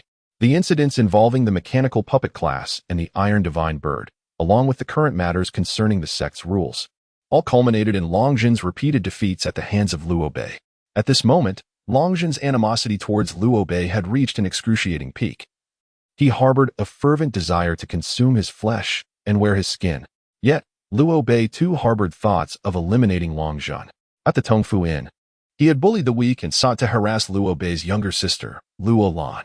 During the newcomers' martial arts conference, he had also attempted to humiliate her. Had it not been for Liu Bei accidentally mastering the art of object manipulation, Liu Lan might have faced a lifetime of shame. Furthermore, Long Zhen had grievously injured Liu Ke. Without Princess Siwa's intervention, Liu Bei's path as a martial artist could have been irrevocably shattered. After all these events, Long Zhen conspired with Luo Ji in a futile attempt to report him as a barbarian, harboring malicious intent to eradicate both him and the entire Luo family. Such a vile individual should not be allowed to remain in the world. Liu Bei could hardly find peace even in slumber. However, despite the weakening of the opposing family by the Zishanqiang, the frail yet formidable remains of a once mighty lineage still posed a threat. Furthermore, within the confines of the Zhangtian sect in the Nanzhao kingdom, Liu Bei could not resort to killing him. Before he could eliminate Long Zhen, he could not permit him to live in comfort, especially since most of Long Zhen's misfortunes were self-inflicted. As the saying goes, one who brings calamity upon oneself cannot expect to live. Filled with indignation, Long Zhen stood inverted beneath the cascading waterfall at the back of Zhangtian's sect. The floating island that housed the sect was vast, comparable in size to the entirety of Songlong City. Yet the area occupied by the sect was less than 1/10 of it. The majority of the unexploited regions were designated as forbidden lands, while only locations previously explored by warriors were accessible. The rear mountain was one of these open areas, but even within these explored territories, it could not be guaranteed that all remnants of the barbarian tribes or other races from 30,000 years ago had been unearthed. Standing inverted beneath the waterfall was an excruciating ordeal, especially as the relentless force of the water battered his legs, which he could not allow to part even slightly. Any separation would result in considerable discomfort. I sensed the indignation emanating from you. There must be someone you harbored deep hatred for. A lifeless voice penetrated Long Zhen's consciousness. Who are you? Long Zhen bellowed irritably. Get away from me. Ha ha ha. Indeed, it is this surge of indignation, this very anger. A strange and enigmatic voice resounds once more. Who are you truly? Long Zhen, in a fit of fury, rises abruptly, yet upon beholding the speaker, astonishment fills his eyes. You, what exactly are you? Long Zhen is taken aback to find a water spirit before him. I am Qimei, a once mighty member of the Ghost Clan. Qimei proclaims with pride. The Ghost Clan? What is that? Long Zhen inquires. Confusion etched on his face as he gazes at Qimei. Qimei emits a sorrowful laugh at Long Zhen's ignorance. I never imagined that you would have forgotten our Ghost Clan. Allow me to briefly enlighten you about our lineage. Chapter 52. The Ghost Clan. Long Zhen, eager to comprehend the so-called Ghost Clan, listens intently. 30,000 years ago, the Ghost Clan was originally a vassal of the barbarian tribe. However, when the divine martial emperor led warriors against the barbarians, the Ghost Clan betrayed their former allies and pledged allegiance to him. Subsequently, as the divine martial emperor unified the realm, he condemned the Ghost Clan for their disloyalty and banished them to the depths of the Hanhai continent, to the underworld, where they have since been deprived of the light of day. A banished race, you say? Long Zhen regards Qimei with a look of disdain. Witnessing the contempt on Long Zhen's face, Qimei is immediately incensed, causing the waters around him to ripple violently. Tendrils of water extend from his form, ensnaring Long Zhen's limbs, and he pulls viciously, as if intending to tear Long Zhen apart. Long Zhen lets out a piercing scream, attempting to resist, only to realize that the spiritual energy within him is beyond his control, as if it has been frozen. How can this be? A flicker of fear crossed Long Zhen's eyes. Qimei ceased his tugging and gazed at Long Zhen, his voice chillingly cold. Do not underestimate our Ghost Clan. We are indeed the nemesis of your martial practitioners. Had we not been deceived by the vermilion bird, we would never have turned our backs to ally with you warriors. Long Zhen inquired, perplexed. If you are so formidable, how is it that you were ultimately exiled by the divine martial emperor? This is not for you to know, lad. I now pose a question to you. Do you desire to possess immense power, the kind that allows you to act at will? Qimei scoffed, and without hesitation. Long Zhen nodded. Of course I do. Then, shall I bestow upon you this formidable power? You may wield it to pursue your ambitions, Qimei proposed. Is that all? Long Zhen inquired, eyeing Qimei. The term seemed overwhelmingly favorable. Not only could he acquire great power, but he could also potentially become the leader of the most powerful clan in the vast sea continent. It felt as though fortune had smiled upon him. Indeed, it is as you say. Do you consent? Chi Mei affirmed with a nod. I consent. Long Zhen readily accepted. At that moment, a cold, emotionless voice pierced the air, reaching both Long Zhen and Chi Mei's ears. So, you are the ancient spirit of the ghost clan mentioned in the intelligence? Piao Niao. Long Zhen exclaimed, astonished at the sudden appearance of Piao Niao. Ghost clan, Chi Mei, do you dare to defy me? Piao Niao's brow furrowed at Chi Mei's words. Defy? Do not jest. That so-called ghost king you mentioned is of no consequence to me. I seek to create a new demon king, one capable of ruling the world. The entity, known as Chi Mei, scoffed. A new demon king? The emotionless Piao Niao retorted, your arrogance knows no bounds. Fortunately, the demon king has long been prepared. It is time to enter the soul-refining cauldron. As Piao Niao spoke, he produced a small cauldron exuding a sinister gray mist. Chi Mei glanced at the diminutive vessel and let out a cold chuckle. It is already too late. Upon finishing his statement, Chi Mei's water-formed body suddenly dissipated, revealing his true core, a soul sphere the size of a fist, emanating a faint gray luminescence, which then soared into the forehead of Long Zhen. Taken completely by surprise, Long Zhen felt as though his very being was being torn asunder as Chi Mei's soul sphere entered his body, causing his flesh to rupture and blood to spatter forth. Long Zhen collapsed into the water, emitting a harrowing scream as the crimson fluid stained the deep pool before the waterfall. Witnessing this scene, Piao Niao's eyes widened in astonishment, which swiftly morphed into rage. Chi Mei, how dare you merge with a warrior? This is unforgivable, utterly unforgivable. Do you believe you can escape in this manner? Impossible. Observe as I draw both you and this warrior's soul into the soul-refining cauldron. Soul-refining cauldron. Heed my command. Piao Niao bellowed, casting the cauldron into the air. The gray aura emanating from the cauldron unfurled like tendrils, descending from the heavens to ensnare Long Zhen, enveloping him in a shroud akin to a gray cocoon. Soul-refining cauldron, absorb. Piao Niao shouted once more, as the mouth of the cauldron revealed a gaping black void directed at the transformed gray chrysalis of Long Zhen. The black hole exudes a formidable gravitational pull, exerting no influence on matter, yet it profoundly affects the soul. Under the soul-forging cauldron's black hole's allure, the fish and shrimp in the deep pond where Long Zhen resides perish instantaneously, and even the water begins to emit a foul odor. Humph, humph, humph. A chilling laughter reminiscent of Long Zhen, yet tinged with the essence of malevolent spirits, emanates from the gray cocoon. I have proclaimed that it is already too late. I shall ascend as the new king of ghosts, destined to unify the vast expanse of the Han-Sea continent. A thunderous roar erupts from the gray cocoon as it shatters, causing the soul-forging cauldron to plummet from the heavens. Long Zhen, enveloped in a shroud of gray energy, gazes coldly at the drifting bird. Malevolent spirit, allow me to witness the extent of your power. Shall we use this drifting bird as a test? The gray aura surrounding Long Zhen quivers, manifesting a ghostly silhouette behind him. In my eyes, he is but an insignificant insect. A single strike shall suffice, declares the malevolent spirit. A cold smirk graces Long Zhen's face as he unleashes his right fist, releasing a surge of gray energy that pierces through the chest of the drifting bird, much to its astonishment. This gray essence then ensnares the bird, drawing it firmly before Long Zhen. Little spirit, become my supplement. The specter of the malevolent spirit sneers at the now defenseless drifting bird, its form suddenly dispersing into gray energy that surges into the bird's orifices, transforming its body into mere skeletal remains in an instant. Luo Bei, your demise has arrived. Casting the bird's bones to the ground, Long Zhen laughs heartily towards the heavens. Subsequently, news reverberates throughout the entire southern Zhao Kingdom's Zhangtian sect, announcing the first murder since its founding. One dead, one injured. Currently, the entire Zhangtian sect is abuzz with discussions surrounding this incident, and naturally, the victims, including Luo Bei and his companions, are no exception. Luo Bei, who do you think is responsible for the death of the floating bird? Inquired Lan Weiyang. What intrigues me even more is why the murderer chose to spare Long Zhang, Luo Bei replied, his brow furrowing in concern. Luo Bei, you seem to harbor an incessant desire for Long Zhang's demise, ha ha ha, chuckled Zi Luo Xing, a hint of foolishness in his laughter. No, Luo Bei shook his head. That's not my point. What I mean is, if that individual killed the floating bird, Why did they only severely injure Long Zhang and leave him alive? Luo Bei presented a calm analysis.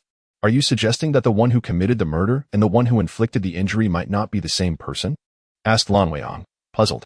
Not only that, but the Zhangtian sect is situated on this floating island, unless one possesses a teleportation token. The only way to access the sect is by flight.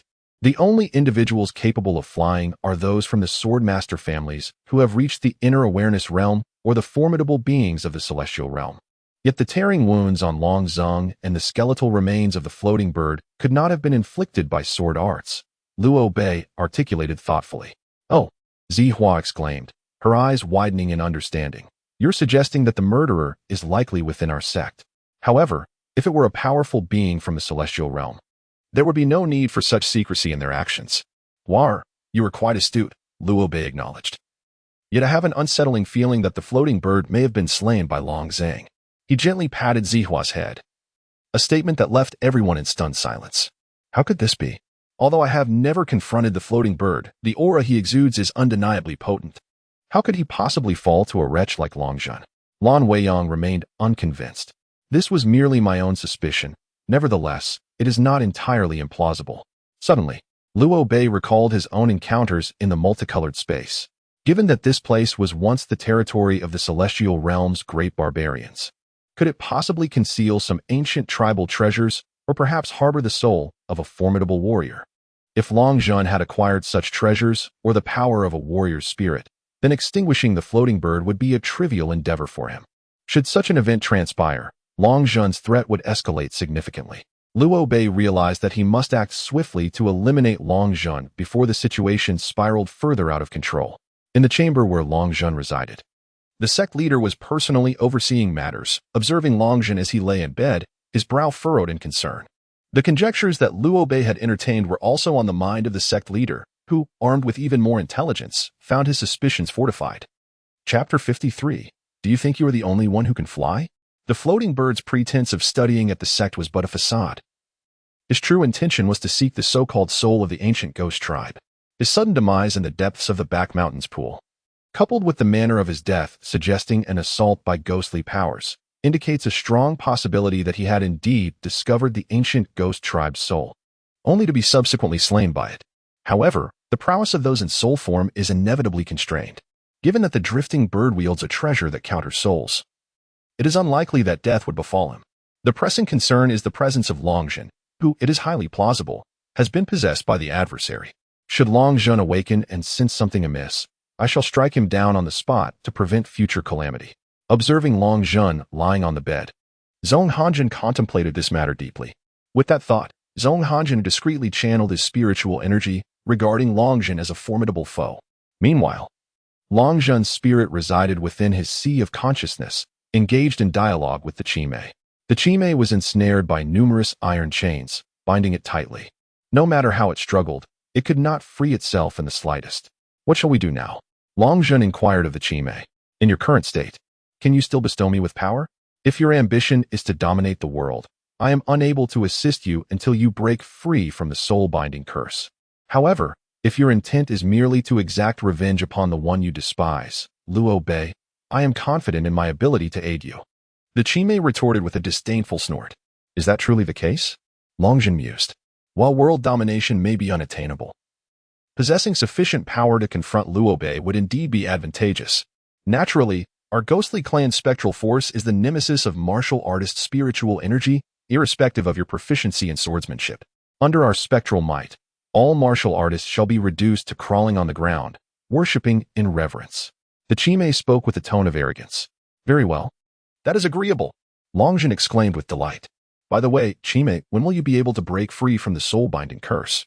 Given the current circumstances, it is estimated that I will require 100 or 200 years to liberate myself from the curse. The specter let out a sigh.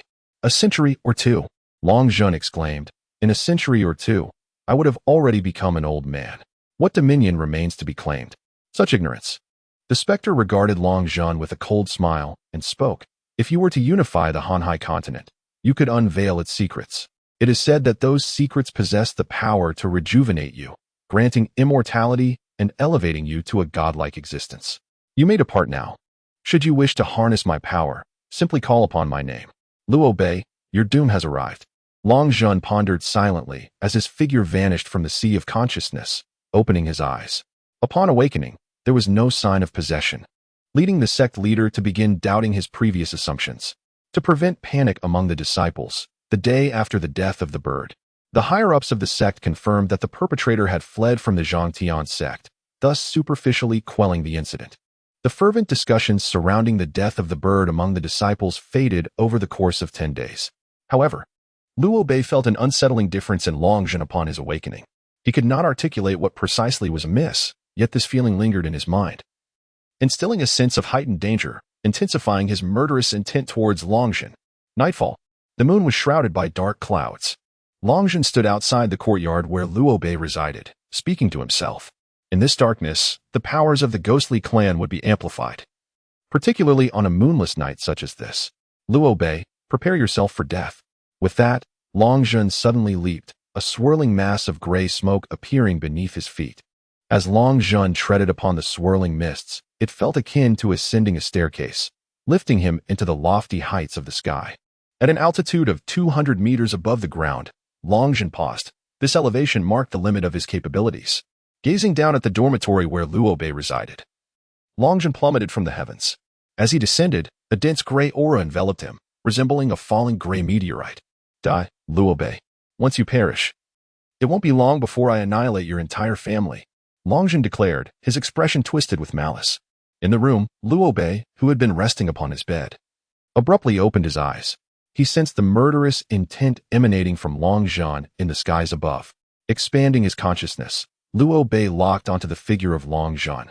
Shrouded in gray mist, his starry eyes gleaming with a fierce resolve. You tread the path to heaven unbidden, yet you dare intrude upon hell. With a radiant silver glow emanating from the Xiantian ring adorning his hand, flames of Shatian Yin ignited around Luo Bei, concealing the light of the Xiantian ring. With a resounding crash, Luo Bei's dormitory disintegrated, consumed by a dark aura that obscured all within. The gray mist transformed into a multitude of razor-sharp blades, slicing through the void as they advanced toward Luo Bei. However, against the defensive prowess of the Xiantian ring, these gray mists proved utterly ineffective. The Xiantian ring echoed a voice of terror within Longzhen's mind. Run, he possesses a defensive treasure of the barbarian tribe, and the power within him is not restrained by ghostly forces. What? A surge of alarm coursed through Longzhen's heart. The strength of the qi may had not fully recovered. Had Luo Bei merely been an ordinary external awareness realm martial artist, it would have been acceptable. After all, ghostly energy is the nemesis of spiritual energy. Even ghostly energy of the same tier can entirely restrain spiritual energy. However, Luo Bei was no ordinary warrior. He was a barbarian. The mutated energy within him was neither spiritual energy nor barbaric force, but rather a divine power synthesizing spiritual energy, barbaric force, and consciousness. Furthermore, Luo Bei possessed two hidden treasures, one of which was even a defensive-grade barbaric artifact. At this moment, under equivalent ranks, it was not Longzhen, armed with ghostly energy, who could suppress Luo Bei, but rather Luo Bei who overwhelmingly dominated Longzhen. Seizing this opportunity, Luo Bei unleashed a barrage of Shatian flames toward Longzhen. Awaken. The Qi Mei roared suddenly within Longzhen's sea of consciousness. Startled by the roar, Longzhen quickly evaded the approaching Shatian flames. Boy, relinquish control of your body to me, and I shall aid your retreat. The opponent's attacks carry mental assaults. Your consciousness is far too feeble to withstand them. The Qi Mei's words rang true. Before Luo Bei had attained the external awareness realm, his consciousness had already developed to the point of being able to extend beyond himself.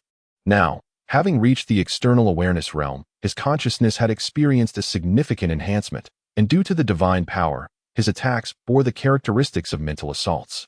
An individual of Longzhen's mediocre strength could naturally not withstand Luo Bei's consciousness attacks. Qi Mei, you seek to seize my body, do you not? If I relinquish control to you, my flesh shall likely never again belong to me.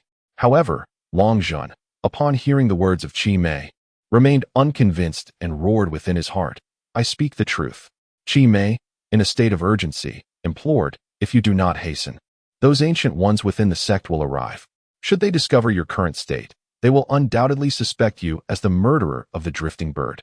Moreover, if you expose my existence, the ghost clan will not spare you. Should another formidable being from the ghost clan arrive, and employ the soul-refining cauldron. Not only will my soul be in peril, but yours shall be as well. Long Zhun understood the veracity of Qi Mei's words. Initially, he believed that with Qi Mei's might, he could swiftly eliminate Luo Bei and then discreetly flee. However, the current circumstances clearly indicated that his escape was uncertain. Furthermore, within the flames of the forgiveness heaven, there was an assault on his consciousness. In such a situation, even if he were not slain by Luo Bei, he would surely be besieged by the formidable members of the sect. Very well, Qi Mei, I shall trust you this once. I will lend you this body. With a firm resolve, Long Zhun acquiesced to Qi Mei's request. Excellent. I shall now take possession of your body. Remember, do not resist. Qi Mei cautioned. Unbeknownst to Luo Bei, Long Zhun was engaged in a transaction with the Qi Mei within him. However, noticing Long Zhun's stillness, he cast the two orbs of forgiveness heaven aside, while simultaneously igniting the black wooden staff in his hand with a roaring flame, resembling a colossal sword of fire. Luo Bei brandished the black wooden staff and charged towards Long Zhun, bringing it down with great force. In a moment of crisis, Long Zhun suddenly sprang into action, his left hand sweeping across his chest, inscribing a character reminiscent of ancient script, which successfully blocked Luo Bei's two orbs of forgiveness heaven. Simultaneously, Long Zhun thrust forth his right hand towards Luo Bei, bellowing, "You insolent wretch, get away from me." Under the influence of the Qi Mei, Long Zhun's fighting prowess surged to unprecedented heights. The seemingly casual push unleashed a wave of gray energy from Qi Mei's palm, striking Luo Bei and sending him reeling backward. Luo Bei felt as though his chest had been hammered by the force of the gray energy, and had it not been for the protective barrier of the Xiantian ring, he would have been reduced to a mere pulp by that formidable blow. After repelling Luo Bei, Qi Mei did not pursue, but instead soared into the sky, seeking to escape. Observing the retreating figure of Qi Mei, Luo Bei rose from the ground, his gaze icy as he declared, "Do you believe you are the only one capable of flight?" Chapter 54. I shall scatter you with that. The Xiantian flame coursed down his back, transforming into a pair of magnificent fiery wings. The Zhuke wings. The Zhuke wings, a manifestation of the Xiantian flame, demanded an immense expenditure of energy that had previously rendered Luo Bei unable to wield them due to his lack of cultivation in the outer perception realm. However, having now attained the pinnacle of the outer perception realm, Luo Bei's internal divine energy was abundant, enabling him to utilize the Zhuke wings for extended flights. With a powerful flap of the colossal Zhuke wings, Luo Bei became a streak of fire in pursuit of Qi Mei. Simultaneously, the resounding commotion emanating from Luo Bei's quarters drew the attention of many within the sect, who rushed over in haste. Yet, by the time they arrived, both Luo Bei and Long Zhun had already vanished. Gazing at the blazing light soaring into the sky, the sect leader mused. The Zhuke wings, how audacious to employ them at the pinnacle of the outer perception realm. Is this lad genuinely powerful and self-assured, or merely reckless? Fa Tianhong. Retrieve the puppet Zhuke. I wish to investigate. Zhong Hanjin turned to gaze at Xiang Feishanhong. Indeed, Feishanhong hastily produced a circular disc inscribed with ancient barbaric script, his fingers gliding over its surface. In the next moment, a flicker of crimson light emanated from the disc, but it ceased to respond thereafter. Simultaneously, he unleashed a barrage of wind blades aimed at Qi Mei, impeding its movement. Qi Mei, noticing Luo Bei behind, felt a surge of desperation. How could this be? How could the same individual possess both the Xiantian ring and the Beast King's staff, and additionally wield the Xiantian flame of the Vermilion Bird? A power that was inherently antagonistic to the barbarian tribes? It was already a significant counter to me, yet he commanded 3 such forces. No, I must flee quickly. In my current state, I am no match for him. As Qi Mei pondered, he glanced down to see a vast forest outside of Songlong City. In the skies, my deathly miasma could not keep pace with his vermilion wings. However, within the forest, my ghostly escape technique would undoubtedly prove more adept, perhaps allowing me to elude him. With this thought, Qi Mei dove into the thicket. Luo Bei furrowed his brow as he observed the woods, murmuring to himself, "You wish to escape into the forest? I shall not permit your success." With that, he too began his descent, resolute in preventing Qi Mei from entering the woodland. Should Qi Mei penetrate the trees? Should Luo Bei unleash the Xiantian flame? It would undoubtedly ignite a conflagration. A fire would spread uncontrollably, one that Luo Bei would not be able to manage. As he landed amidst the trees, he extended his consciousness outward, locking onto Qi Mei's form. In the forest, Qi Mei moved like a specter, With merely a touch upon a tree, his figure would vanish, only to reappear near another tree bearing similar branches and leaves. Luo Bei furrowed his brow, his tone chilling to the core. Do you think you can evade me in this forest? With a cold sneer, Luo Bei activated the improved instant movement technique, and in mere steps, he caught up with the frantically fleeing Qi Mei. Upon witnessing Luo Bei's swift approach, Qi Mei's expression turned to one of horror. This is the wild escape. No, this is the instant movement technique. How could it be? How could he wield the instant movement technique with such ease? Qi Mei accelerated his flight. Yet his speed was no match for Luo Bei's relentless pursuit. Furthermore, Luo Bei continuously unleashed wind blades upon Qi Mei, further diminishing his escape velocity. Little ghost, you are truly overstepping your bounds. Qi Mei seethed with anger, and as Luo Bei relentlessly pursued him, thoughts of mutual destruction began to brew within his heart. He abruptly ceased his flight, standing his ground. Luo Bei, observing Qi Mei's sudden halt, let out a chilly laugh. Not fleeing anymore? Then prepare to meet your demise. Moreover, leaves from the trees fell and swirled around like a multitude of sharp blades. Any contact with Luo Bei would result in a new wound. Prepare to be torn to shreds. This ghostly forest descend technique ignores all forms of defense. Not even your mystic sky ring will be of any use. Qi Mei cackled madly. The ghostly forest descend? A scar appeared on Luo Bei's face, yet his gaze remained calm, devoid of any trace of fear. Unfortunately for you, I too possess a technique, one of the wild arts, palm wind. As Luo Bei proclaimed the words palm wind, the heavens suddenly shifted in hue. With a powerful shout, dark clouds gathered ominously in the sky, as if the very firmament were descending upon them. The overwhelming sense of oppression is almost unimaginable, emanating from a mere individual who has attained the realm of outer perfection. The wind howls, reminiscent of a dragon's roar or a tiger's growl. Merely hearing this sound sends shivers down Qi Mei's spine. He is acutely aware of the power behind this move, realizing that with his current capabilities, he is utterly unable to withstand it. Despite his desire to flee, Qi Mei feels as though his entire being is ensnared, rendering him unable to move even an inch. This technique is beyond my endurance. Qi Mei silently acknowledges the dire situation. I must find a way to escape. At that moment, not far from where Luo Bei and Qi Mei stood, on the branch of a century-old tree, Kai Xian gazed down at Luo Bei with a frigid expression. To her astonishment, this young man had mastered the wind technique of the Tianman clan, yet she remained resolute in her intent to eliminate him. With her beautiful eyes glistening coldly, a glimmer of icy light flickered in her hand, the nature of which was indiscernible. Kai Xian's arrival at the Zhabwa Zhangtian sect was not for the purpose of learning, but rather to assassinate Luo Bei. However, due to his continuous presence within the sect and the covert protection of Xian Mo Xie, she had been unable to act. Now that Luo Bei was isolated, it presented the perfect opportunity for her strike. As long as I am not ensnared by his wind technique, the force unleashed by it cannot harm me. He has already used Shaiyan Flame and subsequently employed the instantaneous technique. Now he resorts to the wind technique. His remaining strength must be dwindling, and at that moment, I shall be able to swiftly eliminate this southern barbarian. Just then, a powerful black wind surged from all directions, sweeping toward the immobilized Qi Mei.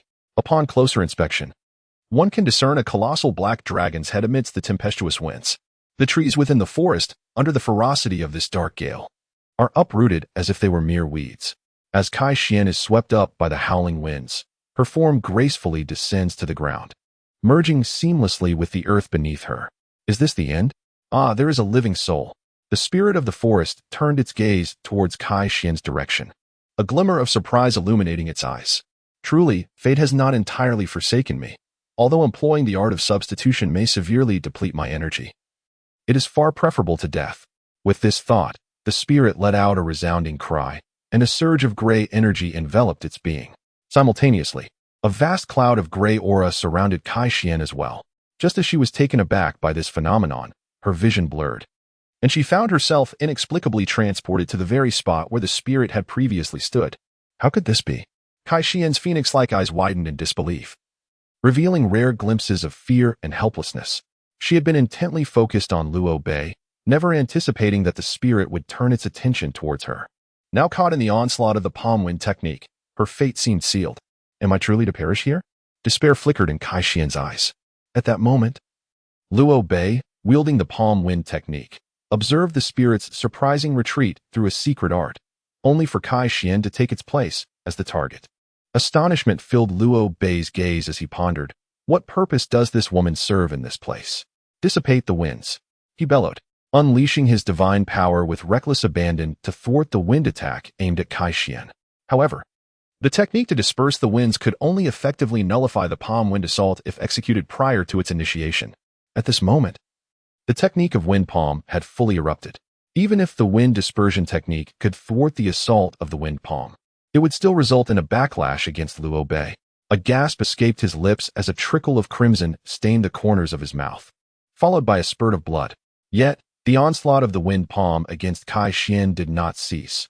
Witnessing her imminent demise at the hands of the wind dragon, Luo Bei let out a furious roar. I command you to disperse. At this juncture, the divine power within Luo Bei had been completely exhausted, rendering the wind dispersion technique seemingly inoperative.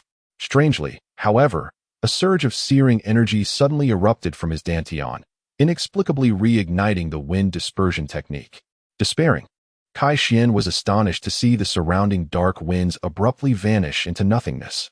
Chapter 55, From Genius to Useless Women, Truly Troublesome.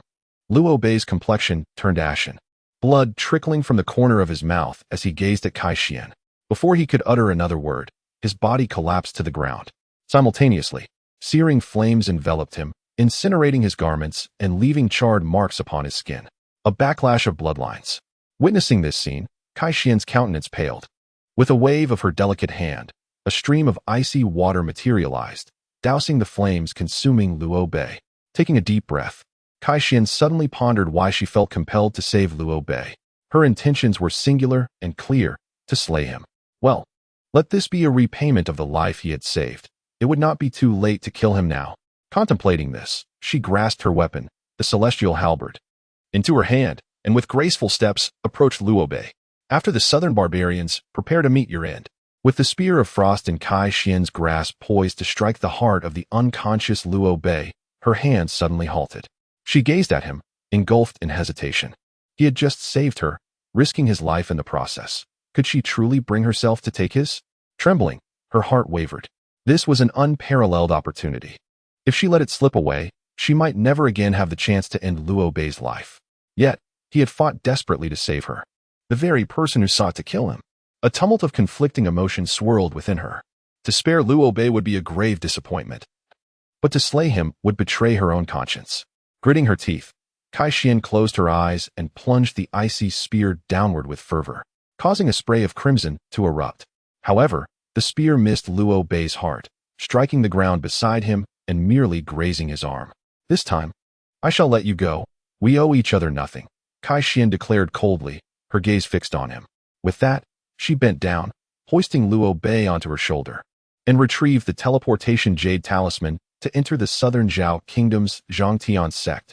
A flash of blue light enveloped them, and Kai Xian along with Luo Bei vanished amidst the ravaged forest. Unbeknownst to Luo Bei, he could not comprehend why he had fought so desperately to save Kai Xian. Perhaps his heart was not yet cold-blooded enough, not yet devoid of compassion. In the depths of unconsciousness, he felt as if he were on the brink of death. First scorched as if thrown into molten lava, then plunged into an icy abyss, ultimately besieged by an overwhelming pressure that rendered him breathless. At that moment, Luo Bei truly found his decision perplexing and enigmatic. The incessant clamor surrounding him resembled the weeping of Zihua, intermingled with the cries of Ziluoxing and Lan Weiong.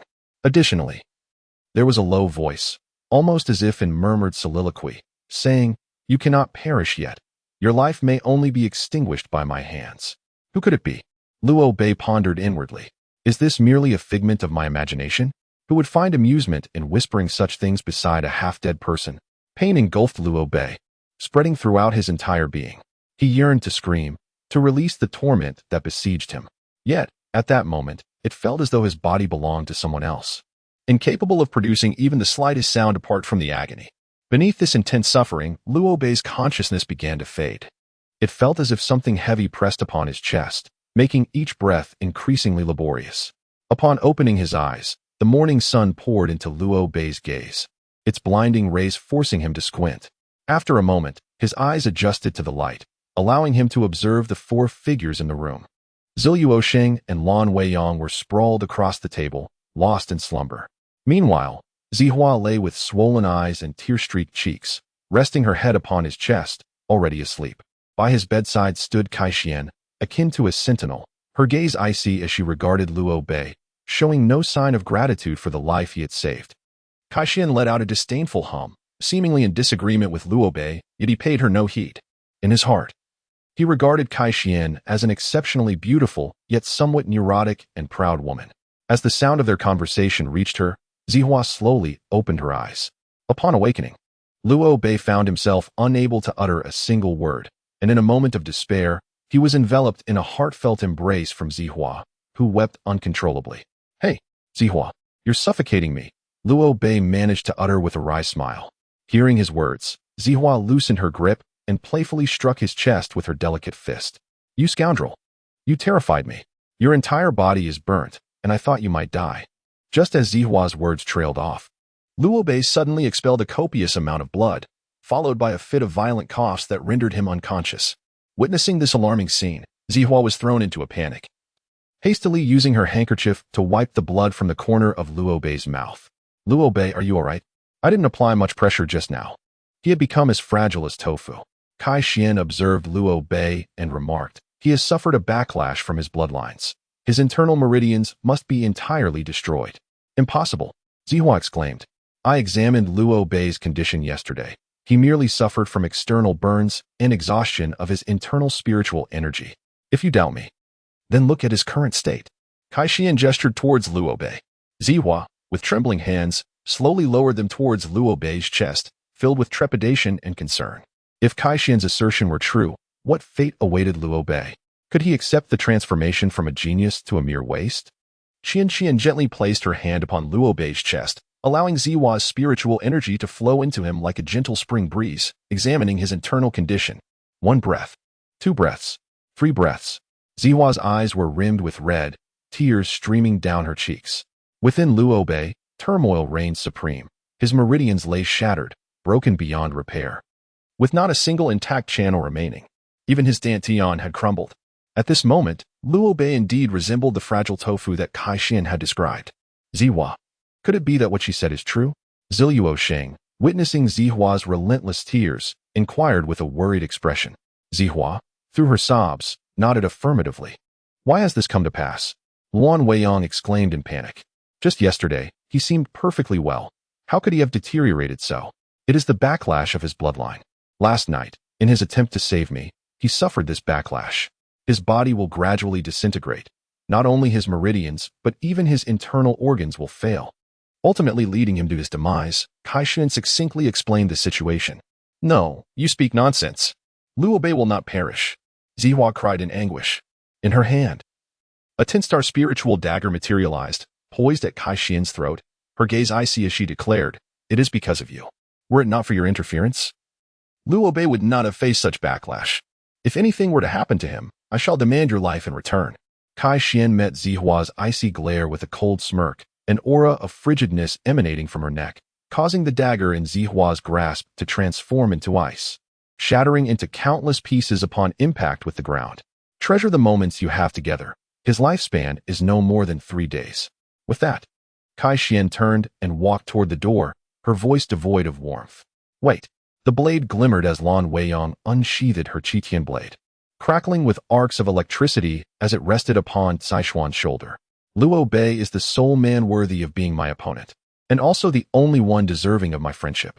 He has suffered backlash in his attempt to save you, and his life hangs by a thread. Will you truly depart in such cold indifference? I shall leave, and none of you can hinder me," Kai-Xian asserted with unwavering resolve. "Care to test that?" Lan Weiyang showed no signs of yielding. "You have 2 choices. First, sincerely apologize to Liu Bei. Second, become a soul beneath my blade. Overestimating yourself." Before Kai-Xian could finish her retort, an invisible force struck Lan Weiyang. Bang! In the next instant, no one witnessed what transpired, yet Lan Weiyang's body was inexplicably sent flying. With a single move, the so-called second strongest prodigy of the new generation of Jiuxiao sect was cast aside by Kai-Xian. Astonishment filled the room where Liu Bei resided. "Why did you not intervene last night?" "There was no necessity for me to do so," Xian Mo Xie replied nonchalantly. That was his choice. Isn't your task to protect him? A hint of confusion flickered in Cai Xuan's eyes. You are mistaken. Xian Imoxie smiled at Cai Xian. If he truly is the person I have awaited, he will not perish easily. Therefore, my role is not to protect him, but merely to observe. Cai Xian cast a glance at Xian Imoxie and began to walk away. I had intended to leave, but my curiosity regarding whether this person will survive compels me to remain. This is your freedom, Xian Imoxie remarked with a smile before turning to leave. However, he soon discovered that his dantian was utterly empty. Not a trace of divine power remained, nor even a hint of spiritual or brute strength. No, this cannot be real. Liu Bei, who had transformed from a waste in the eyes of his clan to a renowned prodigy in the southern Zhao kingdom, could not accept that the arduous efforts of years had simply vanished, leaving him crippled. No, Liu Bei's voice was piercing, filled with despair. Chapter 56, Rebirth Through Fire. Liu Bei, what has happened to you? At that moment, Zihua entered, holding a bowl of green medicinal liquid intended for treating meridian injuries. Upon hearing Liu Bei's cries, she rushed to his bedside. Sister, have I become a worthless being? Cough, cough, cough. Liu Bei was so overwhelmed with emotion that he erupted into a violent fit of coughing, blood gushing from his mouth as if it were of no consequence. Perhaps it was Liu Bei's inability to accept this grim reality that kept him from succumbing to unconsciousness. He felt as though his very organs were shattering. Yet this agony could not extinguish his will nor free him from his suffering. Liu Bei, you must remain calm, Zihua wept. I will find a way to heal your injuries, I promise. Brother and Lan Weiyang have already contacted the royal family and the Lan clan. Your wounds will surely be treated. Can it truly be healed? Upon hearing Zihua's words, Liu Bei gradually regained his composure. The Lan clan, being the foremost martial arts family in the southern Zhao kingdom, might indeed possess a remedy for my plight. Who are? Come out. Liu Shing appeared at the door, his face etched with fatigue, evidently burdened by worries over Liu Bei's injuries. Upon seeing Liu Bei awake in bed, a look of surprise illuminated Liu Shing's countenance. Liu Bei, you're awake. Liu Shing. Is there still hope for my injuries? Liu Bei gazed at Liu Shing, his heart brimming with anticipation. Liu Shing paused, a fleeting change in his expression, before responding with a smile. Liu Bei, what are you saying? Your injuries are merely minor. After all, I am of the royal lineage of NNZHO. Your wounds are insignificant in my presence. Ah. Liu Shing. Liu Bei, I regarded Liu Shing with a bitter smile. Has no one ever told you that your skill in deception is rather poor? Liu Bei, you don't believe me? Liu Shing forced a laugh. Would I be smiling if there was truly no hope? Brother Zihu's tears streamed down as she spoke. Even I can see that your smile lacks the usual brightness. It is tinged only with bitterness. At that moment, Lin approached Liu Shing's side. From his silence, Liu Bei discerned that the Lin family was equally powerless. Yet, it was to be expected. If even the royal Liu Shing was at a loss, how could the Lin family possibly have a solution? A bitter smile escaped Liu Bei's lips as despair enveloped him. He lacked even the strength to scream in madness, yearning only for the sweet release of death. Liu Bei who grasped his hand firmly. Trust me, there will be a way. I have become paralyzed. Just yesterday, I could still feel my body as my own. But today, I sense nothing. My life is swiftly drawing to a close. Liu Bei's voice was faint and powerless. No. Zihua cried out, your life cannot simply come to an end. To me, death is a true liberation. For a disabled warrior, only death can provide the ultimate solace. Liu Bei, consumed by despair, lamented his fate. Liu Bei, I will not allow you to speak such words. Zihua wept bitterly. After a moment of silence, Lan Weiyang withdrew the Qi Tian blade, her steps heavy as she approached Liu Bei. Upon witnessing Lan Weiyang's demeanor, Liu Shing hurriedly rushed in front of her, demanding, Lan Weiyang, what do you intend to do? Liu Bei speaks the truth for a disabled warrior. Life is worse than death, Lan Weiyang retorted. You dare. Liu Shing brandished a dagger, declaring, Lan Weiyang, if you dare to harm a single hair on Liu Bei, I shall annihilate your Lan family once I ascend to power. The atmosphere within the room turned instantly tense. Lan Weiyang and Liu Shing locked gazes, while Zihua's face was streaked with tears, and Liu Bei lay with closed eyes, embodying a desire for death. Liu Shing recognized the validity of Lan Weiyang's words, yet he could not bear to witness his dear friend, his brother, perish before him. Cough. Cough.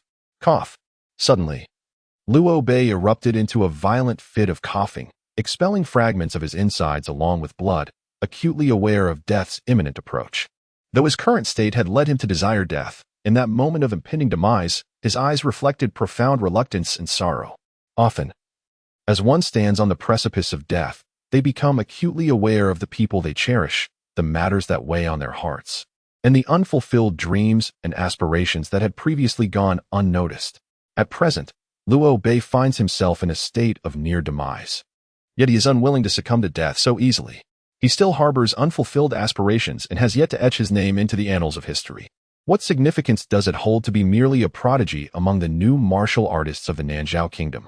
What merit is there in elevating the Luo family to stand alongside the three foremost families of the Nanzhao kingdom? What he desires is to forge a new epoch of his own making, akin to the divine martial emperor, and to surpass even him. Upon hearing the sobs of Zi Hua and the shouts of Zi Luo, and witnessing the desolate gaze of Lan Wei Yang, who has lost both adversary and friend, Luo Bei realizes he has grown somewhat reluctant to part with these companions. Death itself is not the terror, rather, it is the process of dying that instills fear. The dread lies in the gradual entrapment within an attachment to the mortal realm during the descent into death. Why do mortals fear death?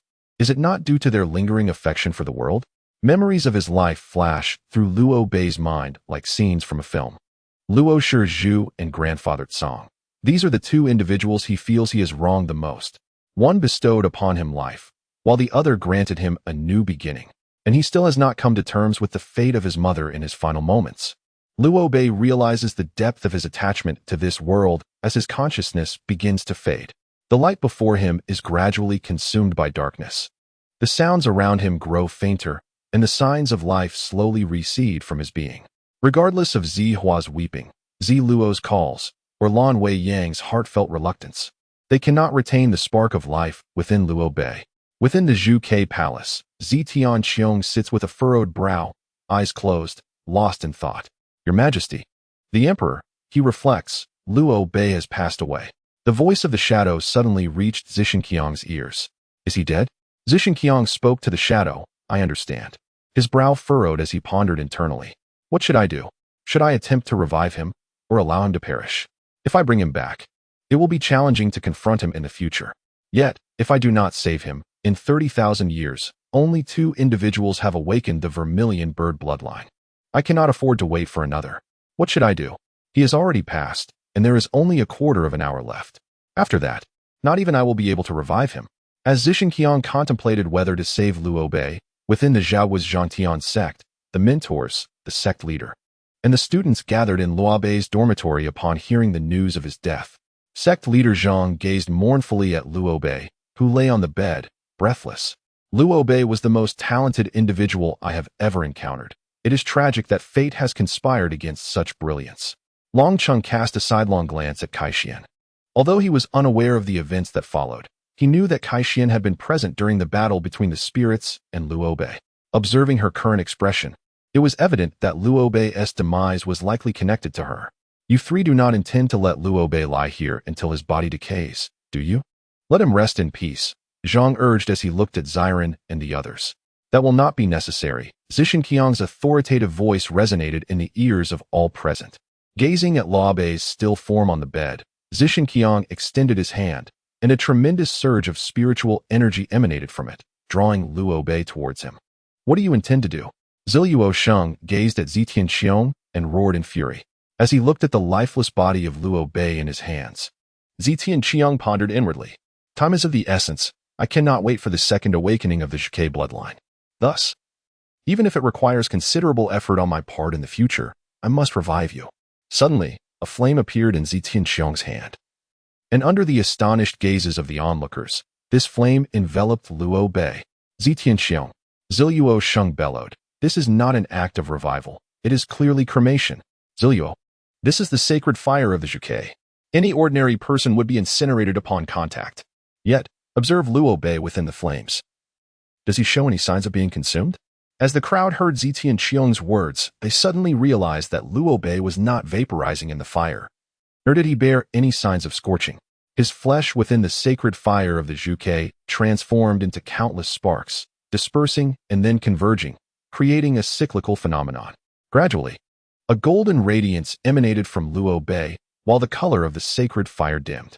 After numerous cycles of disintegration and reformation, the sacred fire of the Jiuxiao vanished from around Liu Bei, replaced by his entire form radiating a golden glow, standing before the onlookers. Upon opening his eyes, Liu Bei felt a powerful energy surging within him, and with a roar directed towards the heavens, the golden Shirtian yin erupted from his body, morphing into a fiery whirlwind that vaporized the ceiling, shooting upwards towards the heavens. From a distance, it resembled a fiery dragon soaring into the clouds. Witnessing this spectacle, Kai Xian's pupils constricted, and she was taken aback in astonishment. He has awakened his bloodline. Chapter 57, A New Mission. The fire tornado formed by the Shatian flame unleashed scorching waves that swept across the surroundings. Prepared in advance, Zishan swiftly activated the 5-star treasure-level defensive barrier scroll. A radiant blue light emanated from the scroll, creating a shield that repelled the heat waves emitted by Liu Bei. The blue barrier trembled under the intensity of Liu Bei's flames, as though it might shatter at any moment. At that moment, it was evident to all that Liu Bei's strength had ascended yet again. The conflagration and Liu Bei's roar persisted for a full half-hour before finally dissipating. When the fiery whirlwind subsided, the barrier scroll vanished as well. The golden glow surrounding Liu Bei faded, and he surveyed his surroundings, now acutely aware of the fire elements in the air. With a simple gesture, a flame composed of fire elements ignited in his palm. Though its temperature did not rival that of the Shatian flame, it was certainly hotter than an ordinary flame, and most remarkably, it required none of Liu Bei's power to manifest. Liu Bei, seeing him rise from the brink of death, Zihua rushed towards him, tears of joy streaming down her face as she pressed her cheek against his chest. I thought you were truly gone. Zihua, do not weep. Was I not revived by the Purple Emperor? Liu Bei gently caressed Zihua's hair, smiling as he spoke. As Liu Bei was enveloped by the Jiuxiao sacred fire, his previously dissipated consciousness was restored, though his eyes remained closed. His spiritual awareness allowed him to perceive everything happening around him, thus realizing that Zishan had saved him. Could you please put on some clothes before embracing each other? There are so many people watching, Kai Xian remarked coldly as she gazed at Liu Bei. What? Both Liu Bei and Zihua were taken aback. Realizing that Liu Bei had bared his true self to Zihua, he stood completely unclothed, his unique physique exposed, yet his garments were merely ordinary attire. When Tianqiong resurrected Liu Bei using the vermilion bird's sacred fire, his clothing had been vaporized by the flames. In the ensuing astonishment over Liu Bei's miraculous revival, the crowd had overlooked his state of undress. However, upon hearing Kai Xian's words, they quickly came to their senses. Zihua, her face flushed, pushed Liu Bei away, while Long Meng scrutinized him from head to toe, teasingly commenting, I didn't expect the physique of student Liu Bei to be quite commendable. The audience was left in shock. Was she referring to his overall physique or a specific aspect? Tianqiong produced a pre-prepared garment and tossed it to Liu Bei. Put this on. No more displays of the human form. Liu Bei, at a loss for words, donned the clothing. Once properly attired, he bowed to Tianqiong. Thank you for saving my life, Your Majesty. No need for that, Tianqiong replied. Liu Bei. Tianqiong's words were abruptly interrupted by the voice of Zi Luosheng. Turning to look behind him, Liu Bei was met with Zi Luosheng's fist. Caught off guard, he fell to the ground and, bewildered, questioned, Zi Luosheng, have you lost your mind? Liu Bei, if you ever again act as if you are on the brink of death, I shall dismember you myself, Zi Luosheng declared. Liu Bei was momentarily taken aback, then chuckled, rest assured, I realized when I was truly on the brink of death that I was not inclined to depart this world so soon. Now that I have returned to life, I shall certainly not entertain thoughts of dying again. Longzhen, it is time for our grievances to reach a conclusion. Is it not? Longzhen, sensing the gravity of the situation, inwardly cursed Liu Bei's resilience, which he deemed harder to extinguish than a cockroach. He feigned ignorance, replying, Liu Bei, what are you saying? I cannot comprehend a word. Cannot comprehend? Liu Bei's expression turned frosty. This flame will ensure your understanding. Wait. Longzhen, adopting a serious demeanor, interjected. As a scion of the Long family, one of the 3 great martial clans of Nanzhao, are you truly intending to kill me without just cause? Humph, without just cause. Liu Bei's gaze pierced through Longzhen, his voice chilling. The assailant who ambushed me that night, intent on taking my life, was none other than you. Do you think I would fail to recognize you? At this moment, Tianqiong pondered Liu Bei's words. According to the intelligence from the Zhangtian sect, the attacker that night had employed techniques of the Ghost Clan, and the Ghost King had dispatched that errant bird to investigate, only to meet a bizarre demise at the hands of ghostly arts. Could it be that what the Ghost King sought was embodied within Longjun? You assert that I am the culprit, but do you possess any evidence? Longjun countered. Confident in his position, for the entity known as Qi Mei was currently bound within his consciousness by the soul-binding curse.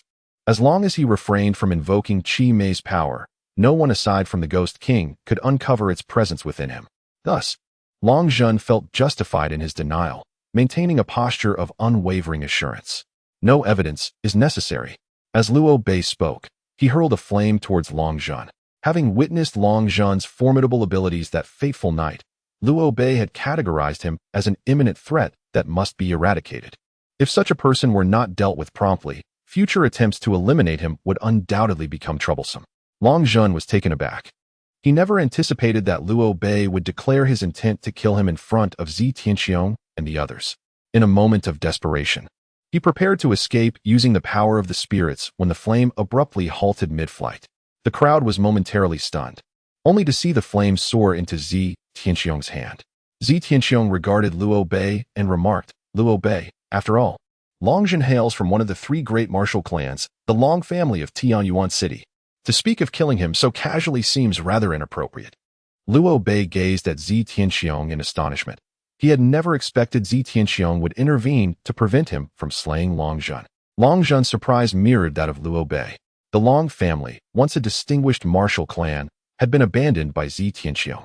Although they retained the title of one of the three great martial families, in Zi Tianxiong's eyes, the Long family had become no different from an ordinary clan.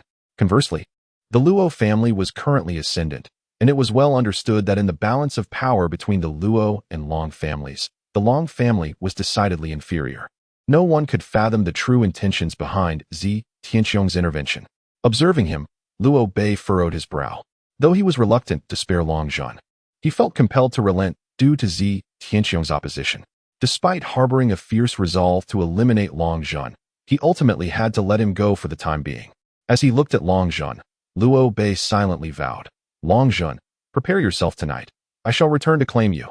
Although on the surface it appeared that Longjun was spared, Luo Bei could employ the technique of instantaneous movement at night, stealthily entering Longjun's chamber to eliminate him. As he surveyed his surroundings, Zi Tianxiong spoke solemnly. "Luo Bei, Luo Sheng, Lan Wei Yang, Longjun, Kai Xian, Jun Wushang, Meng Xiaobai, you shall remain. All others may depart." The crowd exchanged glances and promptly exited, leaving only Zi Huan, who looked at Zi Tianxiong and, with displeasure, remarked, "Father, it has been quite some time since I last saw you. I wish to stay and keep you company. You are feigning concern for me. Your true desire is to remain with Luo Bei," Zi Tianxiong replied with a gentle laugh. Upon hearing her thoughts laid bare by Zi Tianxiong, Zi Huan's cheeks flushed crimson as she clung to his sleeve, playfully pouting, "Father, please do not tease me." Zi Tianxiong gazed at her with paternal affection and said, "Once you are wed, even if you wish to part, it will be a challenge." "Father, what do you mean?" Zi Huan asked incredulously upon hearing Zi Tianxiong's words. "I mean to prepare for your marriage in the future. Do you object?" Zi Tianxiong inquired with a smile. "I do not object," Zi Huan quickly replied, but feeling a twinge of embarrassment, she hastily added, "I am not saying I agree either." As the conversation unfolded, Zi Huan felt her words might be misconstrued, leading her to shyly express her innermost thoughts. I actually do not know what Luo Bei thinks in his heart. Luo Bei has already consented. I have spoken to him about this matter." Zi Tianxiong affirmed with a nod and a smile. Upon hearing that Luo Bei was previously aware of the situation, Zi Huan stormed over to Luo Bei, indignantly exclaiming, "Luo Bei, why did you not inform me of this? Because I am unaware of your thoughts, I refrained from speaking."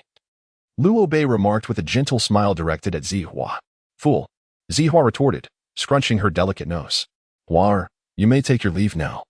Or else I shall contemplate whether to permit your union." Zi Tianxiong warned Zi Hua. "Yes, father, I shall depart at once.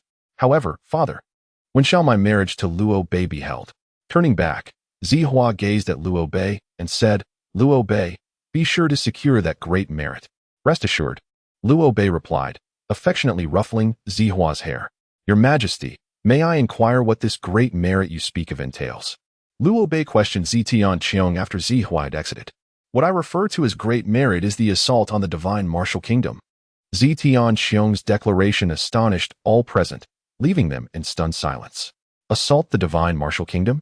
Are you jesting? The weakest among the 7 nations, Nanzhao, is to strike against the mightiest, the divine martial kingdom? Even if such an attack were to be contemplated, what role is there for Luo Bei? Do you intend for Luo Bei, a peak practitioner of the external perception realm, to lead troops into battle? Disregarding the astonishment of others, Zitian continued, Luo Bei, I am appointing you as the captain of our Nanzhao's ambush division, tasked with the assault on the imperial capital, Yuanwu City, of the divine martial kingdom. Zitian, do you seek to send Luo Bei to his demise? A peak practitioner of the external perception realm is but cannon fodder amidst the fierce clashes between 2 great nations, let alone within the heart of an empire, where the ruler, Emperor Yang Junce, is a formidable mid-stage saint ancestor. One Luo Bei would be insufficient. Even 100 would not suffice against his might. Upon hearing this, Ziluo Sheng was instantly filled with rage. Luo Bei, capturing the imperial capital of the divine martial kingdom is a tremendous feat. How about it? Are you willing to undertake this task? Zitian disregarded Ziluo Sheng's objections and turned his gaze towards Luo Bei. Chapter 58. Defiance, Your Majesty, I am eager to learn more about the intelligence concerning this war. Luo Bei said, furrowing his brow after a moment's contemplation. Luo Bei. Ziluo Sheng was taken aback by Luo Bei's words. Fearing that he had lost his senses in his desire to marry Zihua, he exclaimed urgently, I believe the emperor would not send me to my death. There must be some information he has not disclosed, such as the movements of the powerful within Yuanwu City. Luo Bei spoke softly. Haha. Zitian laughed heartily at Luo Bei. Excellent. Luo Bei, initially, I thought that if you were a coward, you would undoubtedly shy away from this task. Conversely, if you were a reckless individual, you would not inquire about the details of this battle. In either case, I would dismiss any consideration of your marriage to Zihua. What do you mean, Zitian? Ziluo Sheng questioned sharply. Ziluo Sheng, you are intelligent, yet you often find yourself ensnared by preconceived notions and your concern for friends, which hinders your ability to make sound judgments in critical situations. This is your flaw. Upon hearing this, Ziluo Sheng shot Zitian a frosty glare, remaining silent. Zitian, undeterred by Ziluo Sheng's gaze, continued with a smile, Now, I shall elucidate the details of this battle for you. Firstly, I must declare that I severed the head of Yang Junce, the sovereign of the divine martial kingdom, over 10 days ago. What? How is that possible? This is inconceivable. Upon hearing Zitian's words, disbelief flooded the eyes of the onlookers. If Zitian had asserted that Yang Junce and the formidable warriors of the divine martial kingdom were merely restrained, the crowd could have accepted that. However, the claim that Yang Junce had been utterly vanquished was beyond comprehension. One must consider that the divine martial kingdom stands as the preeminent power in the vast sea continent, renowned for its immense strength and a plethora of formidable warriors. Furthermore, the kingdom possesses 2 chaos artifacts, and its ruler, Yang Junce, is shielded by a 6-star treasure. It is unfathomable that he could be so easily slain. Observing the incredulity etched on the faces of the crowd, Zitian casually remarked, Do you find it hard to believe? Then allow me to present to you the head of Yang Junce.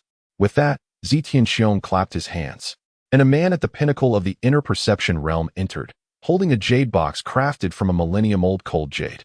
The man opened the box, revealing the severed head of an elderly man with white whiskers.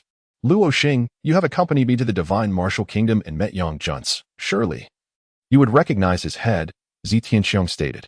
Hearing this, Luo Sheng approached the jade box, carefully lifting the head within and examining it closely. Preserved within the cold jade box, the head exhibited no signs of decay, appearing as though it belonged to one who had just recently passed. Luo Bei looked on and coldly remarked to Long Shun, Indeed, when you entered the Zhangtian sect, the national war had already commenced. In my endeavor to draw out the cunning old fox, Yang Junce, I allowed over 10 cities to fall. Eventually, this old fox emerged, only to fall into the trap I had meticulously set at Qishan. Not only did the 3 armies of 900,000 from my southern Zhao kingdom meet with total annihilation, but Yang Junce himself also perished at my hands. Now, we stand at the precipice of our counterattack. Zitian recounted the events. Nevertheless, the divine martial kingdom has dominated the Hanhai continent for 30,000 years. Even with the loss of 900,000 elite troops, it is likely that formidable warriors remain within the capital. Luo Bei pinpointed the crux of the issue. If it were solely the southern Zhao kingdom, it would indeed be impossible to draw out all the powerful figures from the divine martial kingdom. However, apart from the great wilderness kingdom, which maintains cordial relations with the divine martial kingdom, and the northern border kingdom, which remains aloof from worldly affairs, the eastern Shang kingdom, western Meng kingdom, and Jino kingdom are all mobilizing their forces alongside our southern Zhao kingdom to collectively assault the divine martial kingdom. With Yang Jun's demise, his son, Yang Qinxiu, proves to be a tactical imbecile, knowing only to confront force with force. In the face of the four nations' onslaught, he not only fails to defend strategic strongholds, but also stretches the front lines, dispersing the nation's elite warriors to various cities along the divine martial kingdom's front. Consequently, the capital, Yuanwu City, has now become a mere empty shell. If we do not seize this opportunity for a surprise attack, it would be a disservice to his foolish intellect, Zitian Qiong declared. In light of this, I shall undertake this mission. Luo Bei responded with unwavering resolve. Upon hearing Luo Bei accept this task, Zitian Qiong nodded in satisfaction. Excellent. Then you shall serve as the captain of this ambush. I have already assigned the remaining members of the team. There are a total of 20 individuals, all possessing the formidable strength of inner perception. Wait a moment. Ziluo Sheng gazed at Zitian Qiong and remarked, Luo Bei possesses only the peak of outer perception. Appointing him as the leader of this team may not garner the respect of others. Allow me to assist Luo Bei instead. Luo Bei regarded Ziluo Sheng, understanding that his concerns stemmed from a desire to ensure his safety. If Ziluo Sheng were to join, Zitian Qiong would undoubtedly devise means to minimize the difficulty and danger of this mission. Anyone wishing to accompany Luo Bei should wait until I present the second matter before making a decision. The second issue pertains to the northern wastelands, where an alarming influx of both outer and inner perception beasts has begun to invade Tiannan City. However, most of our formidable warriors have been dispatched to the front lines to defend the capital of Xinwu Kingdom, leaving only a small contingent to safeguard the imperial city, thus rendering us unable to divert our attention towards Tiannan. Lan Weiyang pondered before arriving at a conclusion. If I were to join the ambush team, it is inevitable that Luo Bei would eliminate me. It is wiser to head to the northern wastelands. After solidifying her thoughts, Long Zhun addressed Zitian Qiong. My strength is modest. Infiltrating the imperial city would only hinder the team. Therefore, I shall also venture to the northern wastelands to confront those beasts. I shall assault the capital of Xinwu. Kai Xian's gaze was icy as she fixed her eyes upon Luo Bei. Noticing the intensity of her stare, Luo Bei furrowed his brow, perplexed. He sensed that Kai Xian's intentions were not to aid him in the assault on the capital, but rather to turn her aggression towards him. My family has never involved itself in the conflicts between nations. Thus, I shall proceed to the northern wastelands. Jun Wushang remarked. You were born to be my adversary, Meng Xiaobai responded. You are heading to the wilderness merely to court death. Rest assured, I shall collect your remains. I too will venture into the wild. Upon hearing the choices of the assembly, Zitian Qiong nodded. Speed is of the essence in warfare. You seven must prepare yourselves and depart with me immediately. Now, listen closely. Luo Bei, Luo Sheng, and Kai Xian, you three will infiltrate the imperial city. Your task is to eliminate the commander of the city guards and procure his military token, along with the imperial jade seal housed within the palace. Remember to tread lightly. Particularly within the palace, you are forbidden to disturb anything other than the seal. Do you understand? Luo Bei furrowed his brow upon hearing Zitian Qiong's instructions. Typically, treading lightly refers to not disturbing the possessions of the city's inhabitants, so why the specific emphasis on the palace? Was Zitian Qiong concerned about the potential discovery of some hidden secrets? Luo Bei resolved that once they entered the palace, he and Luo Xing would ensure that everyone adhered to the rules. Despite his perplexity, Luo Bei nodded in agreement. Zitian Qiong then turned to the remaining members, Lan Weiyang, Long Zhun, Jun Wushang, and Meng Xiaobai. The ferocious beasts of the wilderness should not be underestimated. You must exercise utmost caution, for failure to do so will surely lead to your demise. Understood, the group replied in unison. Luo Bei paused for a moment before smiling.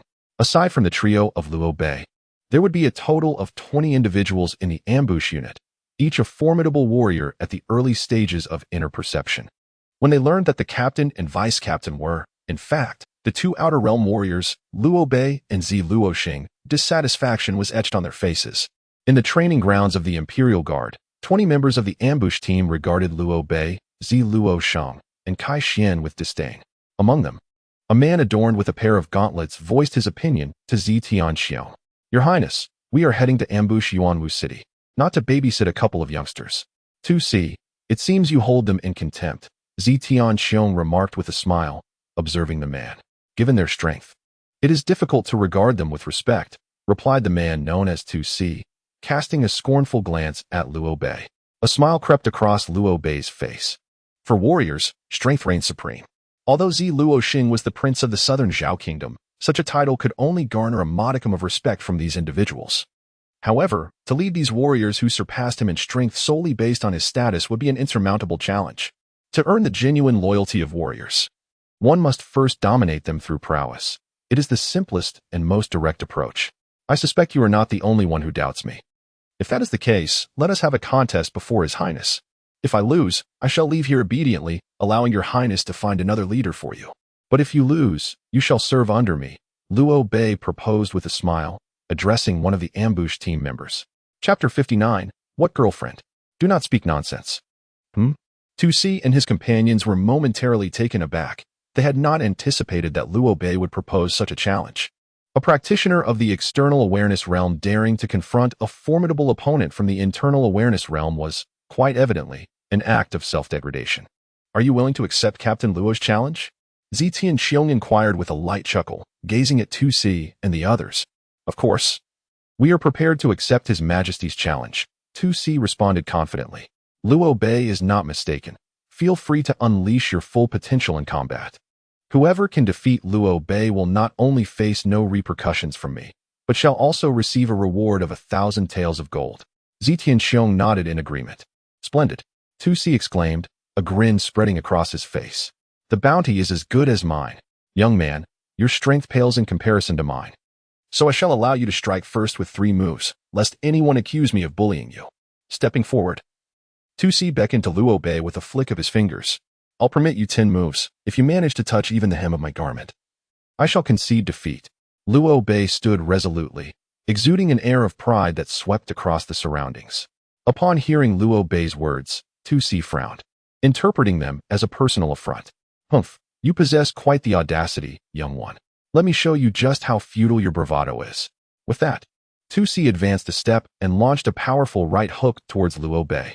A surge of formidable spiritual energy erupted from 2C's fist, transforming into a fierce tiger enveloped in crackling electricity, pouncing towards Liu Bei. Upon reaching the internal awareness realm, 1's inner spiritual energy manifests various attributes, such as wind, fire, and lightning, with 2C's energy being of the electric type. Liu Bei regarded 2C with a gentle smile, stepping forward, and in an instant, his figure vanished from 2C's line of sight. In the next moment, a figure appeared behind 2C, and with a mere gesture, the fire element in the air transformed in Liu Bei's hand into a 3-foot-long fire sword. Startled by Liu Bei's sudden disappearance, 2C hastily released his divine sense to locate Liu Bei. Upon discovering Liu Bei positioned directly behind him, 2C swiftly turned and swung his fist towards the approaching figure. Liu Bei maintained a serene expression, his smile unwavering as he crouched to evade 2C's attack, simultaneously thrusting the fire sword upward towards 2C's heart. Cold sweat, born from fear, trickled down 2C's forehead, while the tip of the fire sword hovered perilously close to his chest, within mere inches. With a slight extension of Liu Bei's bent arm, that fire sword would pierce and incinerate his heart. The 19 watching members of the assault team stood in stunned silence, captivated by Liu Bei's ghostly movements and the formidable fire sword in his grip, indelibly imprinting their respect for him in their minds. You are defeated, Liu Bei declared, coming to a halt. I concede, 2C replied, his head hung low in defeat. The fire sword in Liu Bei's hand vanished into thin air as he stood upright, casting a cold gaze at the remaining members of the assault team. Who among you wishes to challenge me? Victory will earn you a reward of 1,000 gold pieces. The remaining team members exchanged glances, and a woman clad in a tight black leather outfit stepped forward. I am Yimao. Your footwork intrigues me. I would like to challenge you. Liu Bei had never intended for a single victory to earn him universal respect. Looking at Yimao, he smiled and said, Then, make your move.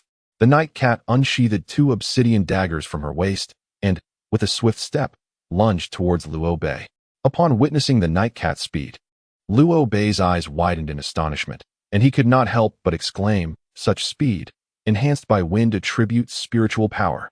In an instant, the night cat's figure appeared before Luo Bei, her black dagger aimed at his throat. The blade's edge grazed the skin of his neck, and at that critical moment, Luo Bei hastily retreated a step. In the next moment, he found himself 5 paces away from the night cat, simultaneously launching the black wooden staff in his hand toward her. With a cold smirk, the night cat directed her left-hand dagger to meet Luo Bei's staff, while tossing her right-hand dagger towards his brow. Luo Bei extended his right hand, channeling divine energy from within, which surged toward the dagger she had thrown, as if it were caught mid-air, causing it to halt in suspension. Meanwhile, he maneuvered the black wooden staff to evade the attack from the night cat's left-hand dagger and struck her in the abdomen, sending her flying. The technique was called object manipulation. All the ambush team members, including the night cat, stood in utter shock at this spectacle. At that moment, they were genuinely impressed by the youth who had achieved perfection in the external awareness realm. Luo Bei demonstrated his prowess by effortlessly defeating 2 formidable opponents of the internal awareness realm, earning the admiration of the crowd. As for Ziluo Sheng, being a prince, no one dared to voice any complaints. However, the small girl, Kai Xian, appeared to lack any remarkable strength, and thus the onlookers harbored some misgivings about her capabilities. The prowess of Kai Xian is well known to both Luo Bei and Ziluo She. The ability to send Lan Weiyang flying with a single strike is undeniably authentic. However, Kai Xian seems indifferent to the doubts of others, choosing instead to remain silent and still. You need not question Kai Xian's strength. Her capabilities are certainly not inferior to mine, Luo Bei stated, glancing at Kai Xian as he addressed the assembly. Well, since the captain has said so, we shall trust that she will not hinder our progress, Tu Si remarked, his tone laced with an undertone of warning as he regarded Luo Bei. However, I sincerely hope, Captain, that her inclusion is not merely for the sake of accompanying a girlfriend. What girlfriend? Luo Bei retorted angrily at Tu Si. His words cut short as he sensed a wave of murderous intent approaching from behind. Startled, he quickly extended his spiritual awareness, only to discover over a dozen ice spikes hurtling toward him, emanating from Kai Xian. In a swift motion, Luo Bei commanded the fire elements in the air, conjuring a wall of flame as a shield. The ice spikes collided with the fiery barrier, dissolving into steam as they dissipated into the atmosphere. Kai Xian, do you intend to kill me? Luo Bei spun around, glaring at her. I merely wish to clarify that our relationship is not what they presume it to be, Kai Xian replied, her voice devoid of emotion. You could have simply spoken your mind. Why resort to violence? Luo Bei said, exasperation evident in his voice. Despite his anger, he noted that Kai Xian no longer referred to him as Southern Barbarian Thief. He wondered if this change in her demeanor was a result of his previous act of saving her. Silence, everyone, commanded Zishinqiang, gesturing assertively. The essence of warfare lies in swiftness. Remember, we must seize Yuanwu City within a month to align with our forthcoming strategy. Should you fail to accomplish this, not only will you not be hailed as heroes of our Nanjiao kingdom, but you will also be branded as traitors. Luo Bei, this admonition extends to you as well. Rest assured, Your Majesty, within a month, I shall undoubtedly lead everyone to capture Yuanwu City, Luo Bei pledged earnestly. In his heart, he mused, for the sake of my union with Huar, I must not falter.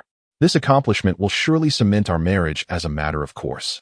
Without indulging in any unnecessary pleasantries, Luo Bei and the 23 others set forth, riding their divine steeds away from the imperial capital, heading toward the borders of the Shenwu kingdom. Traveling relentlessly day and night, they reached the outskirts of Inshui City, located at the borders of the Shenwu kingdom, in just 5 days. Due to the ongoing battles, the area outside Inshui City was now a scene of carnage, littered with countless corpses, while the sky was filled with blood crows and carrion vultures, their mournful cries echoing through the air. Standing in the Nanjiao military camp, Luo Bei gazed at the well-equipped soldiers atop the distant city walls, contemplating strategies for infiltrating the Shenwu kingdom. Although Yang Qinxiu was a strategic fool, the extension of the front lines had rendered infiltration exceedingly challenging. The border of the Shenwu kingdom had enacted a lockdown, prohibiting any outsiders from entering or exiting. Moreover, to thwart the infiltration of spies, the city was fortified with barrier alarms. Any attempt to breach the city would inevitably attract attention. Faced with such a fortified city, the idea of disguising oneself as a refugee to infiltrate is utterly impracticable. The kingdom of Shenwu has transformed into an impregnable fortress. Even a fly would find it exceedingly difficult to penetrate its defenses, let alone several living beings like those in our group. Captain Luo.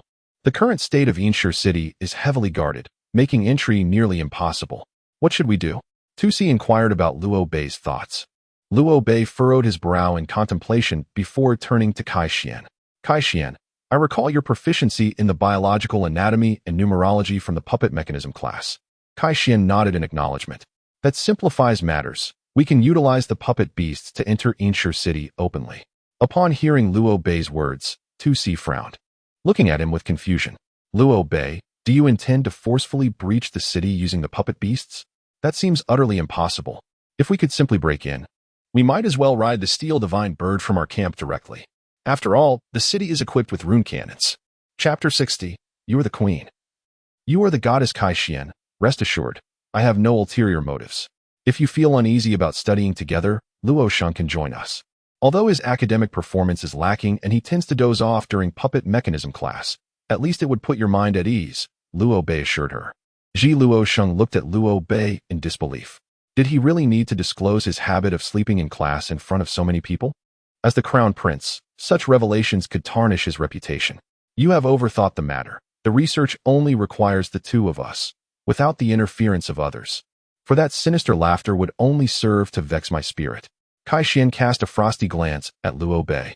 Within the tent, Luo Bei deftly wielded his brush, sketching the design of a puppet beast that had taken form in his imagination, while Kai Xian regarded him with an icy stare. It would be quite simple to eliminate him now, Kai Xian mused. He should be oblivious to my presence as he is engrossed in his drawing. As she contemplated, the water elements in the air gradually coalesced into her hands, transforming into a chilling ice gauntlet, its fingertips sharper than steel, capable of shattering even the toughest armor with a single strike. Kai Xian approached Luo Bei with an unperturbed demeanor, devoid of any murderous intent, rendering it impossible for the engrossed Luo Bei to perceive her lethal intentions. As she neared him, Luo Bei suddenly set down his brush and smiled, declaring, I have completed the drawing. Kai Xian felt a surge of bitterness within. The ice gauntlet vanished without a trace as she feigned interest in the sketch before her. Luo Bei had rendered a puppet resembling a mouse, its drill-like maw enabling it to navigate freely beneath the earth. Furthermore, within the creature's belly lay a concealed compartment spacious enough to accommodate a single individual. No one is more suited for this task than you, Luo Bei remarked, his expression one of disbelief. What did he mean by that?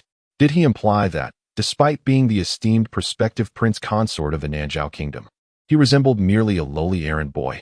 You may choose to disagree, he continued, but my calculation speed will inevitably slow to a crawl should I become displeased.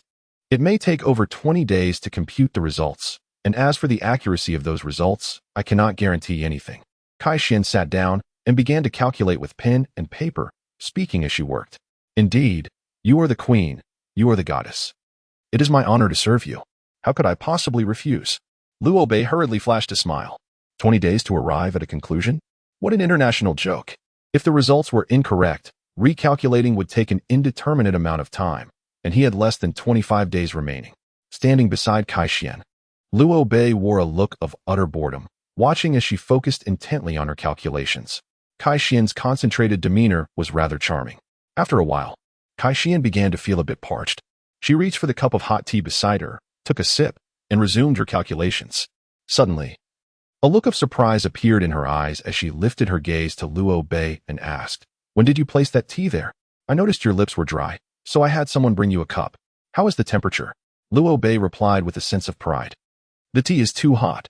It burned me. Kai Xian frowned slightly and huffed, then returned to her calculations. Having drained the entire cup, she still complained about the tea being too hot. What a woman prone to exaggeration, Luo Bei thought to himself with a sly smirk. As night gradually fell, Luo Bei spoke not a word more, stretched lazily, and observed Kai Xian, who continued her tireless calculations, seemingly undeterred by fatigue. However, as Kai Xian rose to her feet, a long robe slipped from her shoulder, causing her to momentarily pause. At that moment, a gust of evening breeze swept into the tent, heralding the late autumn chill, punctuated by the biting northern wind. In this frigid air, Luo Bei involuntarily shivered, abruptly awakening. You are awake, Kai Xian remarked, and upon seeing Luo Bei regain consciousness, the icy dagger in her hand vanished. I found it rather dull standing here, so I dozed off, Luo Bei admitted, a hint of embarrassment in his voice. It seems that I am the one truly in action. You are the one in charge. The drawing is complete. Please take this robe away. It reeks of your sweat. Kai Xian retorted, her words betraying a different sentiment. Hey, I don't smell of sweat at all. It was merely a precaution against the evening chill. I feared you might fall ill, which is why I placed the robe upon you, Luo Bei replied, retrieving the garment and inspecting it closely. Warriors are not so easily afflicted by illness. You are quite presumptuous, Kai Xian coldly stated. The design is on the table. Take it to the soldiers for production. It will be perfect. Thank you very much, Luo Bei said, scratching his nose and smiling. Kai Xian said nothing further and exited Luo Bei's tent, heading towards her own. Upon entering her tent, she noticed a copper pot on the table alongside a note that read, "The night is cold, and there are no delicacies in this military camp. I had 2 wild rabbits caught and prepared a pot of warm soup. Drink it to warm your body." As Kai Xian gazed at the note, her frosty demeanor softened considerably. Luo Bei presented the design blueprint of the burrowing mole puppet beast to the engineers within the army, delegating the task of its creation to them. Upon receiving the schematics, the engineers expeditiously sourced materials and, after 3 days, successfully fabricated 5 components intended for experimental burrowing mole puppets. Subsequently, Luo Bei inscribed runes within these puppets and, once assembled, made his way to the Grand General's tent. Upon his arrival, the imposing figure of General Yin Wutian, a robust man with 2 menacing scars etched across his face, promptly rose and respectfully addressed Luo Bei. "Captain Luo, what brings you to my tent? I am at your service." As the commander of an army numbering in the tens of thousands, Yin Wutian was compelled to treat Luo Bei with utmost caution, given that he was the leader of a surprise assault team dispatched by the Zishanqiang faction, accompanied by the vice-captain, Luo Sheng. "There is no need for such formalities, General. I am merely the captain of a small reconnaissance unit, while you command a vast army. Being younger and less powerful, I would appreciate it if you could simply refer to me as Brother Luo, so we may dispense with such politeness," Luo Bei replied with a smile. Yin Wutian, however, hastily declined. "Captain Luo, you are on familiar terms with His Highness the Prince. How could I dare to call you Brother Luo?" Luo Bei elaborated. "As for Luo Sheng, if you regard him as a prince, he will maintain his distance. Yet, if you treat him as an equal, he will consider you a friend." "Ah, I cannot presume to do that," Yin Wutian responded.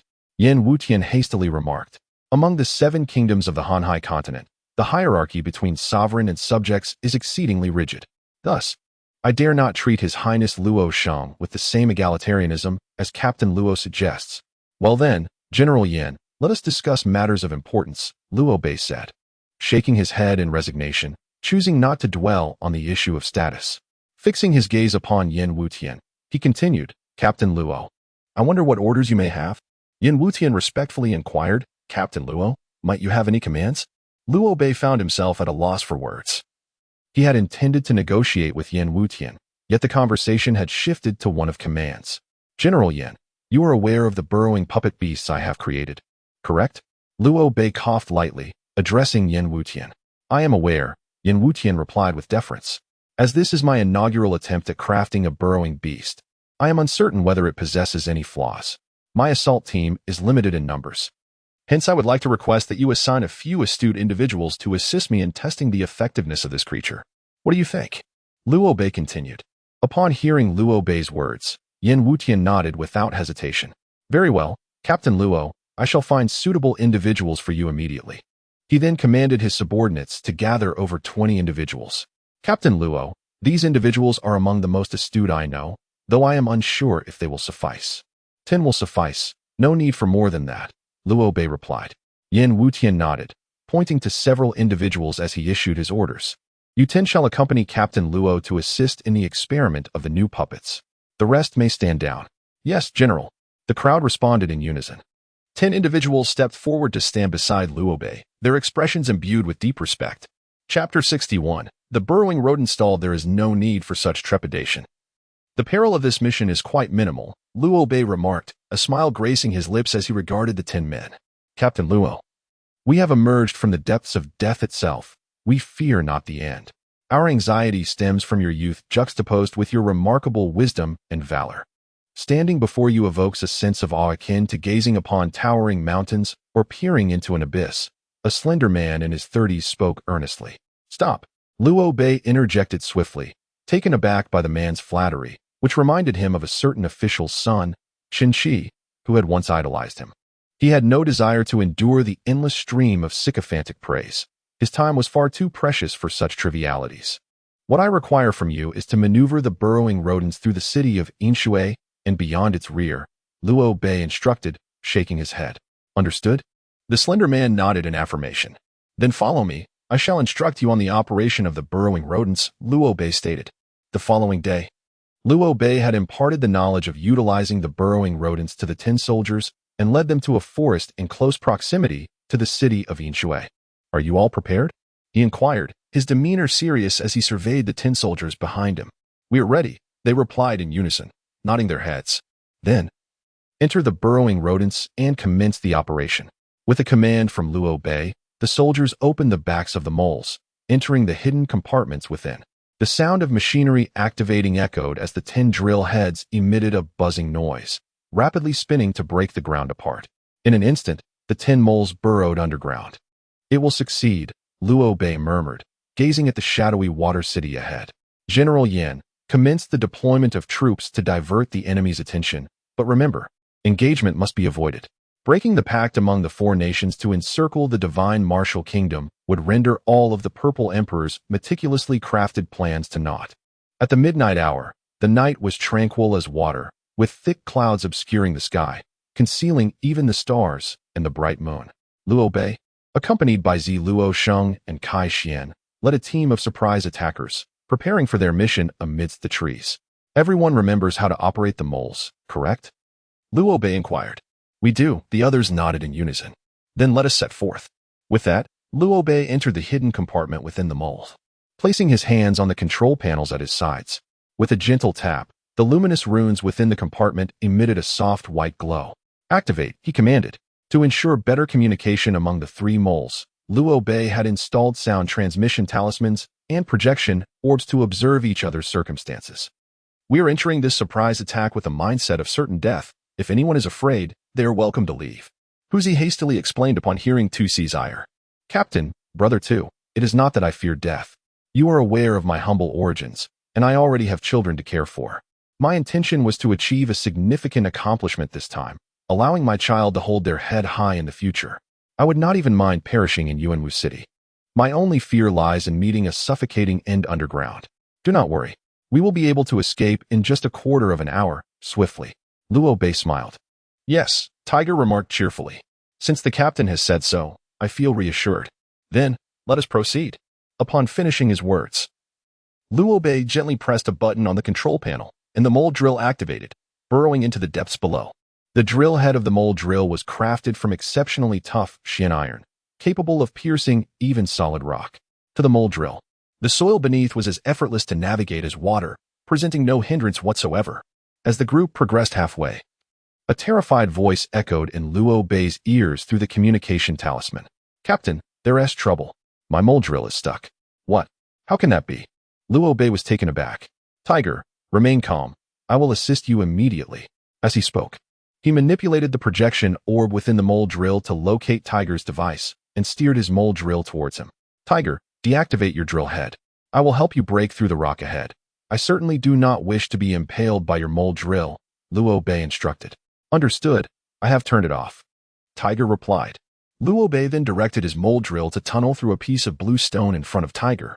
He then maneuvered his drill vehicle to the side and said to Huzi, Huzi, we can activate the drill now.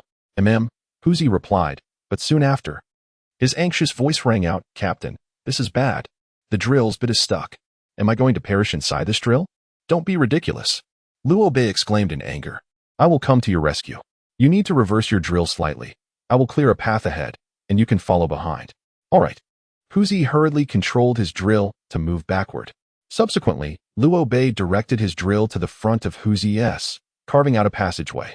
Huzi's drill then trailed closely behind Luo Bei's as they advanced slowly. At that moment, a young man clad in a silver robe, accompanied by several armored guards, entered from outside the city. Young master, If we disregard the general's orders and recklessly venture into this Inshui city, it may not bode well, one of the guards cautioned. What could possibly be wrong? I am here to assist my father in battle, not to lounge about idly in the imperial capital. I am utterly stifled, the silver-robed youth asserted with conviction. But, young master, the guard attempted to interject, yet the young man abruptly raised his hand, signaling for silence. Do you sense anything? The silver-robed youth suddenly inquired of his guards. Sense what? The guards responded, puzzled. Extend your consciousness into the ground. The young man's face twisted into a cold smirk. Are you not seeing numerous large rats scurrying beneath the surface? Indeed. What on earth is that? How is it moving so swiftly underground? Exclaimed one of the guards in astonishment. If I am not mistaken, it must be a surprise attack, aiming to conquer Inshui city from beneath. Come, let us seize this opportunity for merit. With that, the young man in the silver robe led his guard unit in the direction where Liu Fei and the others were maneuvering through the ground. Young master, this is perilous. We should seek the general for reinforcements, one guard suggested, trailing behind the young man in silver. With just over 20 individuals, the strongest among them barely in the early stages of the inner awakening realm, do you truly expect a dignified spiritual warrior like myself to fetch reinforcements? Do you doubt I would obliterate you? The silver-robed youth scoffed. Outside Inshui city, Liu Fei and his companions finally emerged from the earth, finding themselves in the outskirts. Phew. That was terrifying. I thought I would be buried alive, said Huzi, visibly shaken by the experience. You worry too much. Tusi shot Huzi a glance. Others' burrowing machines are intact, yet yours malfunctions. Just how unfortunate can you be? But speaking of which, lying in that burrowing machine did evoke a sensation akin to resting in a coffin, Night Owl remarked with displeasure. Let us hope there won't be another occasion like this. Enough of the complaints, Liu Fei chuckled. When Kai Xian and I designed this, we only considered the burrowing machine's performance. Comfort will be addressed later. Now, just like me, let us dismantle this machine and extract its core. Before Liu Fei could complete his thought, blood splattered across his face. Liu Fei was momentarily stunned, the warmth of blood still on his face. Before him, the heart of Huzi had been pierced by a surge of spiritual energy, with arcs of electricity flickering around the wound. Huzi cast a bewildered glance at his own chest and instinctively looked back, only to fall backward with a look of reluctance in his eyes. Who dares? Liu Fei shouted at the suddenly appearing youth in silver robes, accompanied by 4 or 5 guards behind him. That question should be posed by me, the silver-robed youth replied, a chilling smile gracing his lips. This is my realm. Inshui city is under the personal governance of my father. I am Duan Yuni. Now, it is time for you rats to reveal your names and intentions.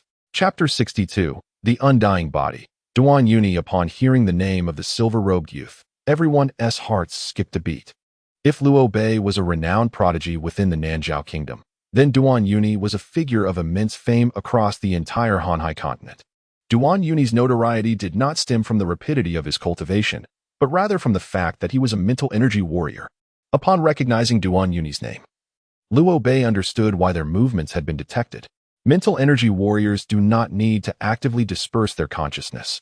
Even a fragmented awareness can extend up to 100 meters. Even underground, their perception can penetrate 50 meters deep. Hence, their group was easily discovered. This is troublesome. Tusi furrowed his brow. A mental energy warrior within his range of control renders any number of equally ranked warriors useless. Within the realm of a mental warrior's psychic control, even the most numerous of foes fall victim to his mental assaults, rendering them incapable of combat. How intriguing it is to encounter a mental warrior here, Ziluo Sheng remarked, his expression unperturbed as he laughed heartily. However, I shall not spare you merely for being a mental warrior or a lunatic if you have slain my subordinates. Retribution is inevitable. As Ziluo Sheng laughed. He communicated through a secretive technique to Liu Fei and the others. The strength of a mental warrior stems from the range of their psychic control. Once one steps outside this range, they become no different from an ordinary warrior, and the extent of their psychic control does not equate to the breadth of their consciousness. Duan Yuni, inherently arrogant, relishes in toying with opponents. The moment I make a move, he will undoubtedly retaliate directly. At that time, you must retreat swiftly beyond his psychic control range to strike back. Are you the Prince of Nanzhao, Ziluo Sheng? Duan Yuni inquired, gazing at Ziluo Sheng. I am somewhat taken aback that you recognize me. How flattering. Ziluo Sheng responded, momentarily startled. Run. Suddenly, a dagger appeared in Ziluo Sheng's hand. hurtling towards Duan Yuni with lightning speed, accompanied by a loud shout. The sheer force of Ziluo Sheng's cry left Luo Bei and the others momentarily stunned, as if they had yet to comprehend the situation. Meanwhile, a cold smirk graced Duan Yuni's face as he unleashed a psychic assault on Ziluo Sheng. Ziluo Sheng was struck with excruciating pain, collapsing to the ground, his dagger falling from his grasp. How could this be? A look of confusion clouded Ziluo Sheng's features. Ziluo Sheng, knowing your identity, how could I possibly underestimate you? Are you aware that a mental warrior possesses a unique ability known as the soundproof technique, which can obstruct others' attempts to communicate secretly? Just now, none of them heard your whispered words. Duan Yuni let out a cold laugh, then declared, "Now, you will all obediently offer yourselves as a tribute for my father." With that, a powerful surge of mental energy swept toward Luo Bei and the others like a tempest. Except for Luo Bei, the faces of the crowd contorted in agony. His mental attack has no effect on me? Luo Bei felt a sudden shock. He had never engaged in combat with a mental warrior, nor had he ever had the opportunity. Thus, he was unaware of whether mental attacks would affect him. Mental warriors' attacks are effective only against those with weaker mental fortitude. Against those of equal or superior strength, such attacks are rendered futile. Yet, for Luo Bei, this mental assault was indeed ineffectual.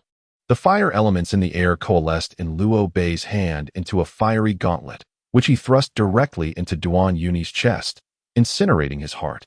Duan Yuni's eyes widened in disbelief as he gazed down at the gaping wound in his chest, murmuring, "No, it's impossible. This is vengeance for my subordinate.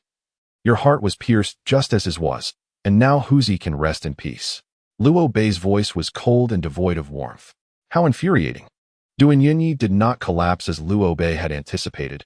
Instead, he roared fiercely, a short sword materializing in his grasp as he pivoted to lunge at Luo Bei. Luo Bei was taken aback, astonished that Duan Yuni could still remain alive after having his heart pierced, retaliating swiftly, yet unable to evade a gash across his face. After forcing Luo Bei back, Duan Yuni suddenly conjured a violet orb of light and thrust it into the gaping wound on his chest. Fixing his icy gaze upon Luo Bei, he coldly declared, "You shall not be forgiven. An immortal body." Luo Bei stared at Duan Yuni, his eyes widening in disbelief. "Young master, are you unharmed?" Several of Duan Yuni's guards hurried to his side, their expressions tense as they regarded him. Duan Yuni was the sole heir of the city's commanding general, Duan Nantian. Should anything befall him, the guards would surely face dire consequences. With a fierce countenance, Duan Yuni bellowed at Luo Bei, "Do not concern yourself with me. That wretch who destroyed my heart is mine to deal with. Eliminate everyone else without exception." At his command, several guards surged toward Ziluo Sheng and the others, while Duan Yuni brandished his short sword, charging at Luo Bei. As Duan Yuni advanced, Luo Bei pondered, "How can he still be alive after I shattered his heart? Could he truly be immortal? Even if he is immortal, what difference does it make? I shall incinerate him with the Shintian flame and see if he can still survive as ash." With that thought, flames of Shintian ignited in Luo Bei's hand, and with a sweeping motion, he hurled the flames toward Duan Yuni. Unfazed by the approaching inferno, Duan Yuni released his sword, aiming it directly at Luo Bei's chest. With a cold sneer, Luo Bei attempted to evade, but suddenly felt a void in his mind. By the time he regained his senses, the short sword had already pierced through his clothing. Gritting his teeth, Luo Bei desperately twisted his waist to dodge, yet blood splattered as the blade sank into his chest, mere strands away from piercing his heart. Just moments prior, it had been a mental assault. A surge of alarm coursed through Luo Bei's mind. How could this be? When uninjured, his own mental defenses had been impervious to any harm from him. Why, after his heart was shattered and grievously wounded, could he unleash such a mental strike upon me? I am invulnerable. Flames hold no sway over me. As Luo Bei marveled at the unfolding events, the roar of Duan Yuni reached his ears. A wave of chilling spiritual energy surged towards Luo Bei, compelling him to evade urgently. Yet, he was once again struck by Duan Yuni's onslaught, sent crashing to the ground, spitting out a mouthful of blood. Luo Bei felt his bones shatter under the force of the spiritual energy unleashed against him. Frosty marks appeared on his chest, biting cold seeping into his very being. How? How is this possible? Luo Bei gazed in astonishment at Duan Yuni before him. He was certain his Shishianyan had struck true, yet his adversary remained utterly unscathed. "You cannot kill me," Duan Yuni declared, slowly advancing towards Luo Bei, a mocking glint in his eyes. "In my current state, I am the embodiment of invincibility. Do not think that as a mere perfected external observer, you can pose a threat to me. Even a sovereign of the Tongtian realm would be powerless to vanquish me. I am the immortal, the indestructible deity. Duan Yun extended his hand, seizing Luo Bei by the hair and forcefully lifting him up, a cold smirk playing upon his lips. You seek vengeance for your subordinates? Very well, I shall end your life. However, you shall witness the demise of each of your comrades before I send you on your way. As Duan Yun spoke, he twisted Luo Bei's head to face the battle between his guards and Ziluo Sheng's group. Previously, Ziluo Sheng and his companions had suffered from Duan Yun's mental assault, leaving them in a state of disarray. Coupled with the fact that their adversaries were all of the inner perception realm, their strength was not inferior. Though they had the advantage in numbers, they were clearly at a disadvantage. Kai Xian displayed formidable power, yet Ziluo Sheng was gravely injured. Had it not been for his elusive 6 paths of illusion technique, he would have surely perished by now. A flash of blade light sliced through the air, and the head of a member from the ambush team fell, blood gushing from the severed neck, staining the earth beneath. Soon after, the second, third, and fourth victims were claimed. Heads tumbled down, hearts pierced through. Damn it, I shall fight you to the death. Seeing his comrades fall one by one, Tu Si roared in fury, grasping the blade that had pierced his own heart and swinging his fist towards his opponent's chest. Suddenly, a head soared through the air, landing at Luo Bei's feet. He looked down to see it was the severed head of Hu Zi, eyes wide in terror, a fearsome expression etched upon his face. At that moment, Luo Bei's ears rang with the words Hu Zi had spoken before using the groundhog technique. Captain, brother Tu Si, I do not fear death. You know my background is poor, and I already have a child. I originally aimed to achieve great merit this time, so that my child could hold their head high in the future. I fear not death in the city of Yuanwu. Rather, I dread the notion of perishing ignobly beneath the earth. Gazing at the head of the tiger on the ground, Luo Bei murmured, You did not meet your demise in vain. You are all heroes, and your families will take pride in you. Chapter 63. The Indomitable Heart, huh? Duan Yun, hearing Luo Bei's murmurs, furrowed his brow. Have you lost your mind? What are you saying? Luo Bei closed his eyes and took a deep breath. They will not die in vain. You all must accompany them in death. With a fierce intensity, Luo Bei opened his eyes, blood-red veins coursing through his gaze, resembling a furious beast. Ignoring the pain coursing through his body, he bellowed and seized Duan Yun's hand, which clutched his hair, twisting it forcefully. Crack! Crack! The sound of shattering bones echoed as Duan Yun let out a pained scream, white fragments of bone tearing through flesh, exposed to the air. With a thunderous shout, Luo Bei hurled Duan Yun towards his guards as if discarding a tattered sack. With a resounding crash, Duan Yun collided with several guards, sending them flying. You all shall perish, Luo Bei declared, as the wings of the vermilion bird unfurled behind him, lifting him into the sky. With a powerful flap of his wings, torrents of heavenly flame rained down like a fiery deluge. In the sky, as Luo Bei's wings stirred the enhanced heavenly flames, any guard that encountered the flames was instantly reduced to ashes. As the fiery figure of Duan Yun was momentarily taken aback by Luo Bei's sudden resistance, he soon realized that all his subordinates had perished. Damn it! Duan Yun roared, his severed hand enveloped in a radiant purple glow, bones seamlessly reassembling and healing with remarkable speed. Rising swiftly, Duan Yun extended the range of his consciousness, unleashing an assault that incapacitated the already wounded Ziluo Sheng and Kai Xian, who collapsed to the ground. Struck by Duan Yun's mental attack, Luo Bei's mind fell into a void. However, once the brief lapse passed, Duan Yun's sword had already pierced through Luo Bei's chest. In an unexpected turn of events, unlike his previous evasions, Luo Bei did not dodge this time. Instead, he dove forward, allowing the sword to impale his heart, intent on bringing Duan Yun down with him. Simultaneously, Luo Bei's Shatian flame sword plunged into the purple light emanating from Duan Yun's chest. Duan Yun gazed at Luo Bei in astonishment, reflecting inwardly on the absurdity of his determination to fight against someone of his immortal stature. As blood spurted from Luo Bei's chest, Duan Yun could not help but burst into laughter. Luo Bei, cried Ziluo Sheng, who lay grievously injured nearby. If I am not mistaken, the reason you will not perish is because of this very purple light in your chest, isn't it? Upon hearing Luo Bei's words, Duan Yun's expression shifted momentarily before he responded with a smile. Even if you are aware, what difference does it make? Indeed, my immortality is derived from this orb of violet light, a chaotic artifact known as the indestructible heart. Yet, knowing this changes nothing.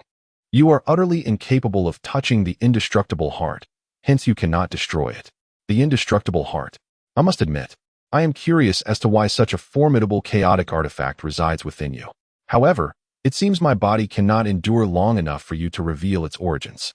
As Liu Bei spoke, he coughed up a mouthful of blood. You are aware, are you not, that you are nearing death? Truly, a rare fool indeed. Duan Yun remarked with a cold sneer. You are mistaken, the rare fool is you. Even possessing a chaotic treasure like the indestructible heart, you fail to harness its power, oblivious to its flaws. You are indeed a fool, Liu Bei retorted. What did you say? Duan Yun's gaze narrowed as he looked at Liu Bei, his pupils constricting. You speak of the flaws of the indestructible heart. What nonsense is this? The indestructible heart is a chaotic artifact. How could it possibly have flaws? Duan Yun's voice faltered abruptly as he felt a sudden void of vitality coursing through his chest, a severance of life emanating from the indestructible heart, or rather, he realized he could no longer sense its presence. You can no longer perceive the existence of the indestructible heart, for I have isolated it with the Shatian flame. Liu Bei declared, wiping the blood from the corner of his mouth, his steadfast will and indomitable spirit preventing him from collapsing. How could this be possible? Duan Yun's eyes widened, filled with disbelief, as she reached out to grasp Liu Bei's collar, seeking answers. However, deprived of the vitality bestowed by the indestructible heart, her hand fell helplessly, lifeless. Gazing upon the deceased Duan Yun, her eyes forever open in a final plea, Liu Bei let out a cold laugh. Those who consider themselves clever often reveal their own folly. Observing the indestructible heart enveloped in the sacred flame of forgiveness, Liu Bei murmured to himself, it seems that this can be pressed directly against the wound of my heart. With that, he dispersed the sacred flame of forgiveness surrounding the indestructible heart. In that fleeting moment, the indestructible heart suddenly burrowed into the palm of his hand and subsequently into his body. A jolt of realization surged through Liu Bei as he felt a force coalesce around his heart, a force that forcibly expelled the sword embedded in his chest. Almost instantly, a flicker of purple light danced over the wound on his chest and face, and in the blink of an eye, Liu Bei's injuries were restored to their former state. A vibrant life force radiated from his chest, coursing through his limbs and bones, awakening his spirit and rendering everything before him astonishingly clear. Is this the indestructible heart? Such pure vitality, it fills me with an inexhaustible sense of consciousness. No wonder Duan Yun could launch a mental attack against me after utilizing this indestructible heart. Liu Bei felt a surge of joy. Liu Bei, are you alright? Luoxing rushed to his side, her eyes brimming with urgency and concern. I'm fine. Liu Bei replied, shaking his head. You scoundrel. As soon as Liu Bei's words fell, Luoxing unleashed a furious reprimand, followed by a punch that struck Liu Bei's face. You nearly frightened me to death. If you had perished, how could Hua Er bear the burden of widowhood before even marrying? Luoxing exclaimed, I was 90% certain of my success, which is why I risked everything. Liu Bei forced a bitter smile. How did you manage that just now? Kai Xian inquired, her beautiful eyes filled with astonishment. The indestructible heart is one of the 12 chaotic artifacts of the Han Hai continent, characterized by its ability to bestow infinite vitality upon its bearer. This means that even if a person's head is severed or their heart extracted, possessing the indestructible heart ensures that they do not die. Hence, the indestructible heart is also referred to as the heart of immortality. An adversary endowed with the indestructible heart is undeniably formidable, no matter how they are harmed. They will heal rapidly. Even beheading or piercing the heart would not lead to their demise, resulting in a battle where the one equipped with the indestructible heart stands at the realm of external awareness, while their opponent dwells within the realm of earth-breaking saints. Although those in external awareness may not claim victory, they can still retreat unscathed. However, the indestructible heart is not without its flaws. Rather, this flaw serves as a protective measure for both its internal and external facets. This shortcoming is known as the indestructible light. While one cannot kill a person with the indestructible heart through decapitation or heart extraction, if they are reduced to ashes by flames, even the indestructible heart cannot resurrect them. Thus, to counteract the effects of fire and similar powers, the indestructible heart generates the indestructible light, which shields it from all damage caused by flames. The eternal divine light is a substance akin to a protective membrane, capable of isolating flames while simultaneously severing all external elements associated with those flames. In other words, Although Luo Bei may not directly encounter the eternal heart, he can exploit the property of the eternal divine light to isolate the flames, thereby also shielding everything beyond them. This allows him to drive the Shadian sword into the eternal heart, subsequently transforming the Shadian flame sword into a sphere of fire, enveloping the eternal heart, and then manipulating the flames to extract both the heart and the flames from within Duan Yuni's body. As for why Duan Yuni did not perish immediately after losing the eternal heart, it was because Luo Bei wished to witness the astonishment on Duan Yuni's face. Thus he restrained the Shatian flames from incinerating him. Upon hearing Luo Bei's analysis and proposed course of action, Ziluo Sheng cast a lingering glance of trepidation towards him. You are truly gambling with your life this time. What if the eternal heart is not as you surmise and cannot be extracted by your Shatian flames? Would you not then be sealing your own fate? I have no choice. If I do not proceed this way, I cannot abandon you all to flee alone. The longer I delay, Duan Yuni will surely drain my life away. Since death is inevitable, I might as well take a gamble. With that, Luo Bei waved his hand, and a torrent of Shatian flames consumed all the corpses on the ground, ensuring that no trace remained. Chapter 64. A gamble, all right, let us depart. Wait a moment. Although we have emerged victorious, our raiding party has suffered significant losses. A burly, bald man turned to Luo Bei and inquired, Captain, with only a handful of us remaining, can we still proceed to the imperial capital? Upon hearing the words of the bald giant, Luo Bei let out a sigh. Here, apart from himself, Ziluo Sheng, and Kai Xian, only 7 members of the assault team remained alive out of the original 10. The ambition to seize Yuanwu City indeed seemed rather daunting. The strategy devised earlier had been rendered mere rhetoric due to the drastic reduction in their numbers. Shingon, you need not worry. The city of Yinshui is heavily fortified due to its status as a frontline stronghold, fraught with peril. However, we have already made our way to Yinshui City, and the remaining cities leading directly to Yuanwu City lack competent soldiers for defense. Moreover, with the front lines extended, the Imperial Guards of Yuanwu City have been dispatched to the front, leaving Yuanwu City virtually unprotected, Luo Bei explained patiently. An empty city is merely a figment of your imagination. Shingon retorted, his tone resolute. What if this is their trap? What if there are formidable guardians within the city? You possess an indomitable spirit and show no fear, yet I am merely a mortal with a heart of flesh. If you were to bestow your indomitable heart upon me, allowing me to venture into Yuanwu City alone, I would not flinch. What are you saying, Shingon? Did you not see? If the captain wished to preserve himself, he could have retreated long ago instead of risking his life to save us, Yi Miao admonished sharply. You overestimate your own significance. His intent is simply to rescue His Highness the Crown Prince, and perhaps also to save that girl named Kai Xian. As for us, did we not witness his lack of urgency when our brothers fell one by one? Shingon countered. Shingon. Night Owl glared at Shingon. His face a mask of fury. Do you not possess even a shred of honor? Living in fear is not the mark of a true man. Can a sense of honor fill one's belly?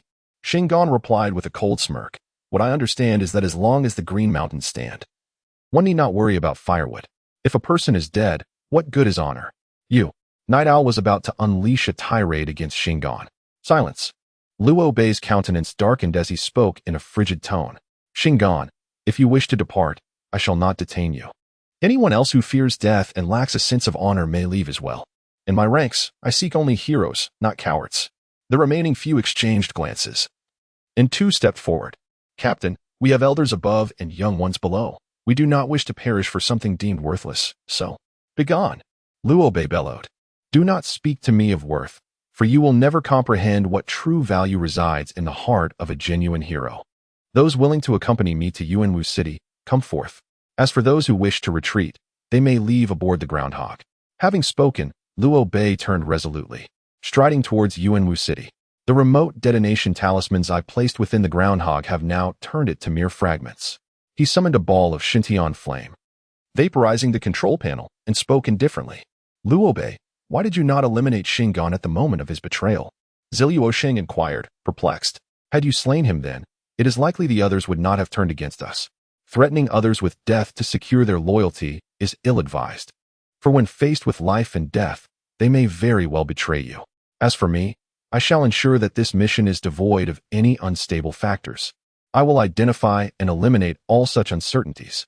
Luo Bei spoke with an indifferent tone. Luo Sheng regarded Luo Bei with a furrowed brow, sensing a shift in his demeanor.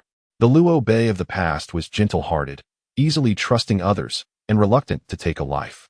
Yet now, he was resolute in identifying and eradicating any sources of instability. While it is true that the former Luo Bei was a good man, it is the current Luo Bei who possesses the ability to navigate this world more effectively and to safeguard those he wishes to protect. Compassion for those without honor only invites calamity. The five of them, having subdued several passers-by in the outskirts, donned clean garments and entered the city to procure 5 swift steeds before boldly making their way to Yuanwu City. Indeed, as Luo Bei had stated, the prolonged front established by Yang Qianxiu, while managing to stalemate the armies of the Nanzhao Kingdom and 3 other nations, had rendered their own ranks vulnerable.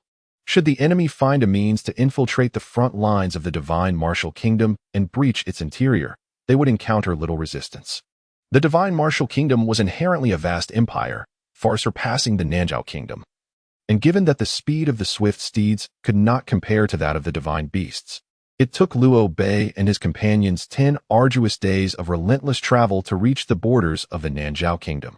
With only 8 days remaining, time was of the essence. Luo Bei and his companions gazed into the distance, observing the imposing city ahead. Yuanwu City serves as the capital of the divine martial kingdom. Its towering walls rising to a height of 50 meters, constructed from a formidable mixture of rock, earth, and reinforced steel.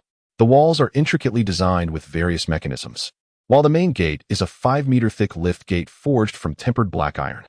Formidable enough that even a master of the earthly realm would find it nearly impossible to breach if it were to descend, due to the ongoing war. A significant portion of the Imperial Guard has been dispatched to the front lines. However, the defenses atop Yuanwu City's walls remain robust, and the gates are firmly shut, disallowing any ingress or egress. The closed gates present a dilemma. Captain, we are utterly incapable of entering Yuanwu City with just our small contingent, Night Owl remarked, furrowing his brow. The closed gates are of little concern. I can guide you into the city. Yet, entering by day would attract undue attention. I observe that the guards on the walls seem rather distracted, and even if there are sentinels within the city, they are likely to be lax in their vigilance. It would be far more prudent for us to infiltrate under the cover of night. With a modicum of caution, we could seize Yuanwu City within a day. Luo Bei replied with a light chuckle. As night fell, it seemed as though the heavens conspired against Luo Bei. The night sky was adorned with a myriad of twinkling stars, and the moonlight was resplendent, rendering the conditions unsuitable for stealthy maneuvers. The moon shines too brightly tonight for us to proceed unnoticed. It appears we must wait until tomorrow, Luo Bei sighed, gazing at the celestial expanse. Tomorrow, you may also sit here in tranquility, relishing the enchanting moonlight, for the moon shall remain this luminous for the next 7 days, Kai Xian remarked. At her words, Luo Bei's brows knitted together in disbelief. How could that be? You are no oracle. What makes you so certain of the weather for the next 7 days? Have you heard of celestial phenomena? According to the positions of the stars in the sky, I can predict the weather for the coming days. With a dismissive air, Kai Xian continued, those who espouse the notion of celestial signs are merely deceiving the gullible. I have no faith in such superstitions. Just wait until tomorrow. And I assure you, the night will remain unchanged. As the following night arrived, just as Kai Xian had predicted, the sky was still clear, and the luminous moonlight cascaded down, illuminating the ground. Kai Xian cast a scornful glance at Luo Bei, who furrowed his brow in contemplation. Could it be that, as Kai Xian suggested, celestial phenomena held such power? It seemed implausible. Tomorrow would surely diverge from this pattern. Time marched on to the 3rd day, and by afternoon, the sky darkened with dense clouds, and suddenly, a torrential downpour ensued. I dare say tonight will be pitch black, devoid of any visibility, Luo Bei remarked with a smile. Glancing at the heavens, are you so certain? Kai Xian inquired with an indifferent tone. Absolutely. Just look at this heavy rain. It surely won't cease by nightfall. Tonight will undoubtedly be shrouded in thick clouds and utter darkness, Luo Bei asserted confidently. The rain will abate by evening, and tonight's weather will be significantly better than the previous 2 nights. Not worse, Kai Xian countered. Are you brave enough to wager with me? Let us bet on tonight's weather. I wager it will be dreadful. The loser must comply with one condition set by the winner, but the winner cannot impose any demeaning tasks on the loser. What do you say? Are you willing to take the gamble? Why would I shy away? Kai Xian retorted, gazing at Luo Bei. Wagering on the weather with me? Your defeat is inevitable. After dusk, Luo Bei gazed despondently at the bright moon in the night sky, lamenting his defeat in a bet with Kai Xian. I have lost the wager and accept my defeat. What would you have me do? However, I must clarify beforehand that I shall not be obliged to marry you or any such matters, for I already have a child. Luo Bei jested. Chapter 65. Kai Xian's deception. Do you truly believe I would be fond of someone like you? The loser must comply with a single request from the victor. Then I shall request your indomitable heart. Kai Xian mused silently, observing Luo Bei. He possesses an indomitable heart. It is impossible for me to eliminate him. Thus, it would be better to strip him of that heart. But will he truly honor the wager? You cannot be serious. Luo Bei blinked in disbelief at Kai Xian's words. Do you think I would jest with you? Kai Xian's expression hardened, her tone icy. Kai Xian, it was merely a bet. Do you truly wish to seize Luo Bei's indomitable heart? It is essential to remember that he acquired that heart through perilous efforts to save us from Duan Uni. Ziluo Sheng furrowed her brow and stepped forward to defend Luo Bei. It was Luo Bei who proposed the wager, and the stakes were set by him. I never coerced him.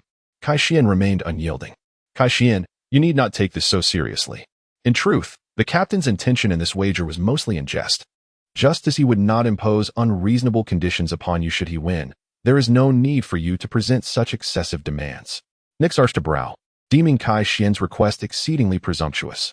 Ignoring Nix's sentiment, Kai Xian fixed her gaze upon Luo Bei, keen to hear his response. This demand is somewhat unreasonable. Perhaps you might consider an alternative condition, Luo Bei stated gravely. The heart of immortality, being one of the 12 primordial artifacts of chaos, bestows its possessor with eternal life. Its value beyond estimation. Even were Luo Bei not a man of unwavering integrity, he could not casually pledge the heart of immortality to Kai Xian merely on account of a wager. Moreover, Kai Xian harbored a subtle, yet palpable, animosity toward him. There is no need to propose another condition. Let us consider this wager null and void, Kai Xian retorted with a disdainful snort. Very well, Luo Bei said, turning his gaze toward Yuanwu City. Let us then commence our expedition. Tonight, we shall launch a surprise assault on Yuanwu City. Given the continuous 3 nights of resplendent moonlight, there was reason to believe Kai Xian's observation of celestial phenomena held some merit, at least to a degree. Having already tarried for 3 days, the time for action had arrived. Despite failing to secure the heart of immortality, Kai Xian did not engage in any discord with Luo Bei, as she had never truly believed that Luo Bei would relinquish the artifact to her. Under the radiant moonlight, Luo Bei and his companions swiftly advanced toward the southern gate of Yuanwu City. Due to the laxity of the guards, all sentinels upon the city walls were fast asleep, oblivious to the arrival of Luo Bei and his party. Turning to regard Nix and Wu Duo, Luo Bei solemnly declared, "Seize my hands, I shall guide you within." Nix and Wu Duo nodded in unison, grasping Luo Bei's hands. Luo Bei stepped forward, executing the art of instantaneous movement.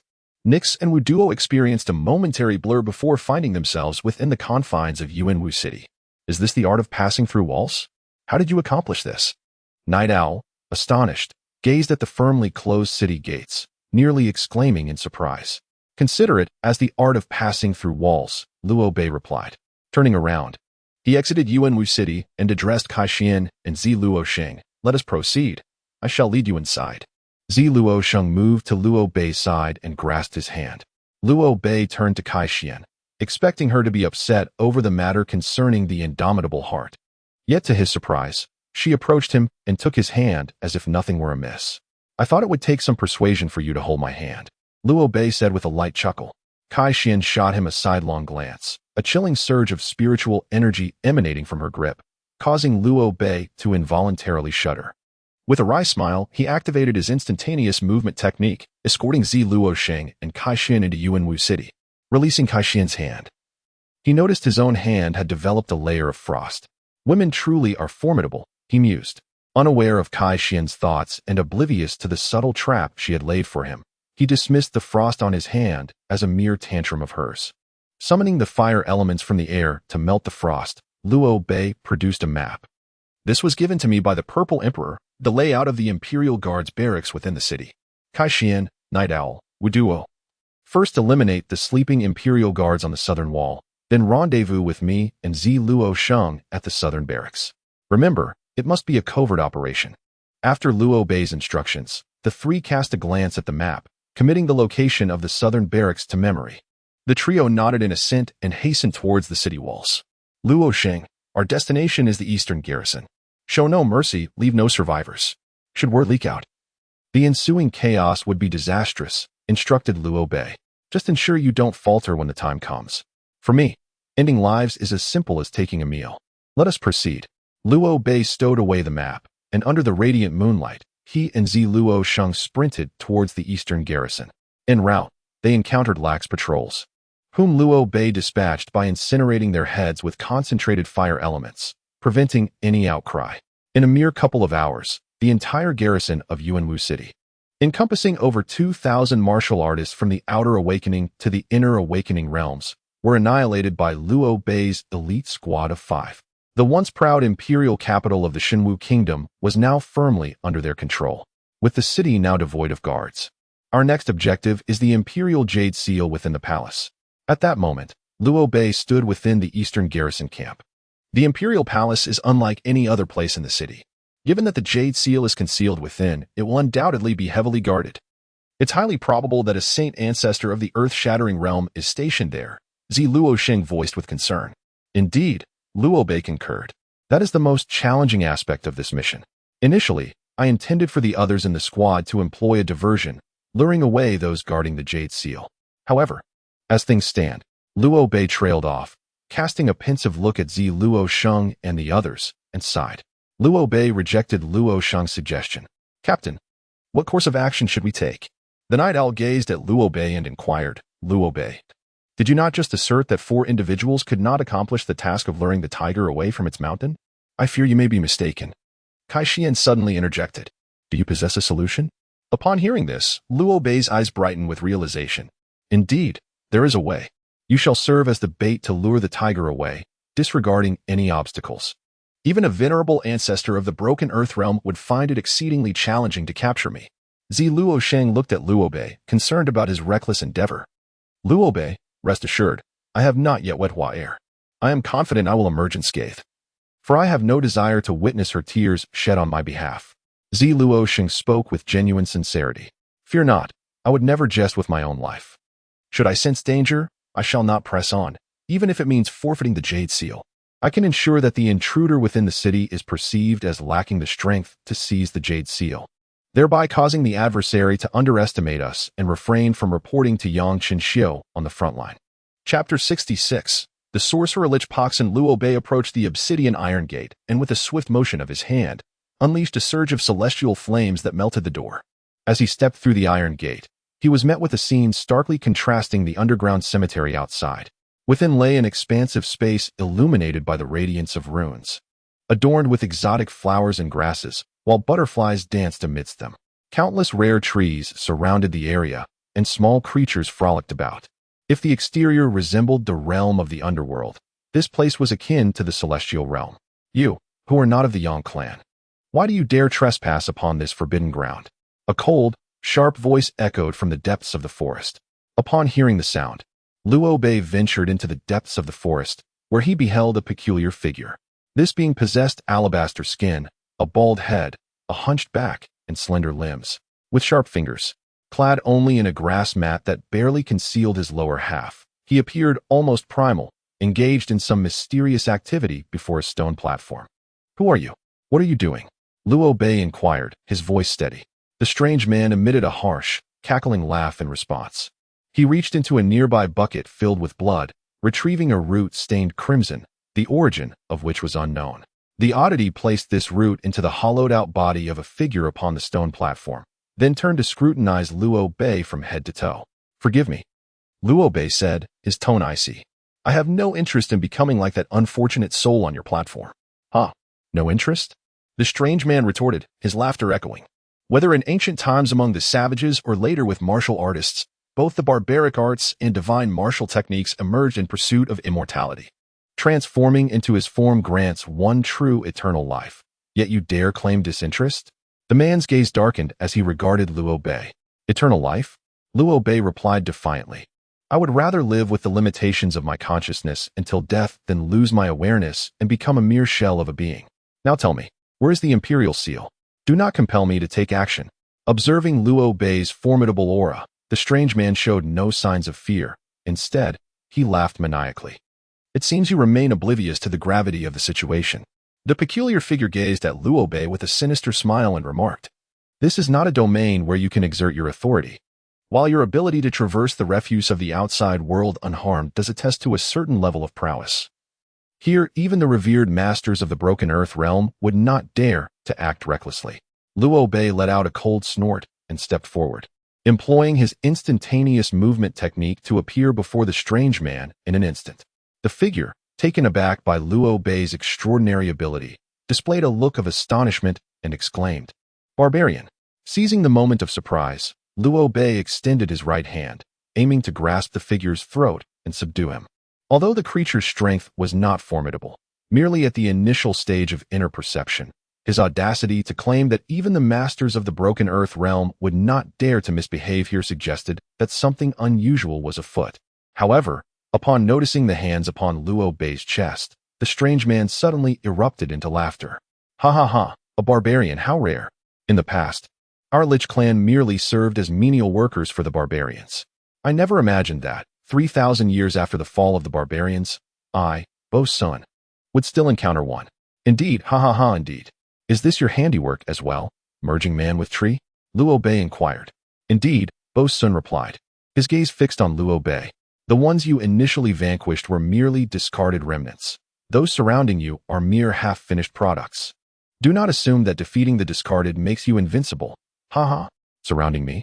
Liu Bei's pupils constricted as he surveyed his surroundings in astonishment. "How splendidly disguised, my kin.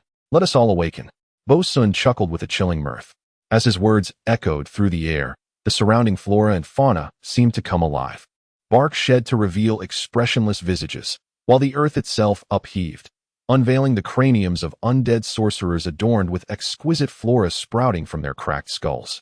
This scene starkly contrasted with the ethereal beauty of the celestial realms that Liu Bei had previously envisioned. This was the true realm of the underworld. "Are they truly your kin?" Liu Bei furrowed his brow in disbelief. "Indeed, they are all my kin. Whether you are a martial artist or a barbarian, immortality eludes you. Yet, we can achieve it.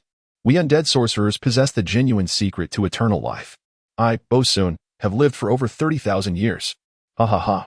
I have witnessed the demise of the barbarians, and now I shall witness the obliteration of the martial artists. The future world shall belong to the lineage of undead sorcerers." "Ha ha ha. You madman, your kind has dwindled to but yourself." Liu Bei scoffed coldly. "Madman, call me what you will. The reason I have brought our undead kin here to flourish and multiply is to conduct an experiment, to transform them into beings like myself, immortal. I have succeeded. Although they are mere half-finished products, they shall not perish, nor shall they fear the blade. Observe for yourself," Bosun proclaimed with a hint of mania, as he seized a large blade and struck it against the arm of one transformed into a colossal tree. The arm severed, oozing a verdant liquid from the wound, and miraculously, the severed limb rapidly regrew. Not only that, but the severed arm, upon touching the soil, begins to sprout roots that delve into the earth. It grows at a breathtaking pace, transforming into an exact replica of the previously slain Lich. "Do you see? Immortality." Bosun approached Liu Bei with an air of smugness, confidently proclaiming, "And you shall be the first and the only immortal barbarian. How does that make you feel? Excited? Elated? Overjoyed? Ha ha ha. Fool." Liu Bei regarded Bosun with a look of disdain in his eyes. "Fear not weapons, yet that does not equate to fearing not the flames." What did you say?" Bosun paused, momentarily taken aback, only to erupt into laughter.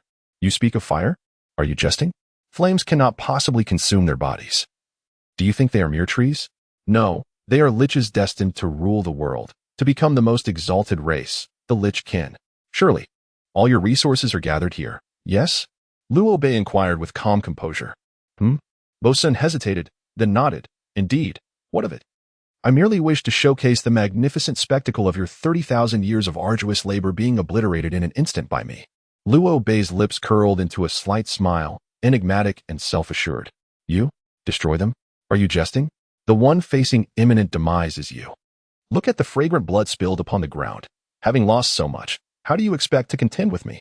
Clearly, Bosun was utterly unconvinced by Liu Bei's words. "Fool." Upon concluding his words, Liu Bei exhibited no hesitation. Stepping forth as an inferno known as the Shatian flame erupted around him, incinerating the tree-like lich that had pierced his body into mere ashes. Subsequently, the grotesque wound that had perforated his chest began to heal at an observable pace.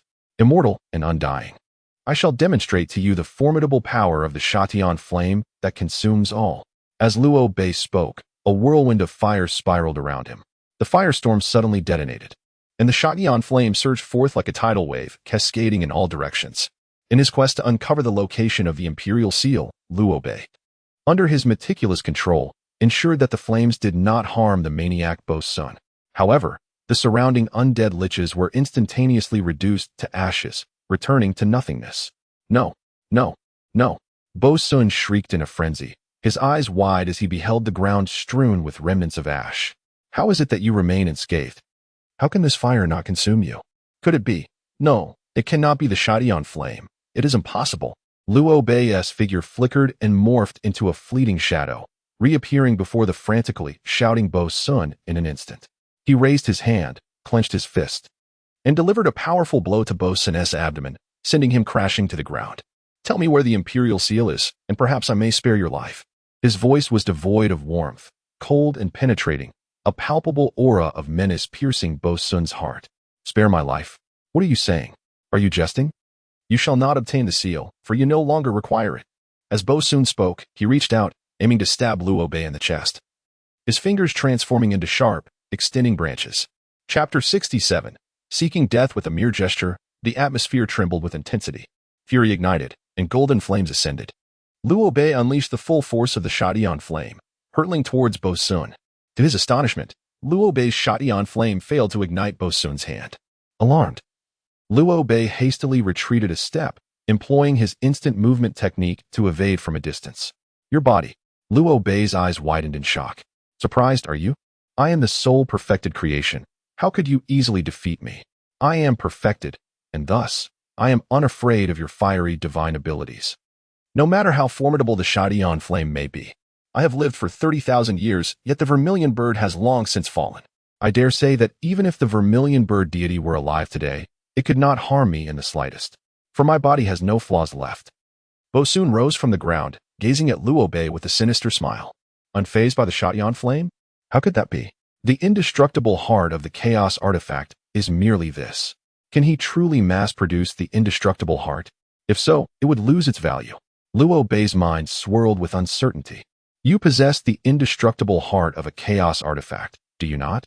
Bo Sun's gaze bore into Liu Bei, his voice tinged with fervor. The legendary treasure of chaos. How I long to study it. Become my subject of research. You shall become my most formidable creation, truly immortal and indestructible. What say you? I have already stated that I am not interested in your so-called immortality. Liu Bei retorted, gripping the black wooden staff tightly with his left hand, while his right transformed the Shatian flame into a sword of fire. The wings of the vermilion bird sprouted from his back. In the next moment, with a powerful flap, Liu Bei soared into the air. As he gazed at the figure of Bo Sun on the ground, Liu Bei pondered quietly within. Lacking knowledge of his true shortcomings, he could only probe him from the skies.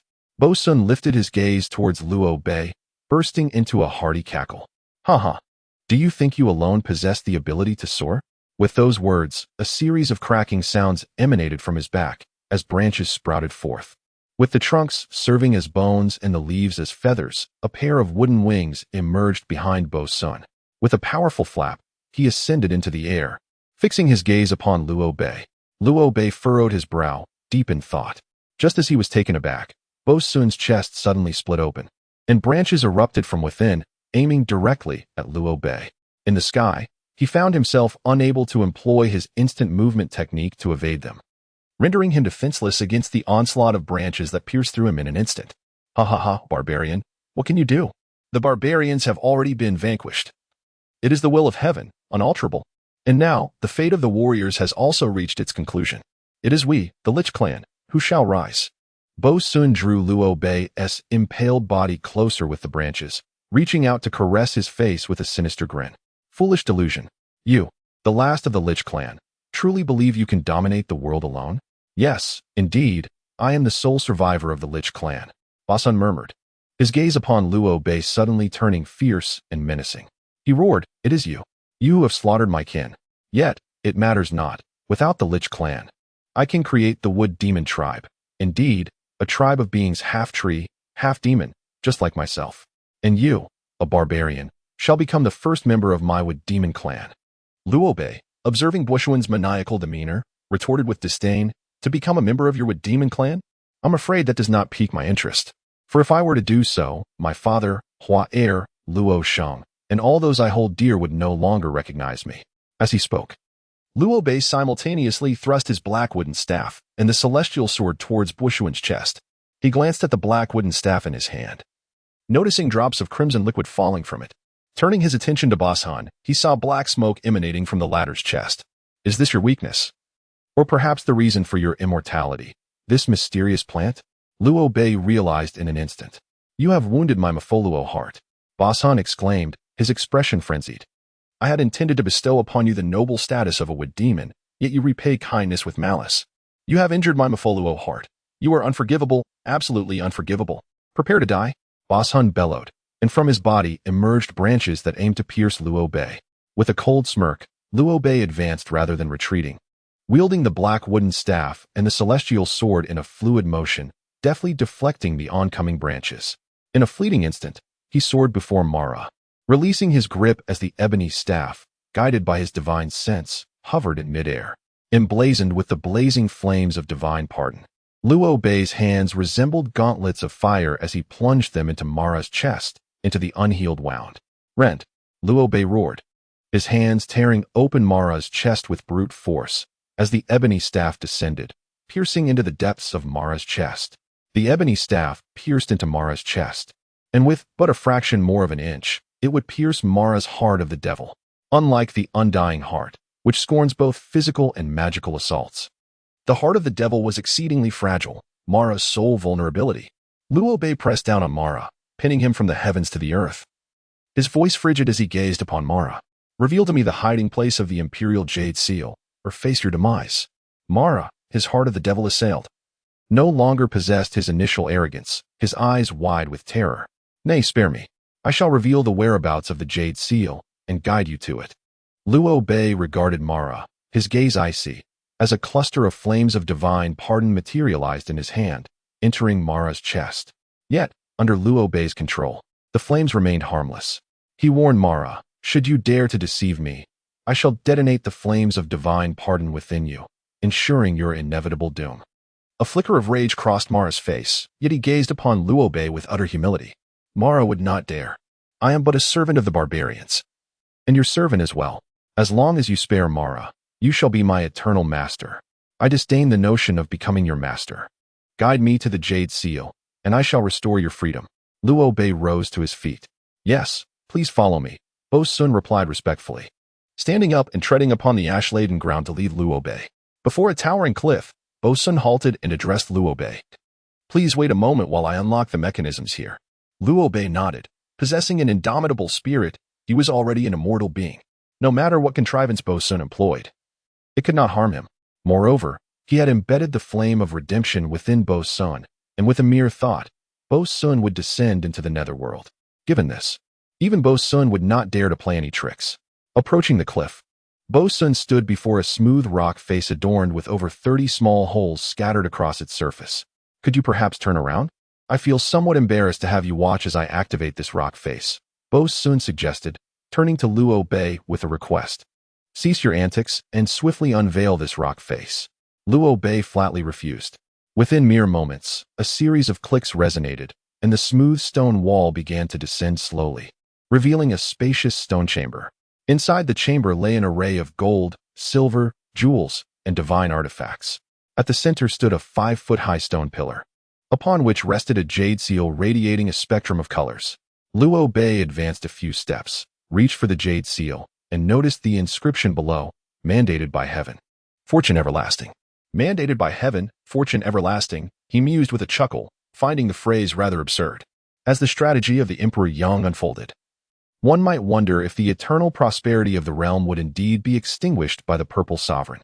The moment Luo Bei's words fell, a brilliant spectrum of colors emanated from the imperial seal. Luo Bei felt a surge of electricity coursing through the hand that grasped the seal, penetrating deep within his being. A sudden numbness enveloped his hand, causing him to involuntarily release his grip, and the seal clattered to the ground. Behind Luo Bei, Bo Sun witnessed this scene and, after a moment's astonishment, felt a surge of elation within. What a splendid opportunity. His chest opened, revealing the heart of Mofo Luo, from which a crimson branch swiftly pierced into Luo Bei's body, seeking death. As Luo Bei was struck by Bo Sun, he roared in fury, attempting to unleash the Shadian flame within Bo Sun. Yet, he was abruptly overwhelmed by a wave of weakness, his spirit disintegrating. Gagaga, do you believe you have emerged victorious? How could that be? I shall be the ultimate victor. Gagaga, how does it feel to be enfeebled, to sense your consciousness slipping away? Can you still hear my voice? Bo Sun gazed at Luo Bei, his eyes betraying a cunning malice. Chapter 68, The Prophecy of the Barbarian Tribe. What have you done to me? Luo Bei looked at him, his eyes betraying a mixture of shock and fury. Your vitality is indeed tenacious. You can still articulate words. I have done nothing but embed the heart of Mofo Luo within you. Bo Sun laughed heartily at Luo Bei. Do you not feel the essence of the indomitable heart waning? Is it not peculiar? For the plant provides an unending source of vitality to the heart of Mofo Luo, which in turn nourishes my kin. Do you grasp the implications of what has transpired? Luo Bei lifted his head, his gaze icy as he regarded Bo Sun. He felt the blood within him surge towards the heart of Mofo, and his mind gradually grew heavy. The relentless vitality of the immortal heart was being entirely absorbed by the heart of Mofo. Thus, you have forfeited your immortality, and furthermore, the heart of Mofo continues to siphon your life force. You are on the brink of death. Now, you plead with me to transform you into a wooden spirit. There is still time. What shall it be? Death, or the metamorphosis into a wooden creature? Bo Sun's words dripped with menace. Yet, how detestable. Luo Bei's voice was feeble as he collapsed onto the ground, reaching towards Bo Sun and grasping his leg. Bo Sun did not evade. He relished the scene before him. In his eyes, Luo Bei was merely a barbarian.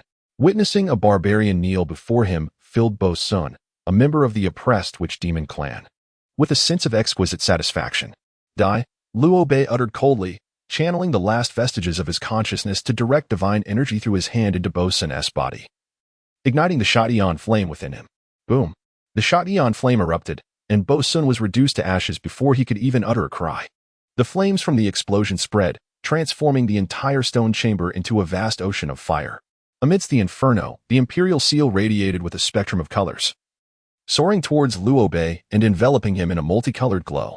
Luo Bei felt his body gradually regain sensation, a new vitality slowly emerging within him. The wounds on his back began to heal, although the pace was markedly slower than before. The radiant hues of the imperial seal gradually converged upon the chest of Luo Bei.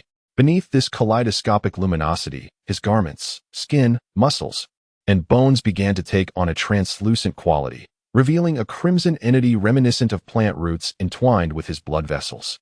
This entity pulsated as if it possessed a life of its own. It was the heart of Mofo Luo.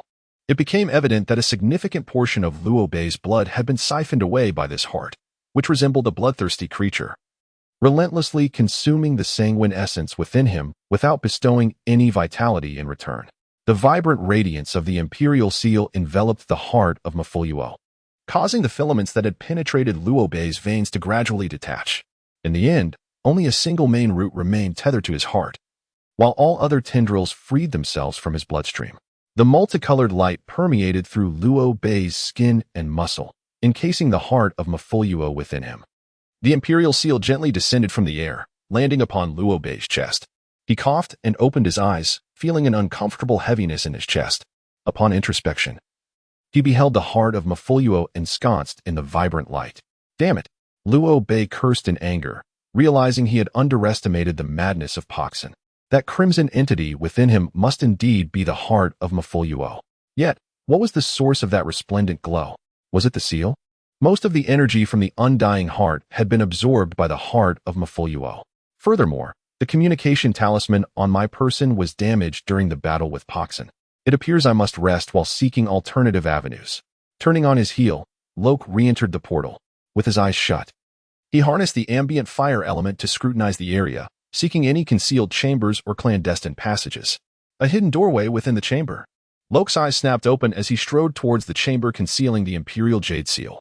The chamber's treasures had already been incinerated by Lok's emancipation flame. leaving only bare walls behind. Lok approached the unremarkable stone wall and gently pressed upon a rock. The sound of activating machinery echoed as the stone wall slowly ascended, revealing a winding stone staircase. Lok ascended the steps, venturing upwards, heedless of the path's destination, knowing that as long as he was on the ground, he could use the instantaneous body technique. The stone staircase spiraled upwards, eventually leading Lok to a pitch-black room. The moment his foot crossed the threshold, a resounding boom echoed as the secret door behind him slammed shut. Simultaneously, the surrounding torches ignited, illuminating the room. Lok surveyed his surroundings, noting the room's considerable size, yet its utter emptiness. 6 portraits adorned the walls, each depicting one of the 7 monarchs of the, save for the missing portrait of the vermilion bird monarch. The Nether Phoenix manifests, the Blood River blooms, the barbarians return, martial arts decline. A voice brimming with vicissitudes echoed. At that moment, an immense pressure descended upon Lok from behind, causing his legs to buckle and send him crashing to the ground. Startled, Lok abruptly turned his head towards the source of the voice. An elderly man garbed in white robes, a black crown upon his head, and leaning on a cane, materialized within the room. Overwhelmed, Liu Fei was taken aback by the immense pressure emanating from the figure, the most formidable he had ever encountered. He inquired with astonishment, "Who are you?" The elder, seemingly deaf to Liu Fei's inquiry, tilted his head as if attempting to pierce the ceiling and gaze at the heavens, and erupted in laughter. Suddenly, a thunderclap resounded, and a violet electric dragon descended from the sky, shattering the room's roof. With a deafening crash, it struck the elder, transforming him into a white pearl crackling amidst the violet lightning. "Is it a phantasm?" Liu Fei muttered to himself, perplexed by the immense pressure that the apparition had exuded. Cracks appeared on the white pearl, and with a series of snaps, it shattered in the lightning. Yet, Liu Fei sensed that he had somehow triggered these events, and that all that would transpire in the future would be connected to him. Within the Vermilion Bird Palace, Jiuxiao, who had been serenely painting, was startled by the abrupt sound, causing the brush to slip from his grasp and fall to the ground. He abruptly rose, gazing at the sky with terror in his once placid eyes. Liu Fei frowned upon hearing Jiuxiao's roar. "You are unaware? How could you be unaware? You must have triggered some kind of restriction." Jiuxiao exclaimed in fury, his voice now devoid of its usual serenity and gentleness. Hearing Jiuxiao's incessant ranting, Liu Fei began to seethe with anger. However, remembering Zihua, he forcibly suppressed his fury. Nevertheless, his clenched left fist betrayed his current state of rage. Having narrowly escaped death to complete the task, he was met not with praise, but with a tirade of scolding, leaving him understandably displeased. Considering Zihua's well-being, Liu Bei was reluctant to quarrel with Zixiang. However, Ziluoxing, standing nearby, disregarded such concerns, seizing the communication talisman from Liu Bei's grasp and unleashing a torrent of furious words. Chapter 69, The Latent Peril of the Mafalo Heart. Zixiang, where is your sense of reason? Liu Bei risked life and limb to accomplish this mission. Are you aware that when we initially breached the front lines, the 20 members of the assault squad dwindled to less than 10? Furthermore, some were on the verge of retreating, but ultimately, only 5 of us remained, including Kai Xian and myself. Liu Bei ventured alone to seize the Jade Seal, fearing for our safety, and all you do is bellow and roar. If you possess the capability, why don't you come and retrieve it yourself? In our current state, we are utterly incapable of withstanding the formidable barbarian tribes. From the other side of the talisman, Zixiang's tone softened. A disorganized mess, who initiated this war? Ziluoxing scoffed. Luosheng, you fail to comprehend. I must initiate this war and unify the realm before the barbarians return. This is not driven by personal ambition, but rather to ensure that when the barbarians return, we can unite under a leader who can effectively control the situation. Spare me the platitudes. No one understands your character better than I do. The sneer on Ziluoxing's lips deepened. Zixiang fell silent, and after a brief pause, he spoke. Liu Bei, expedite the delivery of the Jade Seal to our army's encampment outside Inshui City. I need to contemplate certain matters. With those words, Zixiang terminated the communication on the other end of the talisman. Roshing, what you just said. Liu Bei was interrupted by Roshing, who stated, spare me the admonishments. Nay, what I intended to convey was that your words were truly gratifying. Liu Bei responded. Were it not for Huar and my kin, I, too, might have erupted in vehement denunciation. Liu Bei offered a smile. Roshing, taken aback by Liu Bei's sentiment, paused momentarily before bursting into hearty laughter. Upon hearing Zun Tiannin's words, Zixiang chuckled, his countenance regaining its customary composure. It appears we must hasten our endeavors. The Ghost King, Qi Ming, possesses a stratagem and seeks your assent. Oh, Zi Tianxiong inquired, regarding Zun Tianin with a smile. As it happens, I have just conceived a scheme of my own. Indeed?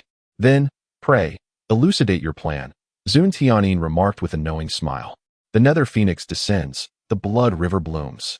Zi Roshing proclaimed with a grin. Ha ha ha. No wonder Lord Qi Ming deems you the sole mortal capable of rivaling him. Truly, great minds think alike. The Ghost King himself has voiced the same sentiment. Zun Tianin exclaimed, gazing at Zi Tianxiong with uproarious laughter. However, prior to that, we must fortify ourselves, annex the Xinwu kingdom, and diminish the other 5 nations. With the imperial jade seal in our possession, even their suspicions will be quelled, for such is the law of the Xinwu kingdom. The barbarians return, martial arts decline? Let us see whether it is martial arts that wane or the barbarians that perish. Luo Bei and his cohort, without pause, arrived outside Inshui City and retrieved the concealed earth-piercing rats. As there were no divine since martial practitioners within the city of Yin Water, this clandestine departure posed no peril whatsoever. Upon their arrival at the military camp, Yin Wutian approached Luo Bei and his companions, expressing, Captain Luo, Your Highness, esteemed guests, you have labored assiduously. An emissary from His Majesty, the Purple Emperor, has been awaiting your presence within the encampment for quite some time. I implore Captain Luo and Your Highness to accompany me. A frown furrowed upon Zi Luoxing's brow as he heard Yin Wutian's words. You suggest that I accompany Luo Bei to meet some emissary dispatched by Zi Tianxiong? I regret to inform you that my brother has risked life and limb to undertake this mission, and now he is weary from his travels. He has no time to entertain some dog of an emissary who has been idling away his days. Let him come to my brother's tent to pay his respects. Upon hearing Zi Luoxing's pronouncement, a look of consternation crossed Yin Wutian's countenance. He was well aware of the discord between Zi Luoxing and Zi Tianxiong. However, Zi Tianxiong had always indulged Zi Luoxing, and thus, no one dared to offend the crown prince on this account. Yet, the emissary of Zi Tianxiong represented Zi Tianxiong himself. Just as Yin Wutian could not afford to offend Zi Luoxing, neither could he afford to offend the emissary. If the emissary were made to personally visit Luo Bei, thereby causing him to feel a loss of status, Yin Wutian would not have the protection of Zi Luoxing, as Luo Bei did. However, Yin Wutian knew that reasoning with Zi Luoxing was futile. Thus, he turned to Luo Bei, who appeared more amenable, and elucidated the potential ramifications. Captain Luo, you must understand that the emissary represents the Purple Emperor. Should you slight the emissary, it would be tantamount to slighting His Majesty himself. Your Highness, it is of no consequence. However, you are merely an ordinary individual, not of royal blood. Yin Wutian, what do you know? Luo Bei is no ordinary person. He is the betrothed of Princess War, the cherished daughter of the current Purple Emperor. Thus, it is only fitting that I come to meet both Luo Bei and His Highness the Crown Prince. A figure clad in black approached slowly from the distance, casting his gaze upon Luo Bei as he spoke in a calm tone. Esteemed envoy, Yin Wutian said, bowing respectfully to the man in black. I am known as Shadow, an envoy sent by the Purple Emperor. The black-clad man turned his attention to Luo Bei. The Purple Emperor has expressed nothing but praise for your conduct, Luo Bei. There is nothing more to discuss, such as my engagement to Princess Huar, Luo Bei replied, his brow furrowing. Lord Luo Bei, you are as eager as Princess Huar herself. Shadow remarked. Rest assured, this war shall conclude swiftly. Once it does, you will be united with Princess Huar. Now, Lord Luo Bei, might I request the imperial seal of the divine martial kingdom? Luo Bei nodded and handed the seal to Shadow. The moment the seal left Luo Bei's grasp, its radiant hues began to fade. An unexpected heaviness seized Luo Bei's chest, and he felt a wave of dizziness before losing consciousness. Upon witnessing Luo Bei's sudden collapse, Zi Luoxing hurriedly supported him, calling out, Luo Bei? Luo Bei, why do you hesitate? Where is the army physician? Summon the physician at once. Inside the tent. As Luo Bei slowly opened his eyes, he saw Zi Luoxing gazing at him with profound concern. What has happened to me? You recently lost consciousness. The Shadow claimed to possess medical knowledge and examined you, stating that you are in a weakened state due to excessive blood loss. However, we have been away from Yuanwu City for over 10 days, yet there have been no visible symptoms. What transpired exactly? Zi Luoxing furrowed her brow. My lord, I utilized my spiritual energy to investigate your body and discovered a peculiar organism parasitizing within you, connected to your heart, siphoning your blood and vitality. I wonder, does my lord have any knowledge of what this entity might be? The shadow approached, gazing intently at Liu Bei. What you speak of must be the heart of Mafolo. Liu Bei murmured. The heart of Mafolio? What is that? I have never heard of such a thing. Could you elaborate on how this entity entered your body? Perhaps I possess a means to assist you in extracting it, the shadow replied nonchalantly. Liu Bei recounted his encounter with Bo Sun in the underground palace, omitting his identity as a member of the barbarian tribe in the possession of the immortal heart. He understood well the adage that an innocent man bears no guilt. Yet one who possesses a treasure does. The immortal heart, being one of the 12 chaotic artifacts, could easily invite peril if discovered. Even Zishinqiang would have to be wary. After the mysterious voice of Tianwei spoke those ominous words, Liu Bei felt even more compelled to conceal his heritage. Chapter 70. Not worth a fart. Liu Sheng expressed her discontent with a sigh.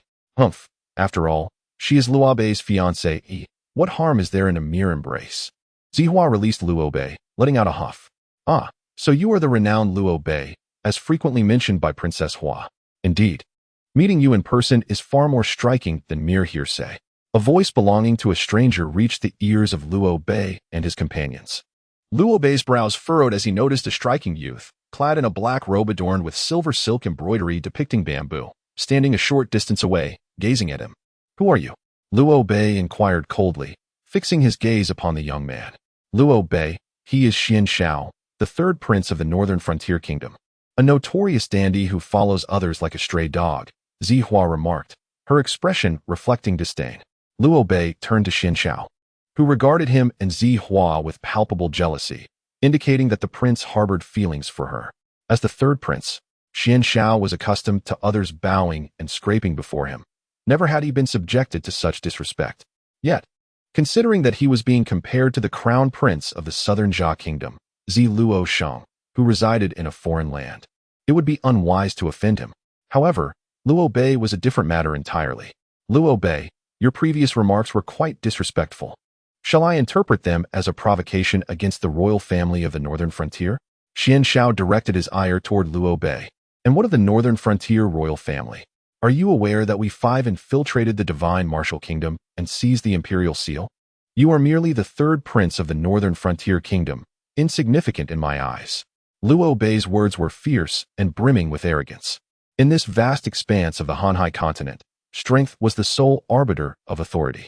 Crawl beneath my feet, and I shall spare your life. Otherwise, do not blame Princess Hua for my mercilessness toward this brash youth. Jiuxiao, consumed by rage, furrowed his brows, exuding an overwhelming aura despite being merely at the initial stage of inner awareness.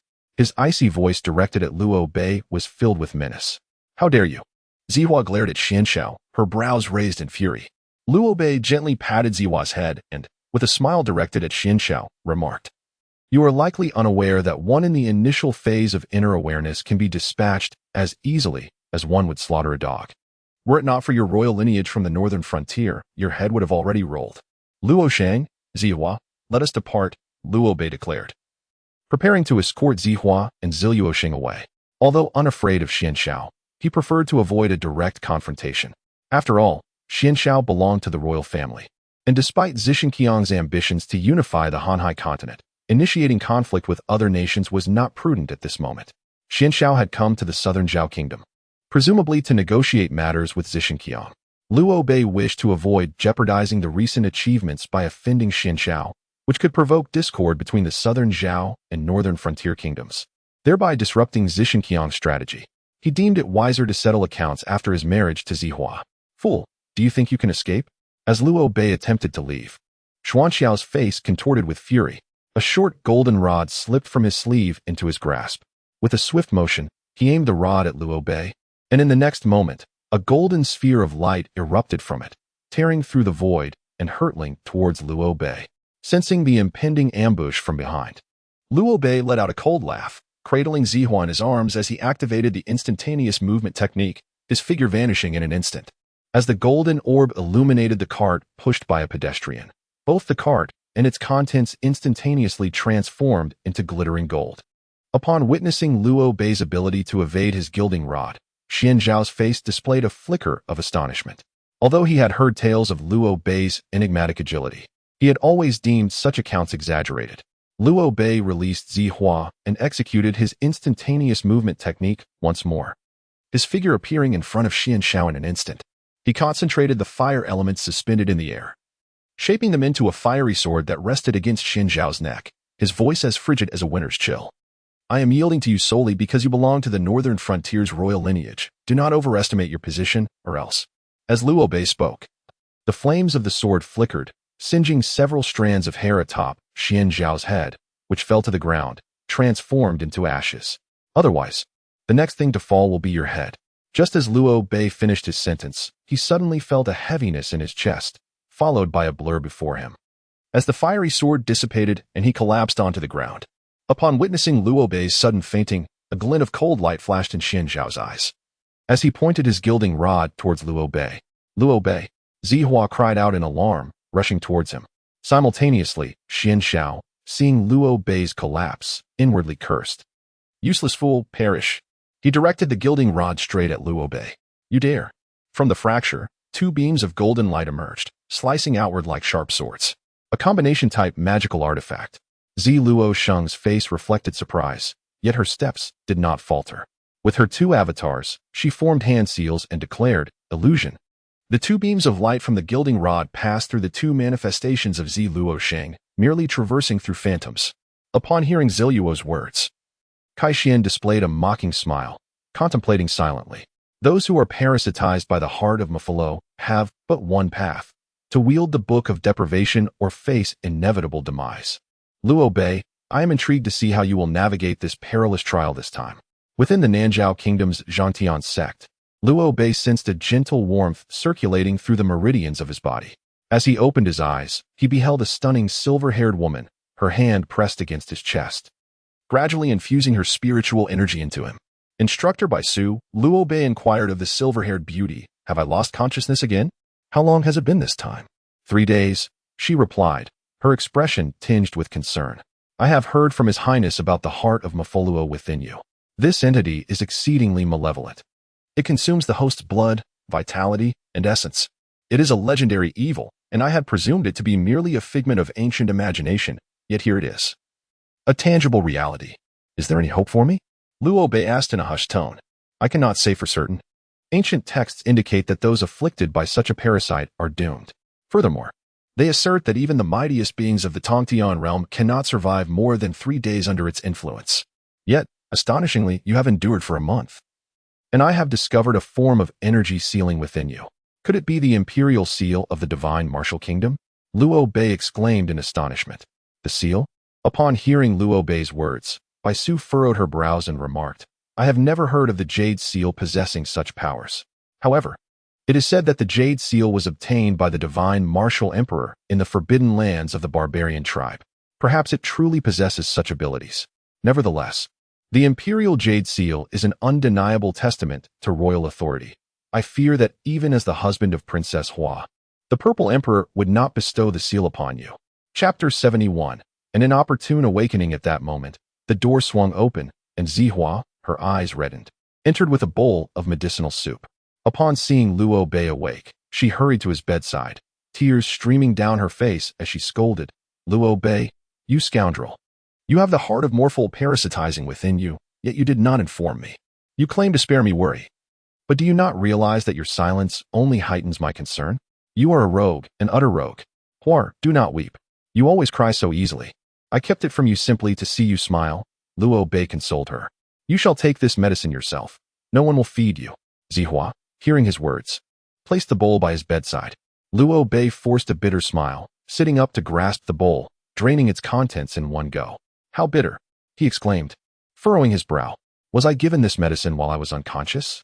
How did you manage to make me drink it? Princess Hua fed you mouth to mouth. Bai Su softly interjected. Cough. Liu Bei, upon hearing Bai Su's words, coughed and gazed in astonishment at the blushing Zihua. What are you staring at? I merely did not wish for Xian Xie to use his male lips to kiss yours. The mere thought is quite repulsive. Upon noticing Liu Bei's gaze upon her, Zihua's fair cheeks flushed crimson.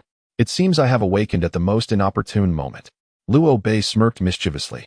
remarking that he should have roused from slumber while Zihua was administering medicine to him.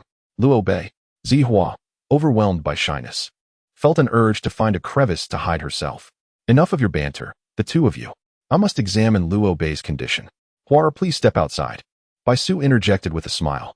Why must I leave? Zihua inquired, concern etched across her face. I am worried about Luo Bei's health. I am a doctor too. Huara, dear, heed the words of Master Bai Su, Luo Bei gently advised. Zihua bit her lip, then turned to Bai Su, saying, Sister Bai, you must inform me of Luo Bei's condition at the earliest opportunity. Bai Su nodded, and only then did Zihua exit. Thank you, Master Bai Su. For asking Zihua to step out, Luo Bei expressed his gratitude once she had departed. No need for thanks, Bai Su replied, gazing at Luo Bei. I have watched Princess Hua grow up. Throughout her life, aside from the sorrow of losing her mother, she has wept for you more than once. Men, it seems, are capable of nothing but breaking women's hearts. Luo Bei's expression grew slightly awkward at Bai Su's words, unsure of how to respond. The thought of causing Zihua to shed tears on multiple occasions filled him with guilt, yet he knew that his injuries had never been by choice.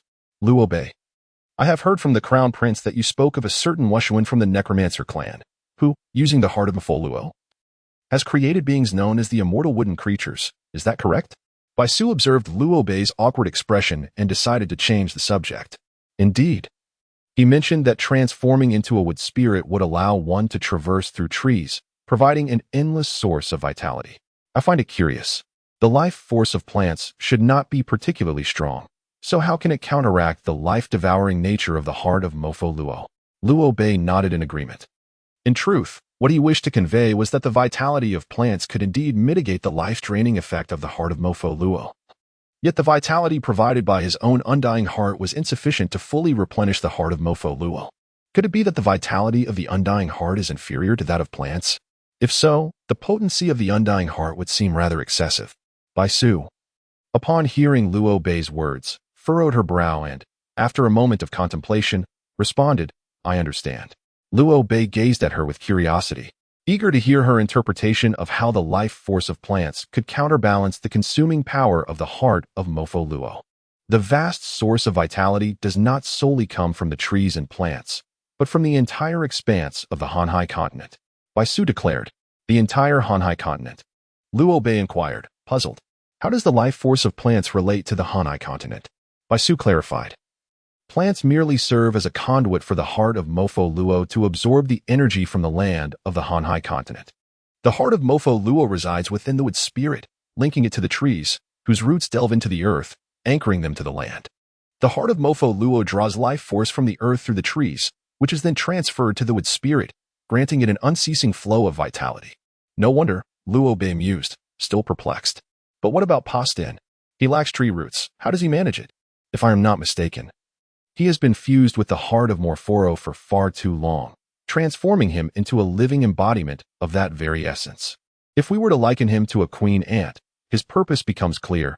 He is to continually generate new hosts for the heart of Morphoro. Thus, it is understandable why he is reluctant to harm you and instead chooses to infuse you with the heart. Bai Su explained patiently, Master, do you have a solution? After all this talk, you must have a way. Luo Bei gazed at Bai Su, his eyes filled with a plea. I believe there may be a solution. Bai Su responded, if all else fails, I could implant a plant within you as a temporary measure. Let's not go down that route.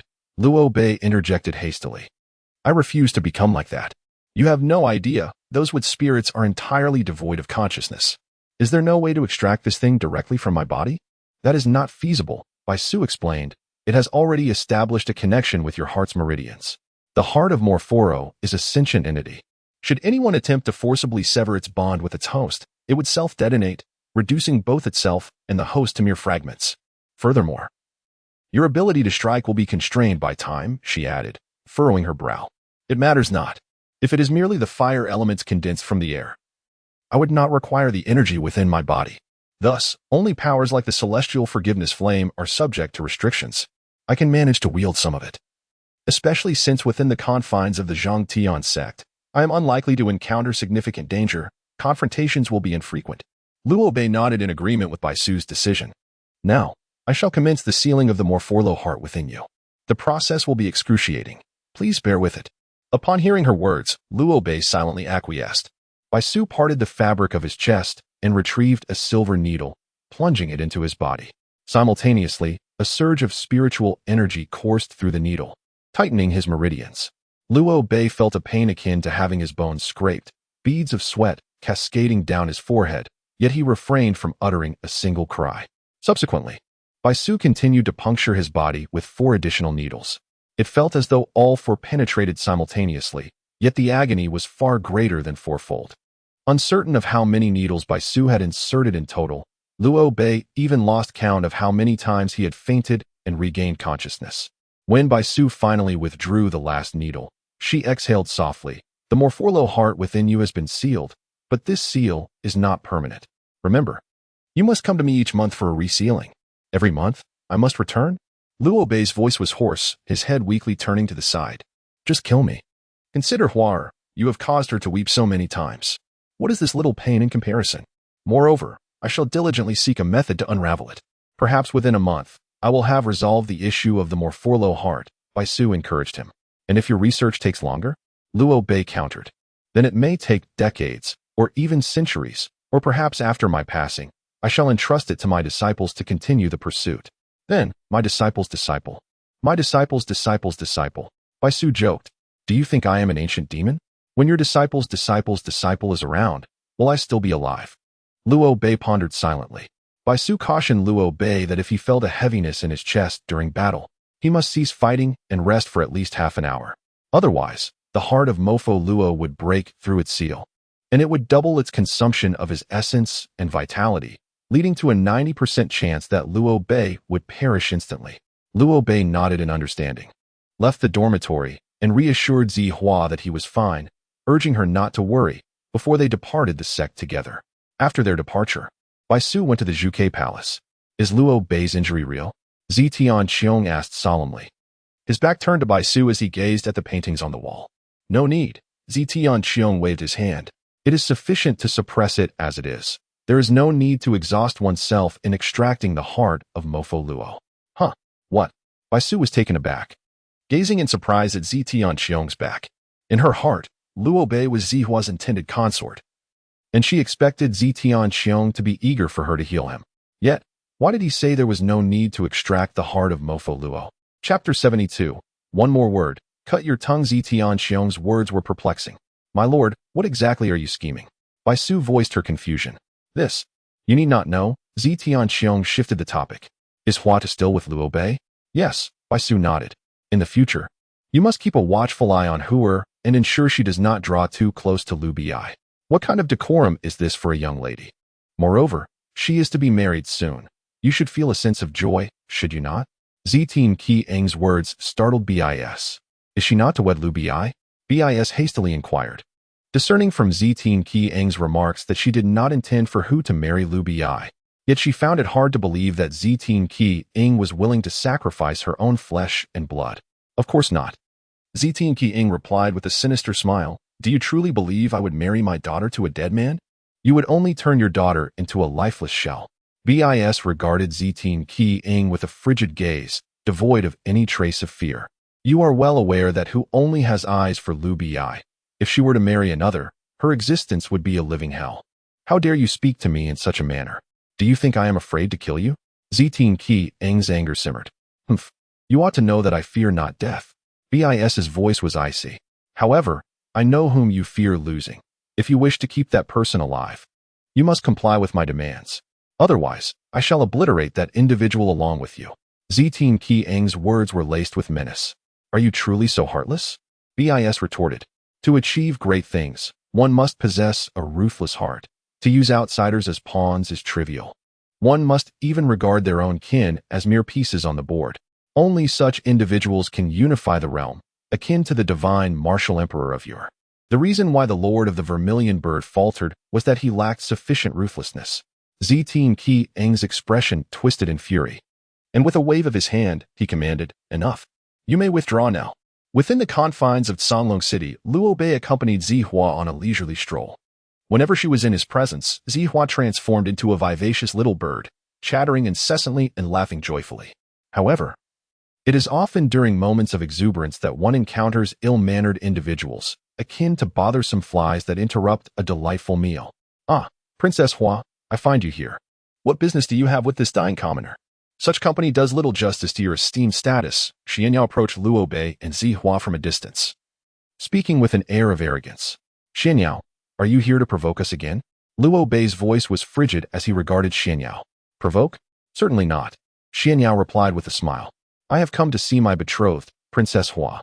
You, commoner, ought to distance yourself from her, or I shall summon the Purple Emperor to annihilate your entire family. What did you say? Who is your betrothed? Zi Hua's expression shifted, her beautiful eyes flashing with anger. Luo Bei is my fiancé, as decreed by my father. If you utter another word of nonsense, I shall have my father tear your mouth apart. The Purple Emperor intends to marry you to Luo Bei? Xianyao scoffed, a smirk curling his lips as he laughed heartily. I am sorry to inform you, but today your father has decreed that you will marry me. Perhaps it is because the man beside you has lost all his value. Luo Bei's gaze turned icy, imbued with murderous intent, as the fire elements in the air coalesced into a fiery sword, aimed squarely at Xianyao. Do you truly believe that Zi Hua and I would be swayed by your fabrications? If you dare utter another word, I swear I shall sever your tongue. What I speak is the truth. Should you doubt it, you may inquire with your esteemed and revered purple sovereign to ascertain the veracity of my claims. Xianyao scoffed coldly.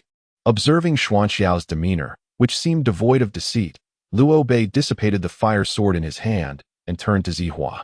Hua, let us seek the counsel of the purple sovereign. I refuse to believe that the sovereign would act in such a treacherous manner. Zi Hua nodded, feeling an overwhelming tension. Her heart belonged solely to Luo Bei, and the thought of being wed to another man was akin to a death sentence. Outside the Vermilion Bird Palace, Luo Bei and Zi Hua bowed respectfully. Luo Bei requests an audience with the purple sovereign. Ah, Luo Bei, do come in. I have a matter of utmost importance to discuss with you, resonated the commanding voice of the purple sovereign from within the palace. Hearing these words, Luo Bei and Zi Hua exchanged alarmed glances, fearing that the impending announcement concerned the betrothal of Zi Hua to Xianyao. Grasping each other's hands tightly, they entered the Vermilion Bird Palace together. What urgent matter could the purple sovereign wish to convey to me? Luo Bei pondered. Recently, the city of Tiannan has been besieged by monstrous beasts, plunging it into an escalating crisis. While Tiannan may not be a strategic stronghold, it serves as the sole passage between the wilds and our southern Zhao kingdom. Should the city fall, our citizens would surely become fodder for these beasts. Therefore, I implore you to visit Tiannan. Luo Bei candidly remarked. I fear that by then, the purple sovereign may have already pledged Zi Hua to Xianyao. The azure sky gazed furiously at Luo Bei, exclaiming, Luo Bei, what tone do you dare to use when addressing me? Do you think that a mere accomplishment grants you the right to disregard the distinction between ruler and subject? I am indeed aware of the difference between ruler and subject. Luo Bei replied boldly, but I also understand that a sovereign's word is not to be taken lightly. Upon hearing this, Zi Tianxiong retorted, whoever claimed that I would utter frivolous words? And who told you that I intended to marry my daughter off to that Xianyao?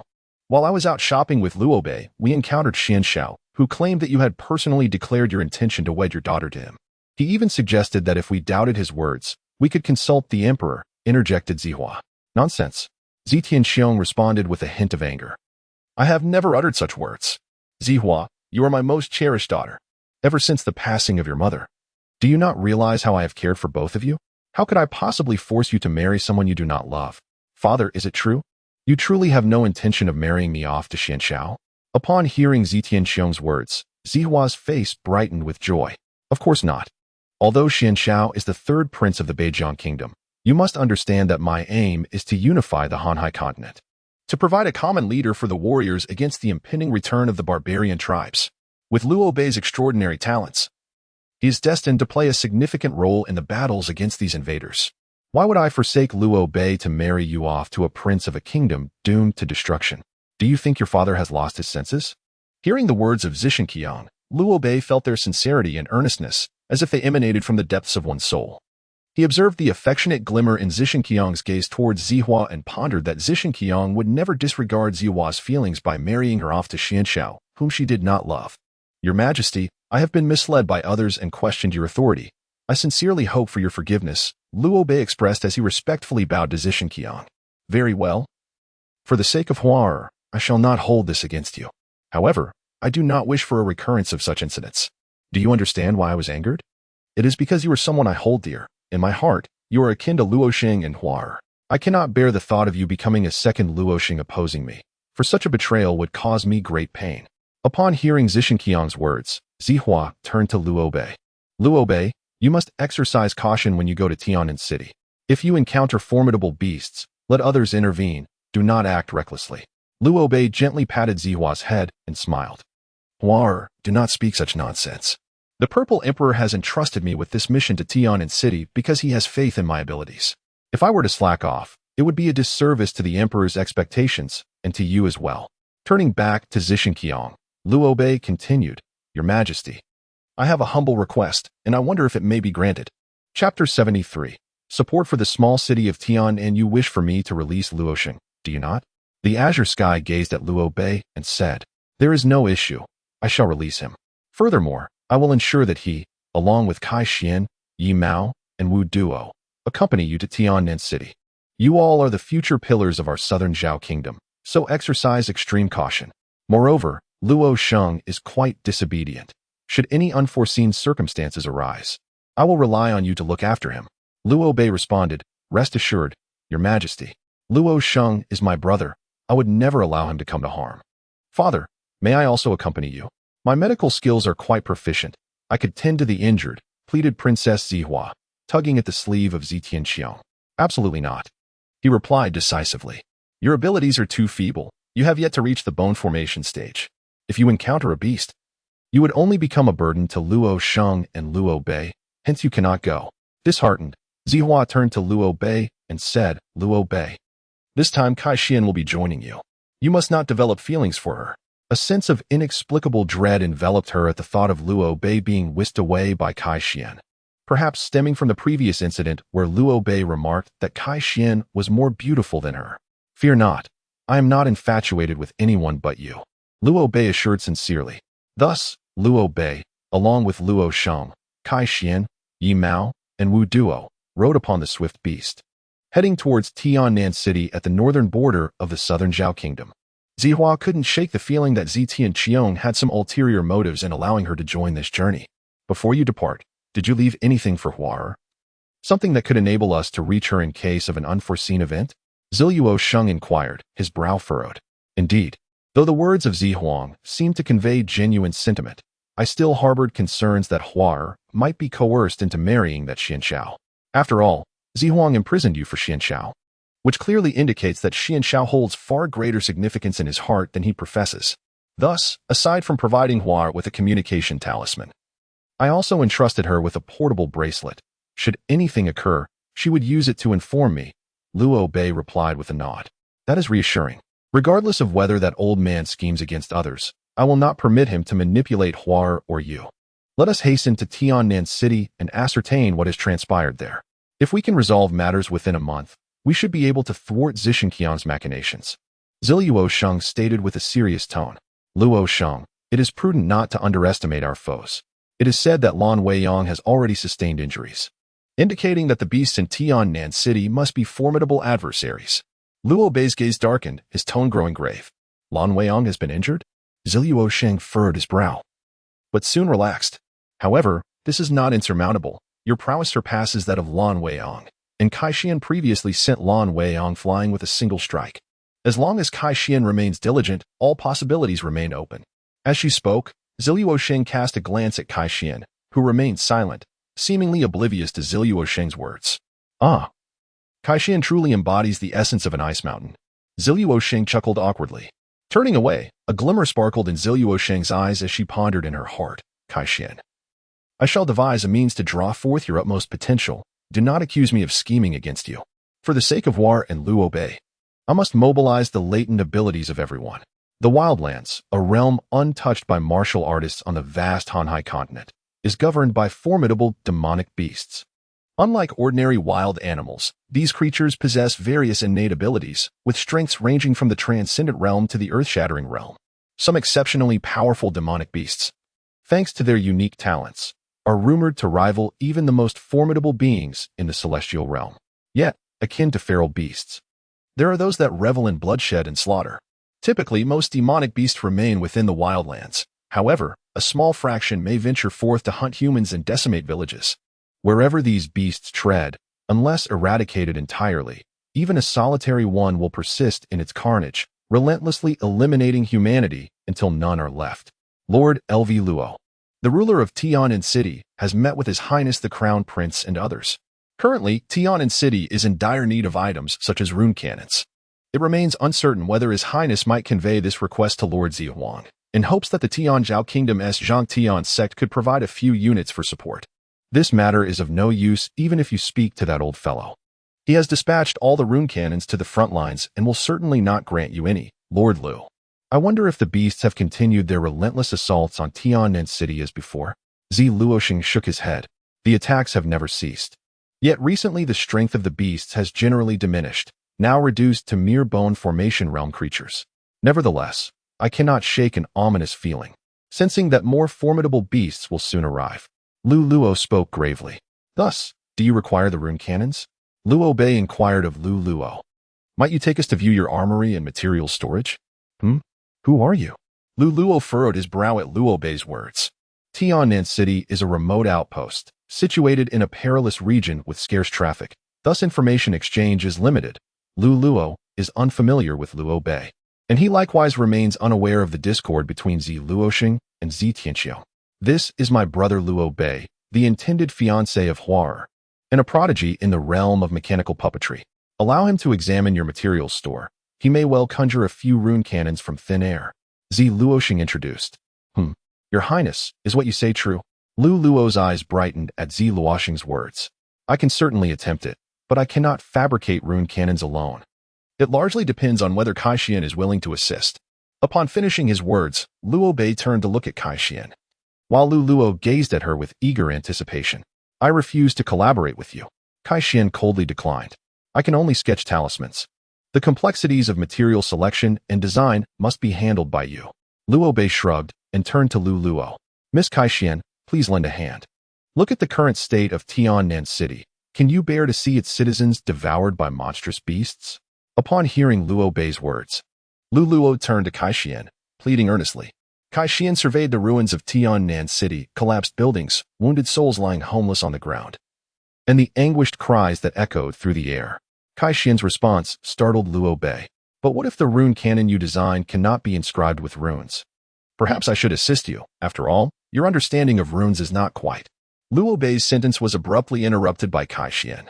You shall select the materials and design the rune cannon.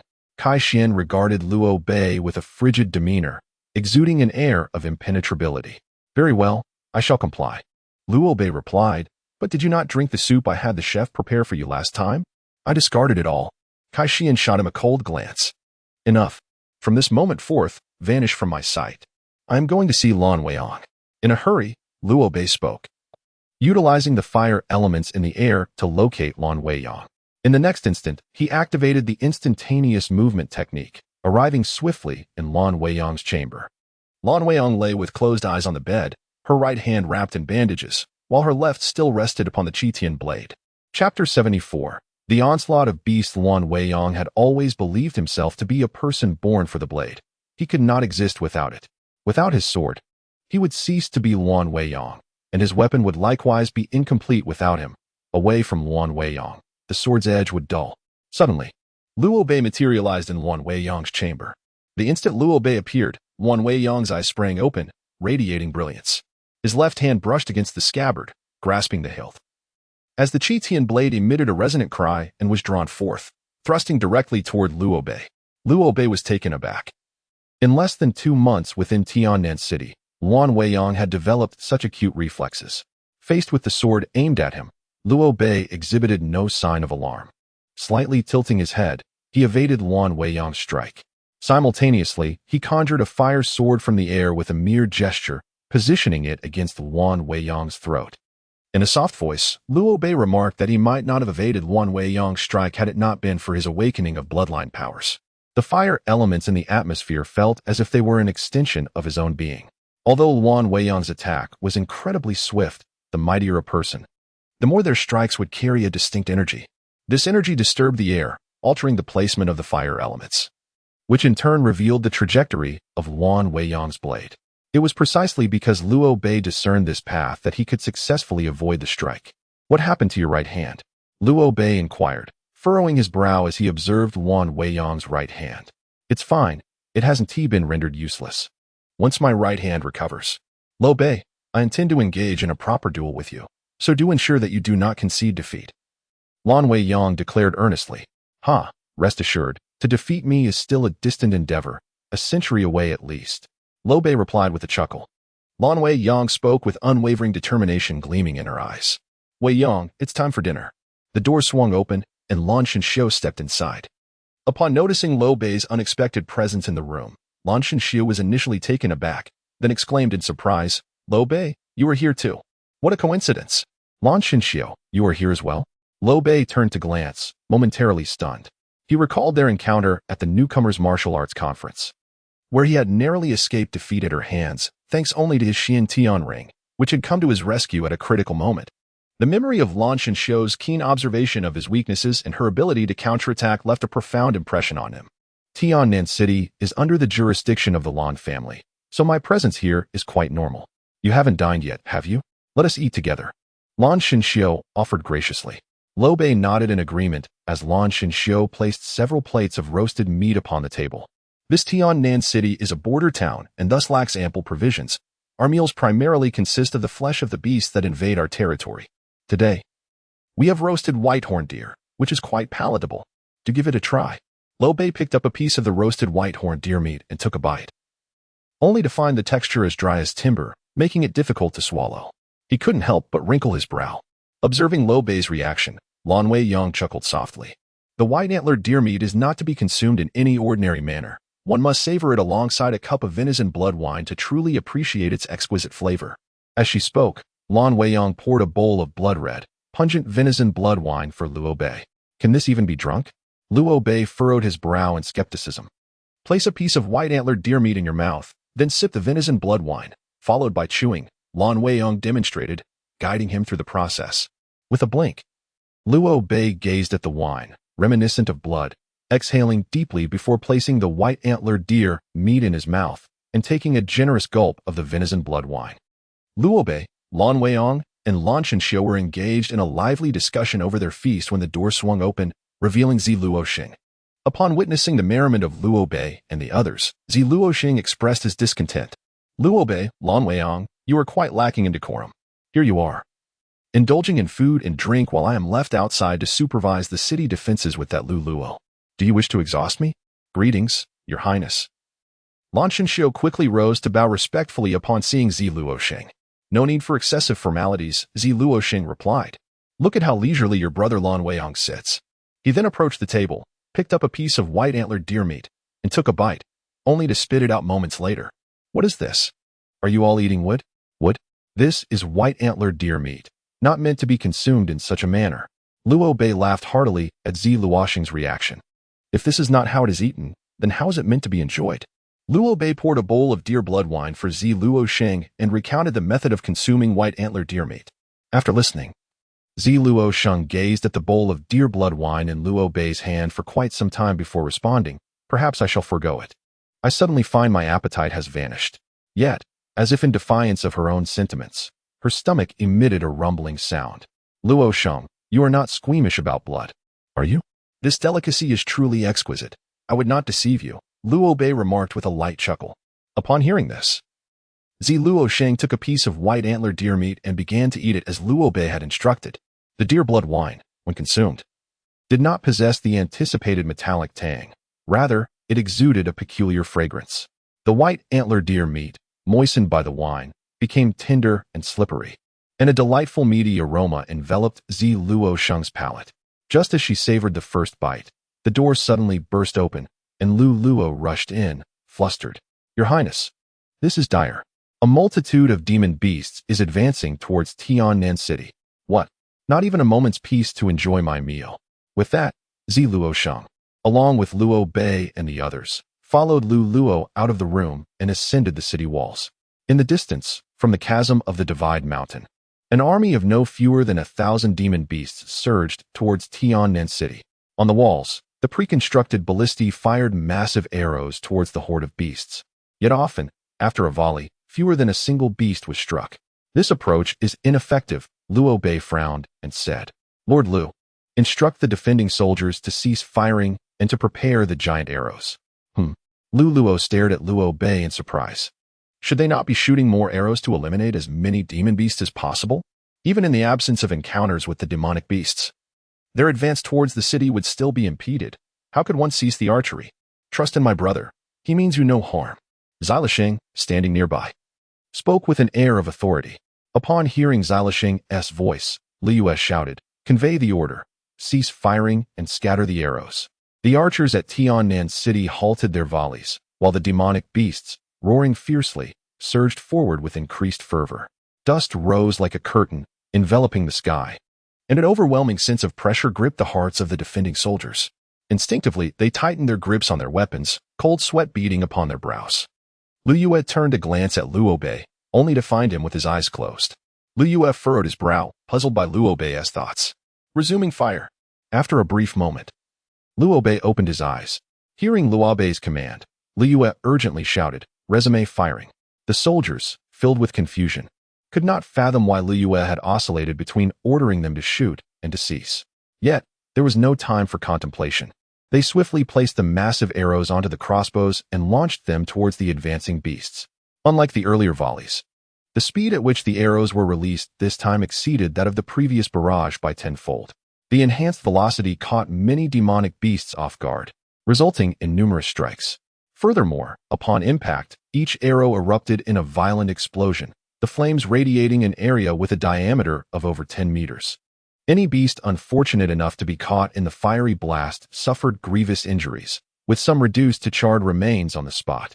After a barrage of colossal arrows was unleashed, the number of fallen beasts reached an astonishing 100, rendering the scene utterly gruesome. This is truly remarkable, my lord Liu Bei. How have you achieved this? Witnessing this spectacle, Luo's face radiated excitement, addressing Liu Bei with an added honorific, reflecting his newfound reverence. To inscribe runes upon thousands of colossal arrows in a mere breath's time is a feat that, within the vast expanse of the Hanhai continent, few could rival Liu Bei. Observing the staggering number of beasts felled by a single volley invigorated the morale of the defending soldiers, significantly hastening the reloading of the colossal arrows, leading them into a second round of fire. Although the beasts had become wary after the first onslaught, which claimed the lives of over 100 of their kin, they still suffered the loss of no fewer than 50 or 60 in the subsequent assault.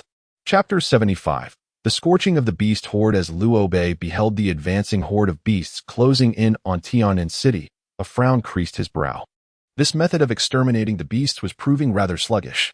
With a resolute closure of his eyes, Liu Bei commanded the fire elements within the air, conjuring an array of fireballs the size of basins in the sky. Though numbering in the thousands, this was the extent of his control.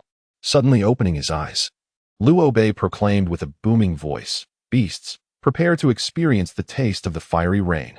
No sooner had his words echoed than the multitude of fireballs descended from the heavens like a torrential downpour. A cacophony of explosions ensued, accompanied by the anguished cries of the beasts. Concurrently, upon the city walls, Jun Wuxiang and Meng Xiaobai united their efforts, swiftly decimating more than half of the beastly horde. The remaining demonic beasts, upon witnessing such a spectacle, halted their advance towards Tiannan City, their astonishment evident as they gazed at Liu Bei. In their hearts, Liu Bei had ascended to the status of a deity. His formidable power had indelibly etched itself into the minds of the onlookers. As the battle concluded, Jun Wuxiang and Meng Xiaobai approached Liu Bei. "Liu Bei," began Meng Xiaobai, "though your divine abilities may not rival the swordsmanship of my Meng family, they are nonetheless impressive. Should you express interest in our family's sword techniques, I could speak to the head of the Meng clan to grant you the status of an external guest." Before Meng Xiaobai could finish, Jun Wuxiang interjected with a mocking sneer. "Meng Xiaobai, you are ever so hypocritical. Since your arrival in Tiannan City, how many demonic beasts have you slain? Who is unaware of it? Yet you dare to claim superiority over our Meng family's swordsmanship. How shameless." Jun Wuxiang continued, "The sword technique excels in individual strikes. Although Liu Bei's attacks cover a wider area, they lack the concentrated power of our Meng family's swordsmanship." Upon hearing Jun Wuxiang's words, Meng Xiaobai's face flushed crimson as he struggled to counter. "Oh, is that so?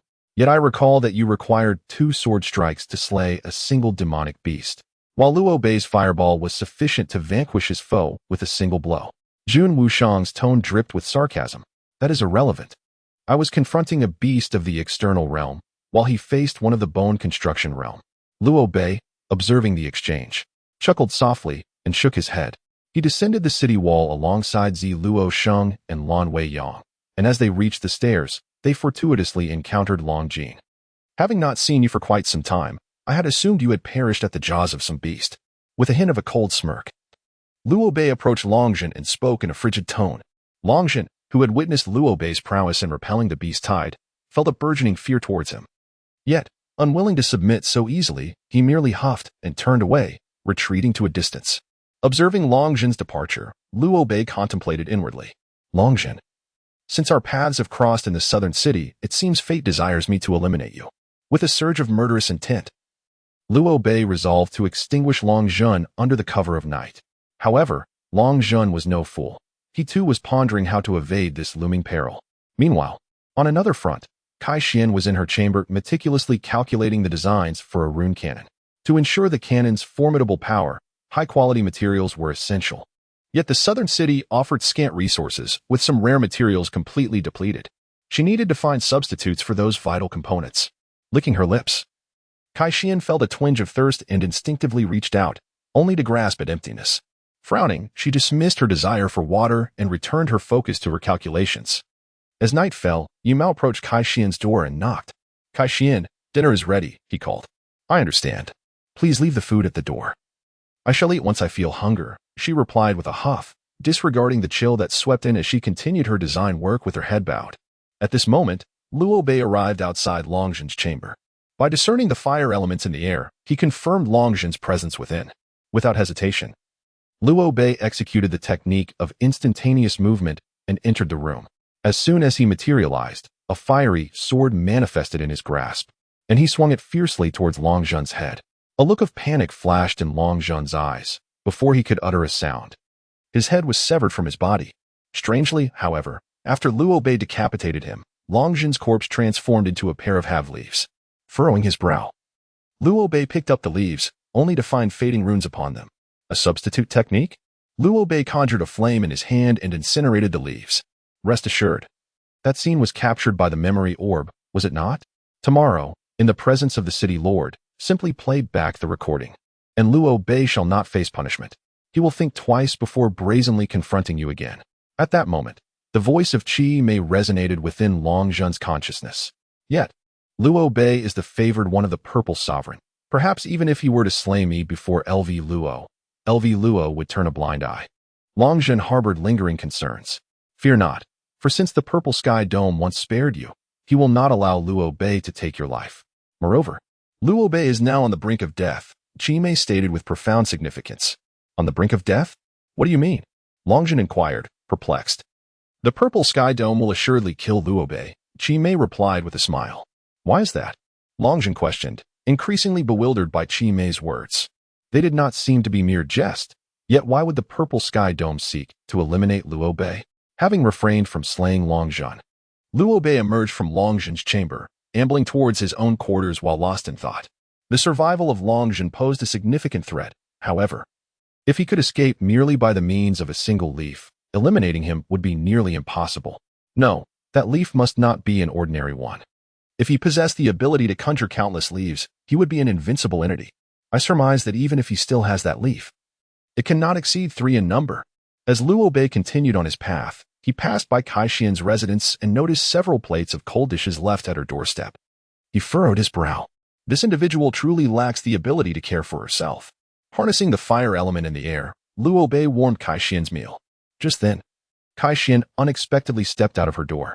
Do not misconstrue my actions. I had no intention of warming your food.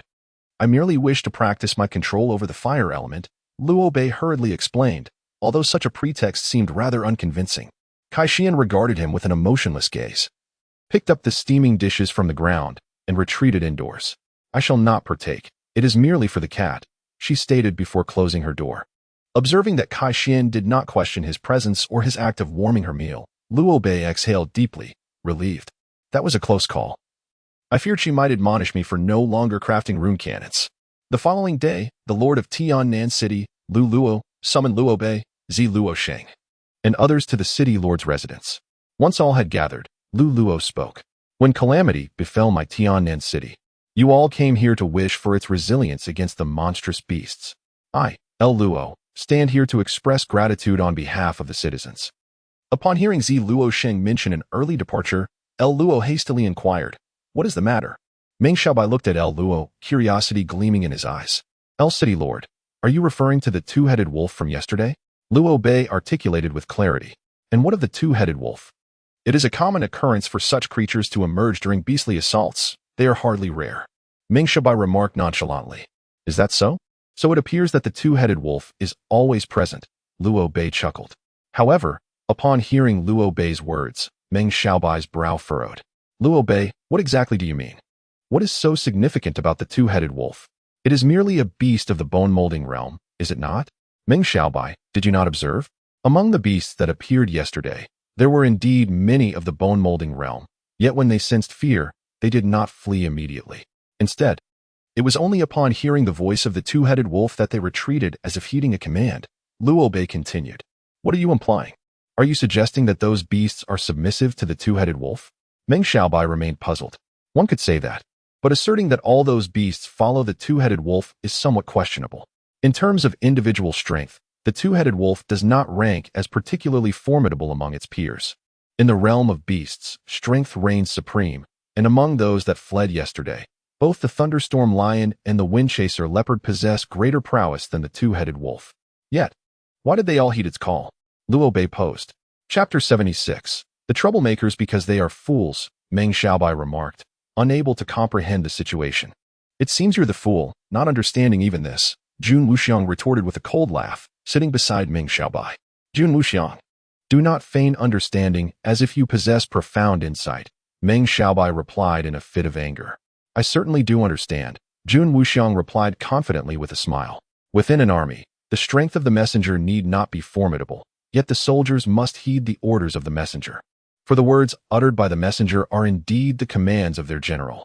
The two-headed wolf should belong to this category of messengers." "What nonsense!" Meng Xiaobai exclaimed. Disbelief etched across his face. "Do you think those beasts have gained sentience? They have always been a disorganized mob. How could they possibly form an army, let alone appoint a two-headed wolf as their messenger? Are you jesting?" "No, I am not jesting," Luo Bei interjected, a serious expression on his face. "While what you say is not without merit, those beasts have indeed always been a disorganized mass, each occupying their own territory in the wilderness. They only occasionally assault Tiannan City when their territories are usurped by other beasts, rendering them unable to survive. Thus, their sporadic attacks on Tiannan City. It is precisely for this reason that, despite its location, the defenses within Tiannan City are not overly strong. If it were possible for the beasts to form a cohesive army, it would likely indicate the emergence of a powerful entity capable of controlling them in the wilderness. In contrast to the belief that the monstrous beasts would naturally form an army, Luo Bei was convinced that this was a result of human intervention. If the beasts were truly capable of organizing themselves into a military force, it would be improbable that such an event had never occurred in the past 30,000 years. The notion that someone could control these creatures startled everyone upon hearing Luo Bei's words. Indeed, I believe Lord Lu also shares this sentiment. Luo Bei nodded in agreement. "What you have articulated, my lord, aligns precisely with my own thoughts. Therefore, I hope that you all can venture into the wild lands and eliminate that individual." Lu Luo expressed his thoughts candidly. "Are you jesting? If such a formidable being truly exists, would we not be walking into certain death?" Meng Xiaobai was the first to voice his dissent. "Not at all. If that person's strength surpassed that of the beasts, I believe he would personally assault Tiannan City, rather than dispatching the beasts to do so. Thus, their power may not be as great as presumed. They might simply excel in sinister and arcane arts," Luo Bei speculated. "And what if you are mistaken? What if your assumptions are flawed, and the adversary is indeed powerful? Or what if such a miraculous individual does not exist at all? Would we not be courting death?" Meng Xiaobai inquired, gazing at Luo Bei. "If there is a journey to undertake, I shall partake in it." The previously silent Lan Weiyang interjected. "Even if that individual is non-existent, even if the opponent's strength is overwhelming, I shall go forth. For the wild lands are bound to harbor myriad powerful beasts. Only by challenging the formidable, only by teetering on the brink of life and death, can my cultivation advance. You are insane. Meng Xiaobai cast a glance at Lan Weiyang. I shall also join. It is not in the character of my esteemed family to sit idly and endure blows. The essence of my family lies in taking the initiative, seizing the advantage over adversaries, and striking proactively. Sitting passively and being beaten is the trademark of the lesser Meng family. Beside me, Jun Wuxiang expressed his agreement.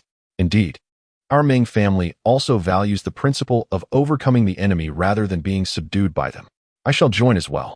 I have long harbored disdain for those monstrous beasts. Upon hearing Jun Wuxiang's words, Meng Xiaobai's face turned an alarming shade of purple. Luo Bei and Zi Luo exchanged glances, then addressed the fervent group. In truth, I do not advocate for us to confront that enigmatic individual. Firstly, we are unaware of their precise location. Secondly, they will undoubtedly be accompanied by formidable beasts serving as their guardians. If we were to engage, who fears whom? Roared Meng Xiaobai.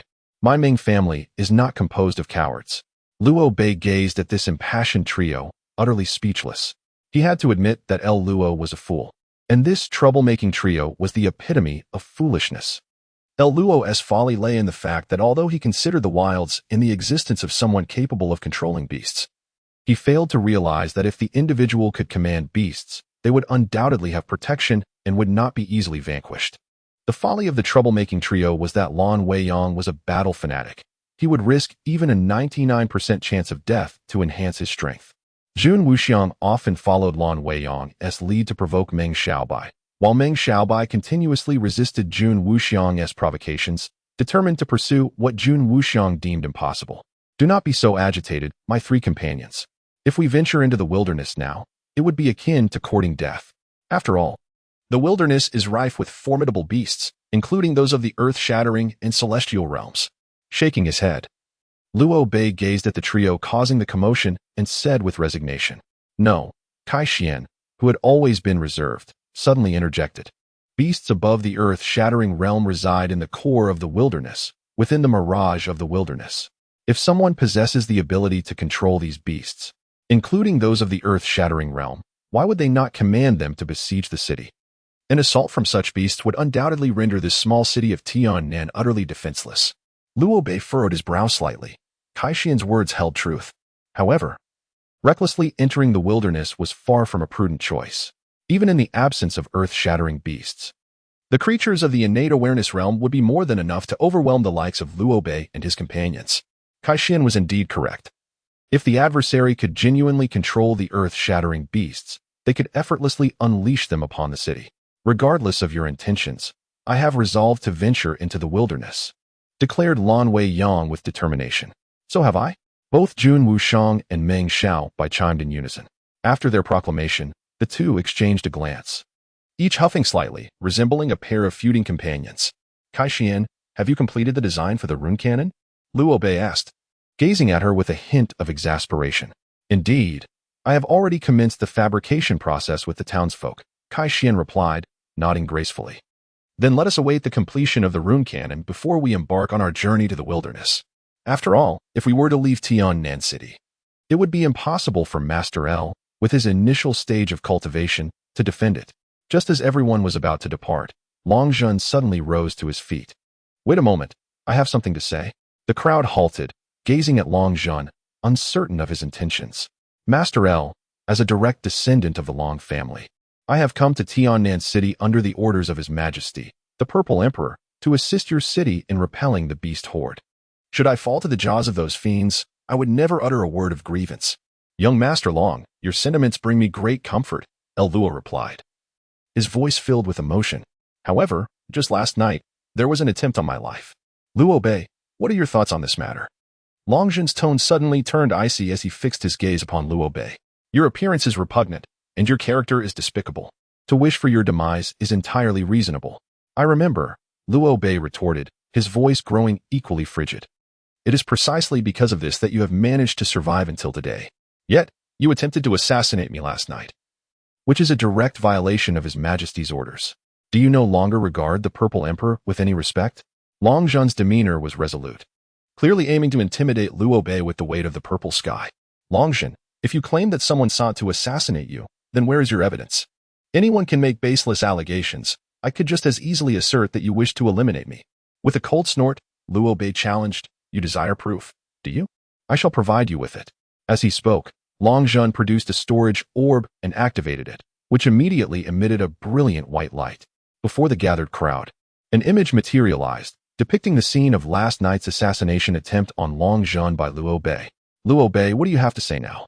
Long Zhun declared triumphantly. Fixing his gaze upon Luo Bei, the assailant from yesterday was remarkably skilled, equally handsome as I am, with eyes that shone brightly like a midnight star.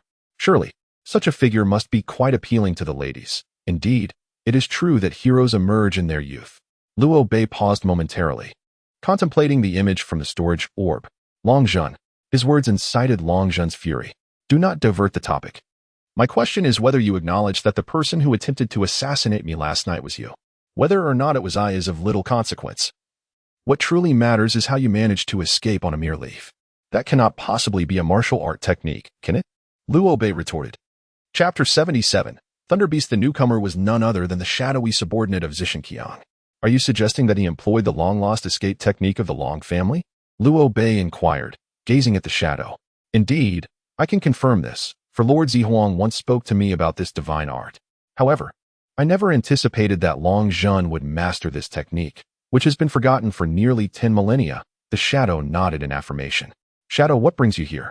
Luo Bei questioned, his brows furrowing as he chose to shift the topic, no longer entangled in the previous issue. By the command of the esteemed Lord Zihuang, I have come to see Lord L.V. Chung to discuss matters of great importance. Upon my arrival, I overheard the esteemed Lord Luo Bei conversing with Long Zhun regarding the elusive art of escape, which prompted my interjection.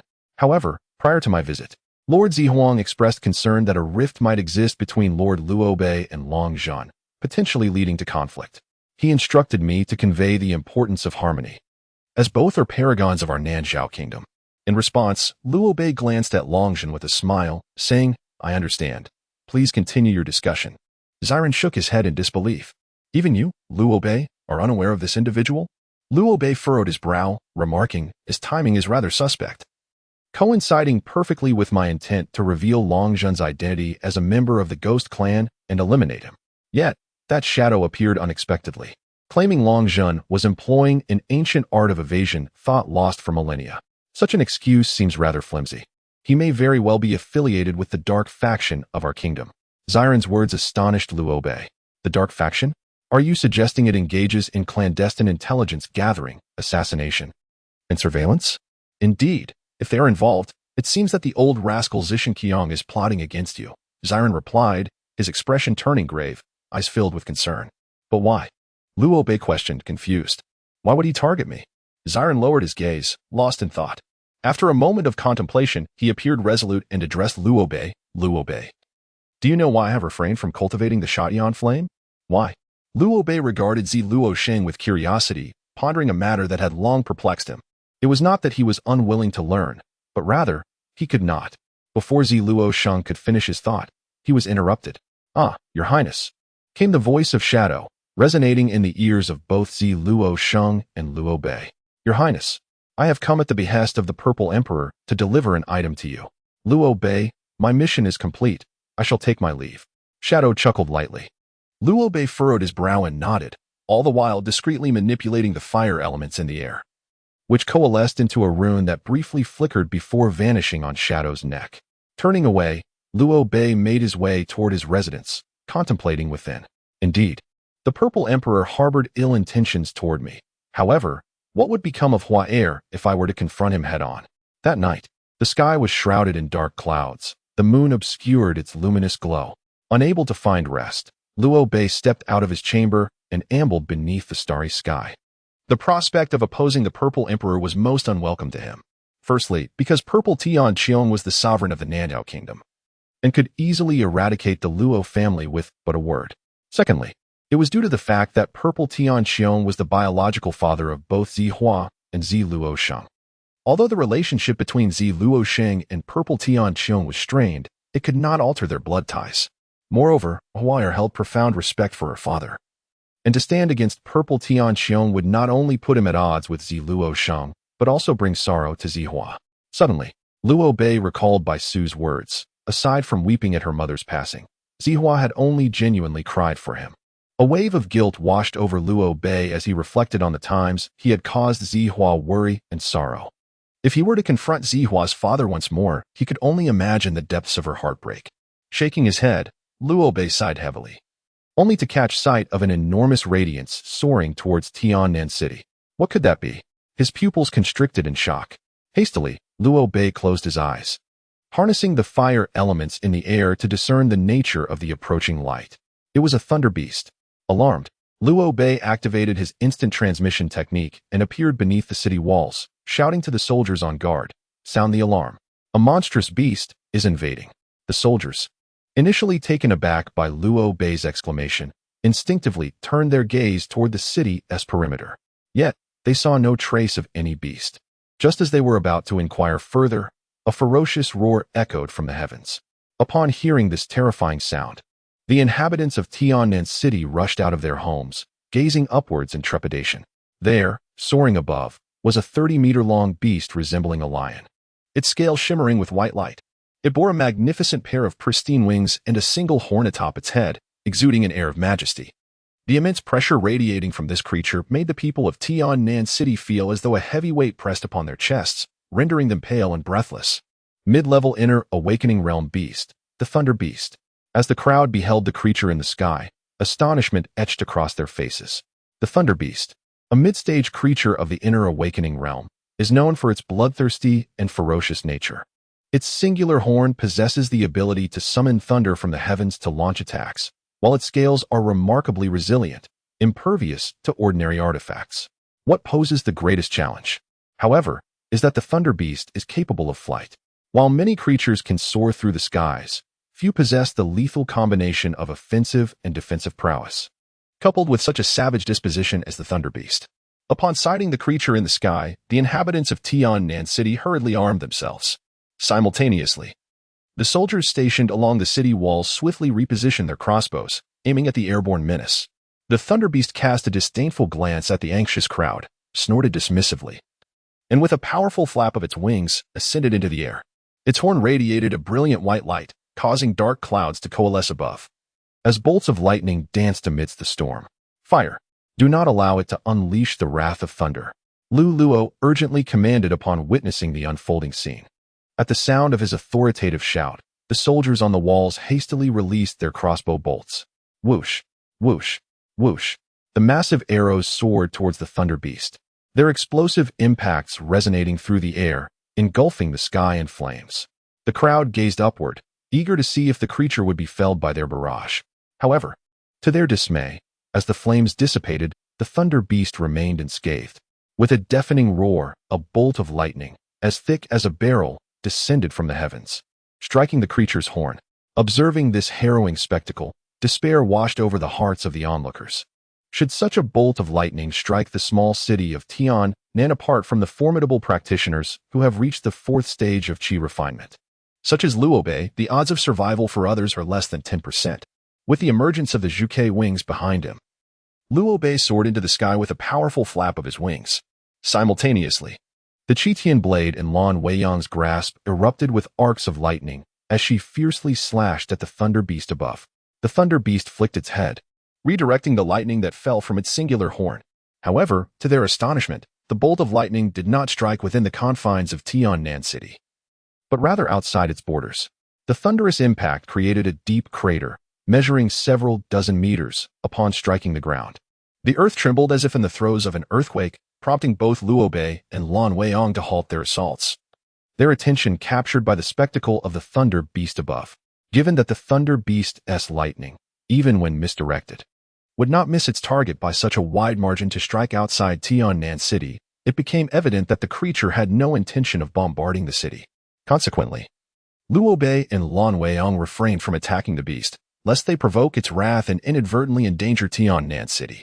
The Thunder Beast turned to Luo Bei, its expression shifting from disdain to seriousness, before casting a glance at the crowd in Tiannan City. With a huff, it took flight and departed. What does intimidation signify? Battles between Thunder Beasts are seldom to the death. When vying for territory, they employ their innate abilities to intimidate one another. A weaker thunder beast will unhesitatingly retreat upon encountering a stronger counterpart. I believe this is precisely the implication. Kai-Xian offered a brief explanation. Are you suggesting that he wants us to leave Tiannan City? Lu Luo furrowed his brow and remarked, what a joke. It is no jest, Zi Luoxing replied, her expression serious. If that was indeed a threat directed at us, it is highly probable that it did not originate from him, but rather from the mysterious figure lurking in the wilderness. Are you implying that the mysterious figure desires to seize Tiannan City? Meng Xiaobai inquired, his face a mask of confusion. What could he possibly want with this small city? Is there some hidden secret within Tiannan? Despite the uncertainty surrounding the matter, one thing was clear to Zi Luoxing. We cannot afford any missteps regarding Tiannan City. If the city falls to the monstrous beasts, it would expose the entire northern region of Nanzhao to these bloodthirsty creatures. Without knowing whether they are friend or foe, such a scenario is absolutely intolerable. Indeed, Lu Luo affirmed. With Lord Luo Bei's divine fire, we can incinerate any number of these beasts that dare approach. We shall not yield. The prior battle, which resulted in no damage to Tiannan City, has instilled an inexplicable confidence in us, including myself, in Luo Bei. As long as he is present in Tiannan, we believe the city will remain safe from harm. Incinerate any number, you say? Kai-Xian scoffed. What if 3 thunderstrike beasts appear simultaneously tomorrow? I doubt even Luo Bei could withstand that. Indeed, I could manage a single thunderstrike beast, but 2 would present a significant challenge, Luo Bei acknowledged. Nodding in agreement with Kai-Xian's concerns. What then shall we do? As dawn broke, the morning light dispelled the remnants of night. On the city walls of Tiannan, the sentinels stared wide-eyed towards the desolate lands. The overwhelming ferocity of the thunder beast from the previous night was indelibly etched in the hearts of every soldier stationed there. Whenever they glanced towards the wilderness, their eyes instinctively fell upon the gaping pit outside the walls, a testament to the beast's devastating strike. Had that blow landed upon the city walls, they would have undoubtedly crumbled in an instant. Had it struck among the populace, they would have been reduced to mere ashes. Although Luo Bei had reassured them that the monstrous beasts would not attack at dawn, no one dared to lower their guard. What is that? What are those? A sentinel exclaimed, pointing towards a vast mass of dark clouds drifting in from the horizon. It's a cloud.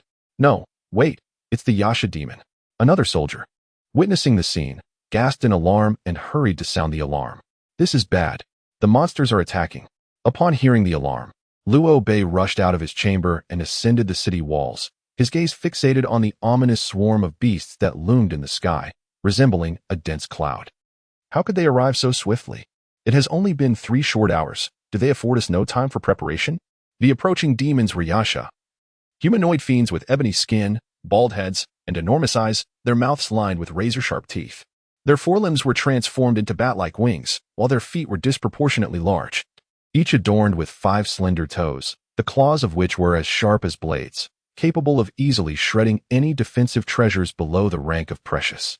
The individual strength of the Yasha demons is not formidable, merely at the initial stage of external awareness.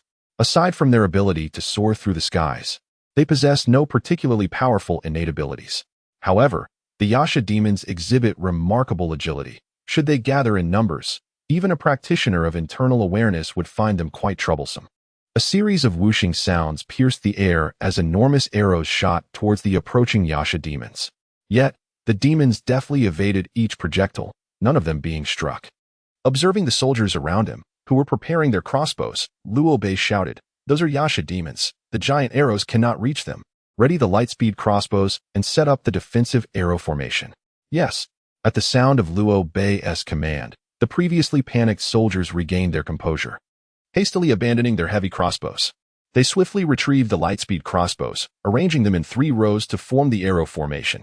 At the captain's signal, the first wave of crossbow bolts surged forth.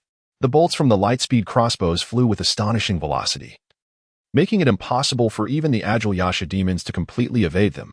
Following the first volley, dozens of Yasha demons plummeted from the sky. Luo Bei closed his eyes, manipulating the fire element within the air to create continuous explosions among the Yasha demons, resulting in the demise of numerous foes. Suddenly, a piercing scream erupted from among the Yasha demons. Upon hearing this, the demons swiftly ascended to a greater altitude, evading the range of the lightspeed crossbows, while simultaneously dispersing their formation to minimize casualties from Luo Bei's fire element explosions. Due to the absence of aerial assaults by flying beasts on Tiannan City during ordinary times, the city lacked any substantial anti-aircraft defenses. Consequently, when faced with the onslaught of the Yasha demons, the soldiers found themselves at a loss. At that moment, Luo Xing and the city lord, Lu Luo, arrived atop the city walls. Upon witnessing the Yasha demons in the sky, their brows furrowed in concern. I initially thought it was a swarm of thunder beasts. I never anticipated it would be a horde of Yasha demons, remarked Meng Xiaobai with a smile. Fool, spat Jun Wushang. These Yasha demons are merely the vanguard.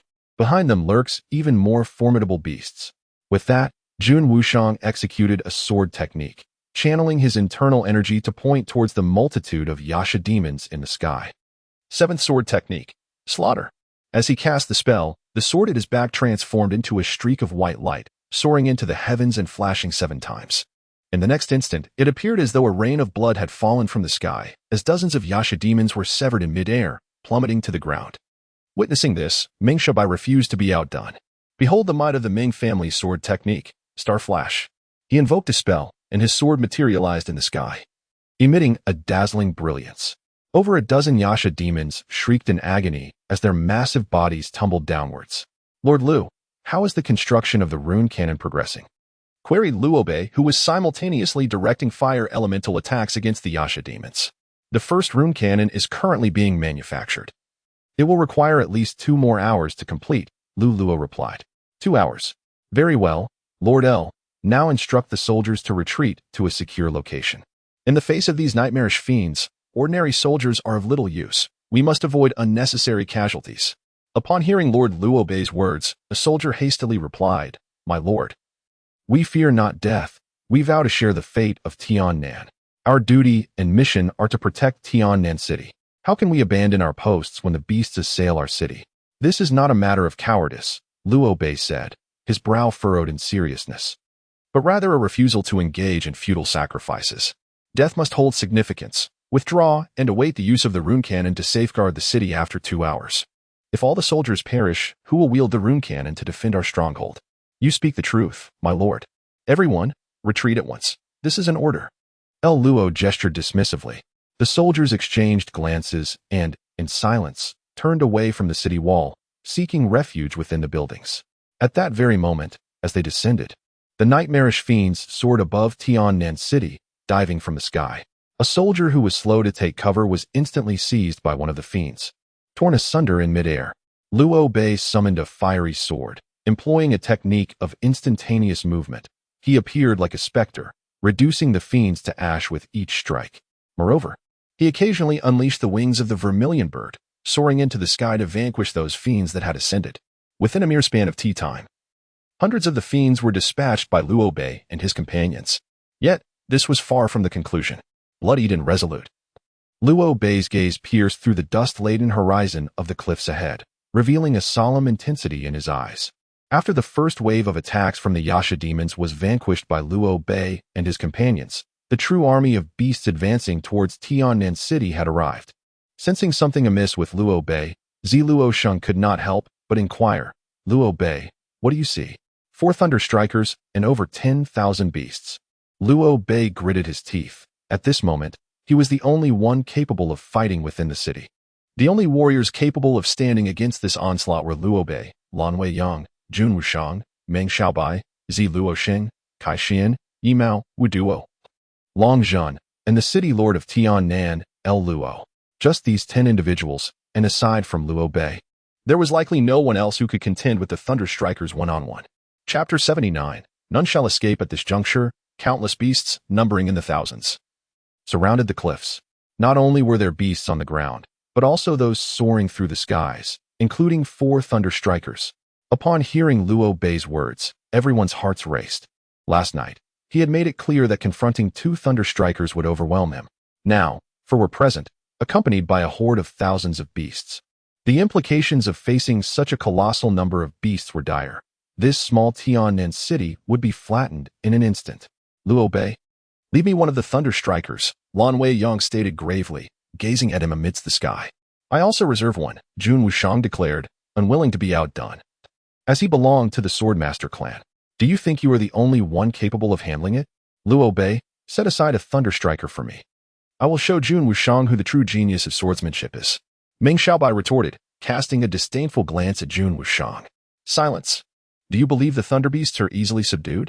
Do you think you can soar through the skies as well? After a brief silence, Luo Bei asserted, your only task is to defend the city. Let us protect Tiannan City with utmost diligence. What is your intention?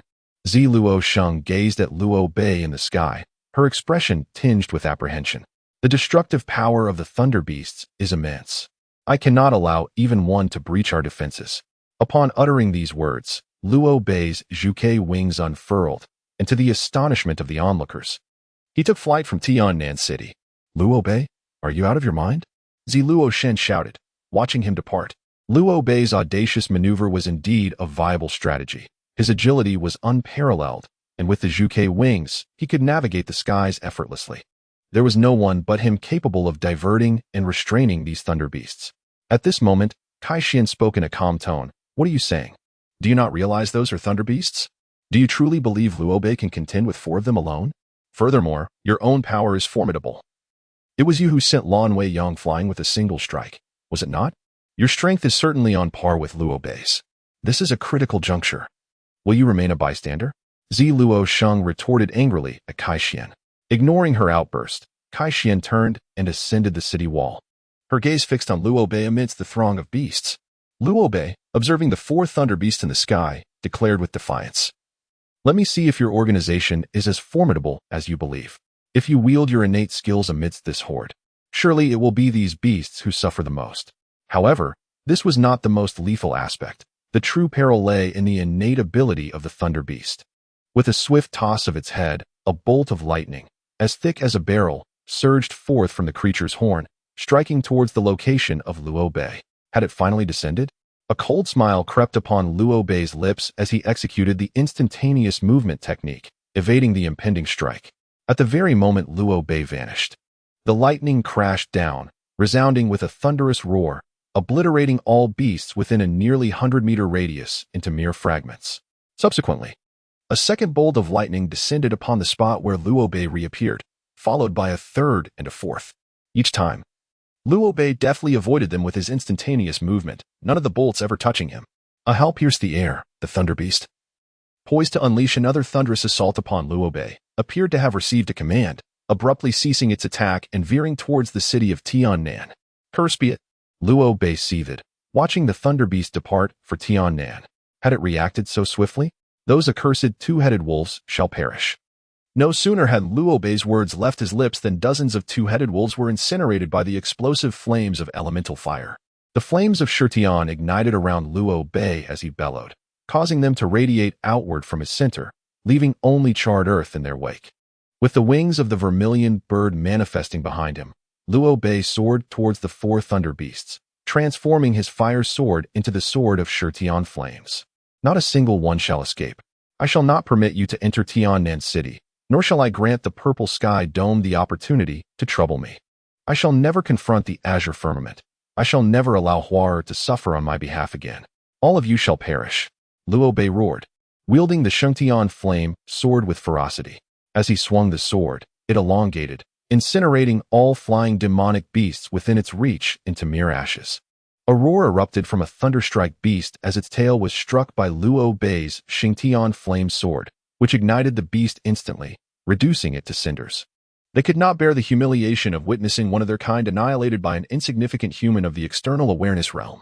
Another thunderstrike beast let out a furious roar, followed by the remaining 2, as the trio surged towards Luo Bei from 3 directions. Standing his ground, Luo Bei unfurled the wings of the vermilion bird behind him, unleashing torrents of Shengtian flame that radiated outward from his form.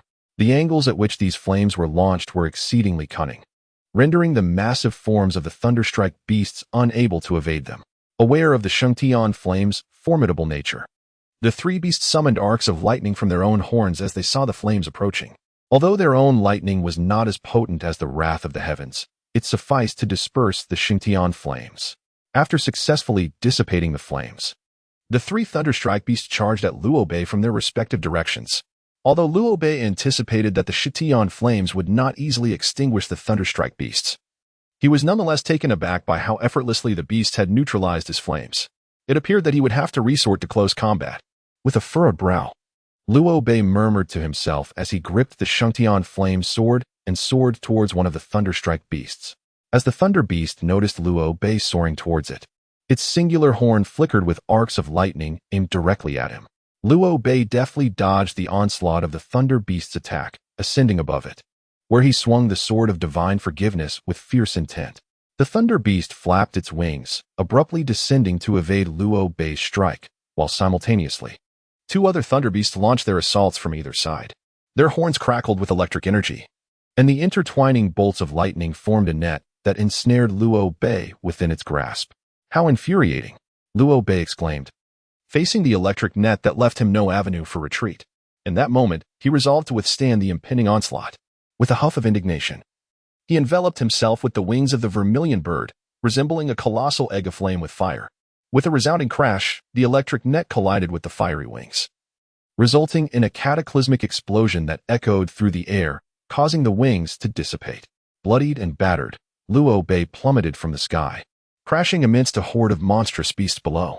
Meanwhile, other airborne creatures had already converged upon the skies above Tiannan City, where Zi Luoshin and his companions exerted their utmost efforts to combat these aerial fiends. Though the flying beasts were not particularly formidable, the inability of Zi Luoshin and his allies to take flight left them beleaguered and covered in dirt from the relentless assaults. Luo Bei.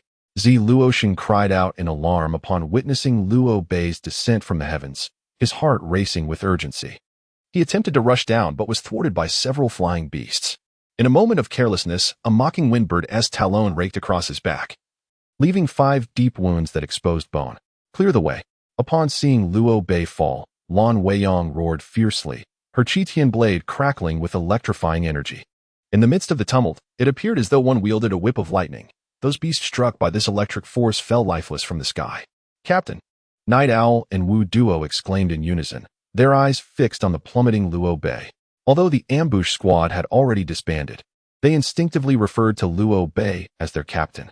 Witnessing Luo Bei in peril ignited a desire within them to rush to his aid, yet confronted by the aerial beasts, they found themselves barely managing their own survival, let alone rescuing another. As for El Luo, despite his concern for Luo Bei's fate, his thoughts were preoccupied with how he might escape this place should Luo Bei perish. The loss of Luo Bei would render their chances of victory utterly bleak. Die. Luo Bei, do not awaken again. Longzing silently prayed as he watched Luo Bei descend. Jun Wushang and Meng Xiaobai were not well acquainted with Luo Bei, so their worry was merely a fleeting concern upon witnessing his fall. However, being adept in swordsmanship, they found it considerably easier to contend with the flying beasts than their companions, such as Zi Luoxing. Luo Bei was enveloped in flickering sparks. His body, having been jolted by the earlier lightning net, was now numbed. Though his wounds appeared alarming, they were merely superficial injuries sustained during the explosion. My body feels so numb. I never anticipated I would underestimate this thunder beast.